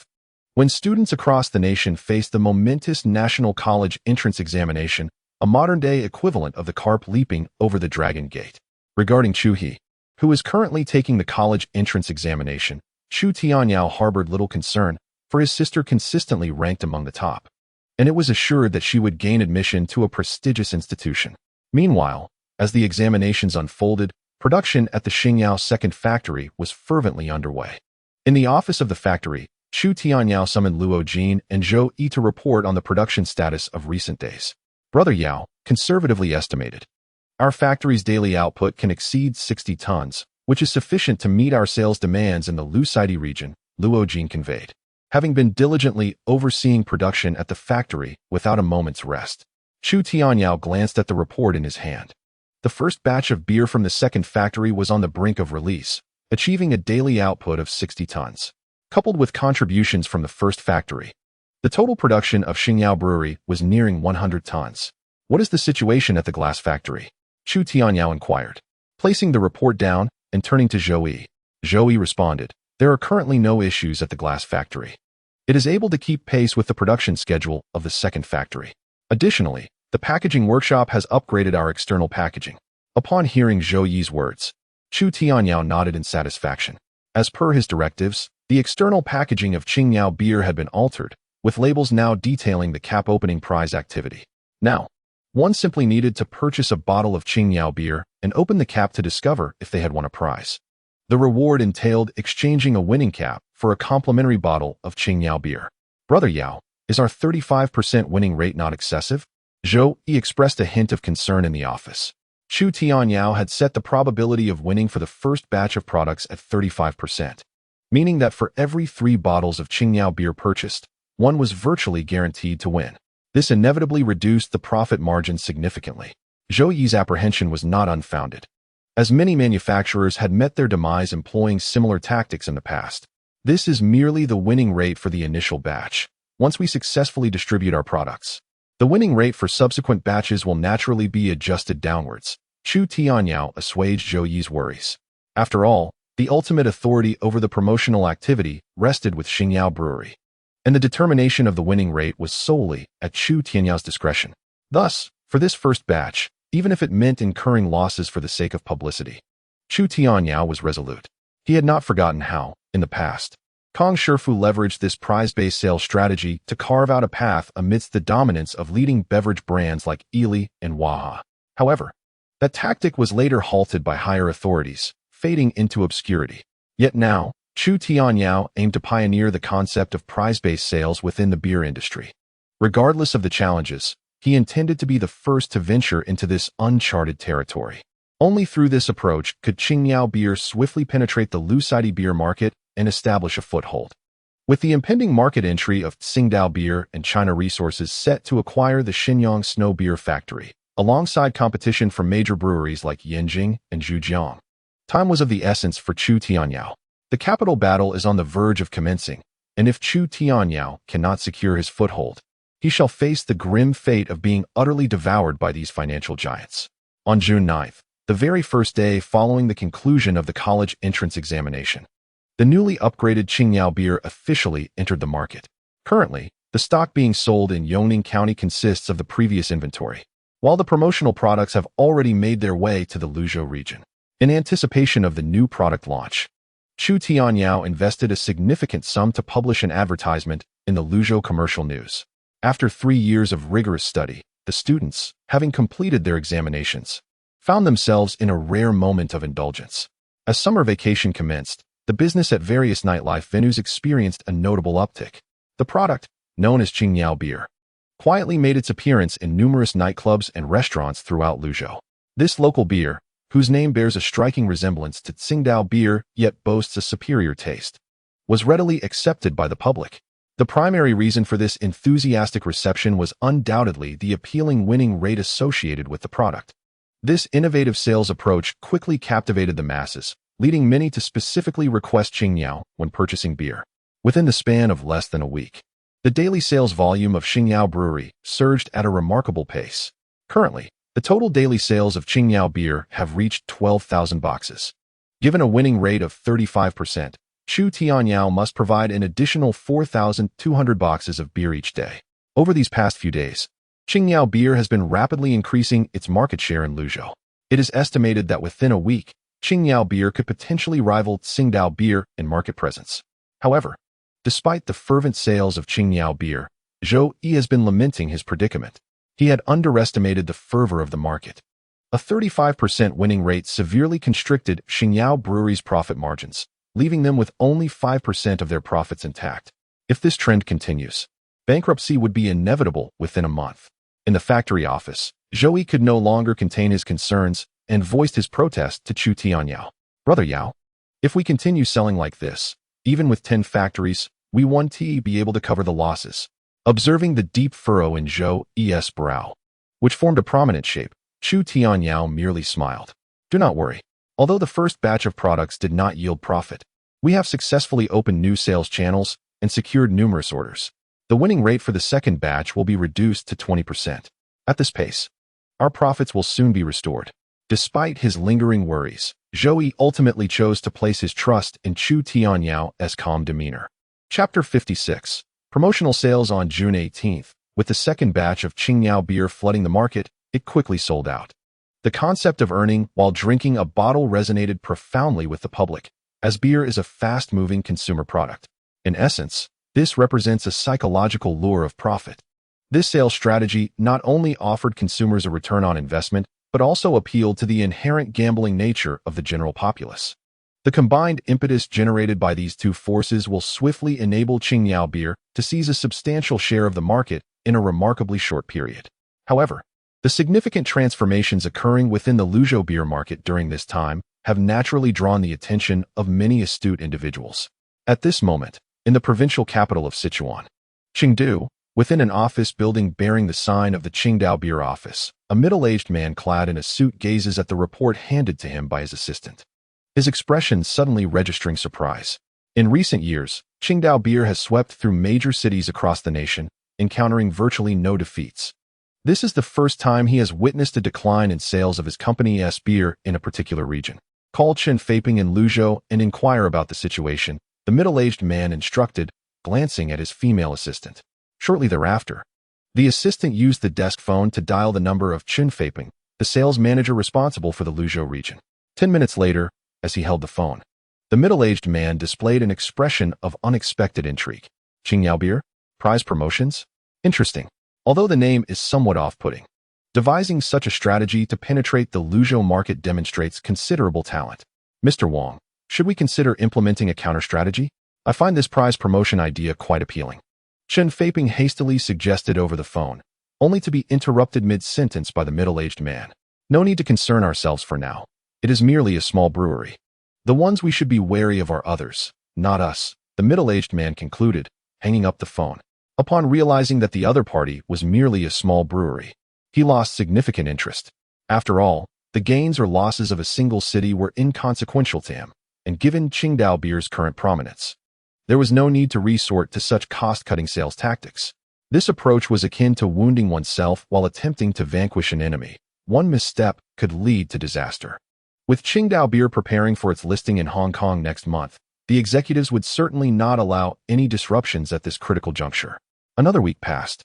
On June 25th, before Chu Tianyao could spend on advertisements, the headline of the Luzhou Commercial Daily featured news about Qingyao beer. In less than a month since the introduction of the prize promotion, Qingyao beer had almost swept through the Luzhou beer market with an unstoppable force. Consequently, Qingyao beer had ignited a veritable sensation in Luzhou. Currently, nearly every retail store in the market was selling the recently popular Qingyao beer. In the factory office, Luo Jin and his colleagues were visibly brimming with excitement as they observed Chu Tianyao. It's exploded. We have completely ignited the Luzhou beer market, Zhou exclaimed, unable to contain his enthusiasm. Thanks to the emergence of Qingyao beer, beer sales in the Luzhou region had surged dramatically during this period. Currently, within the beer market of Luzhou, Qingyao beer stands unparalleled, leading the competition with a staggering 40% market share, surpassing the provincial frontrunners, Longjing and Shancheng. One must not underestimate this 40%. It is noteworthy that Luzhou boasts over a dozen beer brands, with Longjing and Shancheng previously dominating but now dwindling to a mere 25% market share. Meanwhile, other local brands such as Tsingtao and Yanjing are fiercely vying for their share. Achieving such a remarkable market dominance in a short span of time is nothing short of miraculous. Let us turn our attention to the actual profits. Chu Tianyao glanced at Zhou Yi, his primary concern lying therein. With the surge in sales, he had reduced the prize-winning rate, and the profits of Qingyao Brewery began to steadily ascend.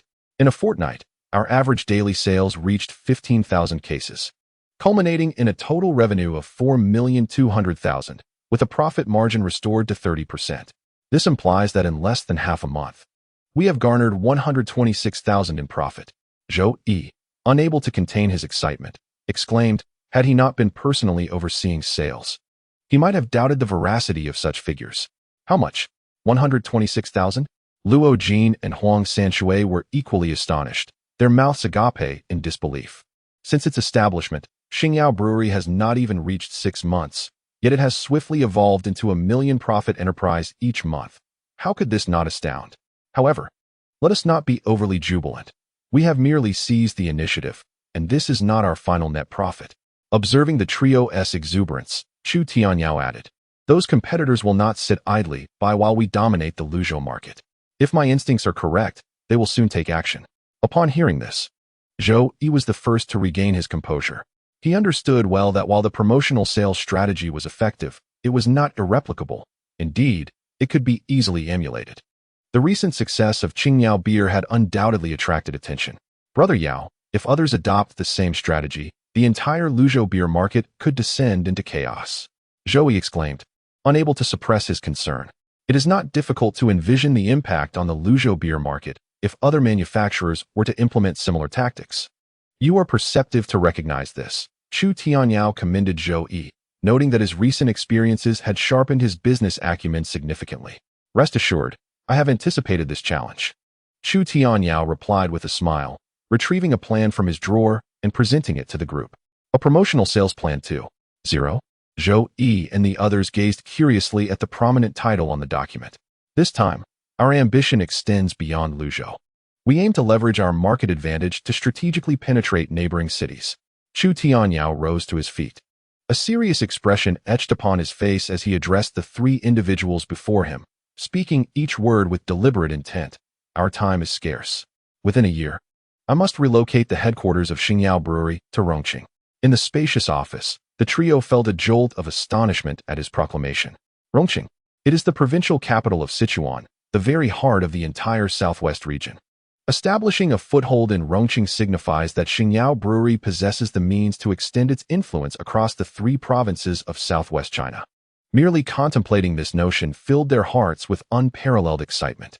To outsiders, Chu Tianyao's words might seem the ravings of a dreamer, yet the three, having followed him for a considerable time, held an unwavering belief in his vision. A year's time. Just because others cannot achieve it does not imply that they cannot. Chapter 57. Imitation by others. By the end of June, the scorching heat of Bashu was intolerable. This sweltering weather marked an opportune season for beer sales. In recent times, the meteoric rise of Qingyao beer seemed to induce a catfish effect within the entire Lu City beer market, prompting various manufacturers to intensify their focus on this market. Following the substantial success of Qingyao beer as promotional sales, numerous second- and third-tier beer brands began to emulate this strategy, each devising their own incentive-based marketing schemes. Led by Yanjing and Zhujiang Beer, they adopted Lu City as a pilot region, launching a series of promotional products. Subsequently, Longjin and Shanqing breweries also commenced similar initiatives. In a short span, driven by the maximum incentives offered by various manufacturers, the Lu City beer market experienced an unprecedented surge in consumer enthusiasm. On this particular day, Zhou Yi braved the midday sun to visit Chu Tianyao at his office. "Brother Yao, as expected, the major manufacturers have begun implementing incentive-based sales," Zhou Yi remarked, wiping the sweat from his brow as he gazed at Chu Tianyao, who was engrossed in the data before him. Without raising his head, Chu Tianyao inquired, "Has the second batch of products been launched?" Zhou Yi nodded in affirmation, responding, "Currently, 40,000 cases have been gradually introduced into the Lu City market. Following your guidance, Brother Yao, we have added numerous prizes." Regarding Chu Tianyao's incentive-based sales too, zero scheme, Zhou Yi could not help but sing its praises. The grand prize stood at a staggering 100,000 yuan. This enticing offer, once announced, would undoubtedly drop like a bombshell in the Lu City beer market. 100,000 yuan in the early 1990s was a fortune that an ordinary person could scarcely hope to earn in a lifetime. Yet now, with the purchase of a single beer, one could seize the opportunity to realize their dreams of wealth. Beyond the grand prize, the 2-0 scheme also introduced additional awards. The second prize was a Jiaoling motorcycle, a valuable item worth several thousand yuan. In contemporary households, owning a motorcycle serves as a benchmark of family wealth. A family possessing one is regarded as affluent. Furthermore, there was a third prize, a 1 yuan exchange offer. Those who won the third prize could exchange just 1 yuan for a bottle of Qingyao beer. Though it is labeled as third prize, it is merely a consolation prize. Nevertheless, it is better than nothing. In this initial batch of products, Chu Tianyao has even managed to enhance the odds of winning the third prize to 50%. In other words, for every 2 bottles of Qingyao beer purchased, one is likely to win a third prize.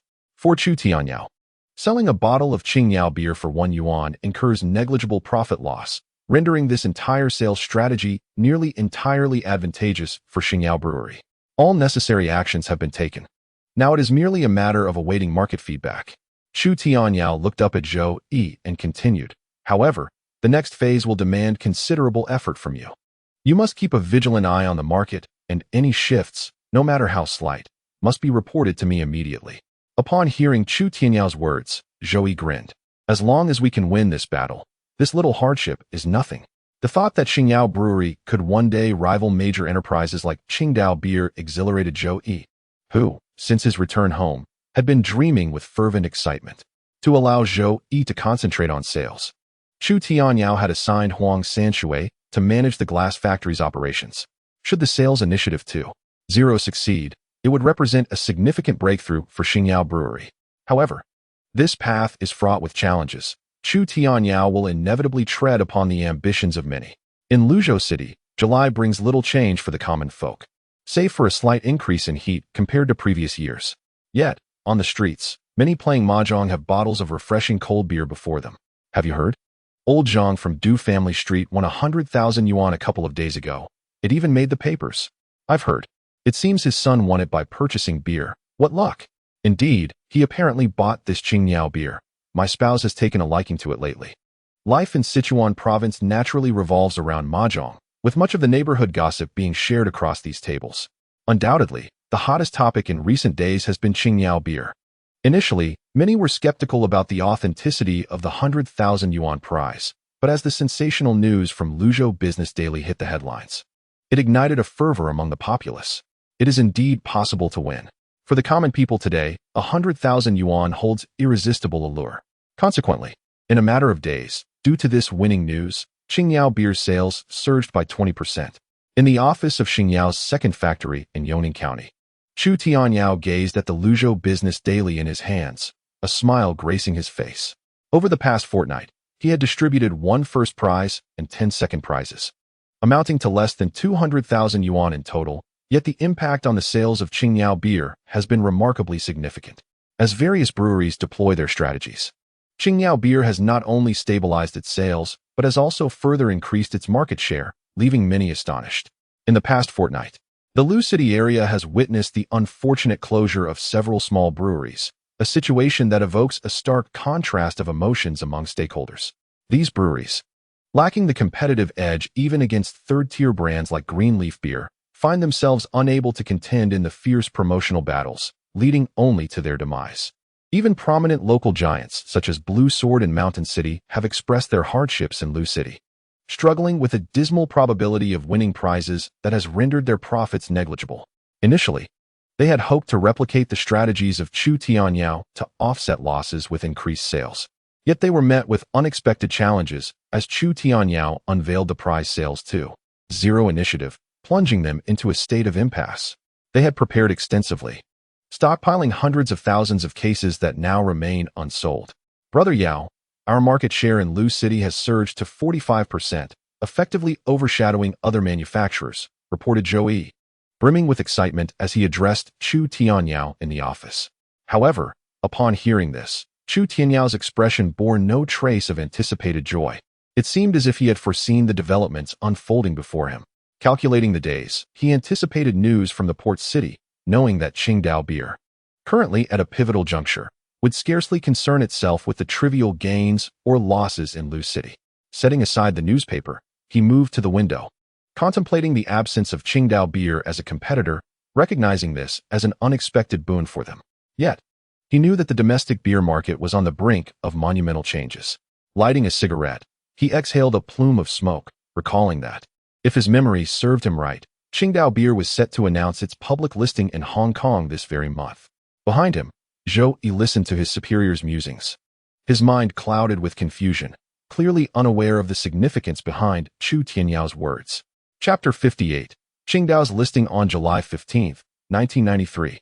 The domestic beer market was shaken by momentous news. Qingdao Beer successfully listed on the Hong Kong Stock Exchange, becoming the first domestic company to do so. This milestone etched a significant mark in the annals of China's commercial history, with preliminary estimates suggesting that the listing could raise as much as 800 million Hong Kong dollars. The news sent ripples of excitement through enterprises across the country, as executives expressed their admiration for Qingdao beer. This announcement solidified Qingdao Beer's position as the leader in the domestic beer market, significantly boosting its sales. 3 days later, in Sichuan Province's Rong City, Qingdao Beer officially dissolved its office there, rebranding it as the Qingdao Beer's Sichuan sales branch. On the opening day, the air was filled with the sound of firecrackers, and numerous local dignitaries and celebrities gathered to celebrate the occasion. In the general manager's office, Wang Zhongda sat at his desk, reviewing the reports submitted by his assistant from various regions. Thanks to the recent listing in Hong Kong, Qingdao Beer's sales across the nation had begun to soar. As Wang Zhongdao's gaze fell upon the Luzhou region, he couldn't help but furrow his brow slightly. Has the market share plummeted to 15%? He mused in astonishment.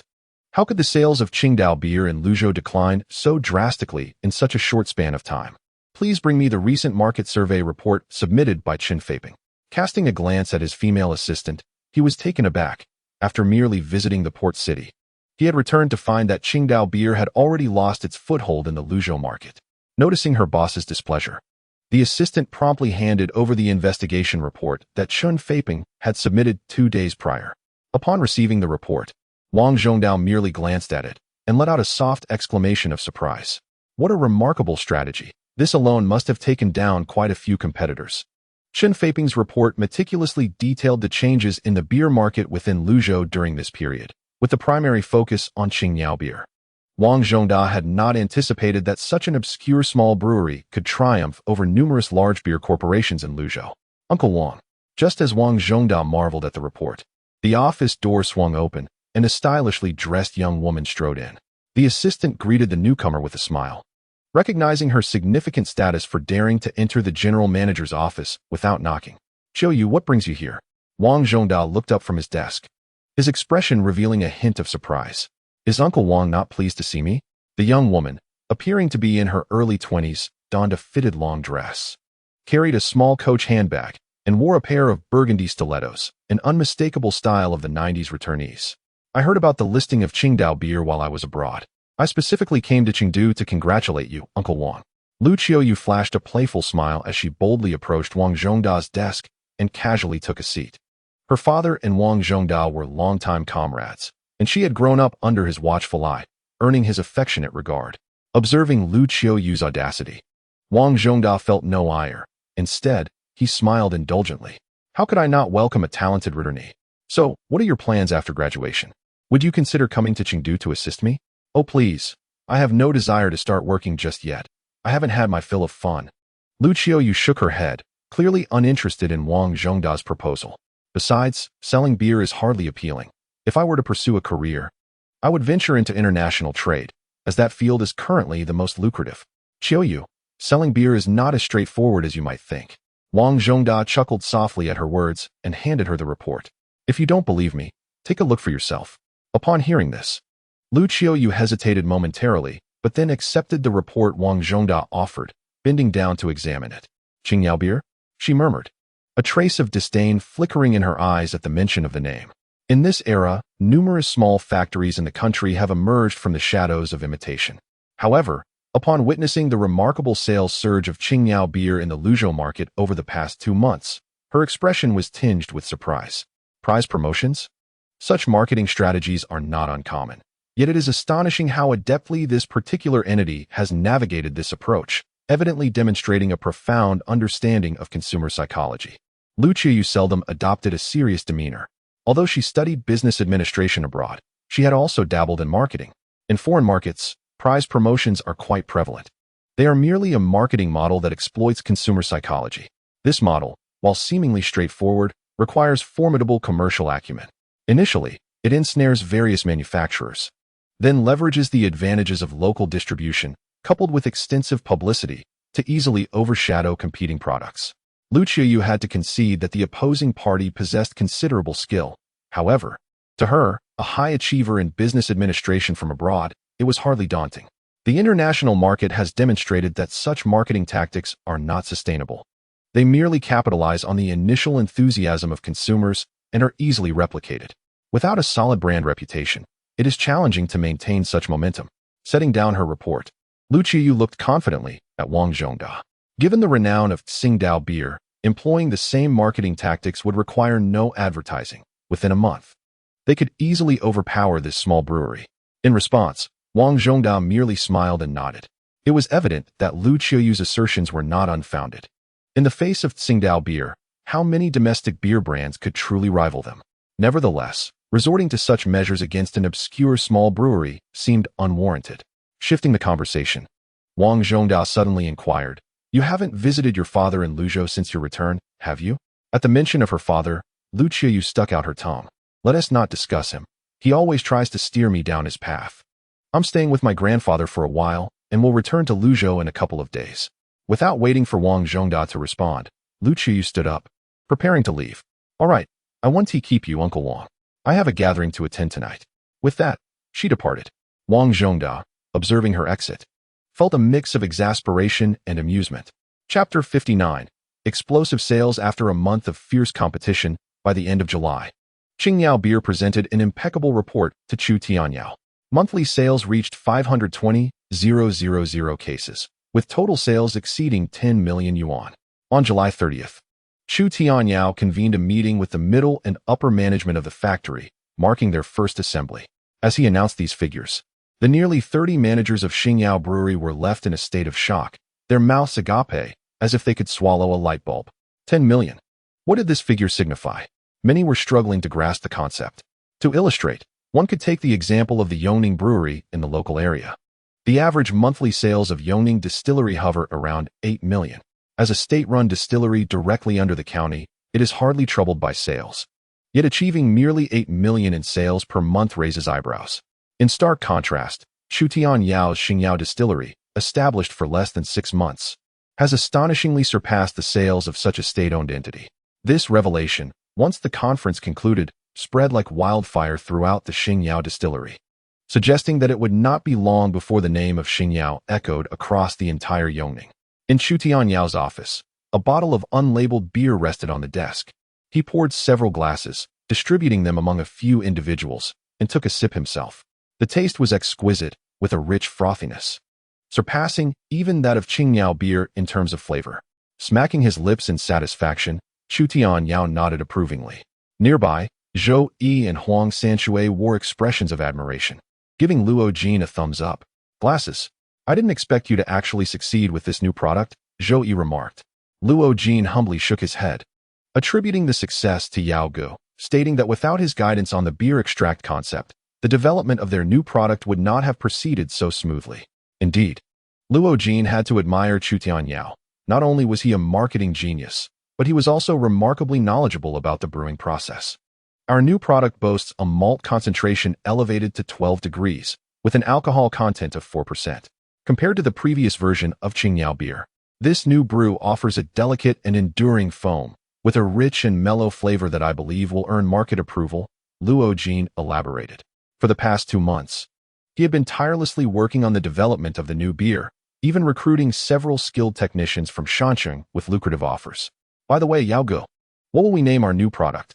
Huang Sanxue inquired, curiosity evident in his tone.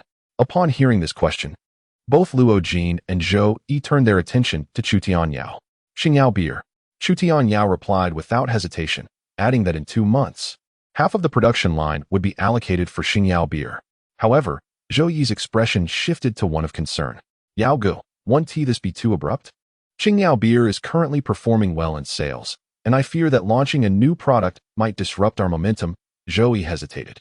With Qingyao beer just having achieved a monthly sales record of 10 million, it was indeed at its peak.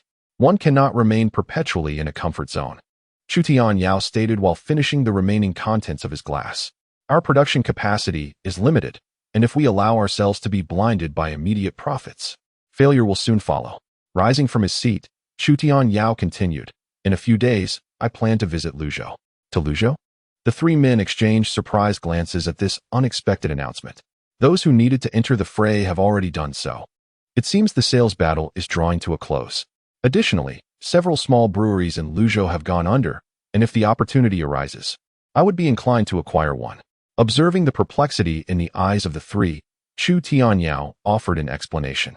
After a brief moment of hesitation, Zhou Yi proposed, "Brother Yao, why not let me handle this matter? You must remain at the factory. Chu Tianyao is the cornerstone of Xingyao Brewery. His absence would certainly cause some unease among them. Chu Tianyao shook his head, stating, "I estimate my visit to Luzhou will not take long. Moreover, the beer market in Luzhou is on the brink of significant change. I would feel uneasy if I did not witness it firsthand." Upon hearing Chu Tianyao's words, Zhou Yi reluctantly acquiesced. The three were well aware that once Chu Tianyao made a decision, it was nearly impossible to alter it. Furthermore, it seemed that his purpose for traveling to Luzhou was not as straightforward as it appeared. "By the way, Brother Yao, I have finalized the purchase of the car we discussed last time. It will arrive in Yongning this afternoon." Suddenly recalling something, Huang Sanshui hastily informed Chu Tianyao. "The car has arrived?" Even Chu Tianyao couldn't suppress his delight upon hearing this news. A month prior, he had requested Huang Sanshui to leverage his connections to acquire a vehicle. However, in this era, it is not easy for an ordinary person to purchase a car. Ultimately, it was thanks to Chu Weigua's assistance that he secured a purchasing quota for an Audi 100 in Rongqing. Initially, Chu Tianyao intended to buy a Santana, but despite its affordability, it was a sought-after model that would require several months of waiting for delivery. Reluctantly, he opted to pay extra for the Audi 100. In the afternoon, under Chu Tianyao's eager anticipation, a brand-new black sedan came to a halt in front of the entrance of Xingyao's second factory, attracting considerable attention. "What kind of car is this? I have never seen one before. It appears to be quite expensive, probably not much different from a Santana." Many factory workers gathered to watch, but upon seeing the four-ring emblem, they exchanged confused glances, none of them recognizing it. With fees included, it totals 450,000. "Goodness, Brother Yao, there isn't a car that expensive in the entire Yongning." Huang Sanshui marveled as he touched the pristine interior and felt the refreshing air conditioning amidst the sweltering summer heat. "It's quite impressive. If it weren't for the recent domestic production of this model, we wouldn't have been able to acquire it even with money." Lifting the hood, Chu Tianyao examined the emblem of the first automobile works on the nameplate, a satisfied smile gracing his face. "You get what you pay for." For Chu Tianyao, spending over 400,000 was not beyond his means. Furthermore, as Xingyao Brewery grows and flourishes, it would be somewhat unbecoming for a prominent businessman to drive a Santana. In the realm of commerce, appearances and prestige hold significant weight. Additionally, Chu Tianyao has a passion for cars, and the Audi 100 is a classic model in Audi's history. A staple among high-ranking officials in the 1990s. The automatic climate control and electric windows are not features commonly found in ordinary vehicles. Chu Tianyao handed the car over to Huang Sanshui, instructing him to handle the paperwork. Having obtained his driver's license alongside Chu Tianyao, Huang Sanshui was now filled with an irresistible eagerness upon seeing the new car. Driving this vehicle on the road would undoubtedly be far more impressive than his jolting motorcycle. Chapter 60. The new house. The following afternoon, Chu Tianyao drove the newly registered car, accompanied by Lu Na and Chu He, to view their new residence. For both women, it was their first experience riding in a sedan, and they were particularly exhilarated. After all, sitting in a car equipped with automatic air conditioning on a scorching day exceeding 30 degrees Celsius was a delightful treat. Since the summer vacation began and his sister Chu He moved into the family building, Chu Tianyao had been sleeping on the sofa for over a month, a situation he could hardly endure. It was not that he found his sister to be a nuisance, but rather that he and his wife Lu Na had worked hard to cultivate their relationship, and he did not wish to see their efforts go to waste. Unfortunately, the housing market in Yongning County was limited, with even fewer options appealing to Chu Tianyao. After considerable effort, he finally found a house left by a local businessman moving to Lu City, yet the owner was unwilling to sell, preferring to rent it to Chu Tianyao. Nevertheless, he had no qualms about renting. The new house was only 2 streets away from Xingyao's second factory, making it significantly more convenient for him to commute, which was a primary reason he favored this property. "Is this our new home?" Lu Na and Chu He exclaimed in astonishment, standing in the opulent living room of the duplex. For the pair, accustomed to living in a family building, such lavishly decorated homes with an upper floor were sights they had only ever encountered on television. The house boasted 2 bedrooms, with the master suite located on the second floor and another bedroom on the first. It featured a separate kitchen and dining area, and all utilities were connected, including a telephone installation. Upon hearing this, Chu He eagerly dashed to the bedroom on the first floor, naturally assuming it would be her room. Meanwhile, in the living room, Chu Tianyao took Lu Na's hand and led her straight upstairs. "Come, Let us see the master bedroom and the private bathroom. Is the bed large enough for you? You mischievous one. With Xiao He still at home, you mustn't speak of such things. Lu Na playfully pinched Chu Tianyao, fully aware of his intentions to move out. However, as soon as the words left her lips, a pair of strong arms enveloped her tightly. No, please, she stammered, her eyes wide with resistance. Observing her reaction, Chu Tianyao halted his advances. Do not misunderstand. I simply am not prepared to discuss this further, especially with Xiao He waiting for us downstairs. Nestled in Chu Tianyao's embrace, Lu Na, fearing his displeasure, buried her flushed face in his chest and softly murmured, if you desire, it is not the right time yet. Upon hearing her words, Chu Tianyao instantly understood her thoughts. He playfully pinched her cheek, chuckling, what do you take me for? Hurry and change your clothes. I shall take you out for dinner tonight. Lu Na blinked her eyes in confusion and asked, why can't we eat at home when everything is perfectly fine? We could dine at home any day, but not today. Meeting Lu Na's gaze, Chu Tianyao gently brushed his exquisite nose and reminded her, do not forget. Today marks your first birthday celebration at the Chu residence. It would be remiss not to celebrate properly. Without waiting for Lu Na to respond, he turned and headed downstairs, leaving her alone in the room, stunned. You actually remember? Upon hearing Chu Tianyao's words, Lu Na suddenly recalled the significance of the day. Throughout her life, she had never truly celebrated a birthday. In fact, she often forgot it herself. Yet, Chu Tianyao had remembered. Watching his retreating figure, warmth surged within Lu Na's heart. No wonder he had meticulously prepared their new home days in advance, insisting on bringing her here today. At 6 o'clock in the evening, though uncertain of where Chu Tianyao intended to take her for dinner, Lu Na took the rare opportunity to adorn herself. The room featured a vanity that Chu Tianyao had set up long before, stocked with various cosmetics, a testament to his thoughtfulness. In the living room, Chu Tianyao watched television while keeping track of the time. After half an hour had passed, Lu Na finally emerged from her room on the second floor. As Chu Tianyao glanced up from the sofa towards the staircase, he was momentarily taken aback. Lu Na, rarely one to wear makeup, had merely applied a light touch of powder, and her long black hair cascaded down her shoulders in gentle waves. Anyone who beheld her would find it impossible to believe that she was merely a packaging worker at a distillery. Is something wrong? Feeling a bit flustered under Chu Tianyao's gaze, Lu Na inquired, as this was her first time putting in such effort to look presentable, leaving her somewhat uneasy. Not at all. You look splendid. Chu Tianyao smiled gently and stepped closer to take a careful look at his beloved wife. Now that we've moved out of the staff quarters, I think it best that you no longer work at the Yongning distillery. I cannot bear the thought of such a beautiful wife enduring hardship. Remembering that Lu Na worked in the most laborious department and often did laundry for neighbors in the staff quarters, he felt a pang of sympathy. That's not acceptable. It's only a little over 100 a month. You can't just dismiss it. Though Chu Tianyao's words warmed Lu Na's heart, she immediately shook her head in refusal. Despite his recent generous contributions to their household, she had not spent a single penny, and no matter what he said, she could not shake off her ingrained frugality. Do not worry, I have a plan. I will rent a storefront downstairs for you to run a small business. It won't be strenuous, and you'll earn just as much as at the factory. Chu Tianyao understood that it would be difficult to change Lu Na's mindset overnight, but he had already devised a plan. Let me run a business? No, I could never do that. Upon hearing this, Lu Na instinctively sought to refuse. It's merely a clothing store, so rest assured. I've made all the arrangements. You just need to oversee the shop for me. Additionally, Xiao He will assist you as well, Chu Tianyao stated, bringing his sister Chu He into the conversation. I noticed her keen interest in business, and this would be a perfect opportunity for her to gain some experience. Upon hearing Chu Tianyao's words, Lu Na hesitated momentarily before nodding in agreement. Chapter 61. A woman's transformation as mealtime approached.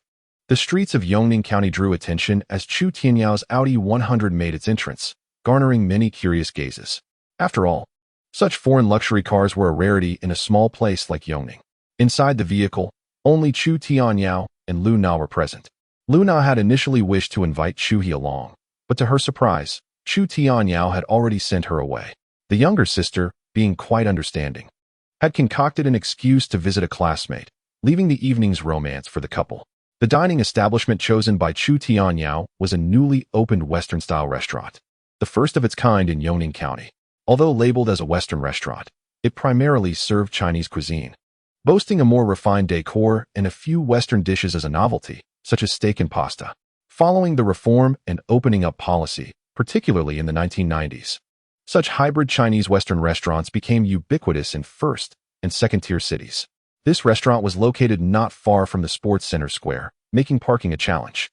Thus, Chu Tianyao parked the car outside the luxurious ballroom and asked the staff to keep an eye on it. After a brief walk, they arrived at a place called Impression Restaurant. "Good evening, sir and madam.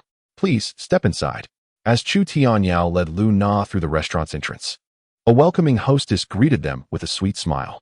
The entrance featured a modern revolving glass door, and the restaurant was elegantly decorated, with the staff clad in uniforms and bow ties. Lu Na, visiting such a place for the first time, felt a touch of nervousness as she clung to Chu Tianyao's arm, following the waiter deeper into the establishment. "Lu Na?" Just as they were about to take their seats, a pleasantly surprised voice called from behind them. Lu Na turned around to see a young woman in a long dress approaching her quickly. "Yu Zhu, what are you doing here?"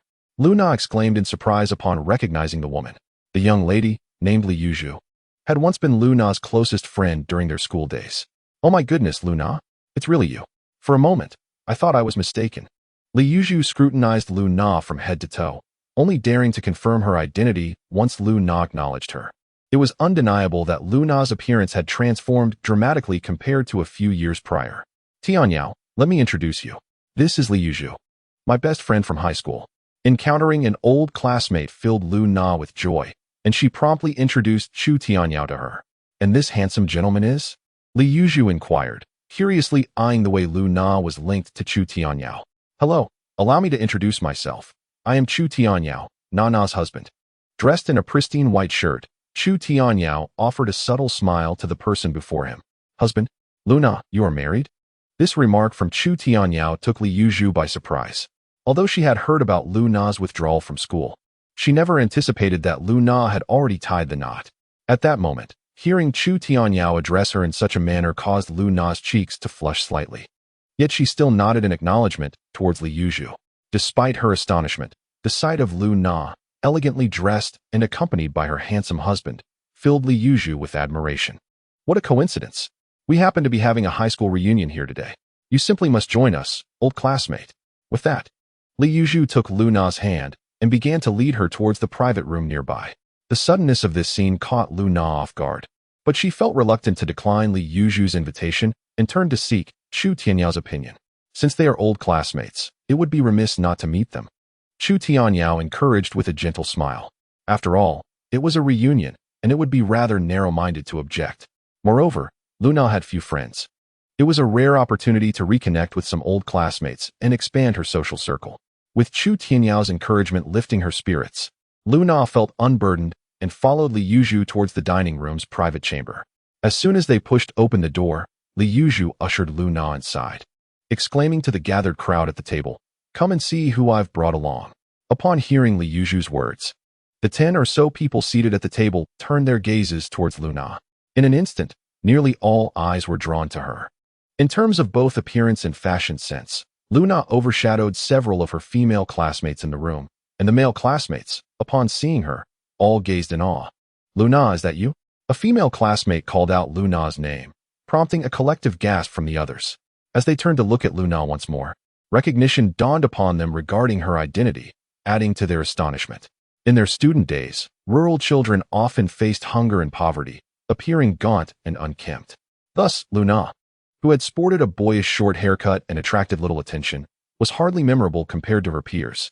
Moreover, she had dropped out of school before completing her second year due to her family's financial struggles, and there were tales of her being spotted gathering pigweed in the mountains during the holidays. Yet now, no one could have imagined that the once overlooked country girl had transformed into the graceful swan standing before them. "Hello everyone, it's been a long time," Lu Na greeted, feeling somewhat shy in the presence of so many classmates for the first time. However, encouraged by Chu Tianyao's supportive gaze, she took the initiative to greet the group. "It's truly remarkable how much we've changed. I never expected our school would produce such a stunning beauty as Lu Na." At the banquet, a young man clad in a shirt sat at the main seat, his gaze naturally directed towards Lu Na, a flicker of warmth igniting within his eyes. Observing the individual in the prominent position, Lu Na felt a tinge of confusion. In her recollection, There was no such figure in her class. Luna, allow me to introduce you. This is Senior Lu Yi, who graduated 2 years ahead of us from Lucheng University. This Western restaurant is owned by his family. Li Yuzhu explained as she approached Luna. Upon hearing this, Luna nodded in acknowledgement.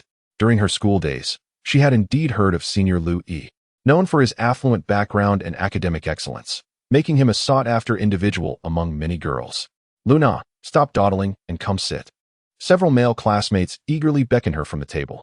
At that moment, Li Yuzhu intervened, ushering Luna to sit next to Chu Tianyao. Don't entertain any foolish thoughts. Our Luna is already married, and this is her husband, she announced. Initially surprised by the identity of the person beside Luna, the group was taken aback by Li Yuzhu's revelation. In this era, while many individuals marry at the age of 20, the sight of such a stunning beauty as Luna already wed doused the enthusiasm of several male classmates like a bucket of cold water. Not only that, but their gazes towards Chu Tianyao also bore a hint of scrutiny. In the private room, within mere minutes, the long-lost classmates rekindled their warmth and camaraderie. Naturally, Luna became the focal point of their discussions. However, upon learning that she was merely a packaging worker at Yongning Distillery, the initial awe in their eyes seemed to diminish.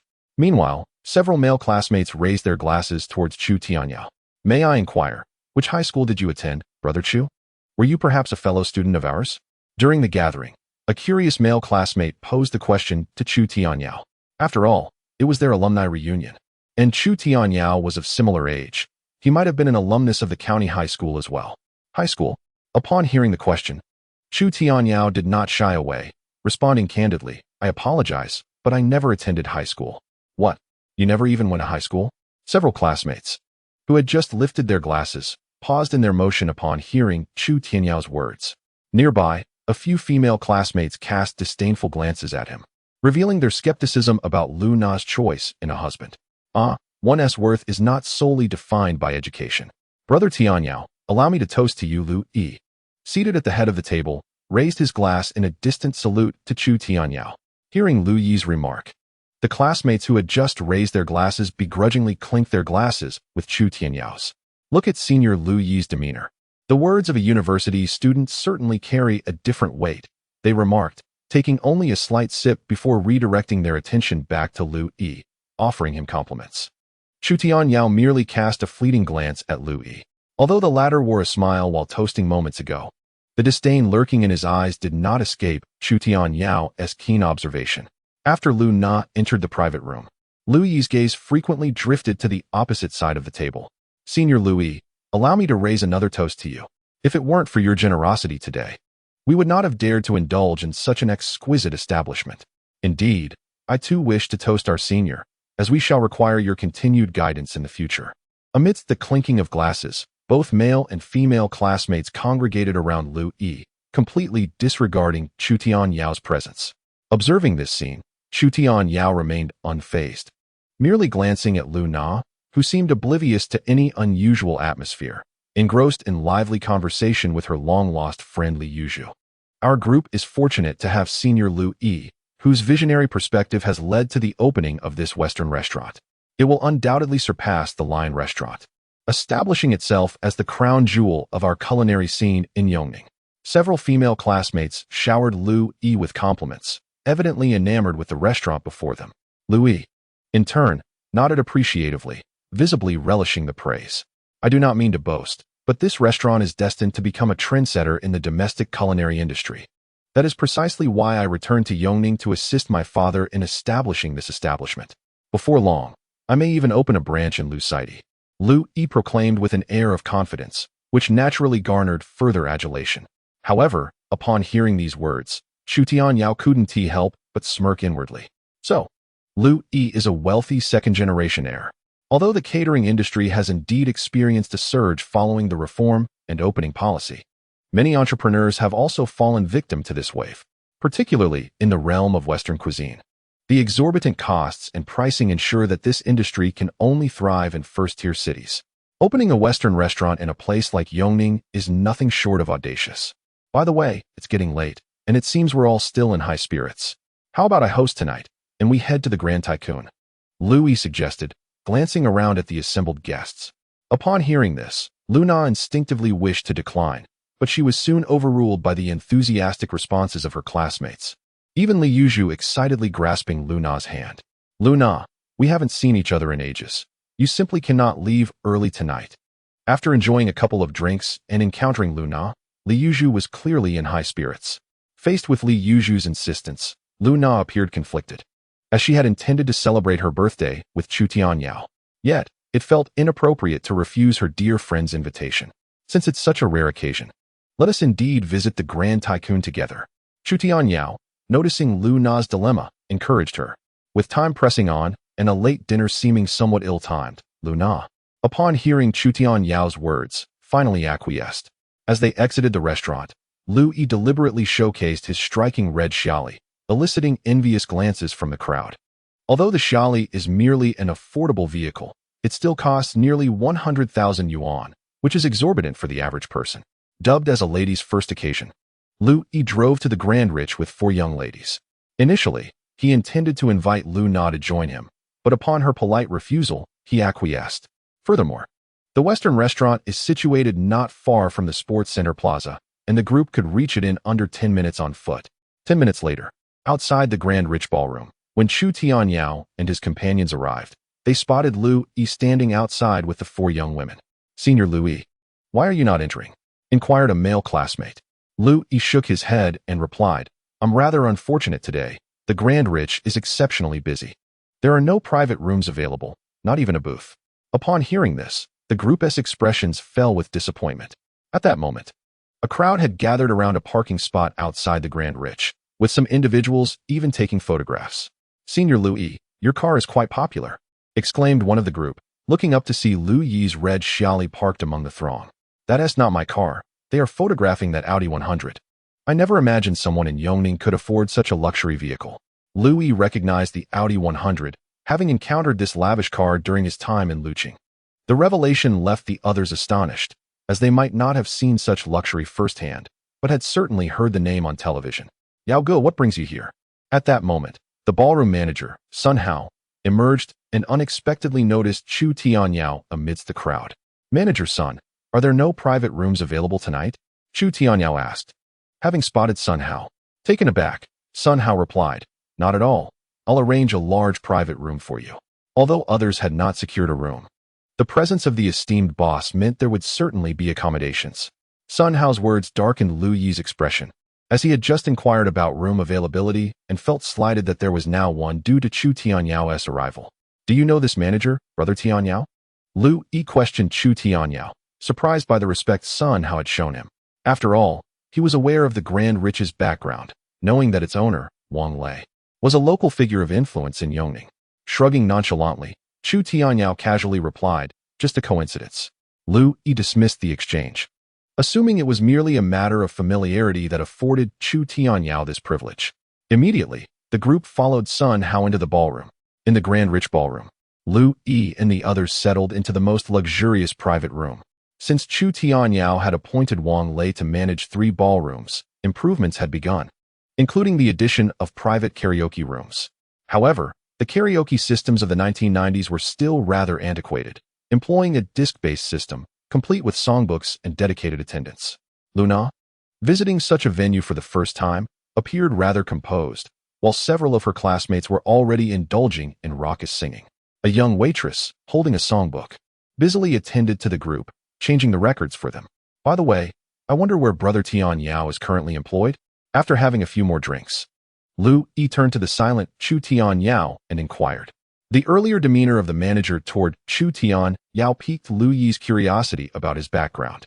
At this moment, upon hearing Lu Yi's question, the others at the table also shifted their attention towards Chu Tianyao. A person who hadn't even completed high school could hardly be said to have a prestigious job. It was merely good fortune that he knew someone influential. In their view, how could Chu Tianyao possibly be connected to such a wealthy establishment? In front of everyone, Chu Tianyao responded, I wouldn't call it a prestigious position. I merely engage in a small business selling beer. Selling beer? Upon hearing his words, the group was momentarily taken aback before bursting into unrestrained laughter. Speaking of beer sales, I have heard that there is a well-known brewery in our locality, Xingyao Brewery, which seems to have expanded its business to Luqing. I've also read about it in the newspaper. It reportedly sold 10 million in 1 month, surpassing Yongning Brewery's profits. 10 million? My goodness, how does one even spend that much? With Chu Tianyao mentioning beer, someone opened the floor for discussion about the recently popular Xingyao Brewery. Brother Tianyao also sells beer. I wonder if he knows the owner of Xingyao Brewery? Indeed. If he does, he must introduce us. I've heard that the salaries at Xingyao Brewery are even higher than at Yongning Brewery, so I plan to apply there myself. As the group bantered, they cast teasing glances at Chu Tianyao. To them, his so-called small business could only be likened to a small convenience store, hardly comparable to a large enterprise like Xingyao Brewery. Luna, are you alright? Li Yuzhu, listening to their conversation about Xingyao Brewery, turned to find Lu Na's expression somewhat off. No, it's nothing. Lu Na shook her head, though her gaze, tinged with apology, drifted toward Chu Tianyao, acutely aware of her classmates' light-hearted jests at his expense. Sensing Lu Na's look, Chu Tianyao offered a gentle smile, signaling her not to worry. Before long, another waitress entered, bringing with her a stack of exquisite fruits and pastries, placing them on the table. Wait a moment, you've got the wrong order.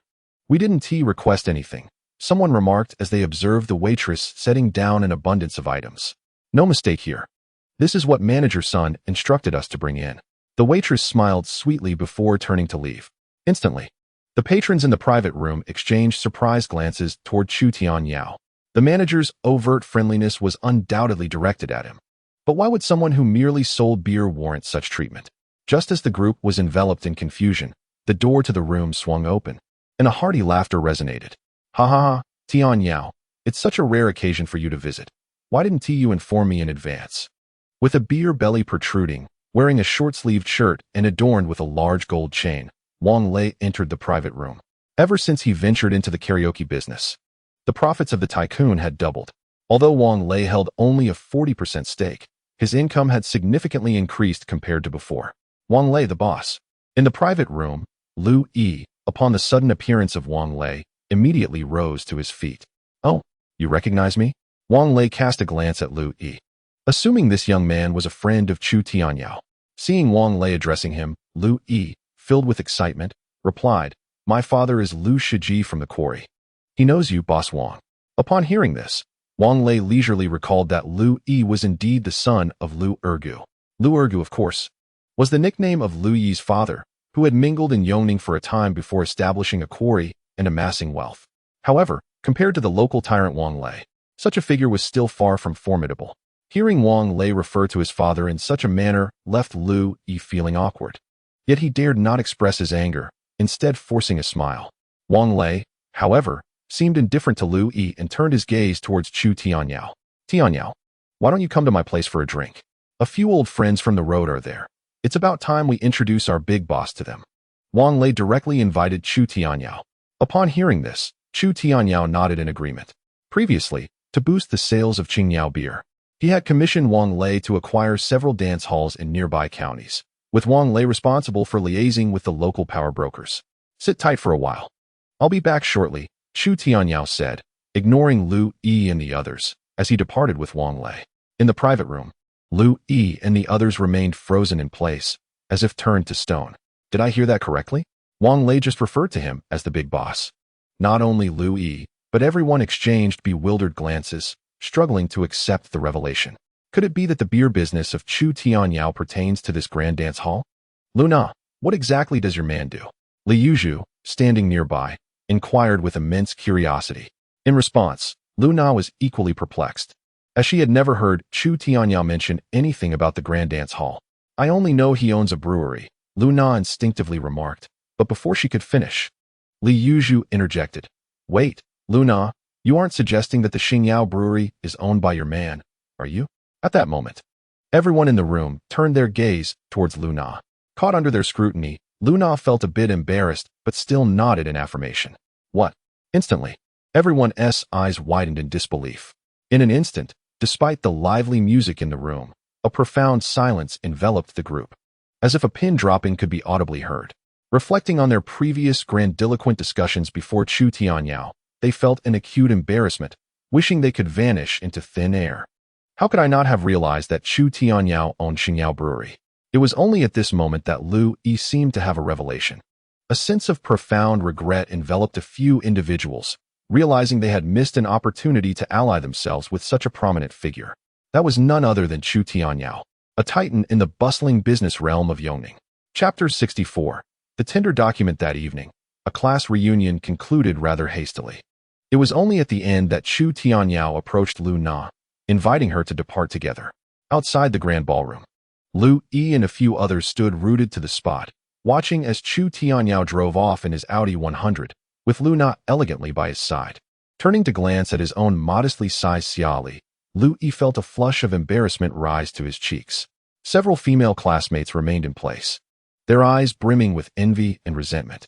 Who could have imagined that Lu Na, once the most impoverished and inconspicuous in their class, had now ascended to such heights? As they drove back to her residence, once the car came to a halt, Lu Na, who had been silent, turned to Chu Tianyao with a hint of remorse and softly said, "I'm sorry about today's reunion." Lu Yi and the others were rather impolite. "And I did not foresee it. Foolish girl, today is your birthday. Your happiness is what matters most." Chu Tianyao affectionately ruffled Lu Na's hair, and then, as if by magic, a ring appeared in his palm. "This is your birthday gift. What do you think? Do you like it?" Upon seeing the diamond ring in his hand, Lu Na's eyes sparkled with delight, but she quickly shook her head. "No, this is too extravagant for just a birthday.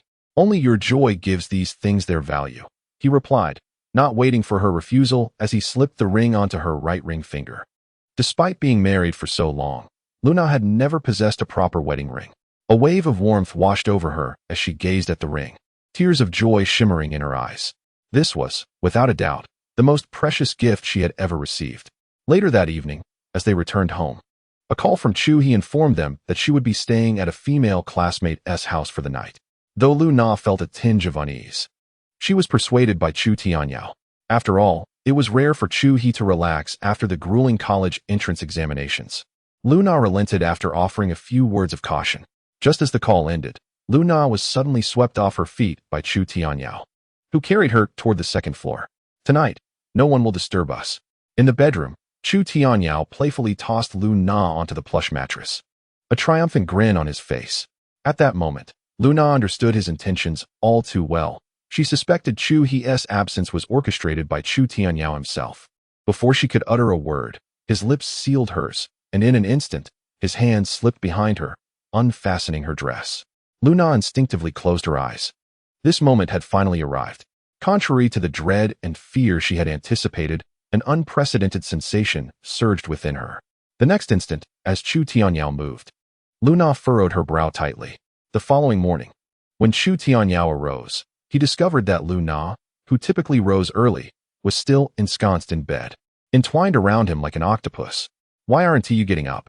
he inquired of the person beside him. "How can you even ask?" Lu Na shot him a glance. "You can go out and have breakfast by yourself today." With that, she closed her eyes and curled deeper into the blankets. Even now, she still felt her legs somewhat weak. Seeing this, Chu Tianyao wisely refrained from pressing the matter further. He promptly got out of bed, dressed, and drove out to procure breakfast, bringing back a meal for Lu Na as well. Just as he intended to head to the factory, a message arrived on his pager. It was from Chu Weigua, requesting a meeting with him. Given that Chu Weigua had been preoccupied with matters concerning the Yongning distillery lately, such a summons could not be trivial. Without hesitation, Chu Tianyao set off in his car. In a tea house within Yongning County, upon his arrival, he found Chu Weigua had been waiting for quite some time. "Old Chu, you summoned me in such haste. You can't merely want to treat me to tea, can you?" Chu Tianyao remarked, noticing that Chu Weigua had already prepared the tea. "You're quite the busy man now," he added with a grin as Chu Weigua poured 2 cups. "Since we have this rare moment, let us play a couple of games," Chu Weigua suggested. Setting out a chessboard, Chu Tianyao, not one to decline, took a seat opposite him and began to play black pieces. Although he was aware that Chu Weigua had business to discuss, he opted to wait for his counterpart to broach the subject. As they engaged in the game, both were thoroughly absorbed in the match. "I didn't realize your skills were so formidable," Chu Weigua said, observing the advancing pawn of Chu Tianyao as they approached the endgame. He then moved his lone knight forward. "Everyone knows your Xingyao distillery is currently thriving, but to me, you are much like that pawn on the board, advancing but unable to retreat." Chu Weigua's words were laden with deeper meaning. The Xingyao distillery had made a name for itself in the Luzhong market through its promotional sales strategy, yet this very success highlighted Chu Tianyao's precarious position. In a competitive market surrounded by many rivals, the only way for Xingyao distillery to break through was to take bold risks. As the saying goes, a pawn on the verge of promotion can be as powerful as a chariot. In my eyes, this pawn may yet triumph. Chu Tianyao sipped his tea lightly and advanced another pawn. In an instant, the two pawns crossed the river, pressing toward the opposing king. Chu Weigua, relying solely on his knight, found himself increasingly hard-pressed. "This round is yours," he declared, lifting his teacup, his thoughts evidently drifting away from the game. Noticing this, Chu Tianyao smiled and said, "Old Chu, if there is something on your mind, do share. Given our relationship, as long as it's not a ruinous deal, I'm open to consideration." Upon hearing this, Chu Weigua burst into hearty laughter before adopting a more serious demeanor. "Take a look at this," he said, extending an item towards Chu Tianyao. Upon receiving it, Chu Tianyao was taken aback and exclaimed, "A bidding document?" "Indeed. This is the tender document released by the government of Luzhou last month. In response to higher authorities' policies, there has been an intensified support for private enterprises, with respective targets set by various levels of city government." Chu Weigua spoke up beside him, while Chu Tianyao's thoughts were entirely consumed by this tender document. It clearly stated that this was a piece of industrial land in Luzhou, spanning 500 acres, with a starting bid of 3 million. Given the location and price, this sum was not exorbitant by early 1990s standards. After 2 decades, such land would undoubtedly appreciate by at least 20-fold. Moreover, the tender document indicated that successful bidders would benefit from various supportive policies, including tax exemptions and loans. At this point, Chu Tianyao could not help but feel a surge of excitement. Since last year's speech by Deng Xiaoping during his southern tour, there has been a gradual emphasis on the non-public economy, with vigorous support policies for the development of private enterprises. However, Chu Tianyao did not anticipate such prompt action from Luzhou. Surprising, isn't it? The current mayor of Luzhou is an old classmate of mine, and he has managed to implement these policies amidst considerable pressure, Chu Weigua remarked, turning to Chu Tianyao. "If you wish to establish a foothold in Luzhou, or even in Sichuan province, you must first become a benchmark for local enterprises, securing government support. Expanding Xingyao distillery to Luzhou is an inevitable step." Chu Tianyao nodded, acknowledging the validity of Chu Weigua's words. In fact, he was already planning to head to Luzhou with precisely that objective in mind. This tender document provided him with both a target and a shortcut. As he folded the tender document, Chu Tianyao looked at the person before him and said, "For such a trivial matter, there's no need for you, old Chu, to personally invite me for tea, is there? A simple phone call would suffice." In Chu Tianyao's view, this matter did not warrant a personal meeting arranged by Chu Weigua. There must be underlying reasons. "Indeed, nothing escapes your notice," Chu Weigua said as he refilled their teacups. Then continued, "Recently, my old classmate has just assumed office in Luzhou and is quite troubled by this tender issue, which is why I wanted to ask for your assistance." "Assistance?" This statement took Chu Tianyao by surprise. Subsequently, Chu Weigua nodded and recounted the entire situation. Malicious bid failure? After hearing Chu Weigua's words, Chu Tianyao was taken aback. It turned out that the reason Chu Weigua wanted him to participate in this tender was that the bid had previously failed due to malicious intent. While malicious bidding was not uncommon, malicious bid failure was a first for Chu Tianyao. According to regulations, if a bid fails once, the next bidding price would drop by 20%. 3 months prior, this bid had already failed once. Did this mean there was an issue with the bid? Chu Tianyao looked at Chu Weigua in confusion. Chu Weigua shook his head. "Have you heard of the Luzhou Chamber of Commerce?" "The Luzhou Chamber of Commerce?" Chu Tianyao nodded, clearly already aware of it. Chapter 65. Charlatans regarding the reputation of the Luzhou Chamber of Commerce. Chu Tianyao had certainly heard of it.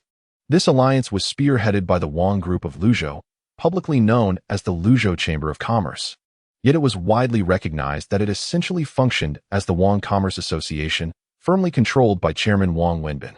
Almost every local enterprise in Luzhou harbored a sense of trepidation towards this formidable figure. The Wang Group had evidently become a malignant presence in the local business landscape. However, Wang Wenbin's influence was substantial. He colluded with several leading local enterprises to maliciously suppress competitors, yet without concrete evidence, the authorities found themselves powerless against him. This time, The Wang Group had set its sights on a piece of industrial land that was open for external bidding in Luzhou. With the Wang Group's involvement, no business owner dared to place a bid. Consequently, this property was left unsold and had to be relisted at a lower price. To avert a recurrence of this situation, Chu Weigu decided to enlist Chu Tianyao assistance in the bidding process. After all, this represented a rare opportunity for Chu Tianyao's Xingyao distillery. Nonetheless, while other enterprises would naturally shy away from offending the Wang Group over a piece of property, the moment Chu Tianyao caught wind of this news, he had already made up his mind. He intended to secure this asset. Early the next morning, Chu Tianyao set off for Luzhou. With a stable management team in place at the factory, it would not falter in his absence. As for home, Luna was accompanied by her sister-in-law, Chu He, and the two sisters were busily discussing plans for opening a clothing store. Luzhou lay 150 kilometers from Yongning, and in the absence of expressways during the 90s, Chu Tianyao knew he would not reach Luzhou until midday. Luzhou, famously dubbed the wine city of China, is situated at the confluence of two rivers, boasting a thriving shipping industry. However, the liquor industry has a long-standing history in Luzhou, having become a pillar of the local economy. There are over 1,000 brands of liquor, among which the most renowned is undoubtedly Luzhou Laojiao, followed by other famous liquors such as Yongning and Yuchan. As his vehicle traversed the four-lane highway of Luzhou, Chu Tianyao observed the towering buildings around him. Sensing the rapid development of this southwestern city since the onset of reform and opening up, suddenly, a cacophony of honking horns alerted him to a traffic jam ahead. Upon exiting his vehicle, he noticed a gathering of people in the distance, immediately suspecting an accident had occurred. What struck him as peculiar, however, was the presence of individuals with cameras stealthily capturing the scene within the bustling crowd. As Chu Tianyao approached, he discovered a person lying on the ground, blood pouring from their mouth, while an elderly man clad in a Zhongshan suit stood over the injured individual. "No need to worry. With this master here, he won't die," the elderly man bellowed, before sitting cross-legged on the ground, seemingly channeling his energy, his hands moving rhythmically over the wounded person.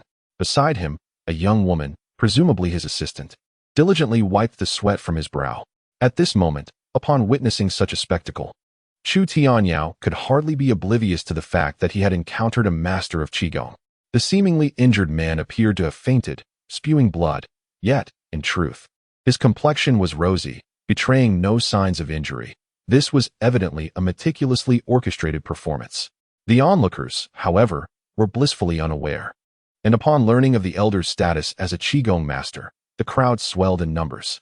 Before long, the elder forcefully struck the chest of the injured man with a palm, causing him to shudder and miraculously awaken, standing upright before the astonished assembly. What has happened to me?" the man, dazed from his sudden revival, queried. Meanwhile, the female assistant beside the Qigong master chimed in. "You are fortunate indeed to have encountered Master Hu. Had it not been for his timely intervention, you would have surely met your demise." As she spoke, she did not forget to assist the elderly gentleman in the Zhongshan suit. At that moment, the crowd erupted in excitement, captivated by the miraculous scene unfolding before them. "Young man, you ought to express your gratitude to Master Hu," they urged. "Indeed, we all witnessed your collision with the vehicle, and you bled profusely.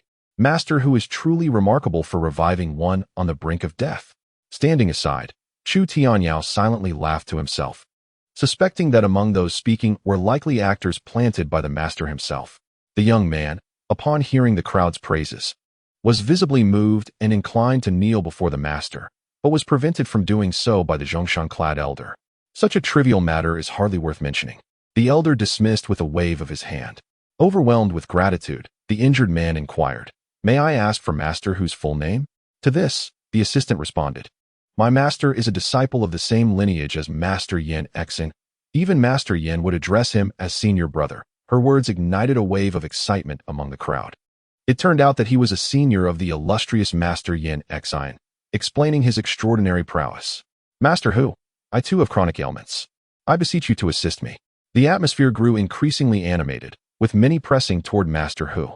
Amidst the throng, Chu Tianyao found the spectacle amusing.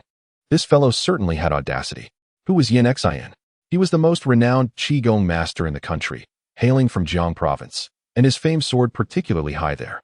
Not only in Jiang province, but also numerous media outlets across the nation had featured this Qigong master. Moreover, He was reputed for extinguishing a massive wildfire in the Daxing-Anling region several years ago, which catapulted him to national prominence. Although the tricks of these Qigong masters were later unveiled, the fervor for Qigong in the 1980s and 1990s had indeed created a craze, ensnaring many celebrities. Chu Tianyao had no intention of getting involved. It was evident that this was a scheme devised by Master Hu. However, quite fortuitously, a young woman clad in a corseted gown emerged from the throng and proclaimed loudly, "Do not be deceived. All these so-called Qigong masters are frauds. Qigong cannot cure ailments." Her declaration immediately drew the gaze of the crowd. The esteemed Master Hu, surrounded by admirers, furrowed his brow at her audacity. "Young lady, one may indulge in indiscriminate eating, but one must not speak recklessly. Master Hu is a registered Qigong master with the Sports Administration and serves as the vice president of the Life Sciences Research Association."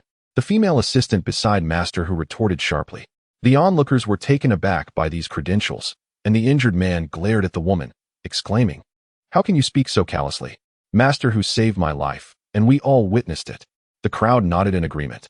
Having seen the injured man in a dire state moments ago, without Master Hu's intervention, he surely would not be standing there unscathed. Gradually, the onlookers' expressions turned hostile towards the young woman. "How can you, a mere girl, speak such nonsense?" They scoffed. Master Hu is a disciple of the esteemed Master Yan Xian, recognized by the National Sports Administration. How could he possibly be a fraud? Faced with the collective scorn, Lu Qiyu felt a surge of frustration. Her intention was to expose a charlatan, yet she found herself the target of criticism. Even as a high-achieving returnee, she faltered under the weight of public opinion. "Why do you not believe me?" Lu Qiyu cried, struggling to defend herself against the accusations. At that moment, a figure stepped forth from the crowd, calling out to Master Hu. "Ah, so it is the renowned Master Hu of the Chinese Qigong lineage. Truly impressive." Chu Tianyao raised his voice purposefully as he approached Master Hu. The crowd turned their attention to him. "And you are?" inquired Master Hu, momentarily taken aback by the young man's familiarity. Chu Tianyao smiled and introduced himself. "I am Chu Tianyao, disciple of Zhou Durong, hailing from the Qigong school of the capital. By lineage, I am a junior to Master Hu." "Zhou Durong?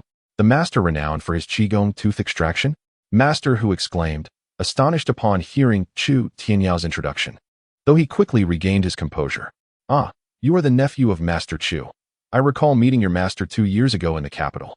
Zhou Durong is indeed a celebrated Qigong master in the capital, famed for his exceptional skill in tooth extraction, and has even been featured on television. Encountering a fellow practitioner, Master Hu moderated his demeanor. The crowd, intrigued by the appearance of yet another Qigong master, murmured amongst themselves, clearly familiar with the reputation of Master Zhou.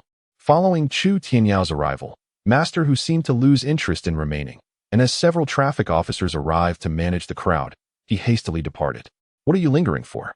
Hurry and leave," Chu Tianyao remarked, casting a glance at the dazed Lu Qiyu still standing amidst the crowd, inwardly chiding her for her naivety. Observing her attire, Chu Tianyao could discern that the woman before him held a distinguished status, yet it was evident that she lacked substantial social experience. Were it not for Chu Tianyao's entrance, which captivated the crowd's attention, the earlier commotion might have overwhelmed her with a deluge of disdainful remarks. Upon hearing Chu Tianyao's words, Lu Qiyu regained her composure, feeling a swell of indignation. "Humph, a charlatan." Casting a fierce glare at Chu Tianyao, she promptly turned on her heel and departed. Clearly, due to the recent incident, she had misjudged Chu Tianyao as just another swindler like Huifa. Unappreciative. Watching Lu Qiyu leave without a backward glance, Chu Tianyao shrugged and returned to his vehicle. Chapter 66. A visit to the Lu family in Luzhou at the Eaton Grand Hotel. The bidding auction was still several days away, and prior to that, Chu Tianyao needed to submit his bid documents for registration. Thus, shortly after checking into the hotel, he hurried to the municipal hall to register, paying a substantial deposit of 80,000. This bidding was open to private enterprises, and any business leader from the 4 counties and 3 districts of Luzhou qualified to apply. However, considering the staggering sums involved, there were few capable of mobilizing such liquid assets. Moreover, it was well known that the Wang Group had covertly set their sights on this project. Anyone daring to intervene would surely find themselves at odds with the group. Even the municipal staff, upon recognizing Chu Tianyao while processing his registration, regarded him with a peculiar gaze. Having completed these formalities, Chu Tianyao proceeded to the address provided by Chu Weigua, intending to pay a visit to Secretary Liu. After all, Chu Tianyao had been entrusted with this task. Should he successfully secure the bid from the Wang Group, it would indeed be a boon for the newly appointed Secretary Liu. However, given the significant risks involved, Chu Tianyao naturally wished to extract greater advantages from this encounter with Secretary Liu. In the Jala community, after parking his car, Chu Tianyao took a moment to gather his thoughts and brought along a token gift for his visit to Liu Jihua's residence. After all, it was customary to arrive bearing gifts when visiting someone for the first time. Soon, he knocked on the door of Liu Jihua's home. The door was opened by a bespectacled middle-aged man with a square face, whose countenance bore a hint of sternness. "Who are you?" Liu Jihua inquired, frowning slightly at the sight of Chu Tianyao. Assuming he was yet another individual seeking favors, his demeanor understandably less than welcoming. "Uncle Liu, I am Chu Tianyao." As soon as he spoke, Liu Jihua expressed surprise, saying, "Ah, it's you. I heard Weigua mention you just a couple of days ago. Come in, come in." Clearly, Liu Jihua was already aware of Chu Tianyao's arrival in Luzhou and warmly welcomed him inside. "There's no need for gifts. We don't adhere to such formalities here," Liu Jihua stated earnestly upon observing the items Chu Tianyao had brought. "It's nothing extravagant, just our specialty from Yongning, spicy chicken." Chu Tianyao, having learned from Chu Weigua of Secretary Liu's integrity, responded with a smile, "Furthermore, as a junior, it would be inappropriate for me to visit empty-handed. A spicy chicken dish costs merely around 10 yuan. Upon hearing Chu Tianyao's remark, Liu Jihua ceased to dwell on the matter. Promptly, the two took their seats at the coffee table in the living room. "I often hear Weigua speak highly of you. In less than half a year, Xingyao Distillery has achieved monthly revenues exceeding 10 million, providing hundreds of job opportunities for the local community in Yongning. You've truly done well," Liu Jihua said, pouring a cup of tea for Chu Tianyao. Noticing this, Chu Tianyao quickly extended his hands to receive it. "It's all just minor skirmishes, hardly worth mentioning," he replied modestly. Liu Jihua set down the teapot and continued, "Let us discuss the bidding matter. I trust Weigua has already briefed you on the specifics." Chu Tianyao was indeed well-versed regarding the bidding for the industrial land. Currently, few possessed the capability to secure this bid in Luzhou, compounded by the interference from the Wang Group, which could very well lead to the land being left unsold again. Gazing at Chu Tianyao, Liu Jihua elaborated, "The reason I seek your assistance is twofold. First, Xingyao Distillery aligns with our support policies, and second, I wish to thwart the Wang Group schemes. This bid is intended to bolster local small and medium enterprises in Luzhou and should not become a loophole for opportunists." Hearing Liu Jihua's words, Chu Tianyao felt a surge of respect. As a small city in the southwest, Luzhou had a leader willing to implement a series of supportive policies for small enterprises, likely incurring the ire of many. "My funds are limited," Chu Tianyao replied, "but even if I cannot secure this bid, I will ensure the Wang Group does not profit from it. After all, Xingyao Distillery currently possesses several million in liquid assets, so I am not entirely devoid of the means to participate in the bidding. Should I choose to place a bid, the Wang Group will have to pay a significant price to acquire this land." Liu Jihua nodded with satisfaction at Chu Tianyao's response. However, a look of concern soon crossed Chu Tianyao's face. "Secretary Liu, as you know, my Xingyao Distillery is merely a small operation. If all my funds are allocated to the bid, even if I secure this industrial land, I fear I will lack the resources to develop further." This time, Chu Tianyao opted to address Liu Jihua as Secretary Liu, rather than the more familiar Uncle Liu. Understanding the implication of Chu Tianyao's words, Liu Jihua reassured him, "Rest assured, Xingyao Distillery fully meets the support criteria. Once you secure the bid, we will provide 5 years of tax exemptions and low-interest loan policies." This statement from Liu Jihua eased some of Chu Tianyao's concerns. The 5-year tax exemption was secondary. The crucial aspect was the low-interest loan. With the municipal government's backing, Chu Tianyao could confidently approach banks for low-interest loans, as what Xingyao Distillery lacked was not strength but development capital. "Father, I'm back." Just as Chu Tianyao and Liu Jihua were engaged in conversation, a female voice resonated through the living room. Upon hearing the voice, Chu Tianyao felt a sense of familiarity and looked up to see Lu Qiuyu approaching in a pair of delightful plush slippers. "It's you?"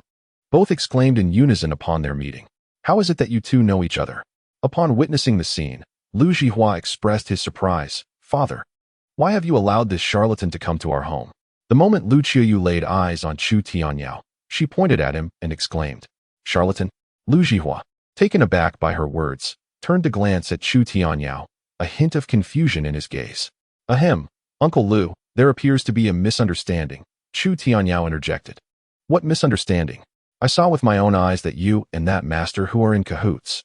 Lu Qiuyu, evidently still harboring misconceptions about the earlier events, placed her hands on her hips and continued her relentless questioning. Sitting before the tea table, Chu Tianyao offered an awkward smile and recounted what had transpired on the road to Lu Zhihua. "So it was like this," Lu Zhihua chuckled after hearing the explanation. "These days, many individuals masquerading as masters of Qigong are nothing but frauds. Yet today, Chu Tianyao's actions were solely to assist Lu Qiuyu.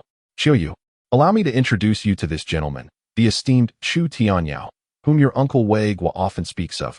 He is certainly no charlatan as you suggested." Lu Zhihua gestured for his daughter, Lu Qiuyu, to come and sit down. At this moment, having heard Chu Tianyao's clarification, Lu Qiuyu began to realize her error and gazed at him with newfound curiosity. "You are Chu Tianyao, the proprietor of Xingyao Brewery?" Clearly, Lu Qiuyu was already aware of Xingyao Brewery, but she had not anticipated that the mastermind behind the renowned Qingyao beer was a young man of comparable age to herself.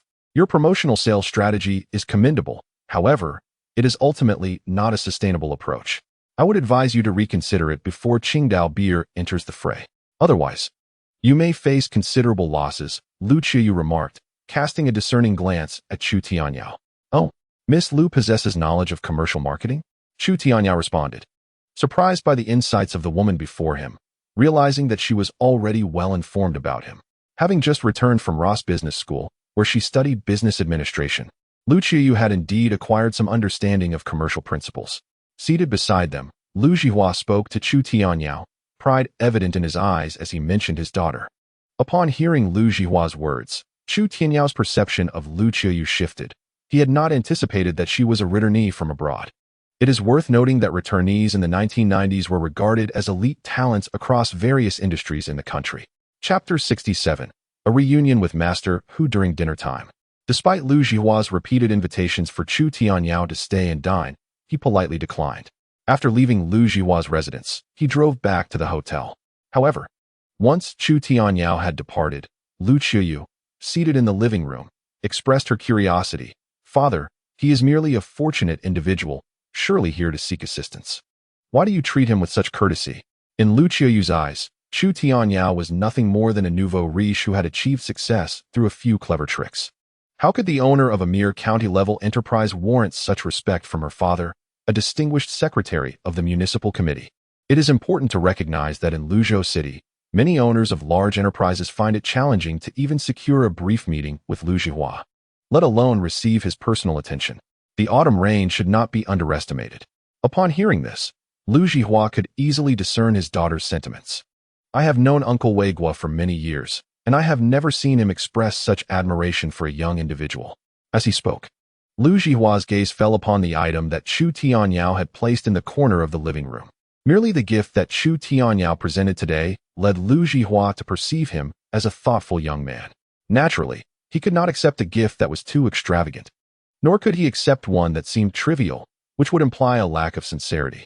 However, this modest yet valuable specialty from Yongning was perfectly appropriate. "I believe Uncle Wei Guo is advocating for him." The Xingyao Brewery initially thrived by imitating Tsingtao beer, rapidly capturing the market, and then using promotional sales tactics to suppress other brands, thereby seizing an opportunity. Hearing her father speak in favor of Chu Tianyao, Lu Qiuyu expressed her discontent. This precisely highlights the inadequacy of the Xingyao Brewery's products. In my opinion, it won't be long before their factory struggles to survive. After all, one cannot rely on a single strategy for a lifetime. In Lu Qiuyu's view, once the fervor surrounding promotional sales wanes, the sales of Qingyao beer will undoubtedly plummet. "I beg to differ," Lu Zhihua remarked as he carried the spicy chicken to the kitchen before returning to the living room. Although he had only met Chu Tianyao once, he did not perceive him as an inexperienced youth based on their earlier conversation. On the contrary, he found the young man to be composed and methodical. Lu Qiuyu immediately pointed out the challenges the Xingyao Brewery would face, and he had quietly observed Chu Tianyao's reaction. which suggested he did not take the matter to heart. This could indicate either a lack of foresight and arrogance on Chu Tianyao part, or that he had already formulated a response, showing no fear of the situation. In comparison, he believed Chu Tianyao belonged to the latter category. At the Eden Hotel, as Chu Tianyao returned to the parking lot, he happened upon a luxury vehicle parked at the hotel entrance. This was a quintessential American sedan, and Chu Tianyao recognized it as a Buick, newly introduced to the domestic market by General Motors this year. In this era, a Buick was undoubtedly a luxury car. The vehicle before him was likely valued at over $600,000, significantly more than his Audi 100. In the entire Lu City, those who could afford such a car were exceedingly rare. At that moment, he observed the Buick's door swing open, and a man and woman emerged sequentially from the vehicle.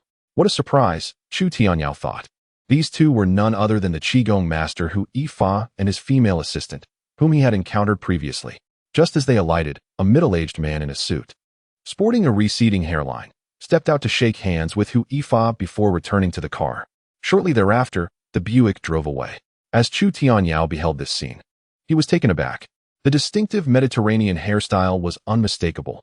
He recognized the middle-aged gentleman in the suit as Wang Wenbin, the chairman of the Wang Group in Lu City. Chu Tianyao could hardly fathom that Hu Yifa was acquainted with Wang Wenbin, and their relationship appeared to be quite close. Master Hu. From a distance, Chu Tianyao called out to Hu Yifa, proceeding to exit his vehicle and approach the two. Chu Shizizi? Hu Yifa raised his gaze just in time to see Chu Tianyao stepping out of the Audi. What a coincidence. I didn't expect the master to also be staying at this hotel. Indeed, what a remarkable coincidence, Hu Yifa instinctively replied. I see your car is rather impressive, isn't it? While others might not recognize it, he was well aware that the four-ring Audi was a luxury vehicle from abroad. Upon hearing Hu Yifa's inquiry, Chu Tianyao casually exhibited a dismissive expression and waved the car keys in his hand. It's merely a loan from a friend in Lu City for a couple of days. An Audi 100 hardly qualifies as an extraordinary car. Just the other day, I purchased a Hutuoben in Beijing.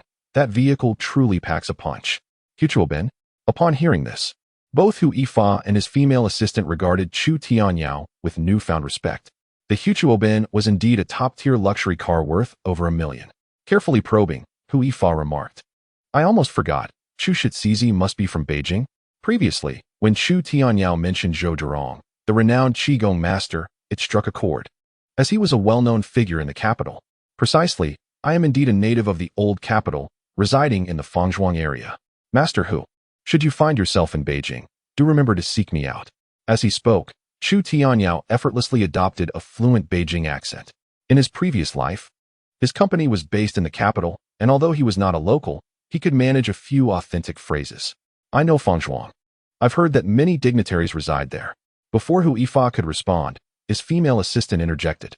Fangzhuang was the first residential area in Beijing to be comprehensively planned in the 1990s, a locale where the affluent congregated, with countless celebrities having once called it home.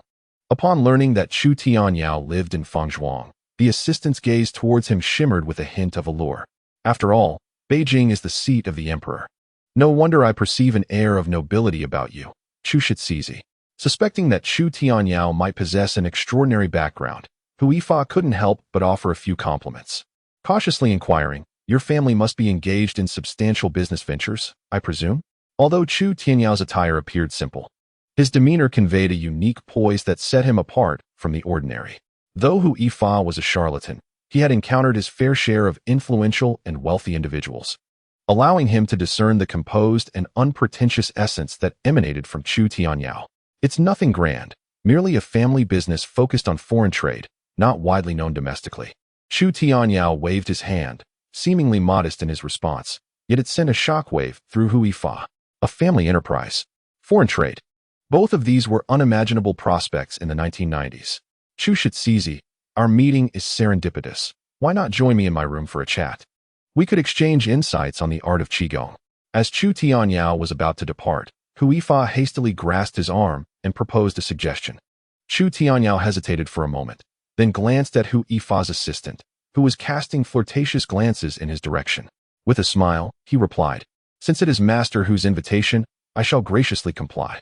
Upon hearing Chu Tianyao's agreement, Hu Yifa exchanged a knowing glance with him, both recognizing the delight reflected in each other's eyes. Chapter 68. Chinese soft-shelled turtle essence in the luxurious suite of the Eden Grand Hotel. It was evident that the room had been reserved for Hu Yifa by Wang Wenbin. Upon entering, the assistant, now donned in a refreshing outfit, approached the two with a tea set, intentionally leaning forward to present her bosom to Chu Tianyao. Observing her behavior, Hu Yifa appeared to be oblivious. During their conversation, Chu Tianyao learned that the woman's name was Su Qing, and although she was referred to as Hu Yifa's assistant, it was clear she was, in truth, his mistress. Come, my young brother, this is a prized Hong Pao that I have cherished for years. Do give it a taste. After a lively exchange, the relationship between Hu Yifa and Chu Tianyao had evolved into a brotherly bond. Chu Tianyao, eschewing formalities, lifted his teacup and took a delicate sip, his gaze drifting toward the alluring Su Qing as he praised, "Such exquisite tea. Haha, I never anticipated that my young brother appreciates fine tea as well." Hu Yifa chuckled heartily in response to Chu Tianyao's compliment. "By the way, I spotted that boss Wang outside the hotel earlier. Could it be that you and my elder brother have a connection?" Chu Tianyao's seemingly casual inquiry was, in fact, a subtle probe into the relationship between Hu Yifa and Wang Wenbin. After all, Hu Yifa was not a man of integrity.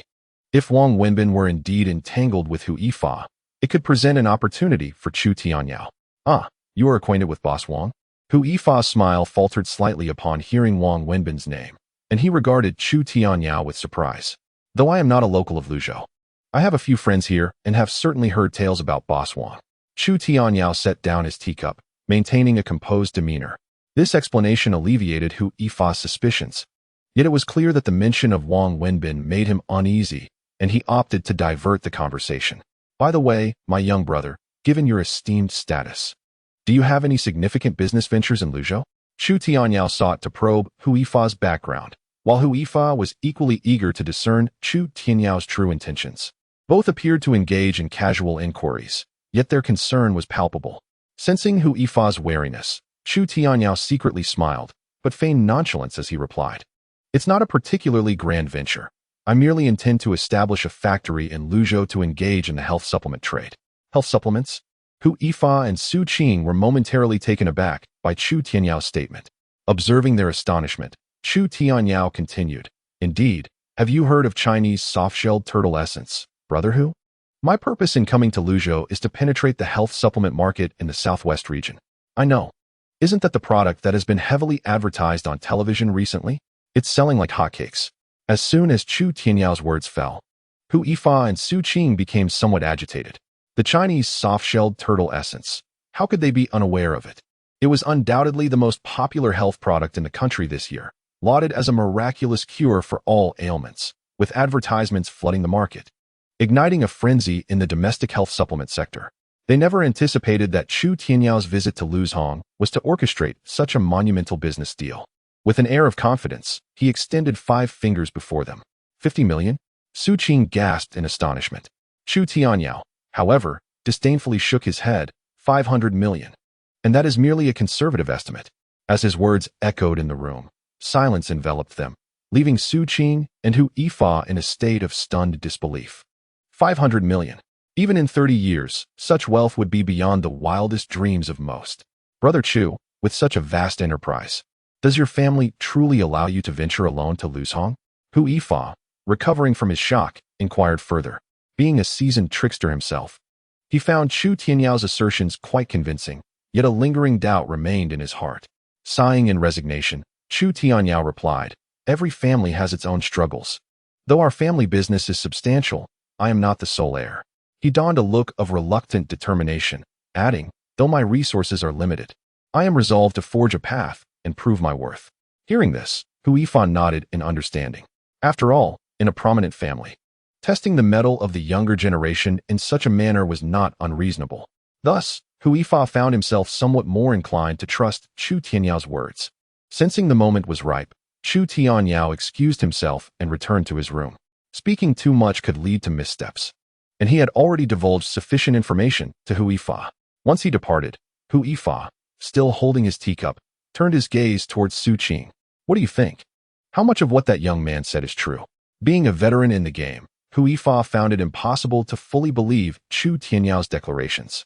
Su Qing shook her head, her eyes clouded with uncertainty. I can't quite discern, but he certainly does not seem like an ordinary person.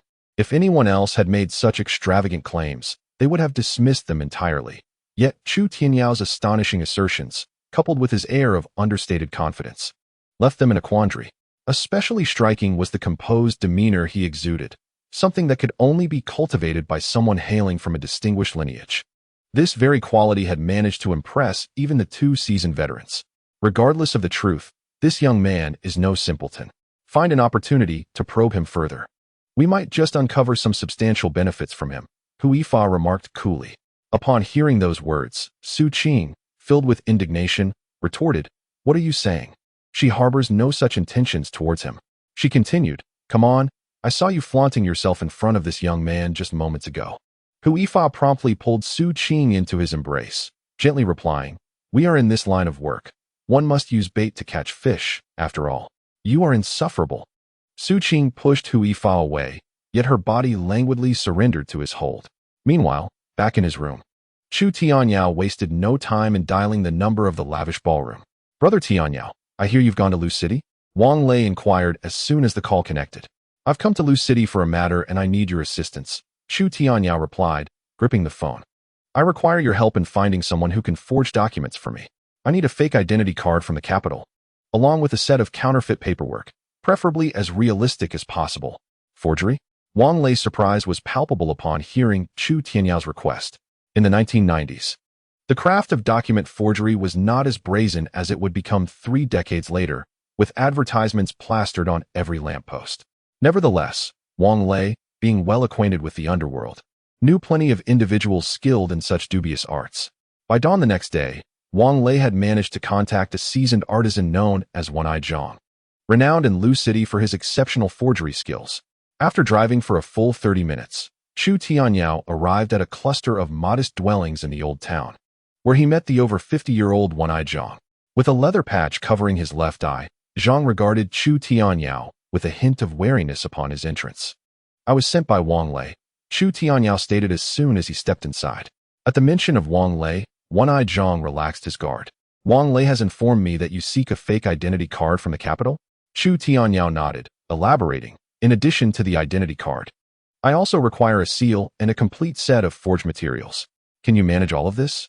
Upon hearing the extensive list of Chu Tianyao's requests, One-Eyed Zhang scrutinized him closely. "I can do it, but it will cost extra." "Money is not an issue," Chu Tianyao assured him, "but I need these items urgently." "How soon can you complete them?" Without looking up, One-Eyed Zhang replied, 2 days. "Come back in the afternoon 2 days from now to collect your items." After providing his specifications, Chu Tianyao handed over a deposit of 500 yuan and departed. The reason for procuring these items was merely precautionary. Hu Yifa had evidently engaged in unsavory dealings with Wang Wenbin, and should Chu Tianyao wish to confront Wang Wenbin, he could potentially leverage Hu Yifa's involvement. However, to fish, one must indeed use bait. Chu Tianyao had already cast his bait and awaited Hu Yifa's inevitable bite. That evening, Chu Tianyao returned to the hotel to rest. The following morning, his pager buzzed with a message from Lu Zhihua, inviting him to lunch at the Lu residence. During his visit to Lu Zhihua the day prior, Chu Tianyao had provided his contact information, and to his surprise, Lu Zhihua had extended an invitation for him to dine with them today. It is likely that Lu Zhihua, considering the inconveniences faced by Chu Tianyao and Lu Zhou and recognizing him as a junior recommended by a friend, naturally felt a heightened concern for him. Therefore, when presented with Lu Zhihua's invitation, Chu Tianyao found no reason to decline. Establishing a closer rapport with Secretary Lu was undoubtedly a fortuitous opportunity. Moreover, he was eager to find someone who could provide insights into Wang Wenbin, which would aid him in navigating forthcoming matters. At noon, as Chu Tianyao stepped out of the hotel, he noticed from a distance that someone was driving Wang Wenbin's Lincoln, escorting Hu Yifa and Su Qing away. It would be impossible for Chu Tianyao to believe that there were no dealings between Hu Yifa and Wang Wenbin. Having casually purchased a newspaper, he climbed into the car. The headline read in bold black letters, "The Resurgence of Chinese Divine Skills. Master who saves lives on the streets, drawing a crowd." Accompanying the article was a black and white photograph capturing Hu Yifa in action during his rescue yesterday. Intrigued, Chu Tianyao glanced at the newspaper before discarding it onto the back seat. Initially, he assumed the events of the previous day were merely orchestrated by Hu Yifa himself. However, upon seeing the headline today, he dismissed that notion. Given Hu Yifa's capabilities, it was implausible for him to have generated such news within a mere day. Clearly, there was a formidable force behind him. At lunchtime, Chu Tianyao arrived punctually at the Lu residence, this time without any gifts, arriving empty-handed. "Tianyao is here, come in quickly," Lu Zhihua exclaimed, dressed casually in a short-sleeved shirt. As he turned to call into the kitchen, Shu Qin, "Come out and meet him. This is the Chu Tianyao I mentioned." A middle-aged woman, donning an apron, emerged from the kitchen upon hearing Lu Zhihua's words. "I've heard Wei Guo sing your praises. Please, have a seat. The meal will be ready shortly." Recognizing the woman's resemblance to Lu Qiuyu, Chu Tianyao exchanged pleasantries, understanding her identity without need for further elaboration.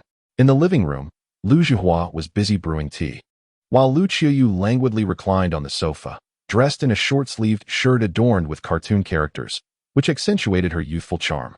Observing Chu Tianyao's arrival, Lu Qiuyu displayed little enthusiasm, as her initial impression of him had been rather unfavorable.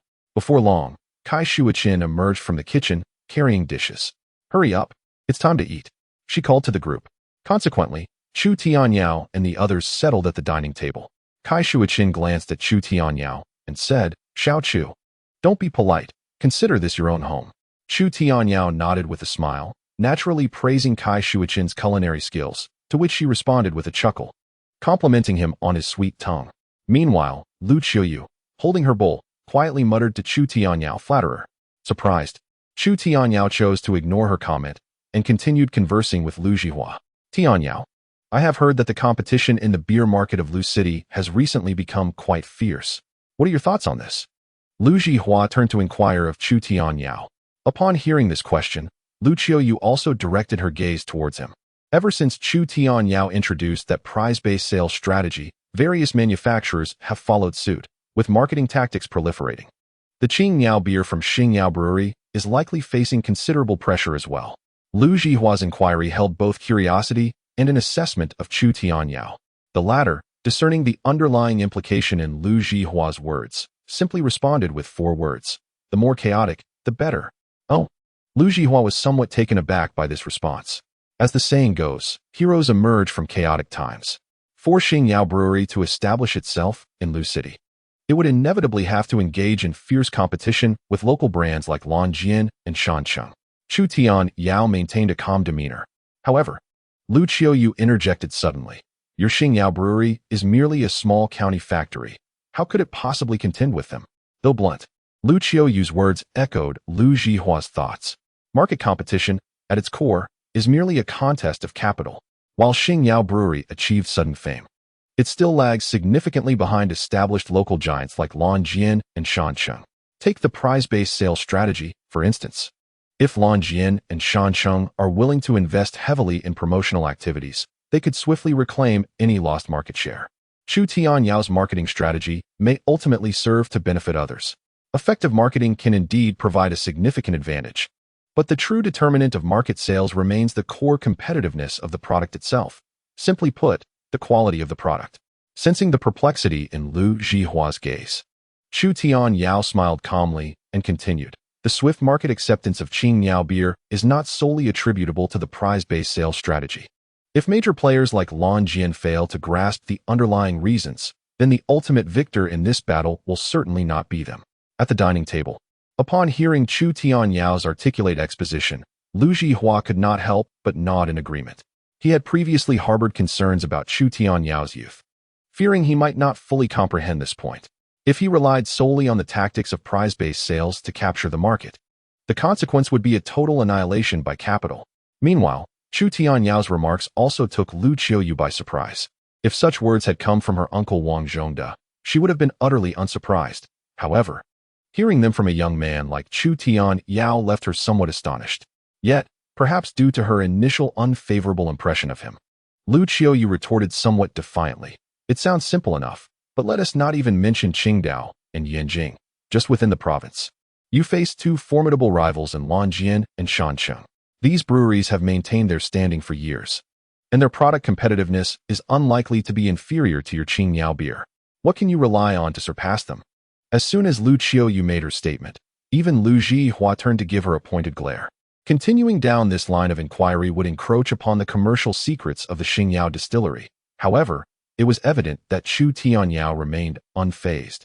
His gaze meeting Lu Qiuyu's sparkling, doe-like eyes, a subtle smile gracing his lips. It is quite simple.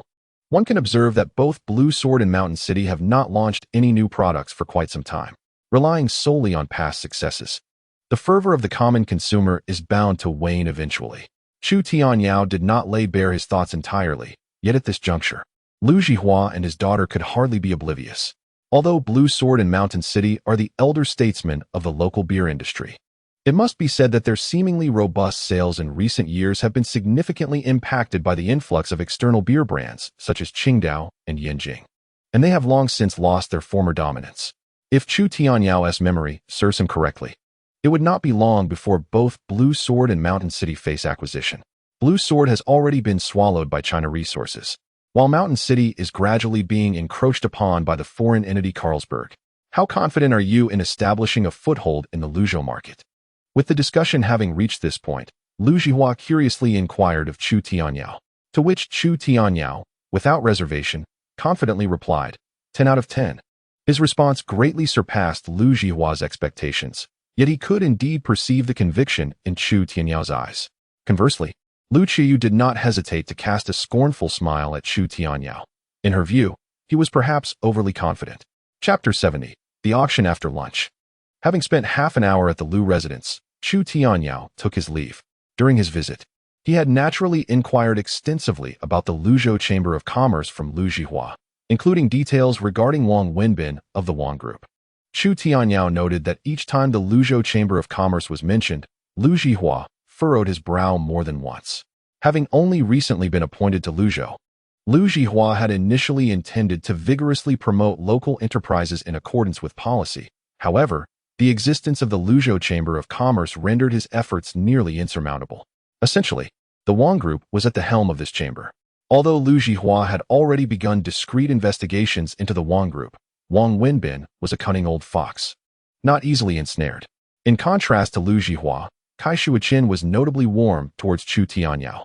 It seemed that this young man, who was of a similar age to her daughter, piqued her interest. Before Chu Tianyao departed, she specifically asked Lu Qiuyu to see him out. Outside the Lu family gate, though somewhat reluctant, Lu Qiuyu nonetheless escorted Chu Tianyao. I am quite curious, where did you attend university? As she saw him to the door, Lu Qiuyu could not restrain her curiosity. Though she was unaware of the source of Chu Tianyao's confidence in establishing himself in the Luzhou beer market, she could not deny that he excelled in marketing. Given that he was of a similar age to herself, Lu Qiuyu did not perceive him as having much business experience. She merely assumed he had perhaps studied marketing in college. University? Sensing Lu Qiuyu's inquisitive gaze, Chu Tianyao replied with a smile, I regret to inform you that I dropped out of middle school. After speaking, disregarding Lu Qiuyu's astonished gaze, Chu Tianyao strode away with purpose. A junior high school dropout. Watching Chu Tianyao's retreating figure, Lu Qiuyu found herself uncharacteristically flustered, based solely on her recent interactions with him. His eloquence and insights hardly aligned with someone who had failed to complete even junior high. With a fierce glare directed towards Chu Tianyao's departing back, she was convinced that he must be deceiving her. During the weekend, following their last encounter, Kai Shuiqin had frequently urged Lu Zhihua to invite Chu Tianyao over for dinner. Consequently, Chu Tianyao had gradually become familiar with the Lu family. Early on Monday morning, the day of the bidding auction, he drove to the land trading center, where the event was to be held. To his surprise, the turnout for the auction appeared rather sparse. Whether others had not received the notice or simply feared incurring the wrath of the Wang Group remained uncertain. In any case, the majority of attending business owners were affiliated with the Luzhou Chamber of Commerce. Unlike those accompanied by assistants, Chu Tianyao was alone. After verifying his identity and obtaining his bidding number, he entered the hall and found a seat. Shortly thereafter, amidst a throng of people, a middle-aged man sporting a receding hairline confidently strode in. The seated individuals promptly rose to greet him. Chu Tianyao looked up and recognized Wang Wenbin, though he was taken aback to see Hu Yifei following closely behind him. The crowd was substantial, and it seemed Hu Yifei had yet to notice Chu Tianyao sitting in the corner. Wang Wenbin exchanged pleasantries with those present before taking a commanding seat in the front row, with Hu Yifa smiling obsequiously beside him. Before long, several staff members took the stage and announced the official commencement of the auction. Today's auction item is a parcel of industrial land located in Longma district of Luzhou, covering an area of 500 acres, with a starting bid of 3 million. Each subsequent bid must exceed 50,000, one of the trading center's staff proclaimed loudly. Immediately, the electronic screen behind him displayed details and images of the property. 3,550,000. Someone in the hall called out first. 3,600,000. 3,650,000. Bids continued to rise, though the increments remained modest. Minutes passed, and the auction price barely approached 4 million. From Lu Jihua, Chu Tianyao had learned that the assessed value of this industrial land was 4 million. Should the bidding fail to meet this appraisal, the item might go unsold again. If it remained unsold, the price would likely decrease in subsequent auctions. At this moment, Chu Tianyao observed that the few individuals bidding were predominantly those associated with Wang Wenbin, clearly members of the Luzhou Chamber of Commerce. 3 million for the first bid, 3 million for the second. Once the auctioneer announced 3 million, an unexpected hush fell over the room. Many faces betrayed a smirk, clearly indicating a reluctance to place further bids. In a corner, several business owners from outside the Luxian Chamber of Commerce felt a stirring in their hearts. Yet, sensing Wang Wenbin's occasional glances in their direction, they ultimately refrained from bidding. I bid 4 million. In that corner, Chu Tianyao raised his paddle. Upon hearing this, the previously disappointed auction staff suddenly turned with excitement towards Chu Tianyao. Number 21 bids 4 million. The crowd's attention was instantly drawn to the young man who had raised his paddle. Who was this audacious individual daring to oppose Wang Wenbin? For million, this had already reached the appraised value. The crowd scrutinized Chu Tianyao with keen interest. At that moment, Wang Wenbin also noticed the presence of Chu Tianyao. Seeing a young man he had never encountered before making a bid, a flash of coldness crossed his eyes. For 1,100,000. Wang Wenbin raised his paddle. Chu Tianyao had already reached the appraised value. If he did not bid again, this parcel of land would surely slip from his grasp. It's him, beside Wang Wenbin. Hu Yifa was evidently taken aback upon recognizing Chu Tianyao. He never anticipated that Chu Tianyao would appear here. For 1,300,000. Before Wang Wenbin could revel in his declaration, Chu Tianyao once again lifted his paddle. This time, he raised the bid by 200,000, prompting a stir among the spectators. Where did this young tycoon come from? Was he not clearly challenging Wang Wenbin? Did he not fear the consequences? Many gazes turned towards Chu Tianyao, their expressions tinged with astonishment. At this juncture, Wang Wenbin's face darkened, and he turned to glare at Chu Tianyao, utterly astonished that anyone would dare to bid against him. A 200,000 increase was no trivial matter, even for Wang Wenbin. Although his company was substantial, he had not allocated much capital for this auction and had not anticipated anyone in Luxian would so brazenly confront him. For 1,300,000 once. For 1,300,000 twice, the auctioneer announced once more. Wang Wenbin's expression was one of barely contained fury as he hesitated over whether to raise his bid. Despite the youth's apparent inexperience, he found himself at a loss regarding Chu Tianyao's true capabilities. Just then, Hu Yifa, unable to contain himself, leaned in to whisper a few words to Wang Wenbin. What? You say he is from the capital? Wang Wenbin's surprise was palpable upon hearing Hu Yifa mention Chu Tianyao's identity. Indeed, Boss Wang, I have encountered this young man before. He is certainly no ordinary individual. In a moment of urgency, Hu Yifa revealed everything he had learned from Chu Tianyao, including the purpose of his visit to Luxian. If Hu Yifa had harbored any doubts about Chu Tianyao's identity before, they were now completely dispelled. To squander over 4 million without batting an eye is hardly the mark of an ordinary individual. I have heard of the Chinese soft-shell turtle, which has evidently generated considerable wealth in the north. It is surprising to discover its connection to this man. After hearing Hu Yifa's words, Wang Wenbin's gaze towards Chu Tianyao naturally shifted, albeit he still found it difficult to accept Chu Tianyao's identity based solely on this statement. It seems implausible that a scion from a prominent family would venture to a small southwestern city like Luzhou to start a business. Whether he possesses such capabilities remains to be seen.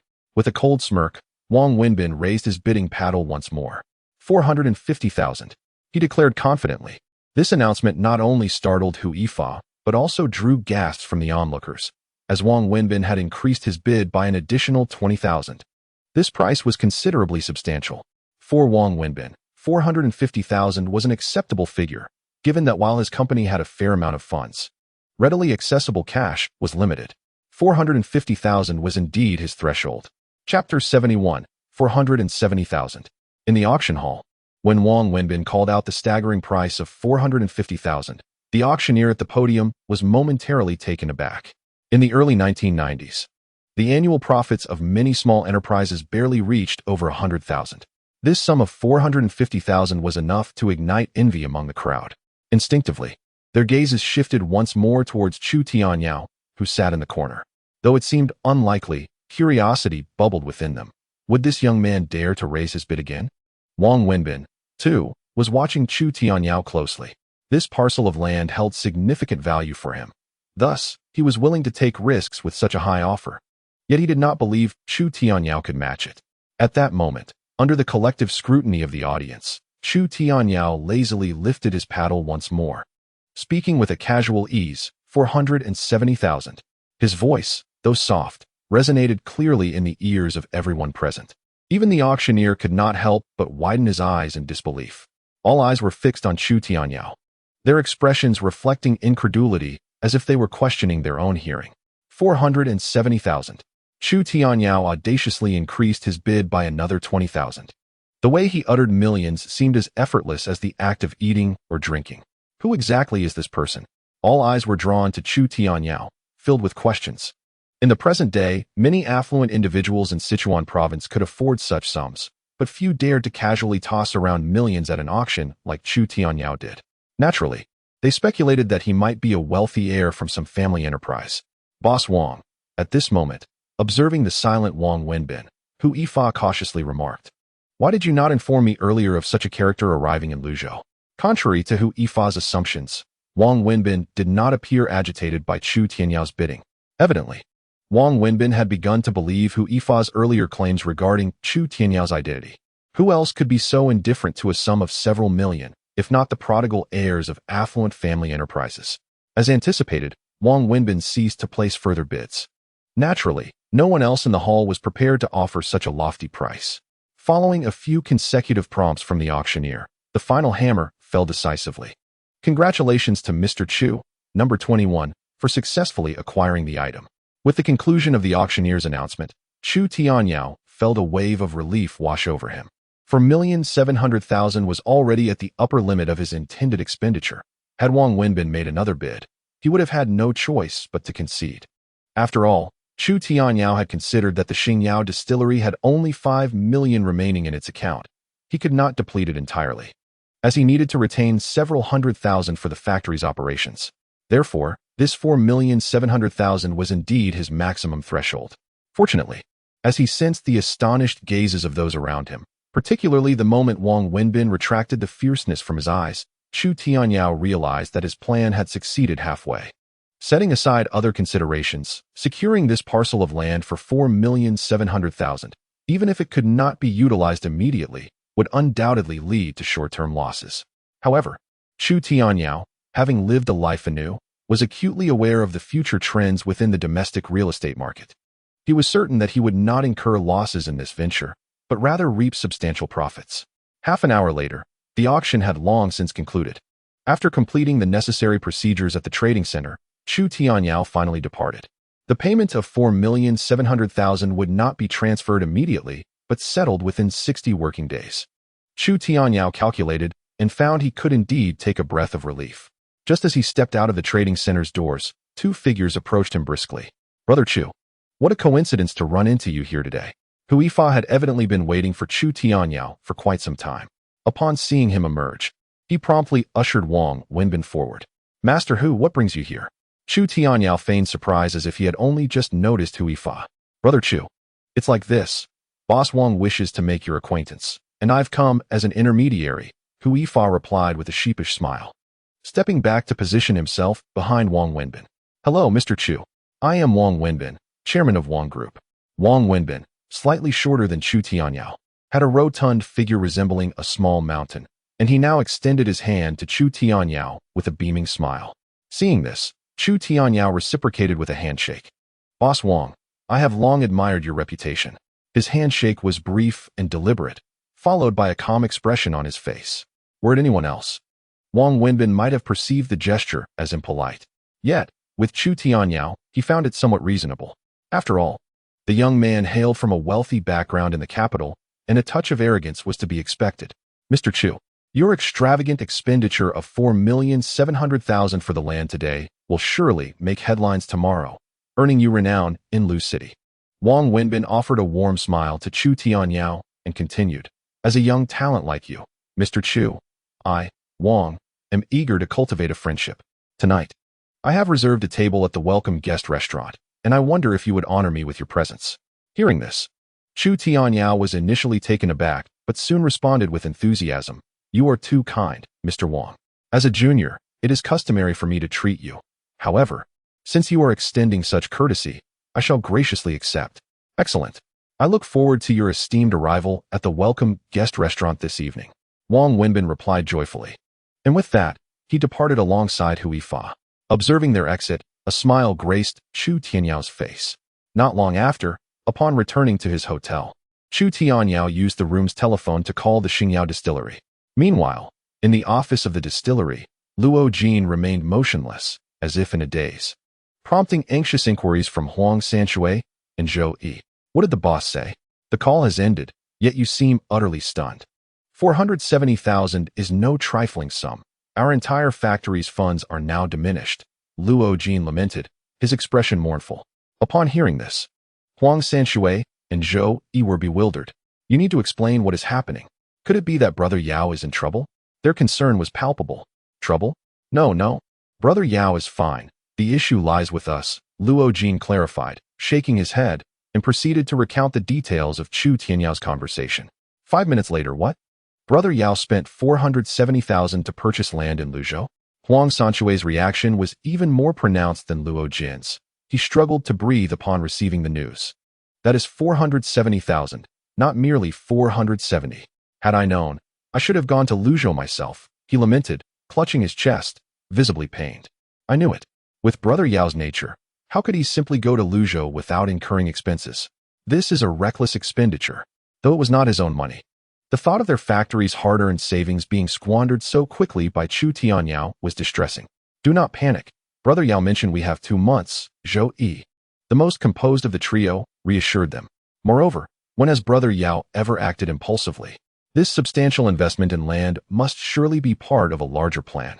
While Zhou Yi attempted to comfort his companions, he too felt a rising tide of anxiety. Despite being accustomed to Chu Tianyao's extravagant ways, this occasion felt different. 470,000 was a staggering amount. Just contemplating that figure set his heart racing. Chapter 72. Wang Wenbin's invitation. Although the evening in Luzhou was tranquil, it radiated a sense of urban splendor far surpassing Yongning. The welcome guest restaurant, a premier establishment in Luzhou, was frequented by individuals of considerable stature. Chu Tianyao did not drive himself. Rather, Wang Wenbin had specially dispatched a driver to fetch him from the hotel. Inside the opulent private room of the welcome restaurant, a large round table, spacious enough to seat 10, was lavishly adorned with a dazzling array of delicacies. As soon as Chu Tianyao entered, he noticed that Wang Wenbin and the others were already awaiting his arrival. Ah, dear brother Chu Tian, you finally made it, Wang Wenbin exclaimed, rising to greet him with an enthusiastic demeanor. Thank you for your patience, everyone, Chu Tianyao responded with a smile, taking his place at the table. To honor you, Boss Wang has specially invited the chef of this establishment to prepare a grand feast, Hui Fa chimed in, grinning broadly at Chu Tianyao as he took his seat. Boss Wang has truly gone to great lengths, Chu Tianyao remarked, glancing at the sumptuous dishes on the table, which surely amounted to a considerable sum. Wang Wenbin waved his hand dismissively. This is nothing extravagant, merely a token of goodwill. With a subtle gesture, he signaled to Su Qing, who had been seated next to Hui Fa, prompting her to quickly move beside Chu Tianyao and pour him a drink, unabashedly casting flirtatious glances in his direction. Let us raise our glasses to Boss Chu Tian, congratulating him on his successful acquisition of land. The other business owners, summoned by Wang Wenbin to keep him company, raised their glasses in unison to toast Chu Tianyao. He too lifted his glass with a smile. Nothing to mention, nothing at all, he replied modestly. Observing Chu Tianyao's calm demeanor despite the lavish expenditure of nearly 5 million, the guests were taken aback. Such composure in the face of extravagance indicated a level of audacity not commonly found among ordinary individuals. I've heard that Brother Chu Tian is from the capital. May I inquire what grand enterprise your family is involved in? Wang Wenbin, as the chairman of the Wang Group, surprisingly dropped his usual airs and posed the question while raising his glass. Upon hearing this, the attention of the others at the table turned to Chu Tianyao. In the capital, where many wealthy individuals hail from influential families with deep-rooted connections, those who have amassed wealth in the special economic zones are often considered mere upstarts by comparison. Naturally, the figures within the capital's business circles commanded a measure of respect. In response to Wang Wenbin's inquiry, Chu Tianyao took a sip of his drink and humbly replied, "It's nothing grand. We dabble in various sectors, but I'm not particularly well-versed in specifics." The more elusive Chu Tianyao became, the more intrigued Wang Wenbin grew. He was aware that Hu Yifa had likely shared details about Chu Tianyao with Wang Wenbin, and the more vague Chu Tianyao appeared, the more interest he would spark in the group.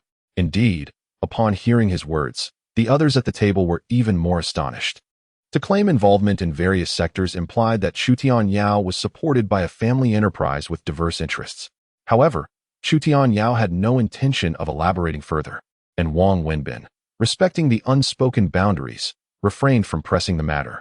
"Boss Chu Tian, do try this dish, couple's lung slices. It is a renowned delicacy from our Sichuan province." At the dining table, without Chu Tianyao needing to reach for the food, Su Qing, who was almost glued to his side, diligently served him dishes.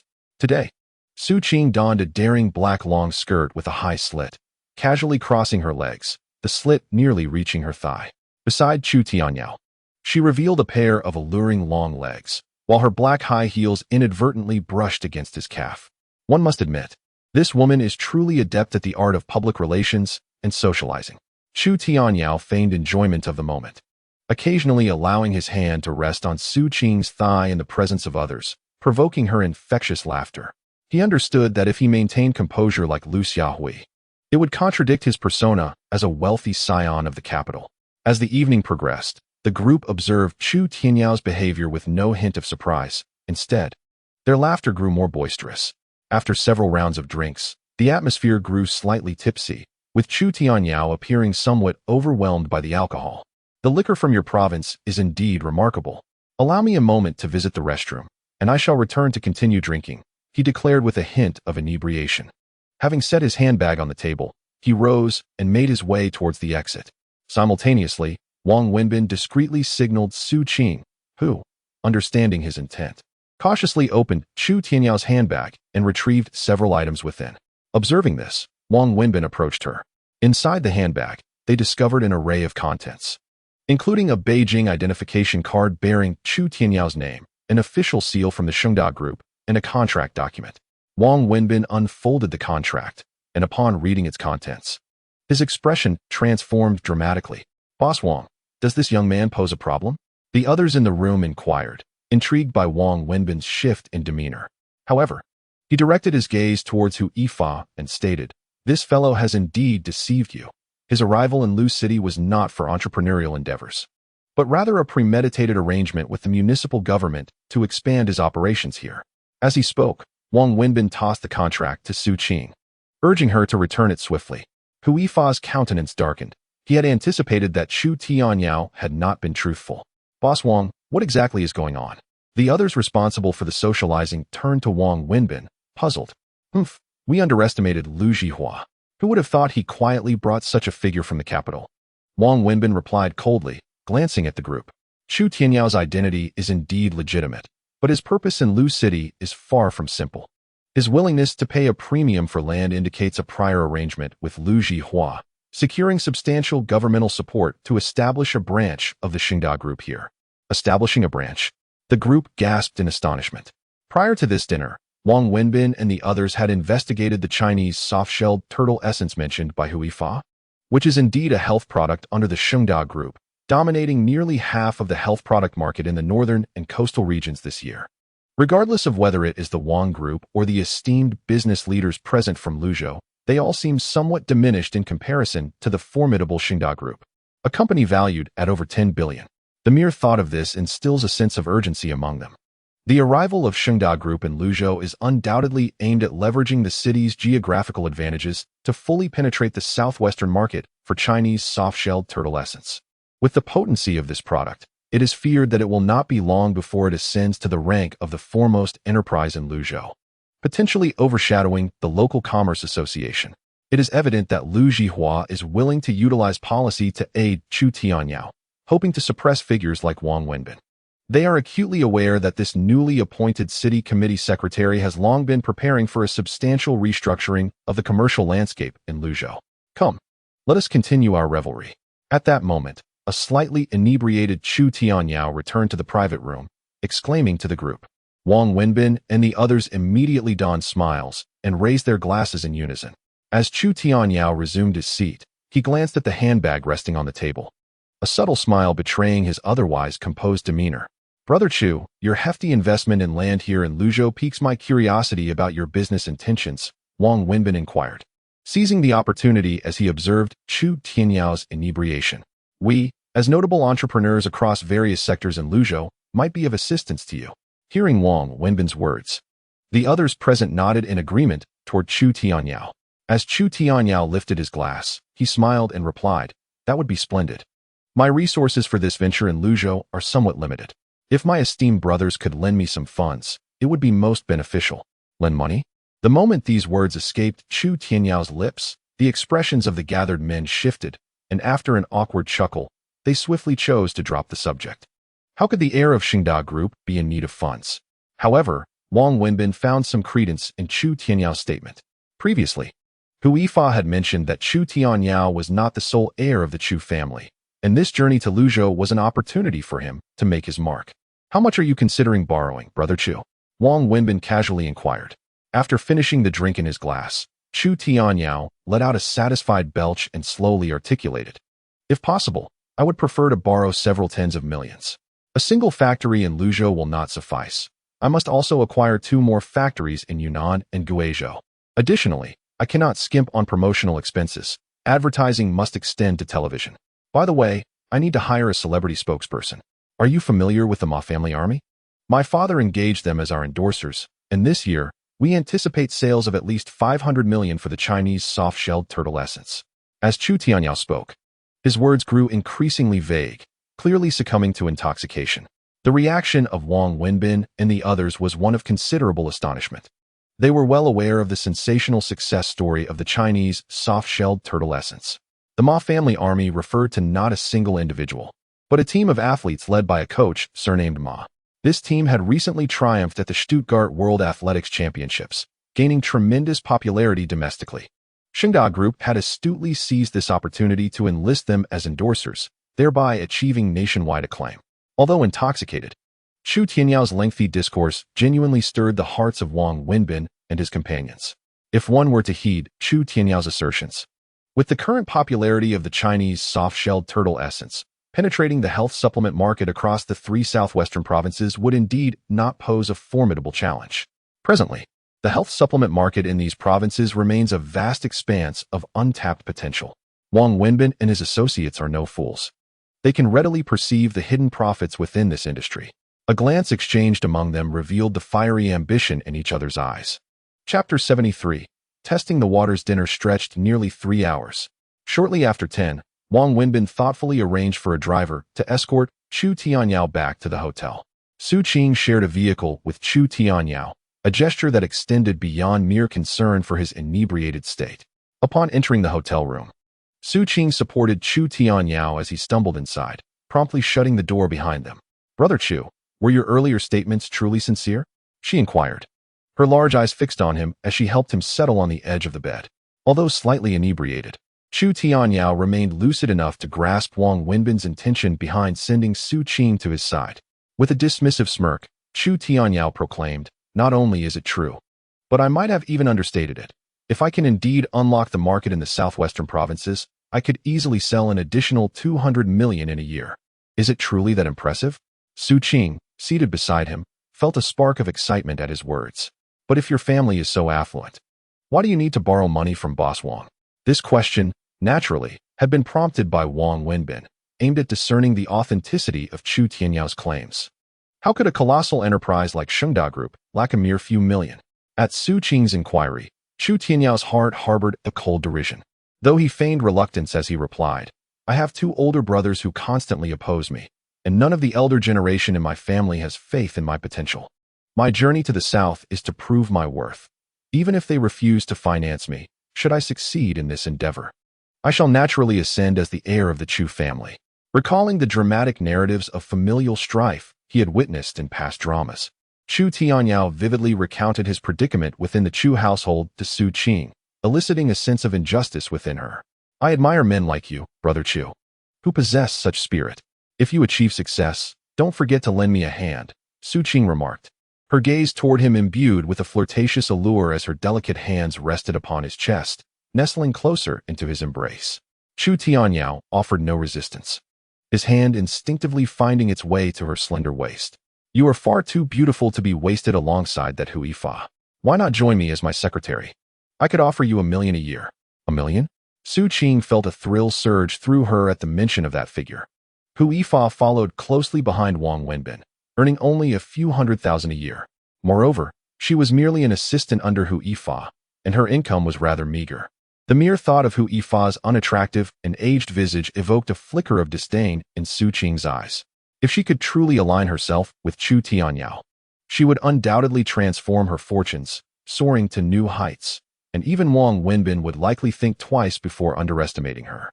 However, having just arrived in Luzhou, with many matters still unsettled, she considered waiting until she had established herself before inviting him to join her.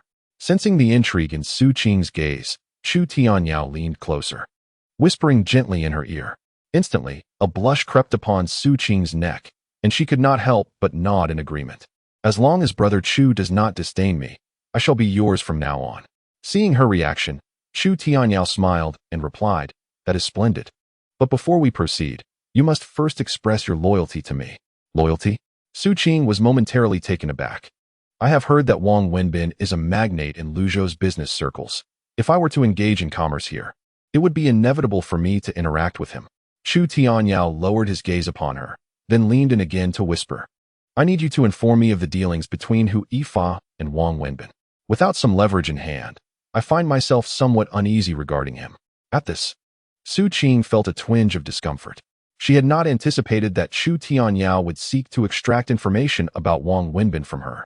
If she remained silent, he would surely lose trust in her. Yet if she divulged the information, she would betray Wang Wenbin and his associates.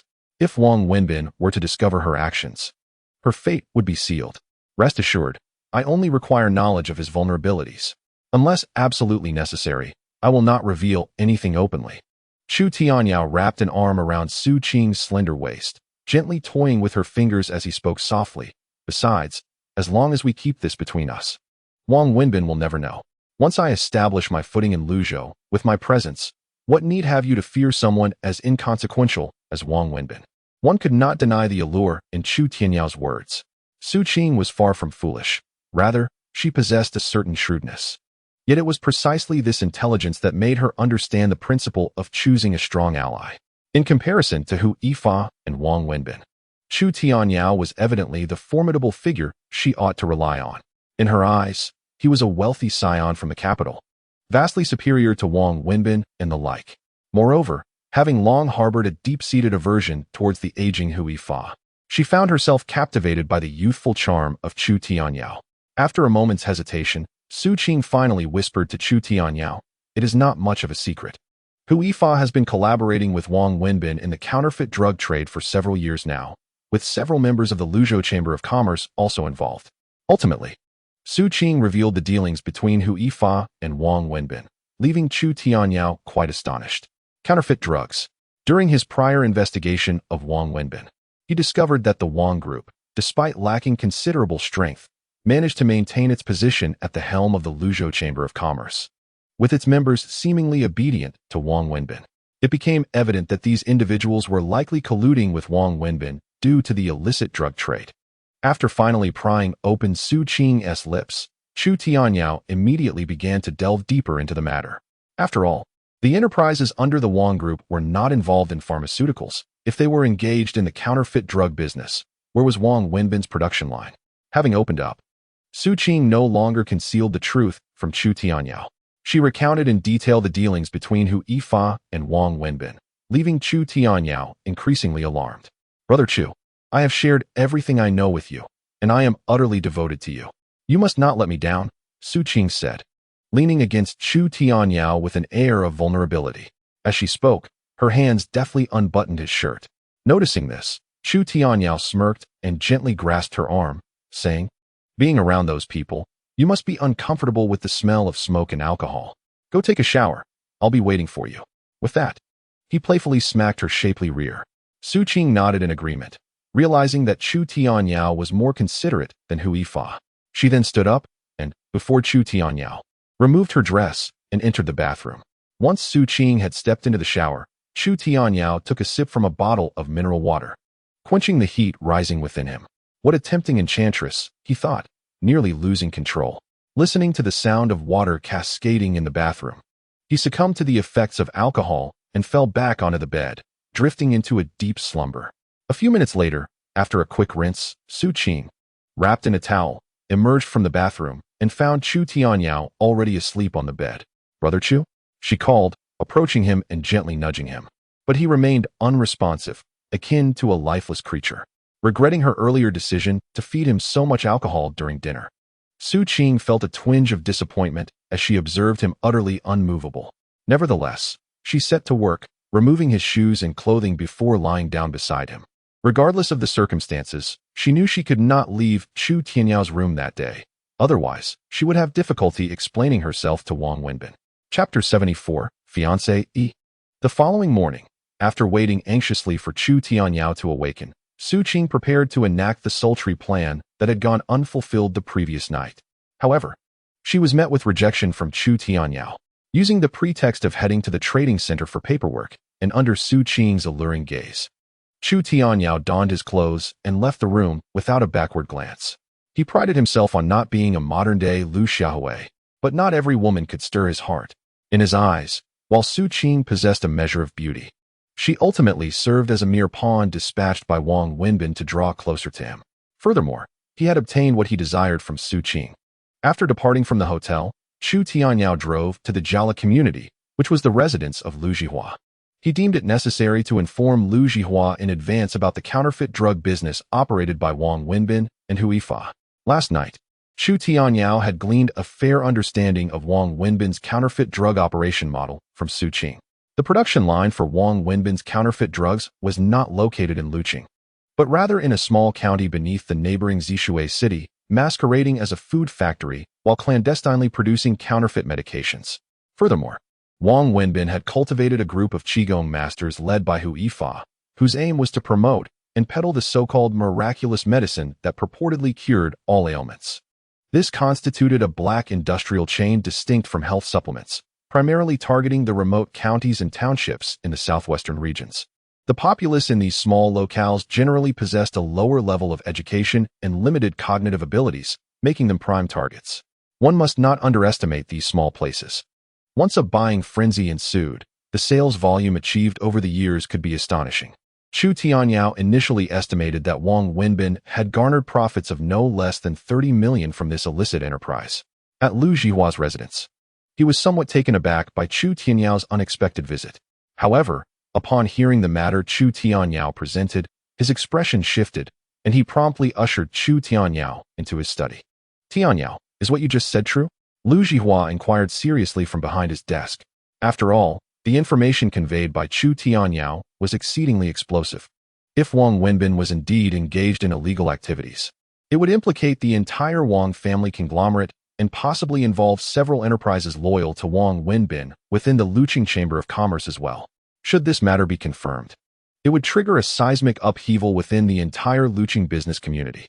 I cannot guarantee the authenticity of the information 100%. Chu Tianyao replied earnestly as he sat before Lu Jihua. However, I believe that with Uncle Lu's capabilities, having the people of Zishui City investigate those food factories should yield some results. Regardless of the truth, it will undoubtedly be of great benefit to you, Uncle Lu. Chu Tianyao offered a faint smile, refraining from making definitive claims about Wang Wenbin. Firstly, he indeed had no substantial evidence at hand, and secondly, he did not wish to exert himself in pursuit of unwarranted notoriety. He had already disclosed the information to Lu Jihua, and whether or not they could secure evidence against Wang Wenbin was now contingent upon Lu Jihua himself. "You are quite the cunning one," Lu Jihua remarked with a chuckle upon hearing Chu Tianyao's response. He was well aware of Chu Tianyao's intentions. He had long heard from Chu Weigua that this young man was no simpleton. "Since you have already approached and gained Wang Wenbin's trust, you must continue to play the role of this wealthy young man from the capital," Lu Jihua continued, gazing at Chu Tianyao. "Until we obtain decisive evidence, we must ensure that Wang Wenbin remains unaware. Should you require any assistance, do not hesitate to let me know." Lu Jihua was acutely aware that this was the opportune moment to undermine Wang Wenbin and the Luzhong Chamber of Commerce, and he could not afford any negligence.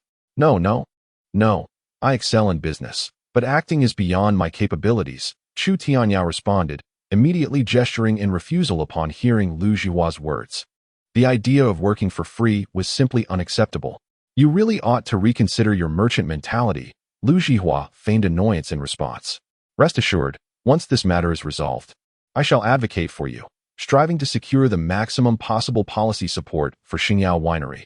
How about a 2-year interest-free loan?" Upon hearing this, Chu Tianyao's face brightened instantaneously. "That's sufficient. It's just acting after all, and I assure you I will fulfill the task." Observing Chu Tianyao's swift change in attitude, Lu Jihua felt a mixture of helplessness and silent agreement with his old friend Chu Weigua's assessment of Chu Tianyao. According to Chu Weigua, Chu Tianyao was a born businessman. At noon, at the Lu residence, after receiving information from Chu Tianyao, Lu Jihua promptly rose to head to the municipal office. Preparing to contact the government of Zishui City to discreetly investigate matters concerning Wang Wenbin, Chu Tianyao initially planned to leave, but yielded to Kai Shuichin's warm hospitality and stayed for lunch. After the meal, as he prepared to depart, it was Lu Qiuyu who proactively escorted him out. Rather than Kai Shuichin speaking up, outside the Lu residence, Lu Qiuyu, somewhat perplexed, inquired, "What exactly did you discuss with my father? He clearly took a sick day today. Yet he went to the municipal government?" Realizing Lu Jihua had indeed taken a sick leave to remain at home, Chu Tianyao responded, "Oh, it's just a minor matter." He shook his head, understanding that the situation regarding Wang Wenbin was highly confidential, and it was better for fewer people to be privy to it. Noticing Chu Tianyao's reluctance to elaborate, Lu Qiuyu chose not to press further. Just as Lu Qiuyu was about to return inside, a young man in a suit, holding a large bouquet of roses, approached the doorway briskly. "Xiahao, what are you doing here?" Lu Qiuyu frowned upon seeing the newcomer, evidently displeased by his presence. "I came specifically to visit Uncle Lu and Aunt Kai. By the way, this afternoon, there's a play at the Luzhong Art Theater, featuring your favorite show, The First Building Under Heaven. I would like to invite you to join me," Xiahao exclaimed excitedly. Even Chu Tianyao, standing nearby, could discern the young man's intentions. Lu Qiuyu, feeling impatient at his words, interrupted, "You can go by yourself. We're not familiar enough for that." Offering no courtesy to Xiahao, her words left him somewhat uncomfortable. After all, he was a well-known rich second generation in Luzhong and had been a classmate of Lu Qiuyu in high school, having pursued her previously, though she had never acquiesced. Now, upon hearing that she had returned from abroad and was back in Luzhong, he felt a renewed sense of hope. In the past few days, he had continuously attempted to visit, only to be met with the impenetrable door of Lu Qiuyu, who was entirely unwilling to see him. Having procured tickets with great difficulty, Xiahao, still clinging to hope, produced 2 tickets for a play from his coat pocket, offering them along with a rose to Lu Qiuyu. "Qiuyu, after all these years, do you still not comprehend my feelings?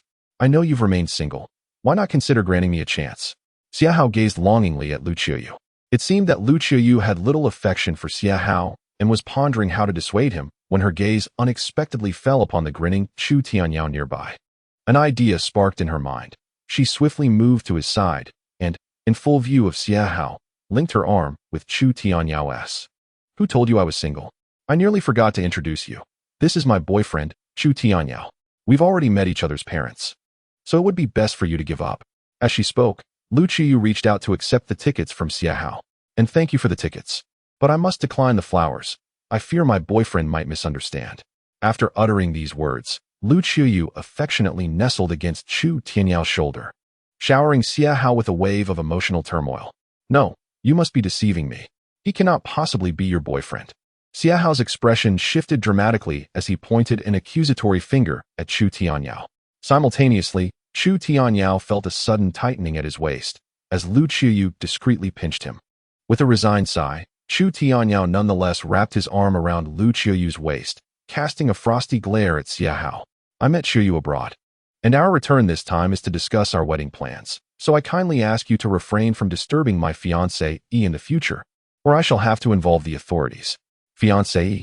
Xia Hao, still skeptical, was struck like a bolt from the blue as he observed Lu Qiuyu nestled like a bird in Chu Tianyao's embrace, and upon hearing Chu Tianyao's declaration, disbelief turned to acceptance. The scene before him left no room for doubt. How else could one explain this man's fortuitous appearance at the Lu residence? Well played, Lu Qiuyu. All hope extinguished, Xia Hao furiously cast the rose to the ground and turned away without a backward glance. Once Xia Hao had departed, Lu Qiuyu exhaled in relief, though her brow furrowed as she glared at Chu Tianyao. Are you done holding me? Huh. This was merely a precaution. I was concerned he might still be lingering, Chu Tianyao replied with a grin, retracting his hand from her waist. I must admit, the sensation was rather pleasant. And when did I become your fiancée? You speak so casually. Lu Qiuyu, recalling Chu Tianyao's earlier words, felt her ears flush as she confronted him. Were you not the one who spoke so recklessly first? Besides, I was merely assisting you. Had I not said that, would he have left so easily? Chu Tianyao began to explain, bewildered by her reaction. It was perplexing to him. She had been the one to seek his help, yet she seemed to rebuke him. Lu Qiuyu was acutely aware of her own faults and immediately addressed Chu Tianyao, expressing her gratitude for the earlier incident, yet warning him with a threat. Regardless of the circumstances, thank you for your help just now. However, if you dare to speak of this outside, I assure you, I shall not let you off easily. With that, Lu Qiuyu waved her petite fist, signaling her intimidation. Enough, Miss Lu. If you are not embarrassed, I certainly am. Chu Tianyao retorted, disregarding her threat as he prepared to leave. Observing his departure, Lu Qiuyu suddenly recalled something and called out to him. Hey, do you have time this afternoon? Is there something you need? Chu Tianyao turned back, just in time to see Lu Qiuyu brandishing 2 tickets in her hand. Chapter 75. No Peace. Luzhou City, Office of the Chairman of the Wang Group. How are the arrangements progressing? Wang Wenbin inquired from his seat on the sofa, addressing the individual beside him. Rest assured, big brother. From the moment that fellow left the hotel, our people have been watching him closely. His every move is within our purview, responded a man who bore a slight resemblance to Wang Wenbin. His name was Wang Yan, Wang Wenbin's younger brother and the second in command of the Wang Group. According to Su Qing, this fellow's identity poses no issues, and he is indeed in need of funds. The Chinese soft-shelled turtle essence is a promising venture. If the opportunity arises, we should consider collaborating with him, Wang Wenbin stated as he extinguished his cigarette. He then turned his gaze back to his brother, Wang Yan. For the next few days, you will keep an eye on this fellow and seek opportunities to cultivate a rapport with him. Do not allow anyone else to get ahead of us. Wang Yan nodded vigorously, assuring, big brother, you can count on me for this. Wang Wenbin held a deep-seated trust in his younger brother. However, that fellow is involved in the health product business. If we partner with him, could it adversely affect our operations in the south? Wang Yan hesitated. A hint of concern etched on his face as he posed the question to Wang Wenbin. Fool, if this project succeeds, what do our counterfeit drug dealings amount to? Wang Wenbin replied coldly. These enterprises are inherently illicit. We must cease operations before Lu Zhihua uncovers our misdeeds. Wang Wenbin had long contemplated withdrawing from the counterfeit drug trade. Though the business had flourished and filled his coffers, it had also instilled a growing sense of dread within him. The opportunity presented by the Chinese soft-shelled turtle essence project was his best chance for redemption. Despite feeling some reluctance over his brother's desire to exit the trade, Wang Yan dared not contradict him. At 4 in the afternoon, in the bustling center of Luzhou City, the front of the Luzhou Art Theater was abuzz with excitement.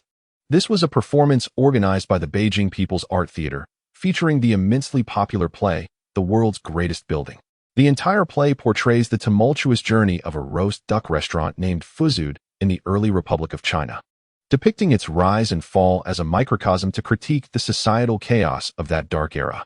The People's Art Theater is renowned for two signature performances, one being Tea House and the other, the world's greatest building. Chu Tianyao was not particularly a theater enthusiast. Yet he had heard the name of this popular play in his previous life, though he had never had the chance to see it. 27, 28. We've found our seats. In the theater, Lu Qiyu quickly located their positions and urged Chu Tianyao to sit down.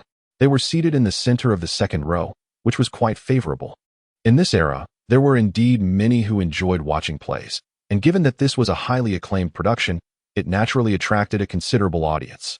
Lu Qiyu seemed to have put in a considerable effort into her appearance, donning a flowing white dress, with her lustrous black hair elegantly tied back, reminiscent of a pure and innocent college student.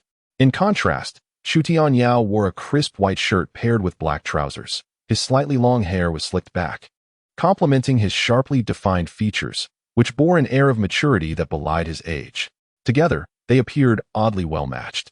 Before long, as the audience settled in, the lights in the theater dimmed. With the rise of a musical score, the curtain on stage gradually lifted, drawing the collective gaze of the audience towards it. The ducks from the third act are ready. With a call from the character Luo Datu, the play officially commenced. Watching a play was distinctly different from viewing a film. There were no couples munching on popcorn or children crying in the audience. Everyone was expectantly silent, engrossed in the performance. Observing the earnest expression on Lu Qiu's face, Chu Tianyao suddenly discovered a different side of her. He couldn't help but smile, redirecting his attention back to the stage. Although it was his first experience watching a play, he soon found himself captivated by the unfolding narrative. For over 2 hours, he remained engrossed. As the music for the curtain call played, the audience finally reacted, erupting into thunderous applause. Even Lu Qiu joined in, enthusiastically reciting the couplet that appeared at the conclusion of the play. What a perilous tower! Who is the master and who is the guest? Chu Tianyao responded, just 3 old houses, at times illuminated by the moon and at times swayed by the wind. Upon hearing Chu Tianyao's reply, Lu Qiu turned to glance at him, surprised to find that he seemed to be more engaged in the play than she had anticipated. Their eyes met, and instinctively, Lu Qiu felt a pang of fluster, quickly rising to her feet. The performance has ended. Let us depart. In the theater lobby, patrons were already beginning to leave. Chu Tianyao nodded and walked out alongside Lu Qiu. By 7 o'clock, a gentle rain had begun to fall outside the theater. Unbeknownst to them, they had missed the dinner hour at home, and Lu Qiu's stomach audibly protested. Shall we go? I'll treat you to dinner, Chu Tianyao suggested. Casting a glance at her, Lu Qiu hesitated momentarily, but ultimately nodded in agreement, for she was indeed feeling quite hungry. That evening, at a Western restaurant in Luqing, the ambience was decidedly more upscale compared to Yongning. For someone like Lu Qiu, who had returned from abroad, dining at a Western restaurant was an excellent choice. Perhaps it was due to hunger. As the main course had yet to arrive, the two individuals had devoured all the appetizers. In an attempt to alleviate the awkwardness, Lu Qiu initiated a conversation with Chu Tianyao regarding the play they had just witnessed. How pitiful Lu Mengshi is, toiling tirelessly to manage the Tang family's roast duck restaurant, only to meet such a fate. Perhaps sharing the same surname, Lu Qiu felt a certain empathy for the character. However, upon hearing this, Chu Tianyao chuckled and remarked, "It is hardly surprising that Lu Mengshi ended up this way. As a professional manager, one must avoid arrogance. In today's corporate world, such examples abound." Initially sympathetic towards the character, Lu Qiu found herself momentarily speechless in light of Chu Tianyao's words. "You seem to relate everything back to business. No wonder Uncle Weigua says you are too entrenched in commercial thinking. I should keep my distance from you. Who knows what you might sell me out on?" She retorted with a playful glare. As they conversed, the waiter arrived with 2 plates of steak. Chu Tianyao smiled wryly, taken aback by how guarded Lu Qiu was around him. In the dimly lit restaurant, designed to evoke a touch of romance, a bartender played a Cantonese song on a vintage record player. As the familiar melody filled the air, Chu Tianyao was momentarily taken aback, lost in thought. Everything around him seemed to blur, and memories from a past life surged unbidden in his mind. "I also adore this song by the band Bai and Lu Qiu remarked, observing Chu Tianyao's rapt attention to the music. "Is that so?" he replied, gradually returning to reality. In the early 1990s, due to rampant piracy, the renowned band was known as Bai and Lu in transliteration. This was, indeed, one of Chu Tianyao's favorite songs from his previous life. Yet, while the melody remained unchanged. The myriad memories seemed forever out of reach. Such moments of confusion were not uncommon for him. He found it increasingly difficult to discern which life, past or present, truly represented his authentic self. Chapter 76. The Emperor Nightclub that evening. After escorting Lu Qiuyu back to her family home, Chu Tianyao returned to his hotel. It was only then that he learned Lu Zhihua had seemingly been absent all day, likely preoccupied with the investigation into Wang Wenbin. The following noon at the Eaton Grand Hotel, Hu Yifan knocked on Chu Tianyao's door, bringing with him an invitation from Wang Wenbin. At 8 o'clock that evening, Wang Wenbin had arranged to meet Chu Tianyao at the Emperor Nightclub. Upon receiving this news, Chu Tianyao could not suppress a sense of delight. Even the cunning old fox could not resist making a move. Prior to this, in the office of the chairman of the Wang Group, Wang Wenbin sat in an armchair, examining several photographs laid out on the desk. The images predominantly featured Chu Tianyao, capturing moments such as his visits to the Lu residence, attending the play with Lu Qiuyu, and dining at a Western restaurant, all documented in vivid detail. It is no wonder that this young man chose Lu Zhou. It turns out he has such a connection with Lu Zhihua's daughter. Upon viewing these photographs, Wang Wenbin's final shred of doubt regarding Chu Tianyao dissipated instantly. He had previously wondered if Chu Tianyao truly intended to leverage the Chinese soft-shelled turtle essence to dominate the market in the 3 southwestern provinces. The most strategic location would logically be the provincial capital, Rongqing, rather than Luzhou. Now, this question has been resolved, all due to the woman captured in the photographs.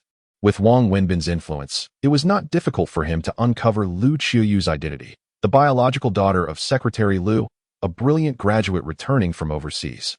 Seeing Lu Qiuyu in the photos, intimately interacting with Chu Tianyao, even a fool could surmise their relationship. It is no surprise that Lu Zhihua knows him. Wang Wenbin furrowed his brow and then stated, "We must hasten to cultivate a rapport with this young man. It would be best if we could establish a partnership with him before Lu Zhihua does. If he aligns himself with Lu Zhihua, we can forget about enjoying any good fortune in Luzhou." In the office, several business owners from the Luzhou Chamber of Commerce stood before Wang Wenbin. They were, of course, participants in the counterfeit drug trade. Upon hearing Wang Wenbin's words, they recognized the gravity of the situation. "Yuan, arrange for the night at your nightclub this evening. Prepare accordingly," Wang Wenbin instructed, turning to Wang Yuan. Wang Yuan nodded and promptly departed. "Wang, that Chu Tianyao has quite the appetite. If we truly intend to collaborate with him, we might encounter difficulties," voiced Chen Wei, the owner of Tianshan Food Company, with some apprehension. He had not forgotten that last time Chu Tianyao had set a cooperation price of 50 million. For them to gather such funds at once would indeed prove challenging. Upon hearing this, the others around Chen Wei nodded in agreement. "In recent years, how much have you all earned following me? Why is it that now you are unwilling to invest even this modest sum?" Wang Wenbin's expression darkened as he continued, "If we persist in this counterfeit drug business, we will inevitably meet our demise. This is our golden opportunity to clean up our act. Each of you must contribute 400,000. I will devise a way for the rest." With that, Wang Wenbin cast a stern glare at the group. "Do not entertain any notions of deceit. Should anyone dare to dissent this time, do not blame me for turning ruthless." The moment these words escaped Wang Wenbin's lips, a chill swept through those present, leaving them speechless. That evening, at the Emperor Nightclub, in contrast to the small county dance halls like Yongning, the Emperor Nightclub exuded a modern entertainment ambience. With booths and private rooms aplenty, waitstaff roamed the hall with trays of drinks, and a specially hired band performed. When Chu Tianyao arrived with Hu Yifan, the nightclub was already buzzing with activity. "Brother Chu, let us head to a private room and wait. Boss Wang will arrive shortly," Hu Yifan said to Chu Tianyao, promptly leading him into a private room. The room, an imperial suite prearranged by Wang Yuan, was the only one of its kind in the entire nightclub, prepared in anticipation of Wang Wenbin and his associates' arrival. Upon entering the room, Chu Tianyao's eyes could not help but shine with delight. The private room was spacious enough to accommodate dozens of guests, with soundproofing panels lining the walls, creating an atmosphere of absolute tranquility and seclusion. It was evidently an ideal retreat for individuals like Wang Wenbin and his associates seeking leisure. However, these details were not the crux of the matter. Upon entering the room, Chu Tianyao discovered a neat row of elegantly dressed female companions in slit skirts awaiting him. "Welcome, Mr. Chu." Upon his arrival, Every individual in the room bowed in greeting. Observing this, Chu Tianyao couldn't help but admire the playful spirit of Wang Wenbin and his companions. In his previous life, these women would not merely have been referred to as companions, but rather as the esteemed princesses of the private rooms. Such scenes were not unfamiliar to him during his social engagements in his past life. Thus, he displayed no hesitation as he graciously took a seat amidst the group of companions. "Take your time, my dear brother Chu. I shall excuse myself for a moment," Hu Yifei said with a smile as he voluntarily exited the room. Upon leaving, he headed to the second floor of the nightclub to inform Wang Yan. Simultaneously, in another private room, a drunken Xia Hao shattered his wine glass, startling the two female companions beside him. "Oh dear, young Master Xia, why such fury today?" A middle-aged woman, heavily made up and resembling a matron, entered and smiled at him. "Do you not know who I have requested? Is this the quality you offer to appease me? Do you think I, Xia Hao, cannot afford the fees of your esteemed nightclub?" Xia Hao thundered at the woman before him, his anger palpable. Beside him, his companions also displayed discontent. "Aunt Wang, you know that Xiao Wan is our young Master Xia's regular choice. Why hasn't she been brought here today?" Xia Hao's friends chimed in. All were second-generation wealthy individuals and frequent patrons of the establishment. Upon hearing this, the woman referred to as Aunt Wang appeared troubled as she explained. "I beg for your understanding, young Master Xia. We have a distinguished guest today, and Manager Wang has personally assigned Wanner to another room. There is little use in directing your ire at me." Aunt Wang's words only served to ignite Xia Hao's fury further. Having recently faced rejection from Lu Qiuyu, he sought solace in the nightlife, only to discover that even his favored companion had been taken from him. Enough. With a swift motion, Xia Hao slammed a thick stack of 100 yuan bills onto the table. "Spare me the pleasantries. It's merely a matter of money. Bring Wanner to me today, and this money is yours." At his declaration, the eyes of the women in the room gleamed with anticipation as they gazed at the cash on the table. Although Aunt Wang was tempted, she was constrained by her obligation to Manager Wang Yan's directives, which were beyond her authority to overturn. "Young Master Xia, please do not use me for your amusement. You seem intoxicated today. Perhaps you could return tomorrow? I assure you, Wanner will be at your service." Just as Aunt Wang finished her plea, Xia Hao kicked over the table in front of him with a resounding crash. "You refuse to let her come, do you? Today, I must have her by my side, and I shall see who dares to stop me." Fueled by alcohol, Xia Hao stormed towards the door of the private room. His fury palpable. This is bad. A significant incident is about to unfold. Witnessing Xia Hao's actions, Aunt Wang's expression changed dramatically. Who was Xia Hao? He was not someone she could easily obstruct. Without a moment's hesitation, she hurried towards the general manager's office. Chapter 77. Cooperation achieved at the Emperor Night Club. Within the private room where Chu Tianyao resided, he appeared somewhat disinterested in the enthusiastic company of several female companions after Hu Yifei's departure. Their allure seemed to provoke self-doubt among the women, questioning their own charm. Just then, a loud bang resounded as the door to the royal suite was forcefully kicked open. Entering was a visibly intoxicated Xia Hao, flanked by several equally inebriated young men. "Who the hell dares to compete with me for women?" Xia Hao bellowed as he stormed in. Upon witnessing this, Chu Tianyao was taken aback yet amused. He had never anticipated encountering Xia Hao here. "It's you?" Although Xia Hao was intoxicated, he recognized the figure seated within the room. This face was unforgettable. It belonged to Chu Tianyao, who had mocked him just the previous day outside the Lu family gate. "Unexpected, isn't it, young Master Xia? Why wallow in despair over love in a place like this?" Chu Tianyao remarked with a slight smile, addressing the inebriated Xia Hao. To Xia Hao, these words were nothing short of blatant provocation. Not only had his beloved been snatched away, but now Chu Tianyao had also taken the very companion he fancied. Consumed by rage, Xia Hao seized a beer bottle. "You little punk, I was just looking for you. If you dare to be with Qiuyu, I will ruin you today," he shouted, smashing the beer bottle in his hand and threatening Chu Tianyao. Such commotion naturally startled the women in the private room. Chu Tianyao slowly rose, his expression cold as he regarded Xia Hao, stepping forward with a sense of disdain for such a lowly opponent. Just as he prepared to teach Xia Hao a lesson, a booming voice echoed from outside. "Stop right there." It was Wang Yan, dressed in a suit, leading several security personnel into the room. "Don't stop me. I am going to take this brat down." Xia Hao, clearly intoxicated, failed to recognize Wang Yan and continued to brandish the beer bottle, ready to confront Chu Tianyao. With a swift motion, Wang Yan, incensed, slapped Xia Hao across the face. "Seize him," he commanded, and 2 security guards promptly subdued Xia Hao. "Mr. Chu, I sincerely apologize. This fellow has been unruly due to his inebriation, and it is my oversight that he disturbed your enjoyment," Wang Yan said, not even glancing at Xia Hao as he turned to apologize to Chu Tianyao. "And you are?" Chu Tianyao inquired, studying the man before him, who bore a resemblance to Wang Wenbin, his expression tinged with curiosity. "My name is Wang Yan, and Wang Wenbin is my elder brother. This Emperor nightclub is also a property of our Wang group." Wang Yan introduced himself to Chu Tianyao. After speaking, Wang Yan turned his head, his icy gaze fixated on the inebriated Xia Hao. "Take him to the 2nd floor and call for Xie Zhenhua to come personally to retrieve him." At that moment, Xia Hao, who had just received a slap, seemed to regain a flicker of consciousness. Hearing this, his expression shifted dramatically. "Wang Zong." Xia Hao could hardly believe that the person who had just struck him was Wang Yan, the second in command of the Wang group. He was a prominent figure in Lu City. Someone even his father, Xie Zhenhua, would hesitate to offend. "You dare to cross young Master Chu?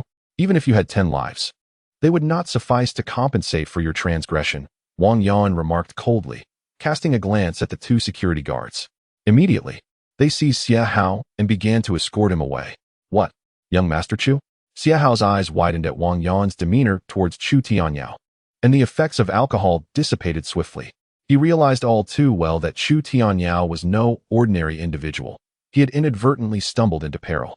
"Wang Zong, I was just intoxicated.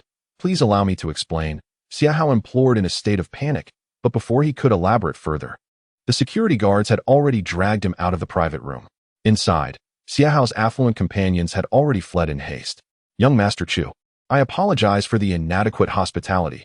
I hope you can forgive us," Wang Yan hastily addressed Chu Tianyao as silence fell once more. "It was merely a minor incident. Yet, since Wang Zong has invited me here, I find it peculiar that he is yet to make an appearance." Chu Tianyao waved his hand dismissively, though his expression betrayed a hint of displeasure. Wang Wenbin had invited him to the Emperor nightclub, yet he had been present for some time without seeing him. Naturally, this irked Chu Tianyao. Given his status as a wealthy heir from the capital, he felt no obligation to maintain excessive courtesy, even towards Wang Wenbin. Upon hearing Chu Tianyao's words, Wang Yan quickly donned a smile. "My brother is currently convening with several business leaders from Lu City. He may have been delayed by unforeseen circumstances, but will arrive shortly." After stating this, Wang Yan turned to the few accompanying hostesses behind Chu Tianyao. "What are you all waiting for? Hurry and pour young Master Chu a few drinks. If he becomes displeased again, you needn't bother returning to work tomorrow." The moment they heard Wang Wenbin's words, the women's expressions shifted, but they quickly masked their apprehension with smiles and approached Chu Tianyao. After more than 10 minutes, Wang Wenbin finally arrived, hurrying in with a few associates. "Apologies for keeping you waiting, my young brother," he greeted Chu Tianyao with a hearty smile as he entered. He then waved his hand, signaling for the music in the room to cease, and the hostesses discreetly departed.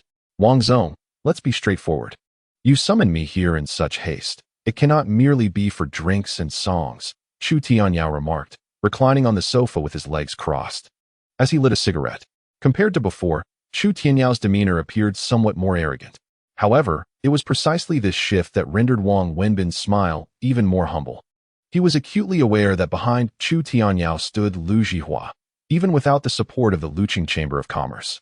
The presence of such a powerful ally rendered Wang Wenbin and others unnecessary to him. "What are you saying, Brother Chu?" Wang Wenbin smiled and continued.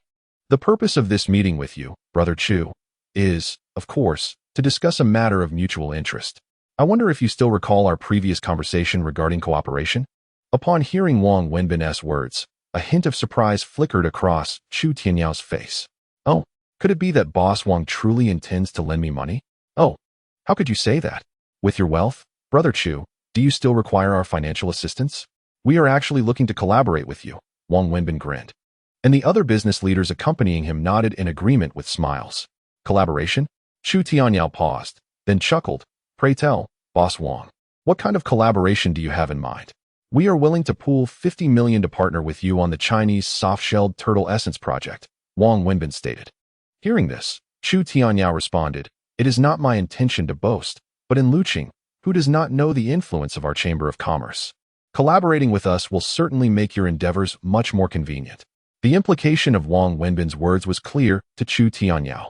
He merely sought to seize a share of the profits from the Chinese soft-shelled turtle essence project. If Chu Tianyao were to decline, given the power of the Luqing Chamber of Commerce, it could potentially lead to complications for him. After all, Wang Wenbin could not idly observe Lu Zhihua and Chu Tianyao's partnership, which might undermine the standing of the Wang Group in Luqing's business community. Indeed, after Wang Wenbin's statement, Chu Tianyao did not immediately acquiesce, but instead fell into a contemplative silence, appearing somewhat troubled. Observing Chu Tianyao's demeanor, Wang Wenbin felt a sinking sensation in his heart.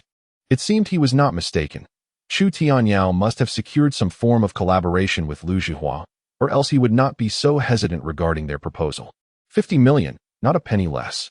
After much deliberation, Chu Tianyao finally lifted his gaze to Wang Wenbin and declared, "Not a penny less. And the funds can be transferred to your account within 3 days. However, I hope this account can be publicly monitored," Wang Wenbin replied solemnly. 50 million is certainly no trivial sum. 5 business leaders under him would contribute a total of 20 million, while the remaining 30 million would be covered by the Wang Group. Upon hearing Wang Wenbin's response, Chu Tianyao maintained an outward calm, though internally he was quite astonished. He had underestimated Wang Wenbin's determination. Furthermore, the fact that the other party could produce such a large sum indicated that Wang Wenbin and his associates had indeed profited handsomely from the illicit drug trade. "I accept your terms." Rising from his seat, Chu Tianyao extended his hand toward Wang Wenbin, stating, "Let us wish for a fruitful partnership." "Ha ha. Brother Chu is indeed a straightforward person," Wang Wenbin said with satisfaction as he shook Chu Tianyao's hand. "Come, let us raise a glass to celebrate this auspicious occasion," someone suggested from the side. In that instant, several individuals raised their glasses and downed their drinks in unison. The music in the private room resumed, and the recently departed hostesses were called back by Wang Yan, promptly taking their seats beside the various bosses to offer their company. "Boss Chu, if the project of Chinese soft-shelled turtle essence is successful, what kind of profit can we expect in a year?" During the exchange of toasts, Chen Wei, the owner of Tianshan Food Company, proactively raised his glass to Chu Tianyao and inquired. Upon hearing this, the other bosses turned their curious gazes toward Chu Tianyao. Although it was known that the Chinese soft-shelled turtle essence could potentially generate sales in the hundreds of millions annually, the Southwest market remained largely untapped, leaving everyone uncertain about its actual performance. Sensing their scrutiny, Chu Tianyao responded with a confident smile. "Rest assured, gentlemen, within a year, our profit margin will exceed 50% at the very least. By then, you shall simply sit back and count your earnings." The assurance in Chu Tianyao's words ignited excitement among the group. A 50% profit margin is a figure that many enterprises dare not even dream of. This also indirectly attests to the immense profitability of the health supplement industry. However, including Wang Wenbin, the others perhaps did not realize the magnitude of the promise Chu Tianyao had just painted for them. Chapter 78. Entering the fray in the 1990s, for the average person, the most lucrative industry, in Chu Tianyao's view, undoubtedly included fast-moving consumer goods, with health supplements standing out as a prominent category within this sector. In his previous life, despite stringent regulations, the health supplement industry thrived in the domestic market, particularly following the onset of an aging population. Typically, a beautifully packaged health supplement priced in the thousands costs less than 50 yuan to produce. The industry was rife with chaos, particularly during the 1990s when pyramid schemes proliferated. The day after returning from the Emperor nightclub, Chu Tianyao made his way to Wang's group early in the morning to finalize the cooperation contract with Wang Wenbin and others. "The initial funding of 15 million has already been transferred to your account, Brother Chu," Wang Wenbin stated as soon as the contract was signed in the office. "The subsequent 35 million will be deposited within 2 days." Although Wang Wenbin and his associates were wealthy, gathering the funds required some time.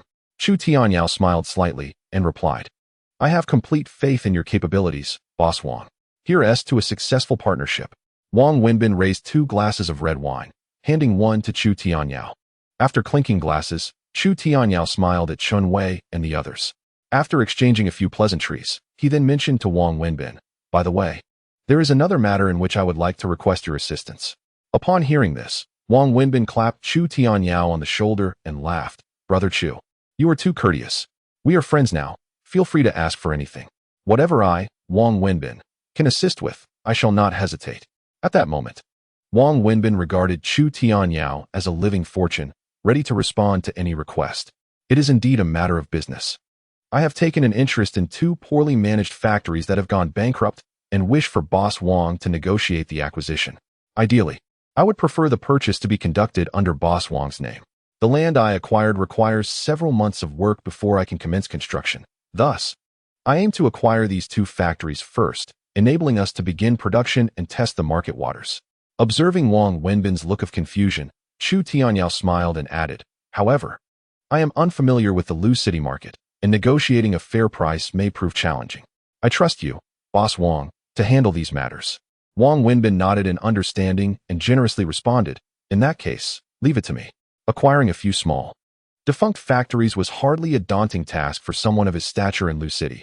In fact, he need not even become personally involved. However, he inquired, Chu, are we adequately prepared with the necessary raw materials and production equipment for such an urgent production schedule? He gazed at Chu Tianyao, swirling the red wine in his glass, a hint of doubt in his voice. As a businessman, he understood that merely possessing factories does not guarantee production capabilities. Chu Tianyao, unperturbed, confidently patted his chest, assuring him, rest assured, Boss Wang. Now that we have the funds, securing production equipment and raw materials is merely a phone call away. With Chu Tianyao's unwavering confidence, Wang Wenbin felt reassured, recalling that behind Chu Tianyao stood the formidable Shengda Group. Expanding a few production lines would pose no challenge for such an enterprise. At noon, Chu Tianyao departed from the Wang Group and returned to the hotel. Lying on the spacious bed, he found it hard to believe that this matter had unfolded so smoothly. He had anticipated needing to build more rapport to earn Wang Wenbin's trust, yet it seemed the latter was even more eager for collaboration. After much contemplation, Chu Tianyao arrived at a conclusion. Wang Wenbin must have learned of his dealings with Lu Zhihua. Sitting up in bed, he mused aloud. Wang Wenbin is wary of Lu Zhihua employing me to undermine the Wang Group, hence his desire to secure a collaboration with me first. The second reason he surmised was not difficult to deduce. This individual likely sought to cleanse his reputation. As scrutiny from higher authorities intensified, even the most discreet operations of Wang Wenbin and his associates in the counterfeit drug trade would inevitably come to light. His willingness to invest significant resources into a partnership with Chu Tianyao suggested a genuine intention to exit the counterfeit drug business, a rather astute instinct for self-preservation. Gazing at the contract in his hands, a smile crept across Chu Tianyao's face. One must admit, his timing was rather fortuitous. Had it not been for his acquaintance with Lu Zhihua, he might not have elicited such apprehension from Wang Wenbin. Furthermore, Hu Yifa had also served as a catalyst for Chu Tianyao's collaboration with Wang Wenbin. Without this individual, it is uncertain whether Chu Tianyao would have captured Wang Wenbin's attention. The contract has been duly signed, and in the following 2 days, Chu Tianyao could simply await the arrival of his funds. Naturally, he harbored no ill intentions regarding this money. It was all ill-gotten gains belonging to Wang Wenbin. Once Wang Wenbin and his associates were apprehended, the funds would promptly be frozen by the bank. Chu Tianyao's objective in deceiving Wang Wenbin and his cohort out of such a substantial sum was to drain their liquidity, leaving them with no opportunity to escape. 50 million was the maximum amount that Wang Wenbin and his companions could muster. While their assets undoubtedly surpassed this figure, the majority consisted of real estate, making a quick getaway with the funds far from simple should the situation arise. Just as Chu Tianyao was immersed in contemplation, a series of knocks resonated from outside the door. Is Boss Chu in? It's me, Hu Yifa, came the voice from beyond the threshold. Upon hearing Hu Yifa's voice, Chu Tianyao's brow furrowed momentarily before relaxing. Rising to open the door, he was greeted by Hu Yifa's face, adorned with a servile smile, alongside Su Qing, who stood behind him with a subtly complex expression. Ah, Master Hu, please come in and take a seat. Chu Tianyao gestured as he returned to the room, with Hu Yifa hastily following suit. What brings you here today, Master Hu? Aren't you supposed to be with Boss Wang? In the room, Chu Tianyao settled beside the coffee table and lowered his gaze to pick up a cigarette. Noticing this, Su Qing promptly approached, took a lighter from the table, and squatted down to light the cigarette for Chu Tianyao. Witnessing this scene, Hu Yifa's expression shifted, though he refrained from voicing his discontent. He had received news that Chu Tianyao had struck a deal with Wang Wenbin, securing a staggering 50 million, a fortune he could never hope to amass in his lifetime. Boss Chu, you are far too modest. Everyone knows that you are the true powerhouse here. Even Wang Wenbin and his crew will have to rely on you for their livelihoods in the future. Hu Yifa, perhaps unconsciously, altered his address to Chu Tianyao, flattering him with a sycophantic tone. Master Hu, there's no need for circumlocution. If you have something to say, please be direct. Chu Tianyao flicked off the ash from his cigarette and raised his eyes to Hu Yifa. This man had been with Wang Wenbin for several years, engaging in numerous and scrupulous schemes. Indeed, it could be argued that Hu Yifa's reputation as a master of Qigong significantly contributed to the expansion of Wang Wenbin's counterfeit drug business. Standing before Chu Tianyao, Hu Yifa hastily clarified his intentions. Boss Chu, I have heard that you have already signed a contract with Boss Wang and the others. I was wondering if I might also be able to partake in the Chinese soft-shelled turtle essence project? Upon uttering these words, Hu Yifa caught Chu Tianyao slightly off guard. Oh, you are interested in this project as well? Chu Tianyao responded with a hint of amusement. It's not impossible to include you, but do you have the funds? Master Hu, you should know that their minimum investment is 4 million. 4 million? The mention of this sum took Hu Yifa by surprise. He certainly lacked the 4 million. However, over the years, he had accumulated some savings through various deceitful ventures. Boss Chu, I don't possess 4 million. I only have 2 million.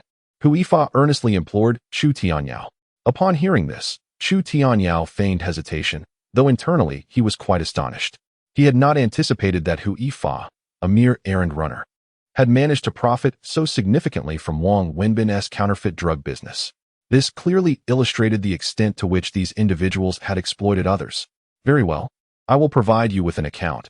Transfer the funds there, and we shall converse further then, Chu Tianyao remarked nonchalantly. Seeing Chu Tianyao acquiesce, Hu Yifa's expression transformed into one of palpable excitement. Thank you, Boss Chu. Hu Yifa felt no trepidation in transferring money. Given that even Wang Wenbin and others placed immense trust in Chu Tianyao, who wielded a staggering 50 million in capital, how could he possibly concern himself with a mere 2 million from Hu Yifa? Now, unless there is anything else, please do not disturb me. I wish to rest. Chu Tianyao gestured for Hu Yifa to leave. Hu Yifa nodded vigorously, unwilling to intrude further, and after exchanging a glance with Su Qing, exited Chu Tianyao's room alone.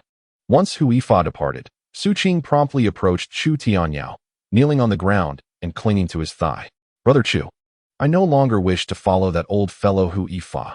You promised I could be with you, she implored, her eyes wide with an innocent plea. Ignoring Su Qing, Chu Tianyao flicked the cigarette but into the ashtray and inquired, First, enlighten me about Hu Yifa. What is his true intention? Hu Yifa's unexpected visit and his willingness to invest heavily in a partnership with Chu Tianyao took him by surprise. Without hesitation, Su Qing recounted the events, revealing that Hu Yifa had discerned Wang Wenbin's intentions to withdraw entirely from the counterfeit drug trade, rendering Hu Yifa obsolete. A discarded pawn is ultimately just that, discarded. Naturally, Hu Yifa was unwilling to be cast aside, hence his desire to cling to Chu Tianyao as a means of survival. Little did he know, he was not merely seeking refuge, but rather boarding a ship fraught with peril. Brother Chu, from now on, Hu Yifa will have to heed your commands. Now that you have established a foothold in Luqing, you must not let him down, Su Qing said, her tone sweetened as one of her buttons had inadvertently come undone, lending her an innocent allure as she clung to Chu Tianyao's thigh. Observing her, Chu Tianyao felt little emotional turmoil. Rest assured, I shall not neglect you. But it is prudent that Wang Wenbin remains oblivious to this. During this period, you need not visit me daily. With that, Chu Tianyao stood, leaving Su Qing alone in the room as he exited. Standing solitary in the chamber, Su Qing suddenly found herself at a loss. It was at this moment that she realized the drastic change in Chu Tianyao's demeanor towards her, as if he were an entirely different person. Though her heart ached, she understood that even Hu Yifa had to cling to Chu Tianyao's support. Someone of her standing had no right to make choices. Chapter 79. Closing the net in the following days, Chu Tianyao awaited news from Lu Zhihua, yet Lu Zhihua had spent most of his time away from home, seemingly without any updates regarding the situation in Zishui City. Although Chu Tianyao felt a tinge of anxiety, he had no option but to bide his time.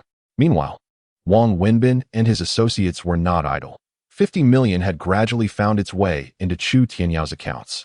Furthermore, the two factories that Chu Tianyao had specifically requested were acquired by Wang Wenbin at a bargain price. This was possible not only due to the closure of those factories, but also because of Wang Wenbin's esteemed position in the business community of Luzhou when he personally inquired. How could the sellers dare to demand a higher price?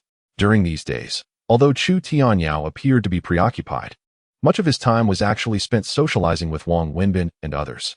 With daily banquets accompanied by beautiful women, he seemed calm on the surface. Yet inwardly, he prayed fervently for Lu Zhihua to take action soon, for if this continued, his true identity would inevitably be revealed. In a hotel room, Chu Tianyao finally managed to find a moment to call Luo Jin and the others. As the owner of Xingyao Distillery, he had long since become a hands-off manager. "Hello, Brother Yao?" In the office of Xingyao Distillery, Luo Jin felt an inexplicable sense of dread upon receiving Chu Tianyao's call. He feared that Chu Tianyao's next words would require him to prepare several million. On the line, Chu Tianyao inquired, "How has the factory been faring lately?" Calculating the time, Chu Tianyao had been in Luzhou for quite some time. "Brother Yao, everything is well at the factory, but the market in Luzhou has changed significantly. Currently, the promotional efforts of major brands surpass ours, and our sales have begun to decline this month." At this point, Luo Jin, troubled, tentatively suggested to Chu Tianyao, "Brother Yao, should we perhaps intensify our efforts?"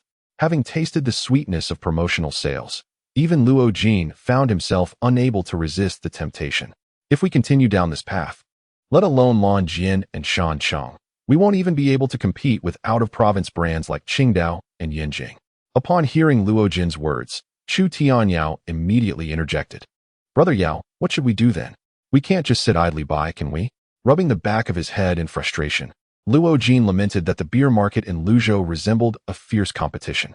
Throughout July, Qingyao beer had surged to the forefront like a dark horse.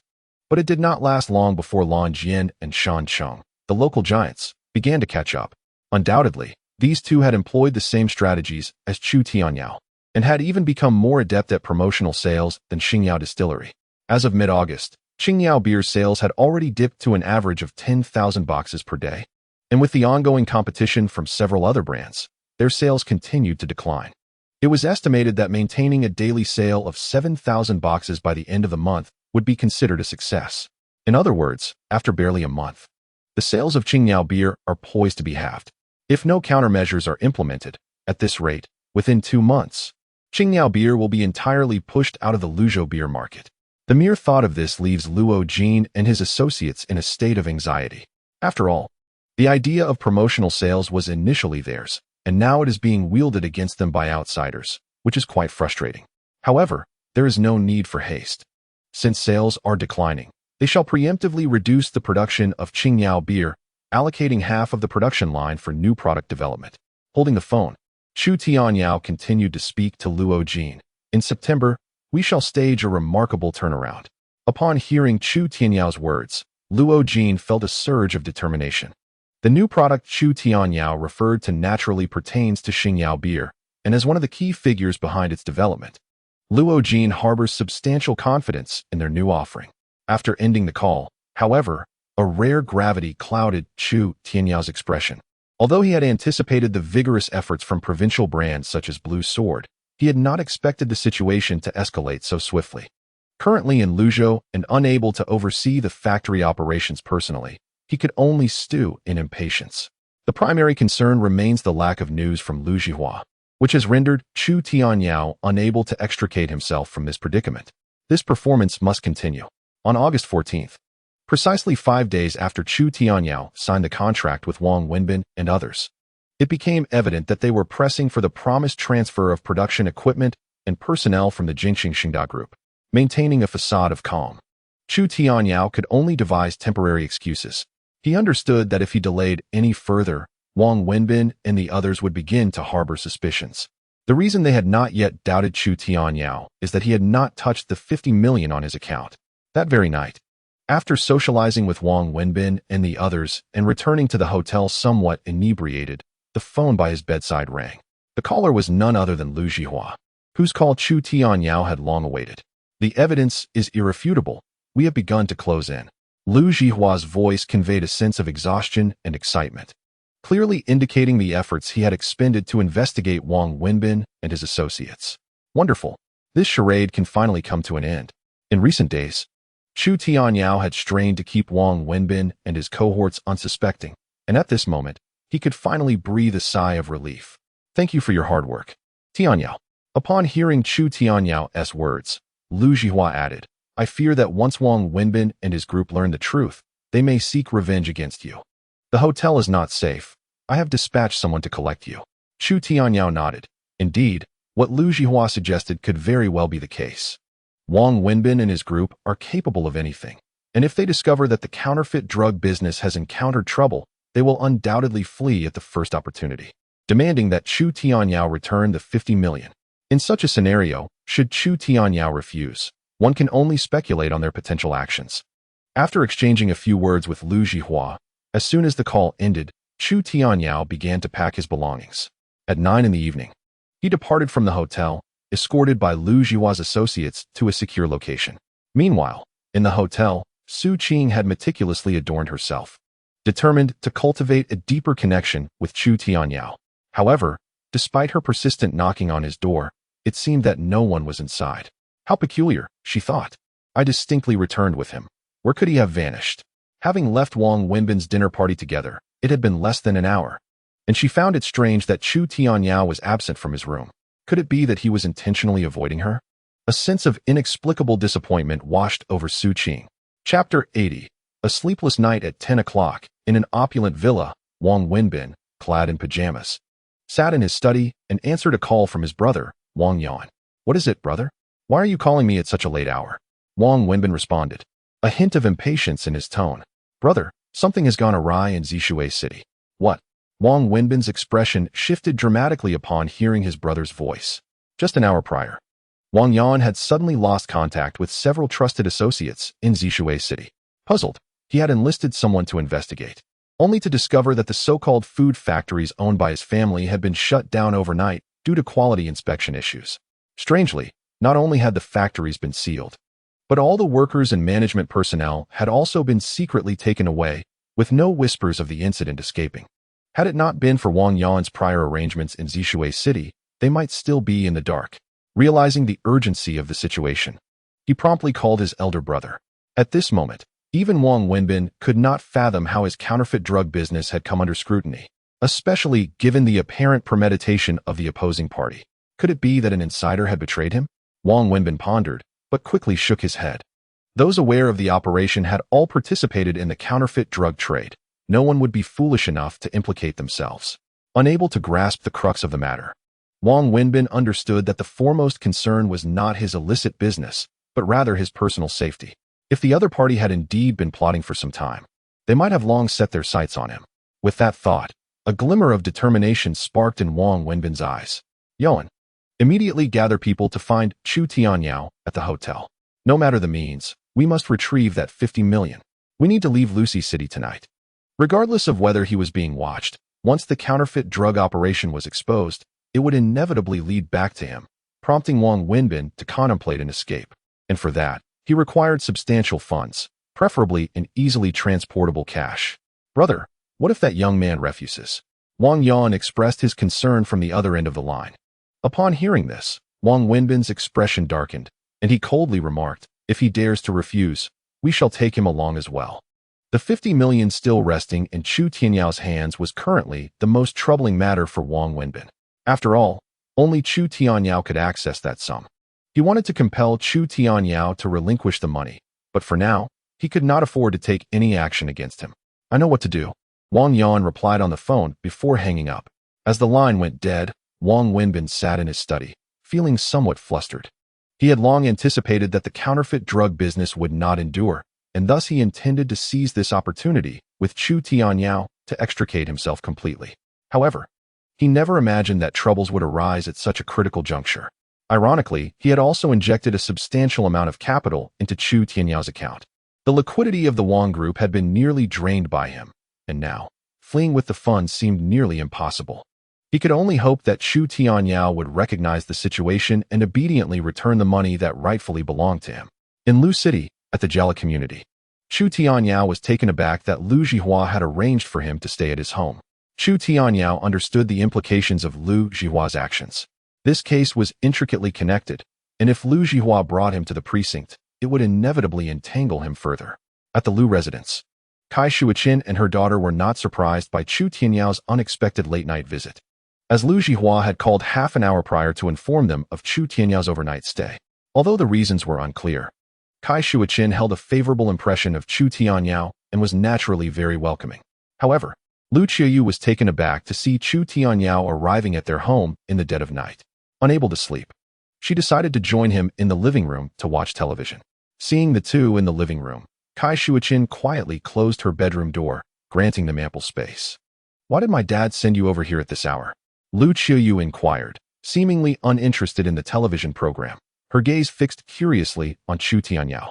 After all, her father had a young and beautiful daughter, and Lu Jihua's willingness to let Chu Tianyao into their home indicated a significant level of trust.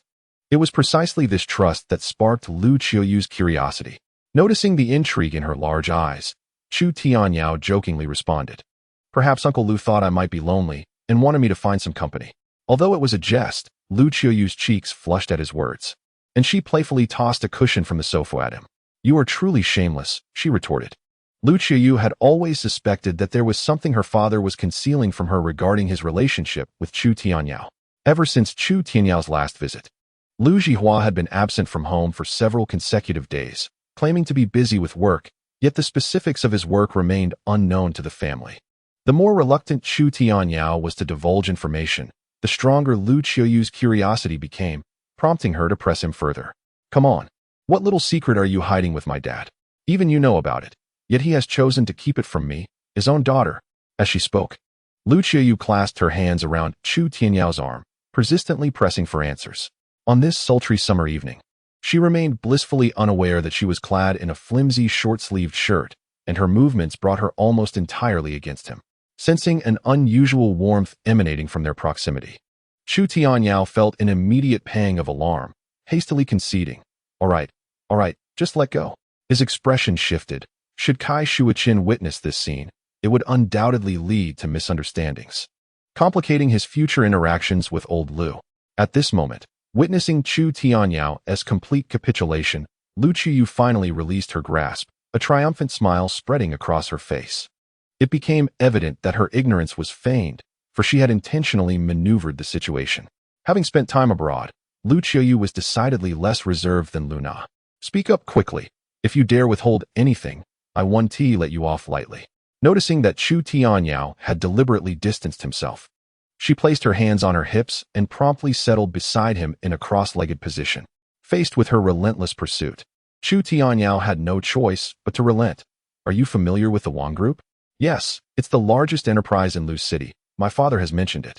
Lu Qiuyu nodded, recalling that Wang Wenbin, the chairman of the Wang Group, had established some sort of business association in Lu City, wielding considerable influence.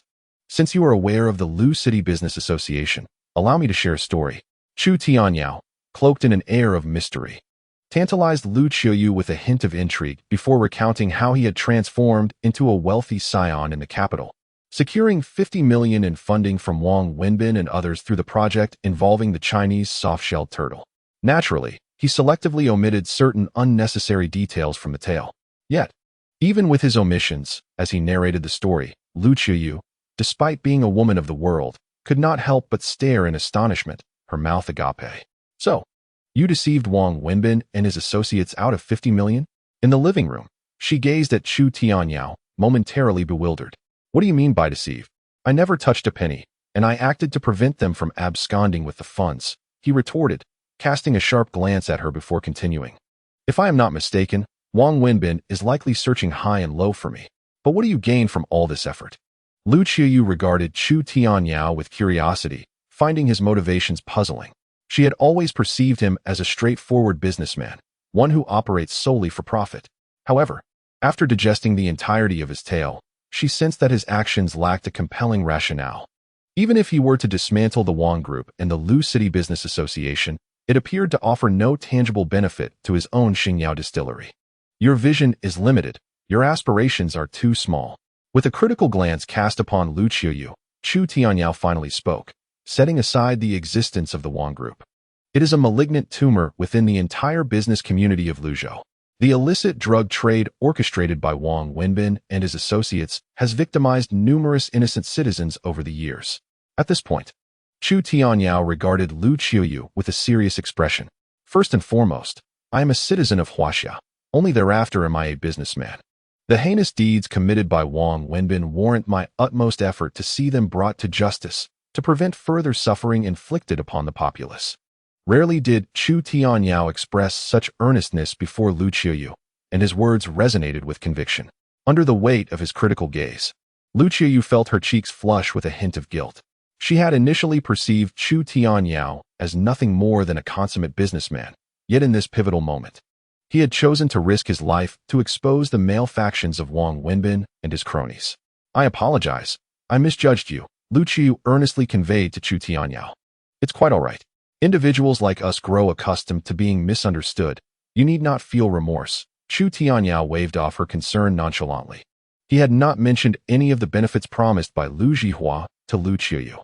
If my assumptions are correct, Wang Wenbin and his associates likely have no opportunity to escape at this juncture. Chu Tianyao turned his gaze toward the clock on the wall, realizing it had unwittingly struck midnight. In the opulent villa of the Wang family, the driver awaited outside while Wang Wenbin had his wife and child prepare their belongings. He paced restlessly in his study, awaiting a call from his brother, Wang Yan. After a lengthy wait, the phone finally rang. Yan, what is the situation? Has that brat handed over the money? Wang Wenbin inquired urgently as he answered the call. On the other end, Wang Yan's voice trembled with anxiety. Elder brother. It's bad. I searched the entire hotel and found that the brat has already fled. What did you say? As Wang Yan's words registered, the phone slipped from Wang Wenbin's grasp and clattered to the floor. He slumped into his chair, his complexion ashen and his body weakened. It's over. Everything is over. Wang Wenbin could hardly fathom that Chu Tianyao would vanish at such a critical moment. Of the 50 million, a staggering 30 million was his own investment. Without this sum, how could he possibly escape? Wang Wenbin's mind raced with confusion. Why would Chu Tianyao choose to flee now, of all times? The circumstances seemed eerily coincidental, to the point where Wang Wenbin found it hard to believe. Countless thoughts flickered through his mind. From the moment he met Chu Tianyao to the peculiar behavior exhibited by him in recent days, it dawned on him that he had seemingly fallen into a trap from the very beginning. But was this trap set by Chu Tianyao? Or was it a scheme orchestrated by Lu Zhihua? Bang! Just as Wang Wenbin's mind spiraled into chaos, the door to the study was kicked open, and several uniformed officers stormed in. Wang Wenbin, you have been arrested. As he gazed at the arrest warrant presented before him, Wang Wenbin sank into his chair. His demeanor suddenly aged by decades, despair evident in his eyes. I have lost, utterly and completely. Before Wang Wenbin could react, several officers swiftly restrained him. It was not only Wang Wenbin who faced this fate. The entire Wang family within the villa was subdued as well. Meanwhile, at the Eaton Hotel, Wang Yan had just concluded a phone call with his elder brother Wang Wenbin and was preparing to leave the hotel when he noticed flashing police lights outside the entrance. Wang Yan, you are under arrest. Upon witnessing this scene, both brothers wore nearly identical expressions of despair. It is over. Everything is over. The arrests extended beyond the Wang brothers to include Chen Wei and several others who had engaged in the illicit drug trade. These individuals, originally local business owners in Luzhou, had succumbed to temptation and joined Wang Wenbin in the counterfeit drug enterprise. That very night, as they slumbered, the blaring sirens outside their homes roused them from their dreams. Awaiting them was not a bright future, but rather the just consequences of their actions. In a single night, Luzhou experienced a profound upheaval. Yet, as dawn broke, the city returned to its familiar clamor after a night of eerie silence. The operation to apprehend the suspects had been remarkably smooth and discreet. Outsiders remained largely unaware. Even Hu Yifei and others fell into the hands of the law. Early the next morning, Lu Zhihua, who had not returned home for several days, finally arrived. As he stepped through the door, Chu Tianyao and Lu Qiuyu were greeted by the beaming countenance of Lu Zhihua. Father. Upon seeing her father return, Lu Qiuyu hurried forward to take his uniform jacket, nodding at Chu Tianyao with a reassuring glance. Lu Zhihua exchanged a few pleasantries with his wife before signaling for Chu Tianyao to follow him to the study. In the study, Lu Zhihua commended. You have performed admirably this time, providing us ample opportunity to gather evidence against Wang Wenbin and his associates. Additionally, we promptly froze their illicit gains. He patted Chu Tianyao shoulder, expressing genuine admiration. Tianyao, without your efforts, we might have struggled to uncover Wang Wenbin's counterfeit drug operation, and thanks to you, we swiftly froze that 50 million, ensuring these scoundrels could not abscond with a single penny. Regarding this matter, Lu Zhihua was full of praise for Chu Tianyao. Uncle Lu, you flatter me. I merely played my part in your performance. The real effort was yours, Chu Tianyao humbly replied, shaking his head, unwilling to take undue credit. For days, Lu Zhihua had scarcely found rest, with the entire Zishui city police force collaborating on the apprehension efforts. Observing Chu Tianyao's modest demeanor, Lu Zhihua felt a sense of appreciation. Regrettably, we cannot disclose your contributions to the public just yet. We remain uncertain whether Wang Wenbin and his ilk retain any residual influence in Luzhou. Fearing that revealing Chu Tianyao's identity and accomplishments might provoke retaliation, Lu Zhihua chose to keep his name and identity concealed. In Lu Zhihua's perspective, Chu Tianyao certainly played an indispensable role in this matter. Chapter 82. The Fish That Slipped Through the Net. By the way, among the list you provided, there is one individual we overlooked last night. Perhaps she has already fled Luzhou in advance. In the study, Lu Zhihua suddenly spoke up. Hearing this, Chu Tianyao was rather surprised. The capture operation was so sudden that even Wang Wenbin failed to respond in time. Who else could possibly escape? Lu Zhihua continued. It is not a significant figure, merely a woman named Su Qing. She might have fortuitously been absent from Luzhou. We have already issued a warrant for her arrest. I believe she cannot evade for long. Indeed, it is her. Upon hearing this, a glimmer of astonishment appeared in Chu Tianyao's eyes. He had not anticipated that Su Qing had managed to escape. Although she was not considered the principal offender, as Hu Yifa's assistant, she was undoubtedly involved in the entire counterfeit drug case. However, Chu Tianyao was baffled. If even Hu Yifa had been apprehended, how could this woman have eluded capture? After all, she was merely a woman, and a warrant had already been issued. Chu Tianyao could only attribute her escape to good fortune, not giving her much thought. August 17th. It was not until the third day after Wang Wenbin and others were apprehended that the counterfeit drug case appeared in the newspapers of Luzhou. This incident represented the largest counterfeit drug bust in Luzhou in nearly a decade, garnering significant attention from the authorities. Naturally, it sparked considerable public outcry.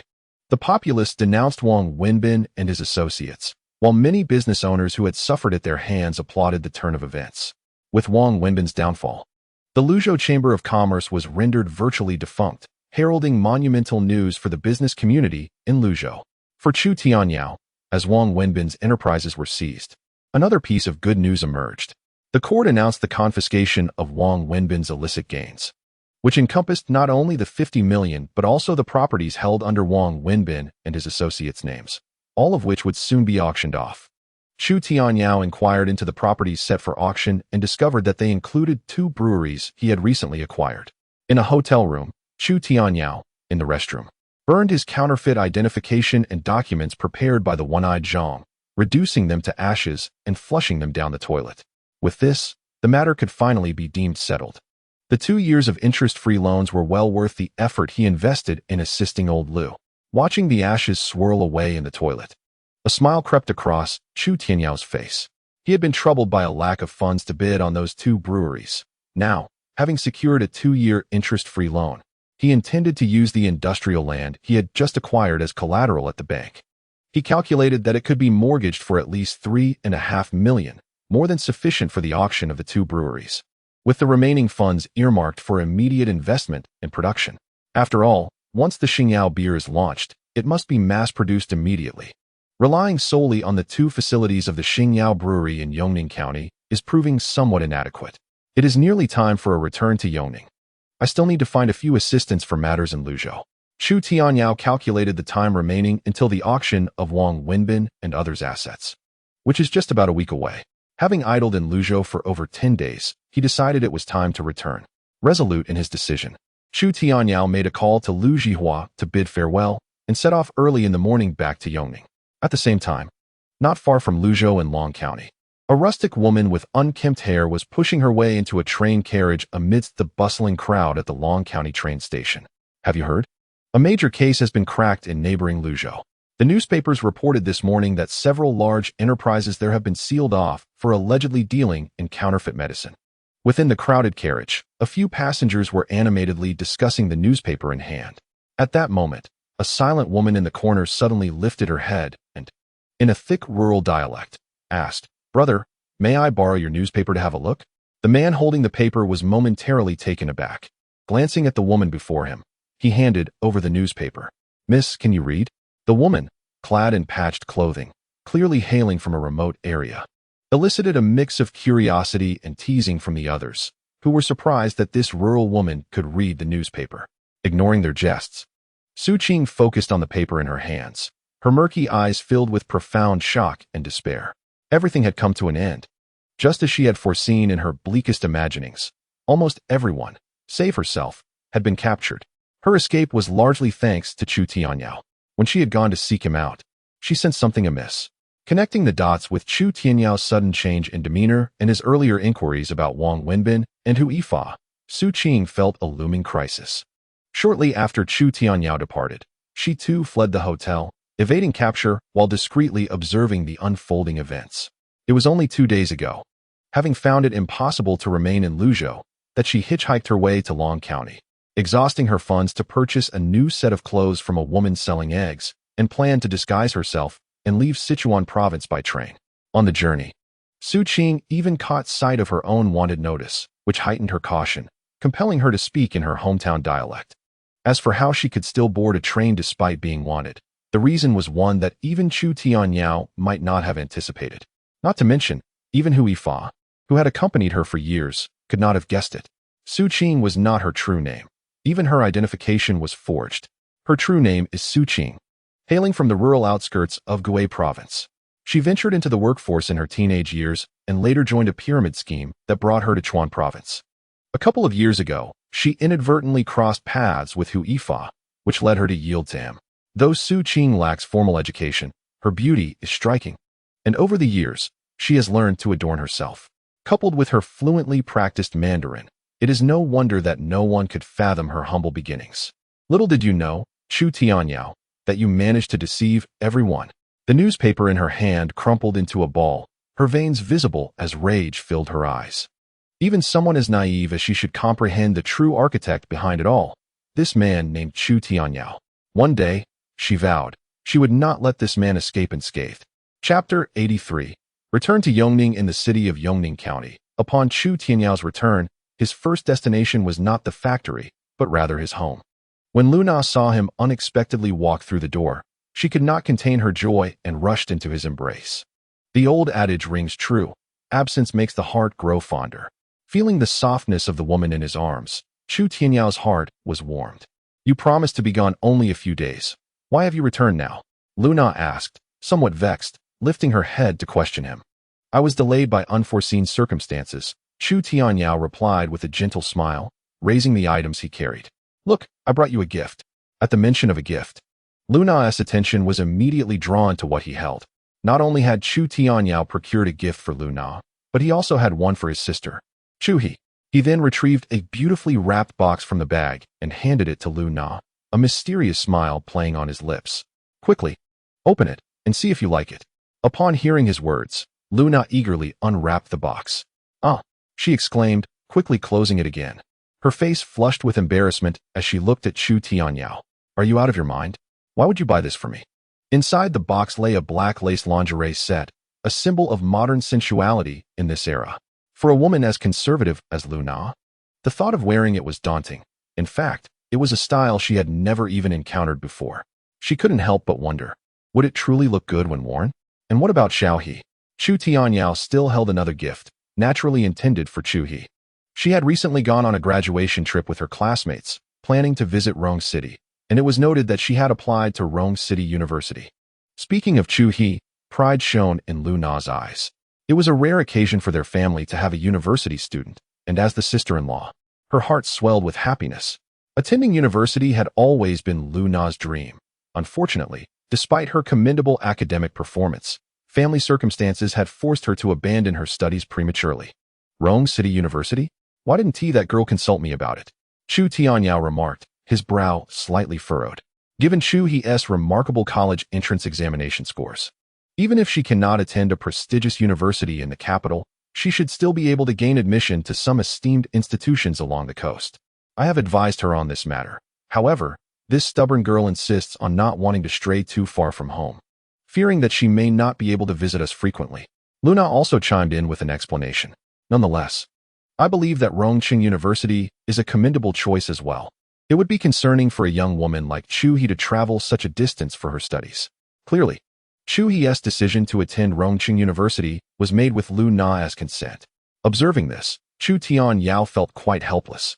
He had only been away for a few days, and yet these two women dared to make such a significant decision without informing him. Well, as long as she is happy, that is what matters. Chu Tianyao set down what he was holding. Meanwhile, Lu Na, showing her concern, inquired, "You haven't eaten yet, have you? I'll go prepare a meal for you." No sooner had she spoken than a pair of strong arms lifted her up. "After such a long time apart from my wife, who needs food? I can feast on you alone," Chu Tianyao declared, carrying Lu Na directly to the bedroom on the second floor. As the saying goes, once the barrier is broken, one becomes aware of the pleasures. Since the couple had crossed that threshold, Lu Na seemed to have shed her previous reservations in that regard. Until the following noon, Chu Tianyao relished the rare opportunity to enjoy a restful sleep at home. During his time in Lucheng, despite sleeping in hotels, he was always on edge, fearing his identity might be exposed, and thus could not afford to sleep too deeply. Lu Na busied herself in the kitchen for an hour, preparing a sumptuous feast for Chu Tianyao. If this had been back when they lived in the staff quarters, Lu Na would never have dared to be so extravagant. However, after several lessons from Chu Tianyao, her perspective on spending had gradually relaxed. Though still limited to the household, she remained frugal with herself. Aside from a few new outfits gifted by Chu Tianyao, she had not treated herself to any new clothing during this period, often shopping at department stores solely to purchase items for Chu He. "Tianyao, after much contemplation, I have decided to open a clothing store," Lu Na said, finally summoning the courage to speak up at the dining table. Since resigning from her job at Yongning Distillery, she had felt increasingly uneasy idling at home, especially after Chu Tianyao's departure to Lucheng. Chu Tianyao understood that Lu Na was not one to remain idle. It was precisely because of this that he had suggested she open a clothing store. "I have already found a suitable location right on the street outside our home, and I have asked Huang Sanshui to take care of it. I expect there should be updates soon," he replied, setting down his chopsticks and playfully brushing Lu Na's delicate nose. Lu Na seemed to have grown accustomed to this gesture, casting him a mock glare. Naturally, Chu Tianyao had been mindful of her aspirations all along. After lunch, he left home directly, driving towards Xing Yao's second factory. Upon learning of Chu Tianyao's return, Luo Jin deliberately sent a message to Huang Sanshui and Zhou Yi, and the three of them awaited his arrival in the office early in the morning. "Brother Yao, you have finally returned." As Chu Tianyao stepped into the office, he was greeted by Huang Sanshui's enthusiastic visage. All right. I've only been away for a short while, and you all appear as if you are mourning," Chu Tianyao jested, observing the trio in the office, before taking a seat behind the desk. "Zhou Yi, please provide an update on the recent developments," Chu Tianyao inquired as he settled into his chair. Although he had gleaned considerable information from Luo Jin, who primarily focused on production, he knew that Zhou Yi had a more nuanced understanding of market trends. In response to Chu Tianyao's request, Zhou Yi presented a meticulously prepared report and plan. "Quite impressive. Your business acumen has certainly become more adept," Chu Tianyao commended, examining the plan in his hands. After all, Zhou Yi had transitioned into sales from an entirely different field, initially learning to create reports under Chu Tianyao's guidance. Now, he had proven capable of managing responsibilities independently. For some time, Chu Tianyao had deliberately entrusted the management of the factory's affairs to the three of them, hoping that one day they would be able to shoulder greater responsibilities in his absence. The results thus far appeared promising. "Brother Yao, our sales figures for this month are rather bleak. Overall sales have plummeted significantly, and our market share in the Lucheng beer sector has decreased by 10 percentage points." Zhou Yi stated gravely as he stood before Chu Tianyao. "I have devised several proposals, but the implementation will ultimately depend on your direction, Brother Yao." Chu Tianyao glanced at the plan in his hand. While it did not astonish him, it was nonetheless satisfactory.